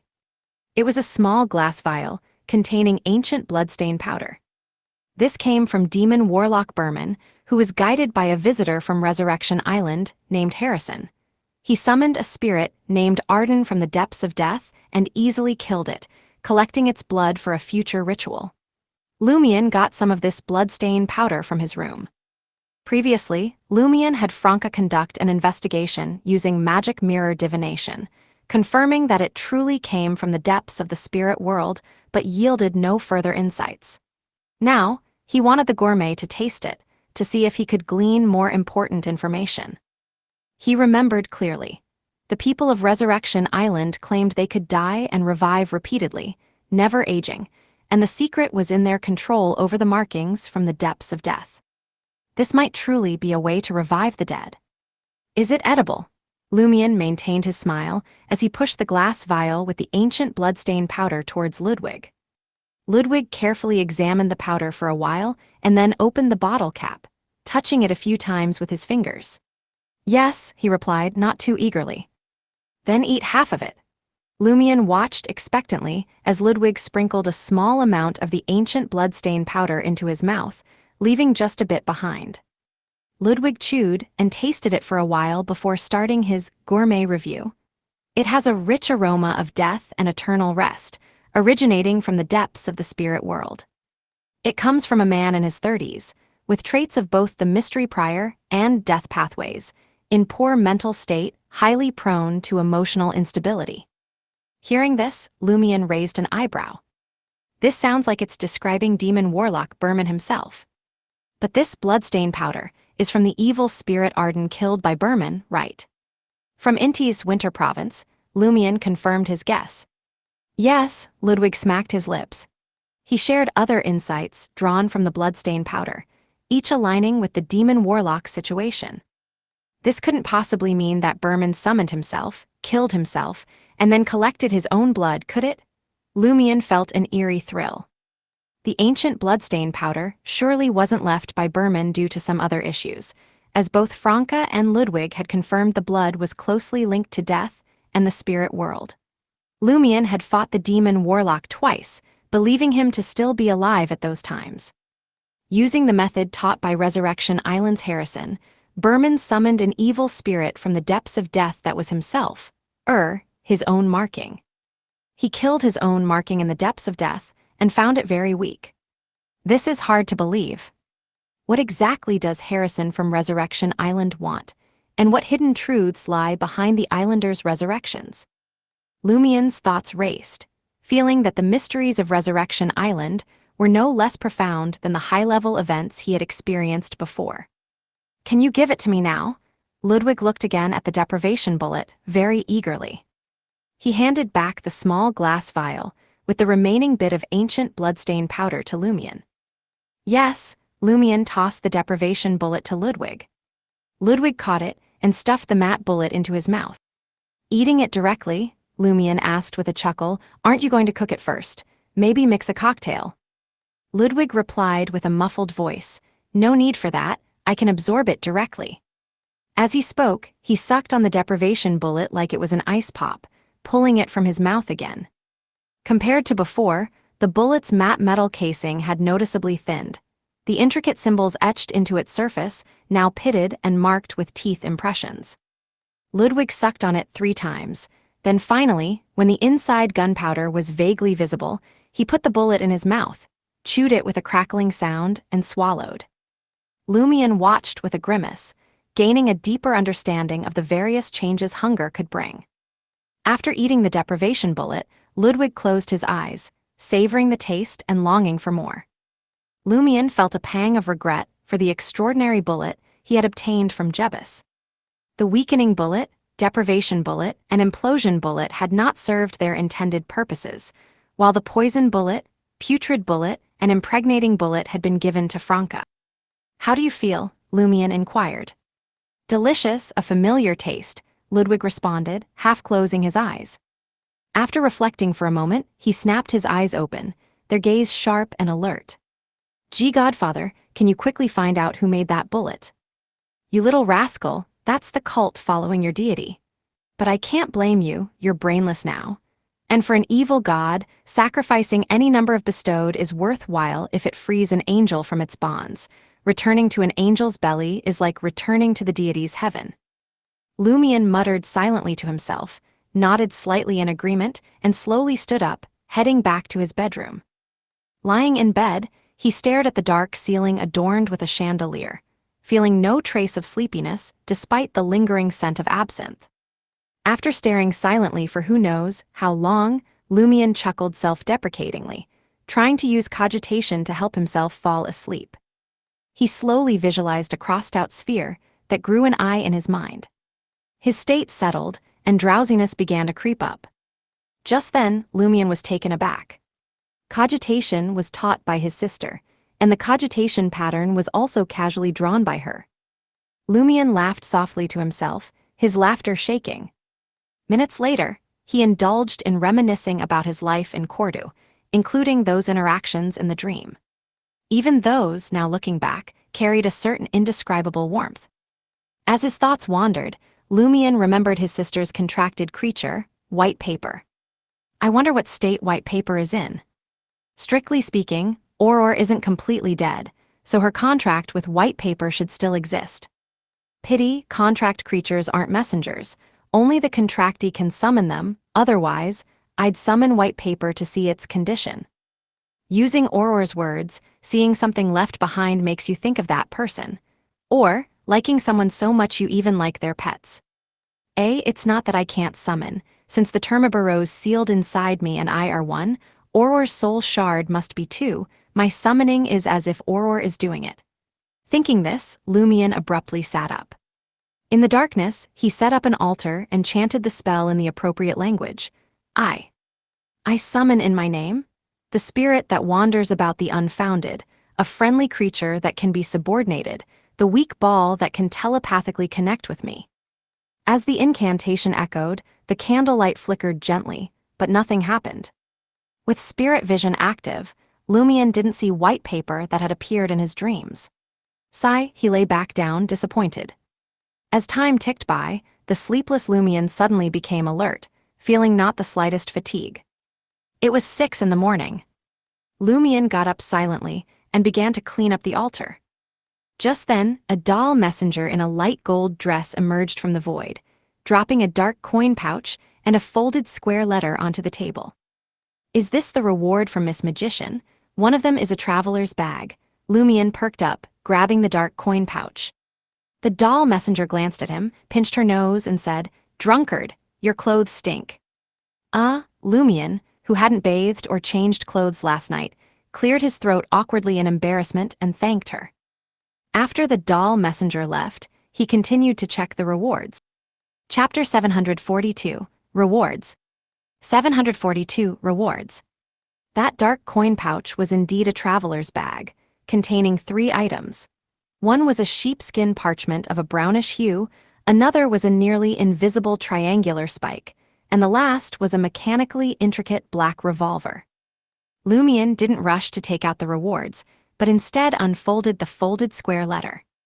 Prize descriptions: Ironblood Night Potion Formula, see for yourself. Traveler's Bag, no need for further introduction, right? Wintry Blade, a mystical item crafted from the dust of ancient vengeful spirits and residual spirituality.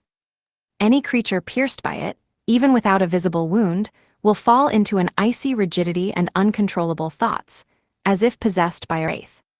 Moreover, as the battle persists, the targets of the wintry blade, even without direct contact, will gradually find their thoughts slowing and movements becoming stiff and awkward. The downside is that the bearer gradually loses body heat, turning toward a necrotic state. If this exceeds the necessary time limit, the process becomes irreversible. Placing it in the traveler's bag effectively avoids the negative effects of carrying it.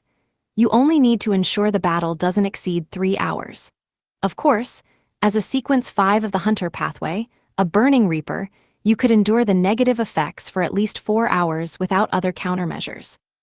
Reading this, Lumion immediately thought of the Eggers family's golden mask. That mask could also turn the wearer into a dead being, providing protection for the spirit and consciousness to remain alive until the mask was removed, allowing the wearer to easily revert to their original state. While wearing Death's golden mask, could I use the wintry blade completely unaffected? I'm already an undead, so the gradual necrosis doesn't apply. No, wearing that golden mask for too long means real death once removed, resulting in instant death. Lumion found no exploitable loophole and sighed in disappointment. He continued reading the last part of the letter. Winter is coming. This revolver was found at the site of a secret but failed ritual while investigating the Order of All Extinction cult. It was meant to be a collectible firearm, but it became a formidable weapon with a limited number of uses due to corruption during the ritual. The bullets it fires carry that corruption, producing two effects. One ensures the bullet hits its target. Even saints, unless they use special abilities to dodge, will be hit. For beings below demigods, unless they switch with a substitute or the shooter is under an illusion and unable to aim, the shot will hit its intended target, and any substitutes will fail. 2. Ensures death. Even saints, lacking certain traits and abilities once hit, will suffer great trauma and gradually die. For beings below demigods, a hit means certain death. These two effects cannot coexist. A choice is made for each shot. The number of times it can still carry these effects is 4. Once used up, Winter is Coming will revert to a normal revolver and begin rusting and deteriorating. However, until then, its normal shots will also spread ailments with each wound, with the type of disease being unpredictable. After each use of Winter is Coming, you must seek treatment from an apothecary or doctor within the following week, even if no symptoms appear. If not treated in time, you will inevitably contract a terminal illness that lower sequence apothecaries and doctors cannot cure due to mystical factors. This is a weapon that can harm demigods. After the Overseer Pearl's painted self incident, our Miss Magician and her peers consciously providing us with items that can affect demigods with bearable side effects. Doctor? Lumion half turned his body, casting his gaze toward the door. Lugano had already woken up and was preparing Ludwig's first breakfast. After confirming the rewards, Lumion reached into the traveler's bag and pulled out the brownish sheepskin parchment, written on in dark red ink. Potion name, Iron-Blooded Knight, sequence 4. Main ingredient, Magma Giant's Core, Stone of Catastrophe. Supplementary ingredients, 80 milliliters of boiling magma, 20 grams of flora powder corrupted by a stone of catastrophe, 20 grams of soil soaked in soldier's blood from a large battlefield, 1 acorn. Ritual. Form a team of at least 30 people. Cultivate deep comradeship with them, allowing them to grow stronger together with perfect synergy, understanding the leader's intent through eye contact and gestures, nearly as one entity, then have them perform the ritual. The stronger and more cohesive the team, the better the ritual's effect. While reading, Lumion felt a strong burning sensation from the dark red inked words, and thought he could smell rust and blood. Phew, Lumion had just finished reading the Iron-Blooded Knight potion formula, and quickly set it down on the table, feeling as if he was sinking into a hell of flames and blood. Such a strong mental impact. Is it because the sequence 4 potion formula inherently possesses such traits, or because it was written by an angel, or perhaps a combination of both? Boiling magma. Does this mean drinking magma directly, and if you don't advance, you die? Lumion memorized the Iron-Blooded Knight potion formula in his mind, occasionally opening the parchment to ensure there were no mistakes. In the morning, at 702 apartment, 9 Rue Orsay, Lumion placed the new traveler's bag and the 2 weapons on the coffee table and went into detail about the latter too. Only 3 items, Franca asked, puzzled. Lumion chuckled. There's also the Iron-Blooded Knight sequence 4 potion formula for the hunter pathway, but that's meaningless for you. Who says so? At sequence 4, a demoness can switch to the hunter pathway, Franca retorted, her eyes sparkling. She almost said that before joining the demoness sect. Her dream was to obtain the Iron-Blooded Knight potion formula to turn herself back into a male. Before Lumion could respond, Franca eagerly pleaded, "May I see it? It's not like you'll lose anything. This way, if I become a demoness of affliction and something forces me out of the demoness sect, I could consider advancing to Iron-Blooded Knight." Sure, Lumion replied nonchalantly. He knew what Franca truly desired. He then took the brownish parchment out of his traveler's bag. Seeing this, Jenna asked, curious yet hopeful, "May I have a look too?" This was a potion formula that could unlock the gates of godhood. Franca turned to Jenna, wanting to stop her but finding no suitable excuse. Is it really appropriate for a female demoness to look at the iron-blooded night potion formula? Lumion didn't help Franca dissuade Jenna and freely unfolded the brown parchment, placing it on the coffee table surface, and casually cautioned, "For every paragraph, take a look, then close your eyes and rest for a few seconds. It has a strong mental impact." After a while, Franca, Jenna, and Anthony felt as though they had been roasted by a fire all night long, their sweat long since dried. "It requires at least 30 people. That's a bit difficult," Franca said, empathizing with Lumion's challenge. Lumion chuckled. "The stronger the team members, the better the effect. And if you have members with godhood in the team, the number required can be significantly reduced." Franca and Jenna thought of a name simultaneously and said in unison, "Ludwig." "I'm trying to teach him." Lumion gave a godfatherly smile. Franca said no more and turned her attention to the 3 items: the wintry blade, winter is coming, and the traveler's bag. She generously smiled and said, "Jenna, Anthony, you pick first. Just don't leave the traveler's bag for me, I already have one." She was worried about lacking a powerful or special effect item. Both the wintry blade and winter is coming perfectly met her needs. Any would do. As an assassin, her hidden blade was a normal weapon that could rely on witch powers to attach black flames, while the cannon gun was akin to a portable mini-cannon, nothing special.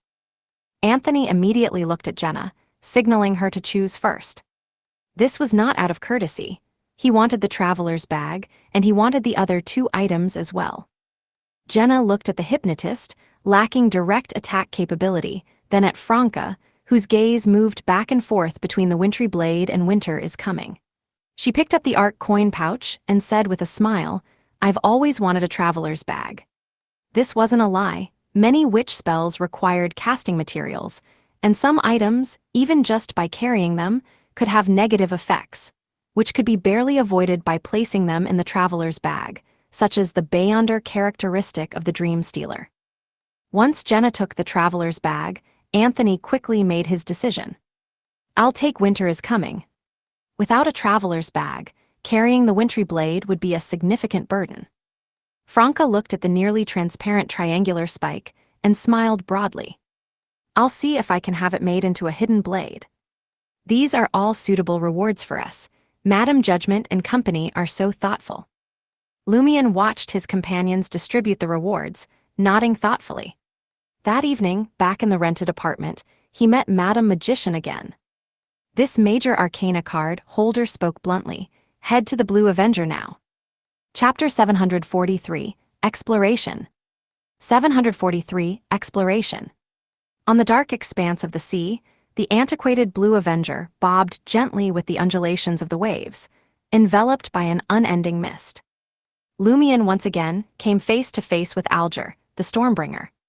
The bearer of the Hanged Man card stood on deck, his deep blue hair a wild mess, seemingly under constant assault from the sea winds.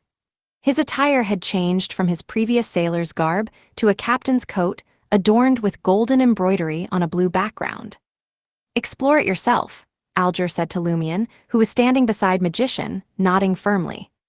"I don't have any wisdom to impart that would help. If I did, I'd have already uncovered all the secrets of this ghost ship." These matters had been confirmed by Madame Magician, leaving Lumion without doubts. He thanked Alger and began walking forward, his steps echoing on the wooden deck. He triggered the residual aura of the Blood Emperor in his right palm without hesitation, but felt no ominous sensation spill forth. Instead, his palm felt ice cold, while deep within was a pain like fire scorching his flesh. Lumion lifted his right hand and noticed that the faint red scar had brightened slightly, but the skin covering it had turned paler, more deathlike. "I wonder whether the Underworld Taoist seal would prevent activating the key special characteristics of this ghost ship." Lumion circled the Blue Avenger's cabin with a mix of anxiety and trepidation. During his exploration, he encountered no attacks from ropes or any other disturbances. It seems the residual aura of the Blood Emperor still serves some purpose, or else it wouldn't be this tranquil. Lumion muttered to himself as he stepped into the cabin, exploring each room in turn. "The Hanged Man, Alger, did not follow but stayed at the front of the deck, watching from afar. As Lumien's figure disappeared deeper into the ship, Magician raised her right hand and drew a circle in midair with her index finger. A sprinkle of brilliant starlight emerged, initially forming a transparent crystal orb, then expanding into a circular, dreamlike veil. On the veil, Lumien's figure appeared, wandering around the captain's cabin, occasionally extending his right palm to touch various objects. "There should be some findings," Magician stated with a charlatan-like tone. The hanged man nodded slightly, not asking what might be found or what changes it could bring, since even Magician could not divine a certain future, and Ma'am Hermit could only see vague images. After Mr. Fool's slumber, the major arcana card holders had explored the Blue Avenger multiple times, but had not unraveled the ghost ship's core secrets or located the treasures left by the Tudor dynasty. With the Apprentice Pathway's speciality, Magician only managed to help the hanged man uncover other secrets, unable to reach the deepest level. Mr. Starr's explanation was, "The Blue Avenger is not only influenced by the Lawyer Pathway's distortion authority, but also possesses notable traits of errors, spatial transposition, and grafting." And this aligned with the actual circumstances of the Tudor dynasty. Under Blood Emperor Alistair Tudor, among the 5 great nobles, Ammon was the Marauder, the king of angels of the error pathway, later becoming a true god. The ancestor of the Abraham family, Mr. Dorr, was the king of angels of the apprentice pathway. And the ancestor of the Antigonus family was the king of angels of the seer pathway. The Jacob and Tamara families had one angel from the error pathway, and one who had been an angel of the apprentice pathway. They clearly possessed strong abilities to utilize errors, alter positions, and graft spaces. If not ensuring the preservation of the Blue Avenger and its treasures unharmed and intact, Magician felt she could unravel the ghost ship's deepest secrets, but doing so would reduce the Blue Avenger to irreparable fragments. Under the watchful eyes of 2 major arcana card holders, Lumien searched every room on the upper deck without triggering any anomalies. He intermittently came across 7 or 8 sailors, all instructed by the captain not to interfere with his exploration. Approaching the stairs leading to the lower decks, Lumien glanced down into the pitch-black abyss below, maintaining the stimulated aura of the Blood Emperor as he descended the creaking stairs. As he walked, he suddenly detected an unusual scent. He had been descending for 30 to 40 seconds, which under normal circumstances should have brought him to the lower deck's floor.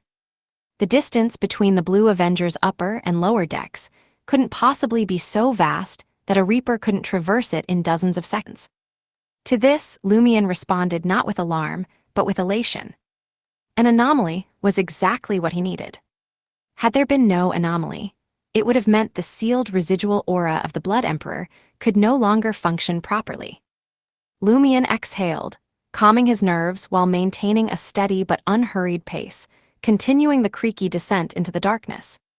After an indeterminate amount of time, he saw no more wooden steps ahead. His feet now touched cold, black stone slabs radiating a metallic chill. Have I arrived? Just as this thought flickered through Lumien's mind, his vision was flooded with blazing white light. He saw a barrage of white-hot flame spears flying densely toward him, obscuring everything above. It was like facing an army, each soldier hurling a flame spear from their hands. There was nowhere to hide, no way to dodge. Instinctively, Lumien was about to swap places with his shadow, hoping to use this rapid ability to survive the initial volley and then seek a chance to teleport away. But just then, he had an idea, an extremely daring idea. Lumien's expression took on a tinge of madness as he faced the overwhelming barrage of flame spears, not using any abilities and not even attempting to dodge. He straightened his back and thrust forward his right palm. The right palm, sealed by the underworld Taoist and carrying the residual aura of the Blood Emperor, both were fully activated. The dense, rain-like barrage of white-hot flame spears instantly froze in midair. They stopped, neither advancing nor falling. Seeing this, Lumien let out an uncontrollable sigh of relief. He had made the right bet. Gradually, the white-hot flame spears began to extinguish, slowly fading until they completely disappeared. Before Lumion could take a closer look, clusters of bright flames lit up on both sides. They resembled wall-mounted lamps, piercing the dense darkness and revealing the surroundings. He found himself in a deep, wide hall that was smaller than he had imagined. When the white-hot flame spears were hurled at him like a flock of endless crows, it felt as though he stood on an ancient battlefield, vast enough to be measured in kilometers. However, the hall before him was merely the size of the grand prayer hall of the St. Vive Cathedral. At a glance, Lumion's gaze froze, and his heart seemed to stop beating. At the far end of the hall, there stood a colossal throne made of black iron. The surface of the throne bore patches of red, either from the corrosion of ages or from old bloodstains. There was a figure on the throne. This figure was giant-like, draped in a deep red ceremonial robe and wearing an iron-black crown, with its right elbow resting on the armrest, supporting its bowed head. The flickering blood-red long hair draped down, hiding the figure's face. Lumion was familiar with this figure. He had seen it at the Samaritan Women's Spring, though the attire was somewhat different now. It was the figure of Blood Emperor Alistair. However, this figure lacked the terror, violence, and madness seen at the Samaritan Women's Spring, devoid of the aura of war and destruction, and the tangible oppressiveness and sense of conquest. If it weren't visible, Lumion would have believed there was nothing on the Iron Throne. A phantom, Lumion closed his eyes, relying solely on his other senses and intuition to feel. In this perception, there was nothing above the Iron Throne marked with red stains. Lumion's heartbeat gradually normalized, and he reopened his eyes to look at the Iron Throne. The figure remained motionless. Lumion resisted the urge to observe any weaknesses in the figure or to activate the Eye of Calamity. Instead, he shifted his gaze and surveyed the rest of the hall. Below the 9 steps leading up to the Iron Throne were 5 modeled stone chairs, 2 on the left and 3 on the right. Why couldn't there be one more for symmetry? Lumion couldn't help but criticize to himself. He knew these 5 stone chairs likely represented the 5 great nobles of the Tudor dynasty. These ancient, modeled chairs appeared smashed by someone. Some were completely split by cracks, some shattered into countless pieces yet barely holding their original shape. Some had broken backrests, some were missing their seats, and others seemed melted by intense flames as if burnt for a long time. Had there been a battle here? Lumion tried to find corresponding marks on the black stone floor, the giant supporting columns, and the surrounding walls, but found nothing. No objects either. Weren't there supposed to be treasures from the Tudor dynasty hidden here? Had they been stolen? Termaburrows had said earlier that if I'm not of high enough level, forcibly exploring the Blue Avenger could lead to the resurrection of Alistair Tudor within me. This suggests there should be something here, or some arrangement. Lumion started walking forward again. All the while, he kept his eyes on the figure on the Iron Throne, observing every detail.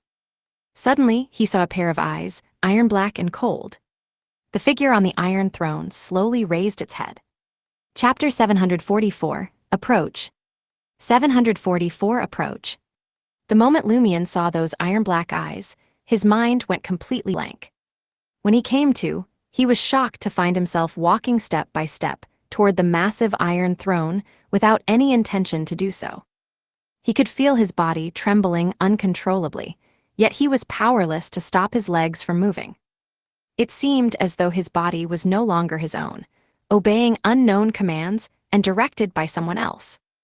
This scene, coupled with the figure on the Iron Throne possibly being Blood Emperor Alistair Tudor, instantly reminded Lumion of 2 past incidents. One was at the Samaritan Women's Spring, where both he and Hela lost consciousness due to the violent reactions of the Blood Emperor's apparition, walking back to the edge of the spring as if they were puppets being manipulated or soldiers absolutely obeying orders. The other was in the depths of the Red Swan Castle's underground labyrinth, where he, Albus, and Elrose lost consciousness after hearing a phantom roar from Vermond de Sauron in 4th Epic Trier, and they all wandered away from the core area, each towards a different wax sculptors. Could this be a similar situation now? Is this a capability at the hunter's angelic level? Lumion forced himself to calm down to find a way out of his current predicament. Compared to those 2 times, At least his consciousness recovered quickly this time. Right, why did my consciousness awaken first this time, while my body still accepts control?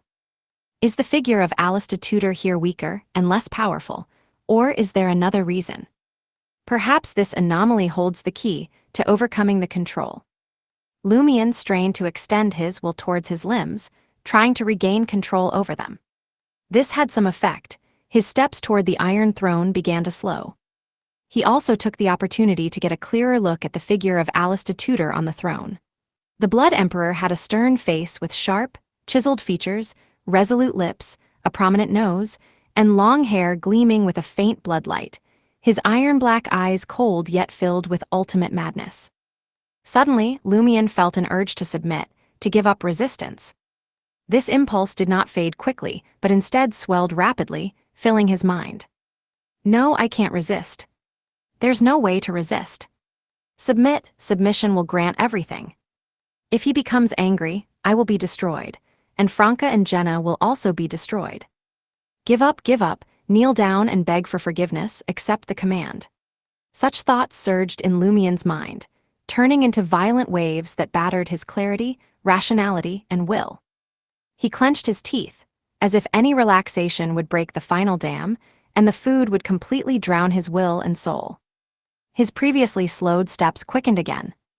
On the deck of the Blue Avenger, Magician and the Hanged Man were both staring at the dreamlike veil, suspended in midair. Against a backdrop of starlight, Lumion's figure on the translucent curtain had already become blurred, the surrounding darkness rendering everything else invisible.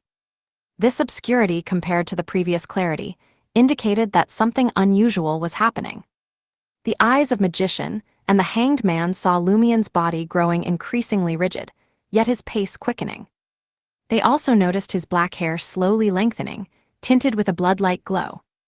Something's off, the Hanged Man Alger said, turning to Madam Magician beside him. Magician nodded slightly, preparing to pull out a sealed artifact. This would help her precisely locate Lumion and allow her direct entry into the hidden extra-dimensional space. In the dim surroundings, Lumion walked forward with a blank, rigid expression. Yet his soul was struggling, crying out in pain. I can't give up. Jay mustn't give up. If one lose my resolve, I will no longer be myself. Dogsh *T. Son of a sow. Lumion exerted all his strength, but felt an increasing desire to submit. Suddenly, the dam holding his will collapsed, and surrender and submission completely overtook him. Lumion's mind went blank again. In this state, he had no concept of how much time had passed, until a deathly cold and rot-like pain shot through his right palm. Death, cold. Rot, pain. Pain. Lumion was jolted awake, suddenly regaining his thoughts and a measure of control over his body. Before him was not the 9-stepped dais or the huge iron throne marked with red, but a mirror. An antique full-length mirror, framed with elaborate silver designs. The mirror reflected Lumion's figure. In the mirror, Lumion saw his face contorted with pain, looking like he might give up at any moment, while his facial contours slowly sharpened and his nose became unnaturally prominent. At the same time, his black hair grew inch by inch, dyed with a bloody glow, and his blue eyes turned colder, edging toward iron black. Jam turning into Alistair Tudor. This realization dawned on Lumion. Without thinking further, while his body still somewhat obeyed his commands, he immediately lunged to the side, trying to escape the reflection of the silver mirror. A dive followed by a roll quickly took him out of the mirror's reflective range. The next second he heard a phantom roar, a mad scream. His mind blanked out again. As his thoughts gradually returned, he found himself still crouched on the ground, the endpoint of his roll. His body hadn't moved toward the mirror on its own, but it couldn't stop shaking, as if his blood had frozen. Bangs, bangs, bang. It seemed as if something inside the mirror was madly pounding, making the mirror clatter as if it were about to shatter and release a monster. And with each bang against the mirror, Lumion's mind felt the impact, over and over. This gripped him with fear, nearly solidifying his thoughts. After a while, the pounding inside the mirror gradually subsided, and the surroundings became eerily quiet. Lumien's body stopped shaking, and he began to understand and reflect on his current situation and recent ordeal. If had really approached that full-length mirror, and the reflection had completed the transformation, would that mean that Blood Emperor Alistair Tudor would be resurrected within me? But as long as I'm not reflected in that mirror, and my image isn't cast upon it, the impact will be minimal, and neither my will nor my body will lose command. Is the trigger for this transformation entering the range of the full-length mirror's reflection? It seems calm now. Lumien slowly supported himself up, cautiously observing his surroundings. He realized he was not in a somber hall, but in a bizarre starlight-formed space where the floor appeared semi-transparent, revealing endless darkness below, and no dome above, only twinkling yet ethereal stars. On either side were doors of starlight, erect in the darkness, forming a wide, somber corridor that ended with the silver full-body mirror. At this moment, Lumien had reached deep into this corridor, only about 15 meters from the mirror. Was the hall I saw earlier, the stone chair, the iron throne, and the figure of the Blood Emperor all illusions? Was their purpose to make me submit? No, if I had been reflected in the mirror, the one emitting the roar I just heard would have achieved their goal. In a flash of insight, Lumien guessed. Perhaps the illusions I saw earlier, the iron throne, the figure of Tudor, the broken stone chair, were resonances caused by the residual aura of the Blood Emperor within me and that silver full-length mirror, which also triggered a response from the Underworld Taoist's brand, helping me briefly escape the controlled state and the mirror's reflective range. Thinking this, Lumien raised his right hand, looking at his palm. There, the pale red scar was vibrant as if just entered into his body, while the pale skin around it showed clear signs of decay, leaking a pale yellow fluid and revealing the bones beneath. This preliminary confirmed Lumien's suspicion. He once again turned his gaze toward the silver full-length mirror facing him. Having dealt with the mirror people multiple times, he slightly furrowed his brows. Does the Blood Emperor want to use that mirror and his residual aura within me for resurrection? There must be something hidden inside that mirror. The Blood Emperor's resurrection setup actually involves the mirror world. Yeah, that's not unusual. Whether it's the special mirror world itself or the mirror people from that world, they are all related to this Blood Emperor's fourth epic trier. I had thought the special mirror world was a relic of the War of the Four Emperors, but Morin Avigny from the Tamara family said their connection to the special mirror world was established before the War of the Four Emperors. Damn it, that special mirror world couldn't have been created by the Blood Emperor, could it? How many problems has he left for this world? As expected of the Blood Emperor known for his madness. But clearly, the special mirror world can't avoid the primordial demoness. Could it be that the demoness sect secretly lured the Tamara family, trying to subtly influence the Blood Emperor through the special mirror world? In the end, it was used by the Blood Emperor. Fourth epic trier is indeed full of mysteries. As Lumien pondered, he suddenly understood why Termabaros had initially prevented him from exploring the Blue Avenger. To explore here, one would need either the Underworld Taoist's brand to seal the Blood Emperor's residual essence, or some corresponding artifact or authority to counteract that domination. Otherwise, one would become a puppet of Alistair Tudor, allowing him to resurrect within. For Termabaros, this was definitely not a good thing. Lumien's gaze shifted, focusing on the doors of starlight. Did they represent different treasures? Chapter 745, 3 items. 745 3 items. Having checked his physical condition, Lumien slowly moved along the wall of the spacious corridor. During this, he almost cleared his mind, not thinking or analyzing, focusing solely on whether he would be caught by the silver full-length mirror at the end of the deep corridor. Finally, following his instincts, Lumien stopped. He hoped to use the law of Beyonder characteristics convergence and a fate appropriator sensitivity to fate to find the most suitable room among the doors of starlight.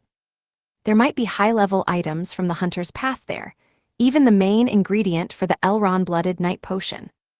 Looking at the translucent door formed by brilliant starlight beside him, Lumien, in a hushed tone, asked, "Termabaros, do you think there's great danger inside?"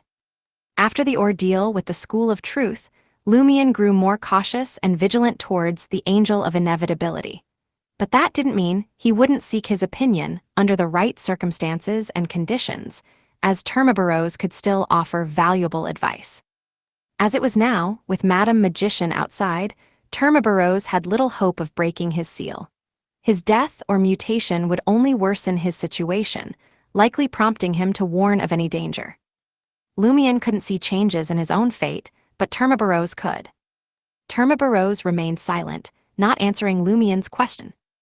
Unfazed, Lumion placed his right hand, still pulsing with the Blood Emperor's residual essence, on the handle of the starlight door before him. He slowly turned the handle, poised to push the door open, waiting for any reaction from Termaburros. The door of starlight gradually opened, and Termaburros gave no warning. No response is also a response. It means the danger inside is bearable or likely manageable. Lumion calmly pushed the door wide open and walked into the room dominated by shadows. Suddenly, a bluish-white blaze lit up, and an iron-black sword engulfed in terrifying flames struck down towards his head. Prepared for such surprises, Lumion quickly activated the black mark on his shoulder and teleported to the side of the room. Bang! The black sword, covered in bluish-white flames, struck the translucent starlight floor, leaving a deep crack. Inside the crack, some of the starlight melted, appearing like flowing magma. Using the sparks, Lumion saw who his assailant was. It was a nearly 2.5-meter tall suit of iron-black armor, the interior of its visor a swath of darkness, as if uninhabited, with no fiery glow of an undead's eyes. With a swift motion, the iron-black armor turned and faced Lumion, raising the large sword covered in bluish-white flames once more. Before it could strike, Lumion's blue eyes had turned iron-black. He spotted the weak points in the half-giant armor, the pale white spots at its joints. As the black sword struck with its fiery blade, Lumion teleported away again. With a bang, the bluish-white flames scattered, and Lumion's figure outlined behind the iron-black armor. He leaped up, his right fist igniting with white flames. A resounding clang echoed, as Lumion punched the joint between the helmet and body armor of the iron-black armor. Cull! After landing the punch, Lumion immediately teleported away, dodging a waist-high slash from the half-turned iron-black armor. In this manner, using the high mobility of teleport, he continuously appeared behind his target, striking the same spot with Cull, never overreaching, completing a single hit with each teleport. Clang, clang, clang. After 5 consecutive culls, the iron-black armor stood frozen in place. Gnarly cracks spread rapidly from the joint between its helmet and body armor, soon covering its entire body. Cracked! The iron-black armor completely shattered, its metal fragments falling like rain onto the starlight-condensed floor, making a pattering sound. Clang! The large sword covered in bluish-white flames followed, hitting the ground. It has no intelligence, moves stiffly, and is stronger than a Sequence 6 but weaker than a Sequence 5. However, that sword hits incredibly hard. If it struck me, unless I substituted with an animated shadow, I would have been killed instantly or lost limbs. That's only because it didn't hit my torso. And yes, it's very durable, even more so than the guardians I encountered at the Dream Festival, Lumion mused, glancing at the shattered armor while using the remaining light from the black sword to scan the room for other dangers. The room was quite empty, featuring only an altar-like stone platform with a small, transparent glass bottle on it, containing a semi-solid yellowish-red substance, topped with a thick black wick. A mystical candle, Lumion speculated roughly. I wonder what it's used for. By now, he was fairly certain there were no other surprises, and he turned his attention back to the pile of fragments from the shattered iron-black armor. Among the debris, he found a peculiar piece of leather. The leather was about the size of half a towel, creamy white, and finely textured, appearing so enticing that even from a distance, Lumion felt it must have belonged to a beautiful woman. Human skin, he muttered, frowning as he approached. He didn't immediately pick up the black sword, whose flames had mostly died down, or the alluring piece of leather. Instead, he drew a dagger from his traveler's bag. Using the dagger, Lumion picked out the leather, holding it up before him. The first thing he saw was a few words in ancient Hermes script. Despair. Sequence 4. Suddenly, Lumien's breathing grew belabored, his head spun, and his physical condition visibly worsened. He quickly looked away and used the dagger to lift the delicate white leather, stuffing it into his traveler's bag. His discomfort gradually subsided. A potion formula for the demoness of despair. Lumien mused over what he had just seen. And the leather it's written on was peeled right off a demoness of despair, hence its special and dangerous nature. Truly a relic from the Tudor dynasty, harboring such items. Lost in thought, Lumien's gaze shifted to the black sword, whose bluish-white flame was dimming, no longer as brilliant as before. He pondered for a moment, deciding not to risk determining the item's abilities, effects, and negative impacts just yet. Instead, he placed it into the traveler's bag, setting it aside in a corner clear of other items. Using the same method, Lumien also packed the strange candle in the glass bottle into the traveler's bag. He planned to consult Madame Magician about these items once outside, rather than experimenting on his own. After ensuring the room had nothing else of interest, Lumien returned through the door of starlight to the deep, spacious corridor. Just as he was about to continue using the law of Beyonder characteristics convergence and a fate appropriator sensitivity to fate to choose the next room to explore, a faint, distant voice suddenly echoed in his ears. For you, the other rooms are too dangerous. This was the voice of Madame Magician. Mr. Hanged Man and her are indeed watching. Did her words mean that the exploration is to pause here? This confirmation steadied Lumien considerably. He thought for a few seconds, deciding to do one more thing before leaving this extra-dimensional space. Slowly, bit by bit, he circled towards the silver full-length mirror at the end of the corridor, his focus intense, ready to turn and leave at the first word of discouragement from Madame Magician. Until he reached the side of the silver full-length mirror, Madame Magician had not spoken out to stop him.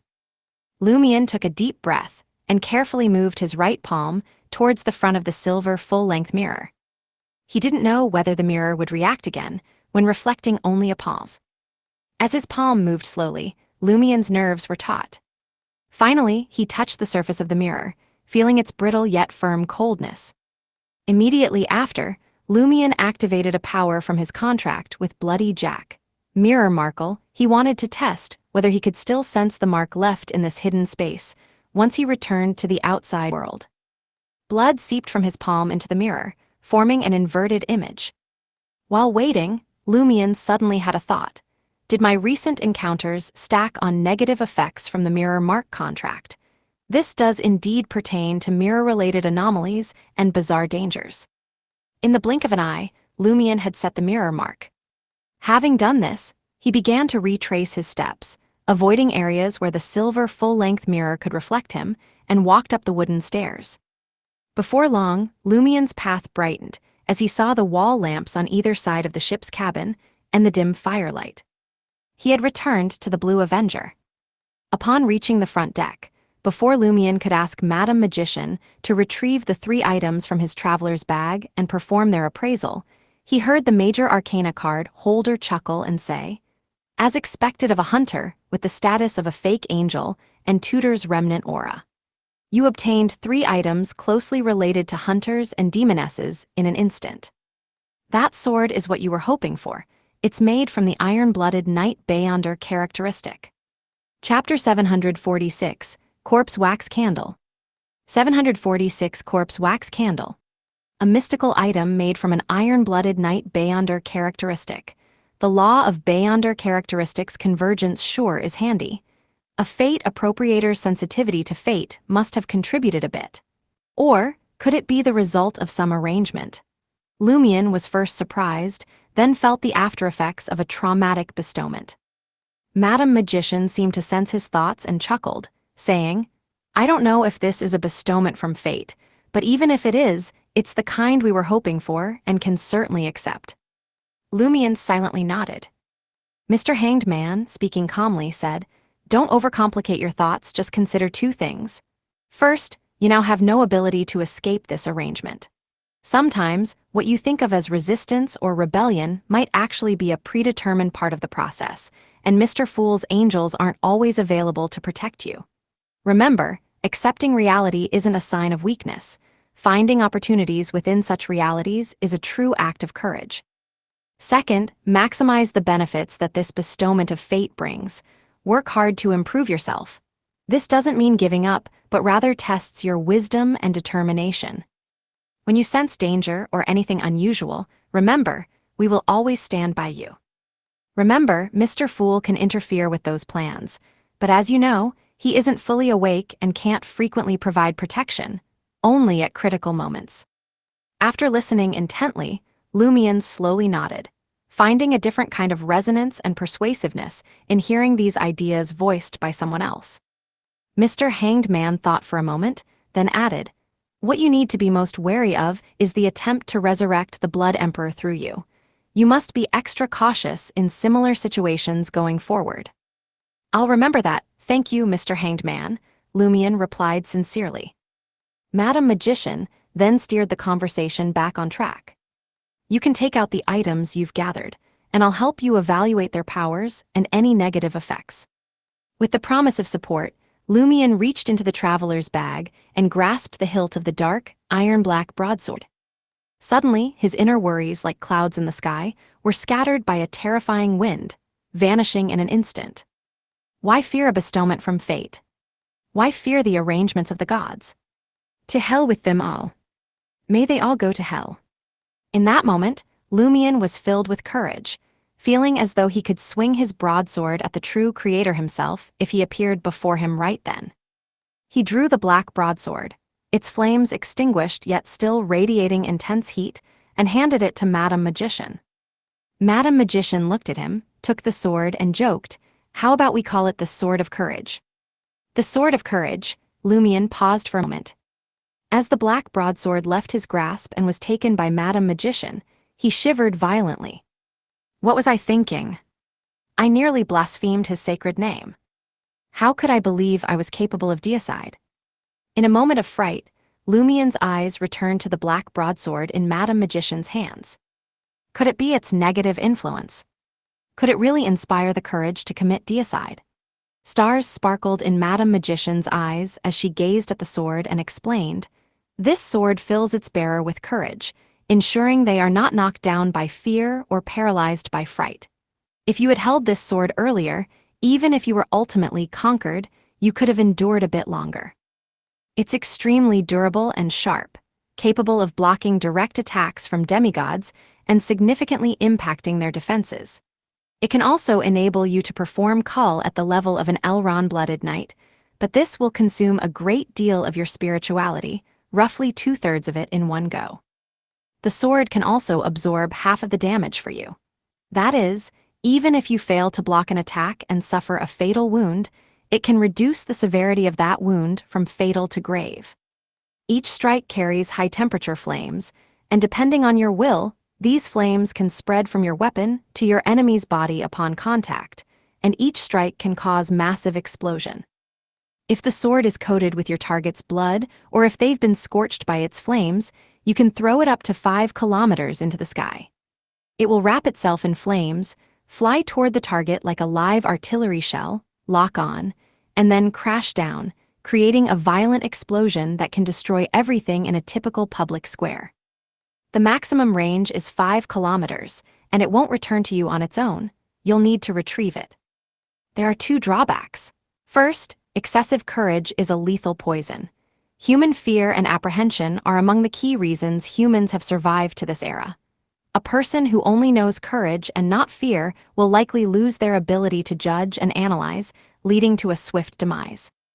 Second, it needs companions. You'll need to prepare at least 30 ordinary broadswords to place around it to complete the sealing process. Otherwise, within about 15 minutes, it will start attacking everyone nearby indiscriminately, including you. Don't think about using the residual aura of the Blood Emperor to avoid or deter this, as this sword doesn't have living characteristics. It's a manifestation of its destructive godhood. It also constantly emits high temperatures, causing ordinary broadswords around it to gradually melt. So, you'll need to regularly replace its companions. Similarly, for you as the Reaper, it means enduring a progressively intensifying burn injury. That's about it. If you don't mind, we can call it the Sword of Courage. Lumion nodded and replied, "Can the negative effects of being filled with courage be avoided if it's carried in the traveler's bag?" "Yes," Madam Magician nodded gently. Lumion pondered further and asked, "In the room where I found this sword, there was only one piece of armor, an altar, and 2 other items. Why didn't it destroy those things?" "That suit of armor is its companion," Madam Magician replied promptly. Lumion did not inquire further and began to consider how to use the Sword of Courage. Must fully assess the situation and make the right judgment before drawing the sword. This isn't a commander's scepter, it's a bugle for the charge. /TS use must not exceed 15 minutes. While thinking, Lumion reached out and took hold of the Sword of Courage.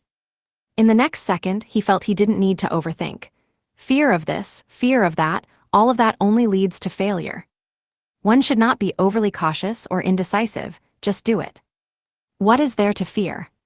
Madam Magician reached into the void, and from nowhere, produced dozens of broadswords with slight variations in design, letting them fly towards Lumion. After placing the Sword of Courage among these broadswords and stuffing it back into the traveler's bag, Lumion snapped back to his senses. He couldn't help but silently scoff at himself. An ascetic's abilities don't work in this case. Then he took out a piece of pristine, fine leather and a half-solid, pale yellowish-red candle housed in a transparent glass vial. Stars again twinkled in Madam Magician's eyes as she took the 2 items and examined them for several seconds. This is indeed the potion formula of the Demoness of Despair, but the human skin carrying it comes from an ancient Demoness of Despair and contains strong, mystically powerful viruses, bacteria, and fungi. It causes those who touch or gaze upon it to gradually contract various diseases. If contact and observation don't exceed 10 seconds, recovery will occur on its own, Madam Magician briefly explained about the pristine leather. Her gaze then shifted to the peculiar candle. This is a corpse wax candle, made from the corpse oils of an iron-blooded knight and a Demoness of Despair mixed with other substances. Corpse wax candle, and from 2 demigods' corpse oils. Although Lumion had seen much of the world, he still found the candle somewhat eerie and terrifying when he looked at it again. "What is its use?" he asked, more concerned with this issue while feeling strangely uneasy. Madam Magician deliberated before responding. Once lit and used in pacts and cogitation, it should probably be paired with a ritual, but the specific details and ultimate effect are unclear. You have the residual aura of the Blood Emperor, maybe you can try it directly without a ritual. Lumion didn't hesitate. "All right, I'll try it now." With an angel and saint watching over him, if anything went wrong, they could save him. Why wait to try it alone when he got back? Neither magician nor the hanged man stopped him. Lumion took the corpse wax candle from the glass jar and sat cross-legged on the deck. Snap, his fingers produced a blazing white flame, and he immediately lit the black wick of the corpse wax candle. Then he closed his eyes, visualized a pattern, and began to cogitate. In the tranquil state of dispersion, a hint of dark fragrance entered his nostrils, causing his marrow to itch as if it were about to ignite. Lumion didn't try to endure this sensation. He simply concentrated on maintaining his cogitative state. After some time, a dark mist suddenly appeared before his eyes. He seemed to be standing in this mist, on the edge of a barely visible street. Across the street, various not-too-tall buildings appeared as if they were mere shadows. Ding-ding, a vehicle resembling a steam train came from the other end of the street. It had few segments, just 2, with no distinctive chimney, but a strangely shaped bracket extending from the top, connecting to something in midair. Lumion's memory was instantly triggered. He had seen a similar scene in 4th Epoch Trier. It heralded the appearance of the 2nd level in that special mirror world. Chapter 747, Pact Experience. 747, Pact Experience. Ding-ding. The object resembling a steam train whizzed past Lumion, its presence nearly obscured by the thick, dark mist. Yet, Lumion managed to discern some details. Both carriages were blue and seemed to be crammed with passengers standing and facing the street, their expressions blurred and their forms lacking clear outlines. This is more than what I had witnessed in Fourth Epic Trier. It isn't powered by steam. As these thoughts flashed through his mind, Lumion noticed someone at the other end of the street, hunched over, pulling a black, two-wheeled cart with a canopy.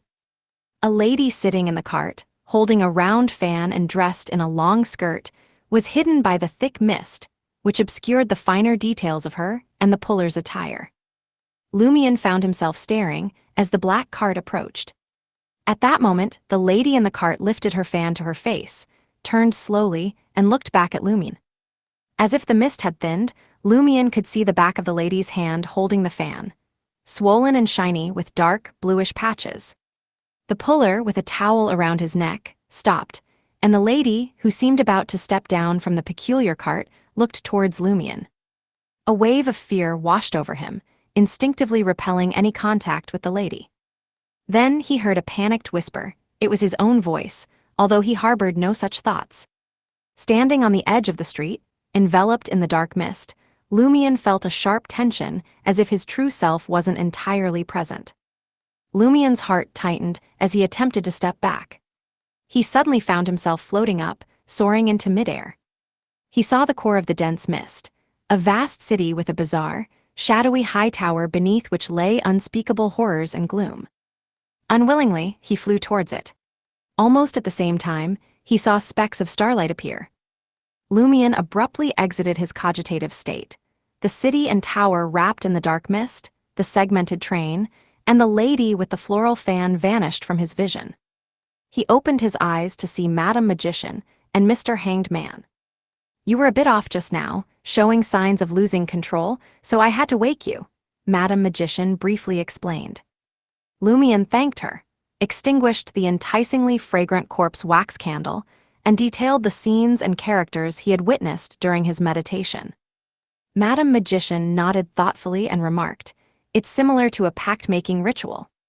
This has established a connection between you and some unknown entity, progressively aligning with it. However, unlike a true pact ritual that is directed towards deities, angels, demons, or evil spirits, your pact seems to be with a city. If I hadn't interrupted the process earlier, you might have accessed some higher knowledge or power through this pact experience, though it likely wouldn't have been something positive." Lumion, no novice in mysticism, understood the nature and implications of such rituals. He pondered and then countered.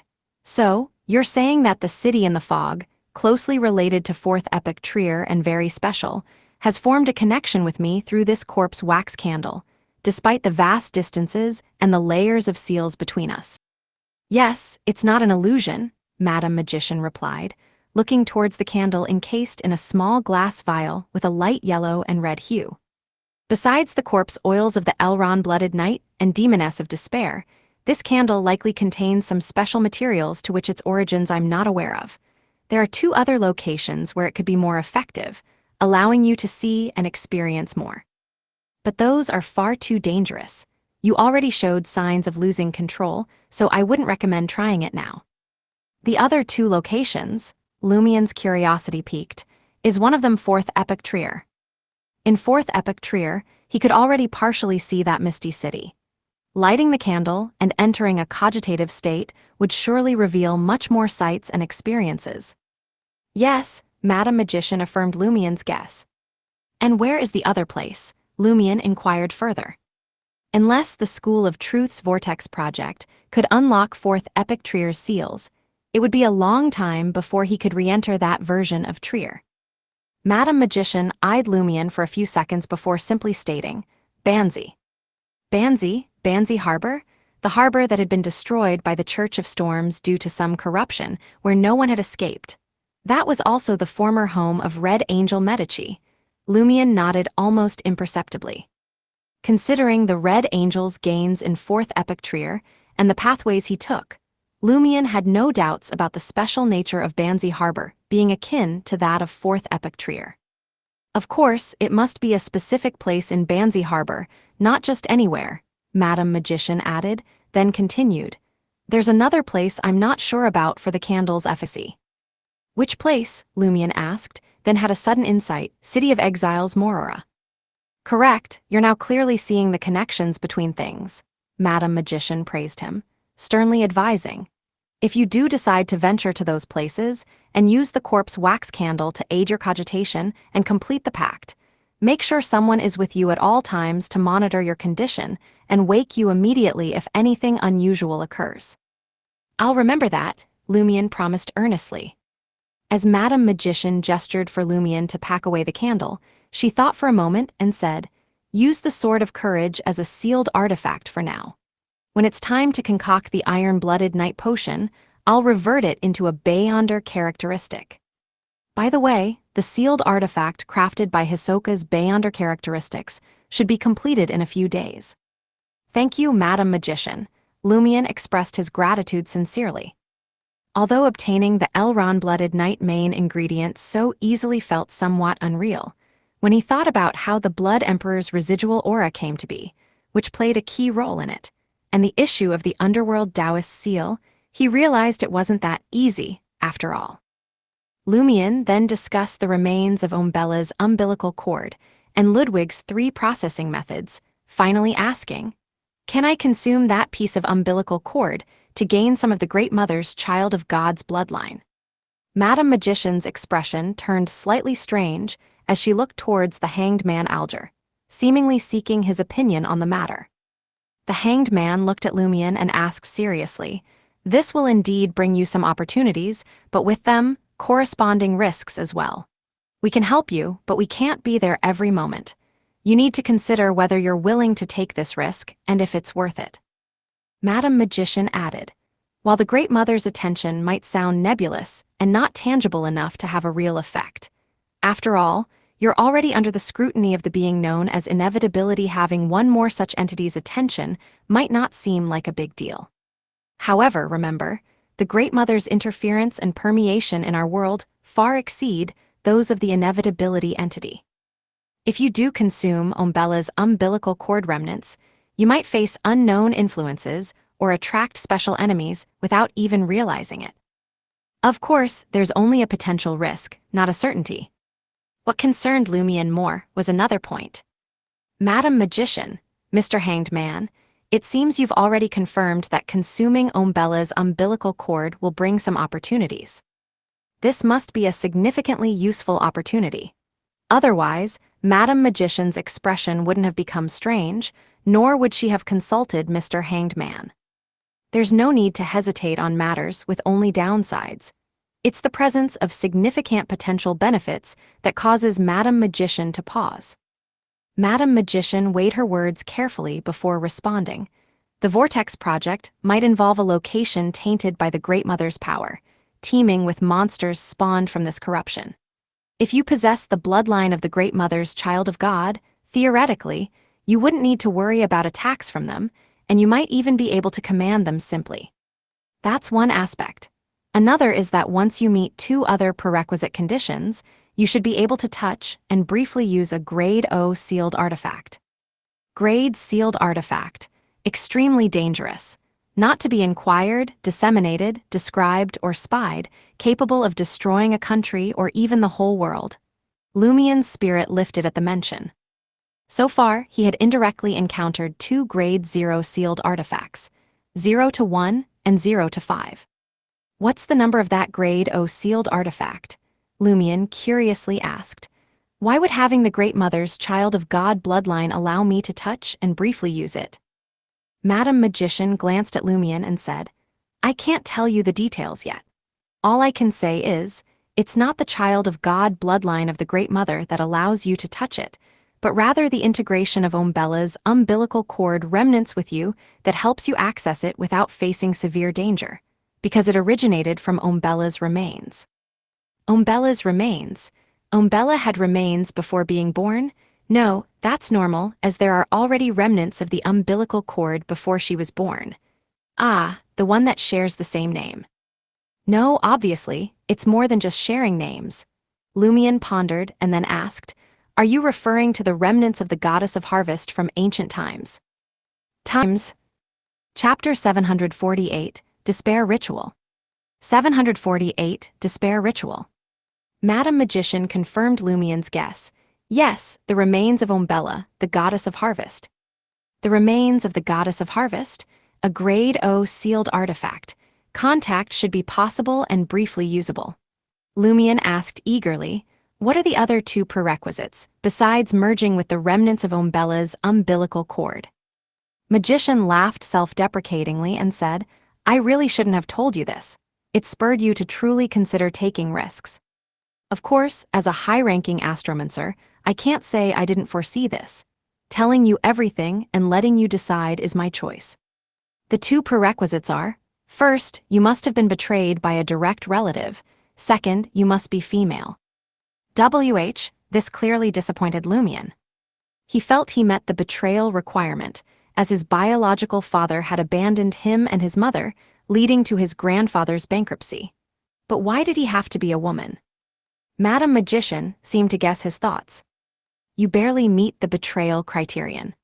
As for being female, in the world of mysticism, there are ways to temporarily transform you into a woman, such as a special mystical item from the demoness pathway, which doesn't necessarily require a high sequence. That's true, Lumien thought of the lie earring. Although it couldn't change his gender, its ability to alter appearances or adjust height was equally magical. If such items existed, then surely there must be artifacts that could change one's gender, which, given Lumien's understanding of the demoness path, he believed to be almost certainly existent, albeit rare and special. Lumien's hope was rekindled about accessing Umbella's remains. That was a grade O sealed artifact. Madam Magician, with a quirky expression, gave another reminder. If you truly consume Umbella's umbilical cord remnants and possess the bloodline of the Great Mother, you will forever be unable to approach Pride armor. Your backstabbing of it would fade over time, but once you become a false Umbella, it will target you first and always, unless there's someone more special present who's worth targeting. Is this a manifestation of Pride armor's hatred for the Earth pathway? In future battles, if I'm nearby, Franca and the others won't be able to use Pride armor.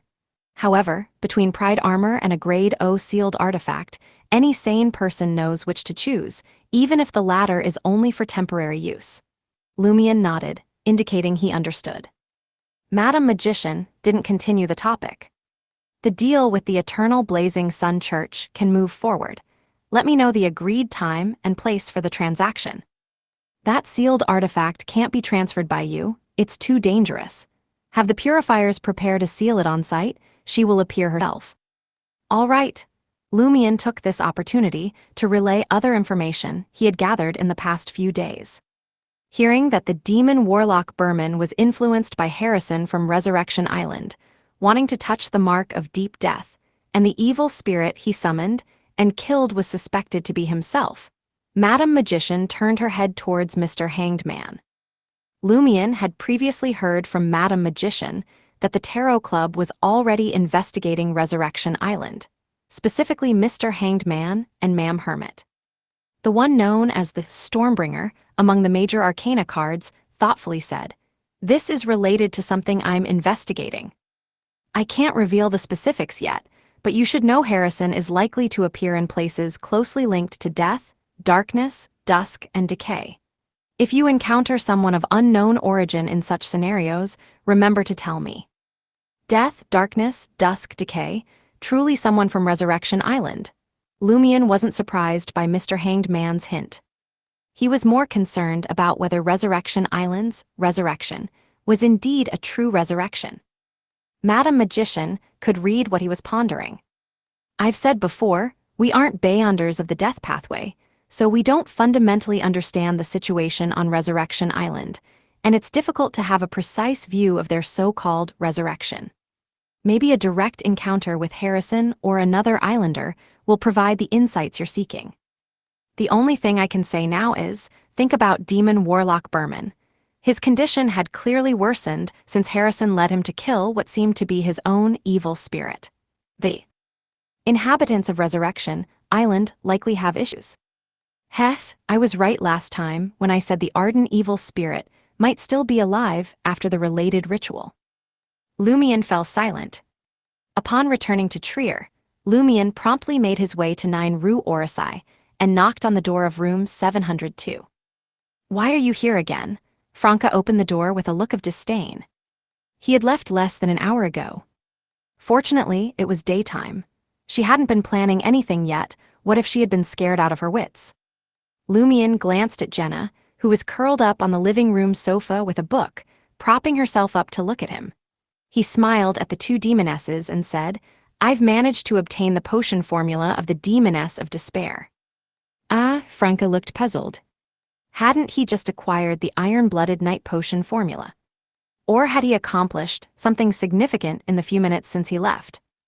Jenna was equally baffled, thinking Lumion was joking at first.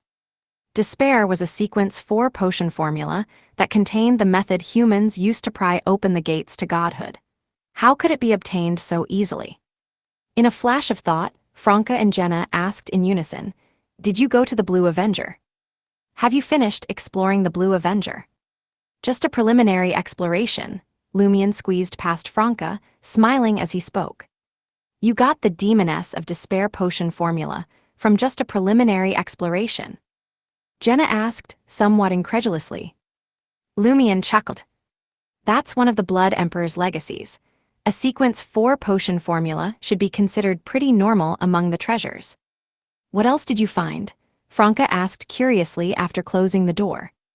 Lumion casually took a seat on an armchair and recounted his adventure aboard the Blue Avenger, including his interactions with Madame Magician and Mr. Hanged Man from start to finish. "That corpse wax candle sounds rather sinister," Franca genuinely exclaimed. Jenna nodded in agreement, feeling like she had just heard a horror story. As a Beyonder of the Demoness pathway, friend of a hunter, hearing that the candle was made from the corpse oils of an iron-blooded knight and a Demoness of Despair always made her inadvertently think of herself, Franca, and Lumion. Just as Jenna felt Franca had voiced her own thoughts, she heard her female companion eagerly propose, "Last time in 4th Epic Trier, I barely saw what that misty city looked like. You didn't describe it clearly enough. Can I use that candle to make a pact and see the misty city from inside or from the air? You guys be my guardians." "That candle burns very quickly. I only tried it once, and it used up a 5th of it," Lumion thought aloud. "Let's wait for a chance to visit Banzi Harbor or enter 4th Epic Trier, then you can try it. Besides, Madame Magician said that without the Blood Emperor's residual aura, a specific ritual is needed to assist, and no one knows yet what that ritual is like. Maybe once we're in Banzi or 4th Epic Trier, influenced by the environment, we won't need the ritual anymore." "That'll do," Franca relented. A corpse wax candle that could only be used 4 more times obviously needed to be reserved for the best occasions. Franca turned to Lumion. Franca, brimming with enthusiasm, said to Lumion, "Let's see the Demoness of Despair's potion formula." "What's my reward?" Lumion joked. Franca clicked her tongue. "I'll keep an eye out at the Demoness sect for any mystical items that can change gender and give it to you for free." With that, Franca's smile grew even brighter, her eyes sparkling. "I really look forward to that day." Jenna imagined it for a moment and found herself also a bit excited. Considering the potential consequences of debating over this topic, Lumion pretended to be at a loss for words and quickly took out a sheet of delicate human skin from his traveler's bag and laid it on the coffee table. The 3 only glanced at the potion formula before swiftly moving away, taking a moment before returning to continue. After a few repeats, the contents of the sequence 4 potion formula fully emerged in their minds. Name, Despair. Sequence, 4, main ingredients, Plague Mother Serpent's Venom Sac, Silver Hunter's Crystal. Supplementary ingredients, 10 milliliters of Plague Mother Serpent's Bile, 3 fragments of the Silver Hunter, a fresh branch of mistletoe, and 10 milliliters of blood from 7 victims who died from different plagues. Ritual, involve over 30,000 people in a severe plague. The more who die, the stronger the despair and suffering, the better the ritual effect. In a brief silence, Franca hissed, "Isn't this ritual too evil? I can't do such a thing." She felt that if she succumbed to the urge to advance, to become a demigod, and cause such a plague, she would truly fall and truly become a demoness. Jenna shook her head, her face full of fear. She couldn't imagine becoming that kind of person. She would rather stay forever at the Demoness of Affliction sequence.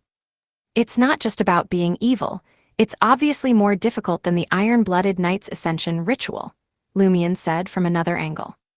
Using the capabilities of the Demoness of Affliction, along with auxiliary media and items, turning a contagion into a plague that swept through 30,000 people wasn't too challenging.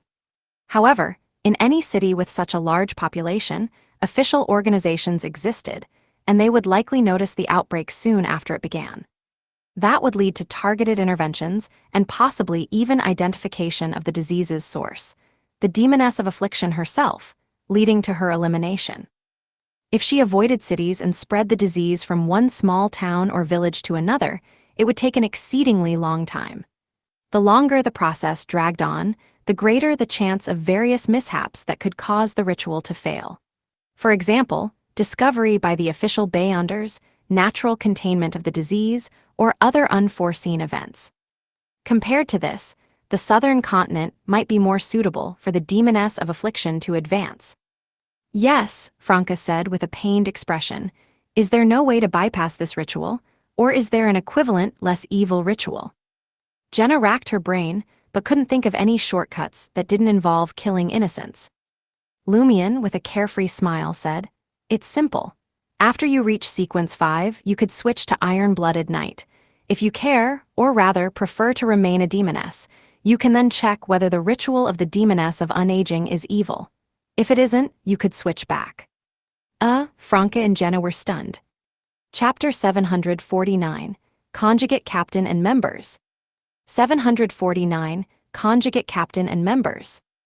After her initial shock, Franca pondered thoughtfully, maybe this idea isn't so bad after all. Wasn't I originally aiming to become an Iron-Blooded Knight? But then there's Jenna. Seeing Franca silent, Lumion said with a meaningful smile, "There's no need to take some things too seriously. We've all used lie before and changed our appearances, adapting quite well, haven't we? I once even turned into a dog without any lingering trauma. As long as it's not permanent and you can change back, occasionally switching things up can actually be quite fun. Remember, you're just acting." Lumion knew Jenna was already aware that the Demoness pathway led to changes from male to female, whereas the Hunter's pathway did the opposite, occurring at Sequence 7 Witch and Sequence 4 Iron-Blooded Knight. He also knew Franca suspected Jenna was aware of this. But since the Demoness of Pleasure wanted to continue deceiving herself, he didn't mind helping a bit by keeping his words vague. "Temporarily, if the ritual of the Demoness of Unaging isn't evil, I can switch back." Demoness of Unaging doesn't sound so evil, Jenna muttered to herself before saying, "Think Lumion's suggestion is worth considering." Franca nodded in agreement, on the verge of saying more but stopping herself. Jenna chuckled self-deprecatingly, "I'm only at Sequence 7, just a witch. Why am I even considering becoming a demigod and switching back and forth? Damn it, it feels like when I first became showy diva. Though I was always saving money to pay off debts, it didn't stop me from dreaming of becoming a famous actress, earning thousands of Veraldor a year, and wondering how I'd spend all that money." Me too, Franca echoed, attempting to explore the feasibility. "If we switch, how do we complete the ritual for a 30-person Iron-Blooded Knight team?" Lumion clicked his tongue and continued, "You'd better pray that by then I've become an Elron-Blooded Knight. Having an Iron-Blooded Knight as a team member can significantly reduce the number of people required. Besides, we already work well together." "Is that possible?" Franca first instinctively felt there was a problem, then muttered to herself, "A ritual is just a ritual. After it's done, there's really no need to maintain the previous state, meaning the captain and team members could swap places and form a new team again. What do you call that? That's called recycling, sustainable development." The more Franca thought about it, the more excited she became. "Once I also become an Iron-Blooded Knight, Jenna will have 2 demigod teammates, plus Anthony and Lugano. She shouldn't need to look for anyone else. If Ludwig is still with us by then, not having broken his seal, things will be even simpler. We could be his godmothers. We'd be Ludwig's godmothers, and Lumion would be his godfather. Although this isn't anything amazing, there are many similar examples, but still. Jenna glanced at Franca, wanting to remind her of something, but ultimately decided against it. The more they discussed the details, the more awkward it got, so it was best to leave them be. With a new strategy to avoid the Demoness of Despair's ritual, Franca and Jenna felt much better. The former said to Lumion, "There's a mysticism gathering in a few days. Touch base with the professor and others to probe whether any members of the Moses Ascetic Order are among them. It's not too urgent since Madame Judgment told me that the Tarot Club has informants inside the Moses Ascetic Order who can provide the necessary information. But I'm not sure if that informant belongs to the Trier region and knows the local circumstances, while the mirror person, Griffith, is definitely in Trier." Lumion nodded and replied, "I also need to ask about the Harvest Priest potion formula and corresponding materials. Boosting the team's strength will help us complete the ritual later." Jenna listened quietly for a while before interjecting, "Can you help sell that Dream Stealer Beyonder characteristic for me? The level of the mysticism gatherings I attend aren't high enough. Nobody can afford an item of that sequence." She was thinking about the Demoness of Pleasure potion materials she was about to receive from the Eternal Blazing Sun Church. Franca's pleasure was almost digested, and it wasn't too good to still owe her companion money. After all, she couldn't use the Dream Stealer Beyonder characteristic herself. Lumion could probably guess Jenna's thoughts, subtly gesturing towards his traveler's bag. His implication was clear. "You've seen my Iron-Blooded Knight and Demoness of Despair potion formulas. How come you haven't thought about owing me a substantial debt?" Lumion hoped this approach would make Jenna worry less about owing money, suggesting she borrow more and hire an artisan to turn the Dream Stealer Beyonder characteristic into a mystical item for use. The stronger you are, the easier it is to repay debts. Sitting on the sofa, Jenna scoffed at Franca, gesturing towards Lumion. Her message was clear. "When I need to use those 2 potion formulas to advance, I'll pay you back." "I'll keep an eye out," Franca said, unaware of the silent conversation between Lumion and Jenna. She then said, "We can start gathering some supplementary ingredients for Iron-Blooded Knight and Demoness of Despair now, like the mud soaked with soldiers' blood from a major battlefield and the blood of 7 victims of the plague, just to be prepared in case we're short on time later. Who knows, by then, we might find another way to bypass the plague ritual. Let's get ready now." Hearing about the preparations for the potion, Lumion nodded and then remembered something. He stood up and walked over to the full-length mirror in the room, pressing his right hand against it. He then activated the contract ability from Bloody Jack, sensing the mirror imprints he had left behind. Soon, Lumion used the mirror and its otherworldly connection to detect 2 imprints from afar, one clear and one blurry.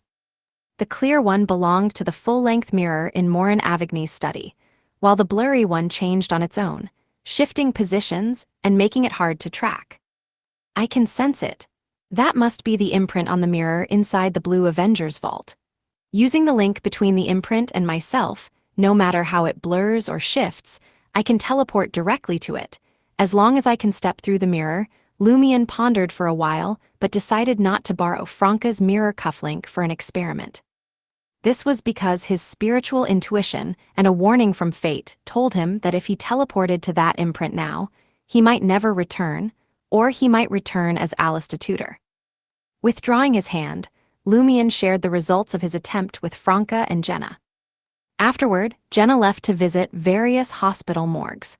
This was both to look for opportunities to act as a witch and to see if there were any bodies that had died from severe contagious diseases. With the order of all extinction and the sick church not yet eradicated in Trier, there definitely were deaths from the plague, just not many that could cause a widespread outbreak. Standing by the window, Lumion saw Jenna appear on the street and turned to Franca, saying, "You might have to become a Demoness of Despair, so it would be good to think about how to find an alternative to that ritual." "Why must I?" Franca responded, clearly astonished. Lumion chuckled. "Have you noticed that all the high-ranking members of the Demoness sect are Demonesses? Do you think it's because they can't get their hands on the Elrond-Blooded Knight potion formula and Beyonder characteristics? But the Demoness sect doesn't prohibit Demonesses from switching to the Hunter pathway. That's indeed a contradiction, Lumian speculated. I suspect that those angelic tier demonesses can't find higher sequence hunter pathway beyonder characteristics to change back into men, so they're not keen on seeing their subordinates regain themselves. It has become an unspoken rule. You know, most of the high-ranking demonesses are twisted in spirit, psychopathic, and enjoy seeing others in pain while hating to see them happy. According to the intelligence Lumian and Franca received from Madam Magician and Madam Judgment, starting from sequence 4, hunters and demonesses could switch pathways, with gender determined by the highest sequence attained, and consuming potions of the same sequence but from neighboring pathways to enhance one's strength could cause significant problems. Franca was silent for a long moment before saying, "If I digest the affliction potion and still haven't found an alternative to the despair ritual, I'll request to end my mission with the demoness sect from Madam Judgment. She should understand and wouldn't allow me to carry out something like spreading a horrific plague." After saying this, Franca relaxed and muttered, "Besides, wouldn't it be odd if Jenna becomes an iron-blooded knight and I remain a demoness by then?" "Life is short, why not give it a try?" Lumian jested. Before Franca could react, Lumian leaped over the sofa with a stride and headed out the door. Bursts of black flames shot through the wooden door, chasing after Lumian's back but gradually veering off target and dissipating into the air. Franca's curse still rang clear in Lumian's ears. "If you have what it takes, try it yourself." With a grin, Lumian stepped out into the street. Watching Ludwig eat, he pulled up a chair opposite him and casually asked, "What ingredients or spices are needed for the third method of cooking those umbilical remains?" By the side, Lugano was taken aback. "What umbilical remains?" Lumian smiled. "The umbilical remnant of the child of God that Father Montserrat was carrying." Lugano's expression froze. Chapter 750, Source of Life. 750, Source of Life. After a few seconds, Lugano stuttered, "Can you actually eat that? What happens if you do eat it? What are the changes? Does it cause the child of God to be born?" Lumian glanced at Lugano's arm and said, "What can't be eat?" Lugano suddenly felt a sharp phantom pain and shook his head vigorously. "No, never mind." He wanted to get away from Ludwig and Lumian, but couldn't think of an excuse on the spot. After Ludwig swallowed a mouthful of cheese bread, he spoke slowly, "Top-tier ingredients don't need much accompaniment or seasoning. We just need to give it a symbol. That includes 9 main staple ingredients: wheat, oats, rye, rice, potatoes, sweet potatoes, corn, cassava, and any other kind of bean. Cook them with the umbilical remains in cow's or sheep's milk for half an hour, and it's ready to eat. This dish is called Source of Life." "Are you cooking or performing a mystical rite?" Lumian muttered under his breath. Of course, a gourmet pathways chef, who concocted alcoholic beverages and cooked various dishes, was essentially conducting corresponding mystical rites. Thoughtfully, Lumian asked, "Actually, it doesn't have to be these 9 ingredients, right? As long as the concept of main ingredients and their quantity is satisfied. Likewise, other kinds of milk would work too." Ludwig shook his head. "No, this way tastes the best." "So what you're saying is, the method I mentioned would work but won't taste as good?" "No. Wonder it's the gourmet pathway, always chasing culinary perfection." Lumian stood up and instructed Lugano to buy some of the ingredients. Lumian's traveler's bag only contained dry rations that could be eaten right out of the package. For Trier, a leading global metropolis, the ingredients Ludwig needed were easily collected. And by noon, Lumian and Lugano had returned to see Ludwig placing the main ingredients, along with the umbilical remnant, into a stew pot filled with several hundred milliliters of milk. These steps had to be completed by a chef himself to endow them with mysticism, to coax out the designated uniqueness of the ingredients and maintain them to a degree conducive to absorption. Done by anyone else, the dish might have no effect or turn into poison. After simmering for a while, Lumian smelled the starchy aroma mixed with the milk and saw dense milky white steam rising above the pot. The steam did not disperse, but condensed in midair and slowly settled back into the pot, carrying a tantalizing scent tinged with blood. At that moment, Ludwig turned to Lumian and licked his lips, asking, "Do you want to add sugar or salt?" "What differences do they bring?" Lumian asked cautiously. Ludwig responded seriously, "The taste, one is sweet, the other is salty. Which do you prefer?" Lumian, sensing the choice, relaxed and asked with a smile, "Which do you prefer?" "I can't eat it," Ludwig said regretfully, mumbling, "Sweet is tasty, salty is good too. If only it could be split into two parts, one sweet, one salty." As he spoke, the young boy, seemingly agitated, sprinkled some salt and then tossed in some sugar. Lumian watched amusedly, not stopping him. For him, the taste of the source of life was not important, its effect was. Finally, Ludwig instructed Lugano to extinguish the flame and remove the contents of the pot. It was a palm-sized piece of starchy congealment, white and soft, sticky and gooey. The surface of the food was covered with red spots, as if blood had seeped out from within. "It's ready to eat," Ludwig tried hard not to drool. "Will it be effective with just one bite, or do I need to eat it all?" Lumian asked, his curiosity reminiscent of his days learning various experiments, which often frustrated Auror with his questions. "All of it," Ludwig said with a look of disappointment. Lumian picked up the steaming, slightly scalding food, brought it to his mouth and took a bite. The sweet and salty flavors melded together, offsetting each other's intensity in a unique way that relieved Lumian of any mental burden. He quickly devoured the source of life. "Will it work right away?" an eager Lumian asked, already resolute in his intentions. Ludwig pointed to the master bedroom. "You'll need to sleep first." Sleep, with a slight sigh, Lumian left the dining table, returned to his room, and lay down on his bed. Closing his eyes, he felt his body gradually warm up, his consciousness becoming heavier and heavier. In the darkness, Lumian heard soft sobs. He turned his head, carefully discerning the sound. It was of a little girl whispering, "Mommy, Mommy."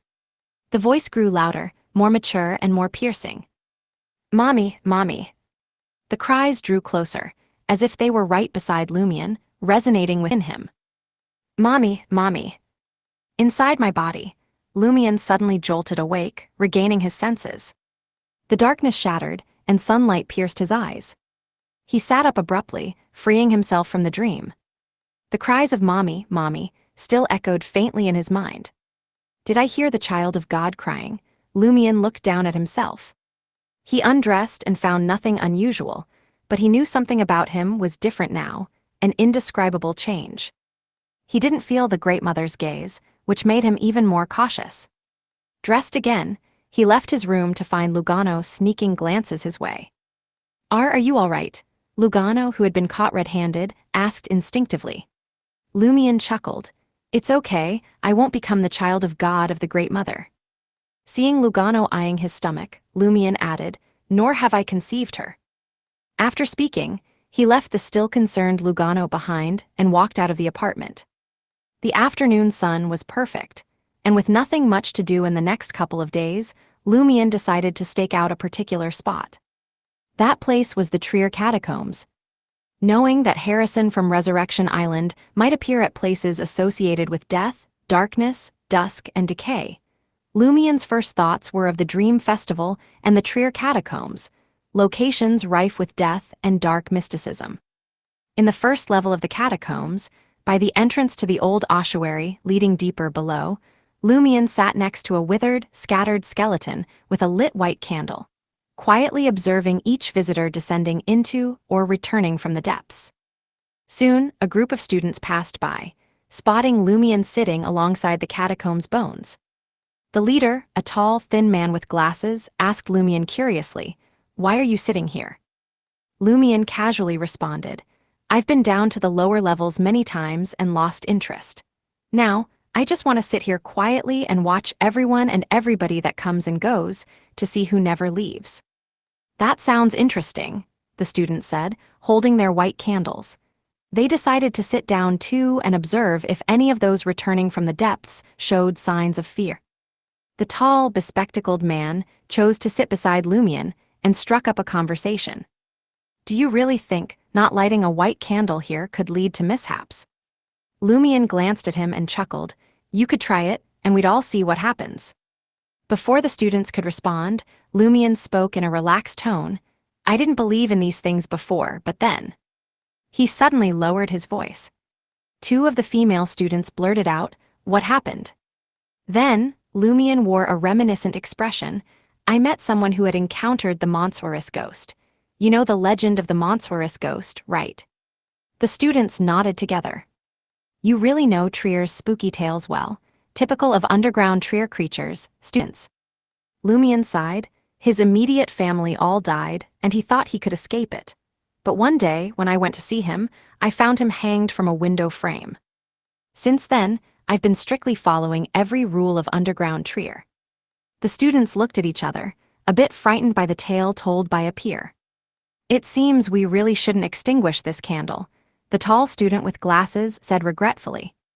Lumion lowered his voice again. "Have you ever encountered such a thing? There are extra books, blankets, and clothes in your dorm, none which belong to you, but the administrator tells you that no one else lives there." Two students turned pale, as if hearing the most terrifying ghost story. As if they were seeking a lifeline, they asked, "Yes, that happens. Do you know why?" Lumion shook his head and sighed. "I heard those are the people who extinguished their candles here. They completely vanished, with no one remembering them." Hearing this, the tall student shivered instinctively. Suddenly, he felt something tap his shoulder. He turned to look and saw a ghastly pale skeletal hand. "Ah!" he screamed, jumping up. Lumion pulled back the bone hand he had picked up somewhere, his smile mocking. "You're really scaredy cats, scared already." The students were stunned, and after a while they forcefully said, "No, that was just a reflex." As they seriously considered whether to beat up the prankster, someone came up the stone steps to the second level. He wore a blue top and yellow pants, his face deeply wrinkled and his white hair sparse and dry, holding a short lit white candle. It was an elderly catacombs administrator. Lumion slightly frowned. He had seen this catacombs administrator before in the giant tomb chamber housing the Samaritan women's spring, but the administrator hadn't used a white candle then. "You've reached the end of the book,"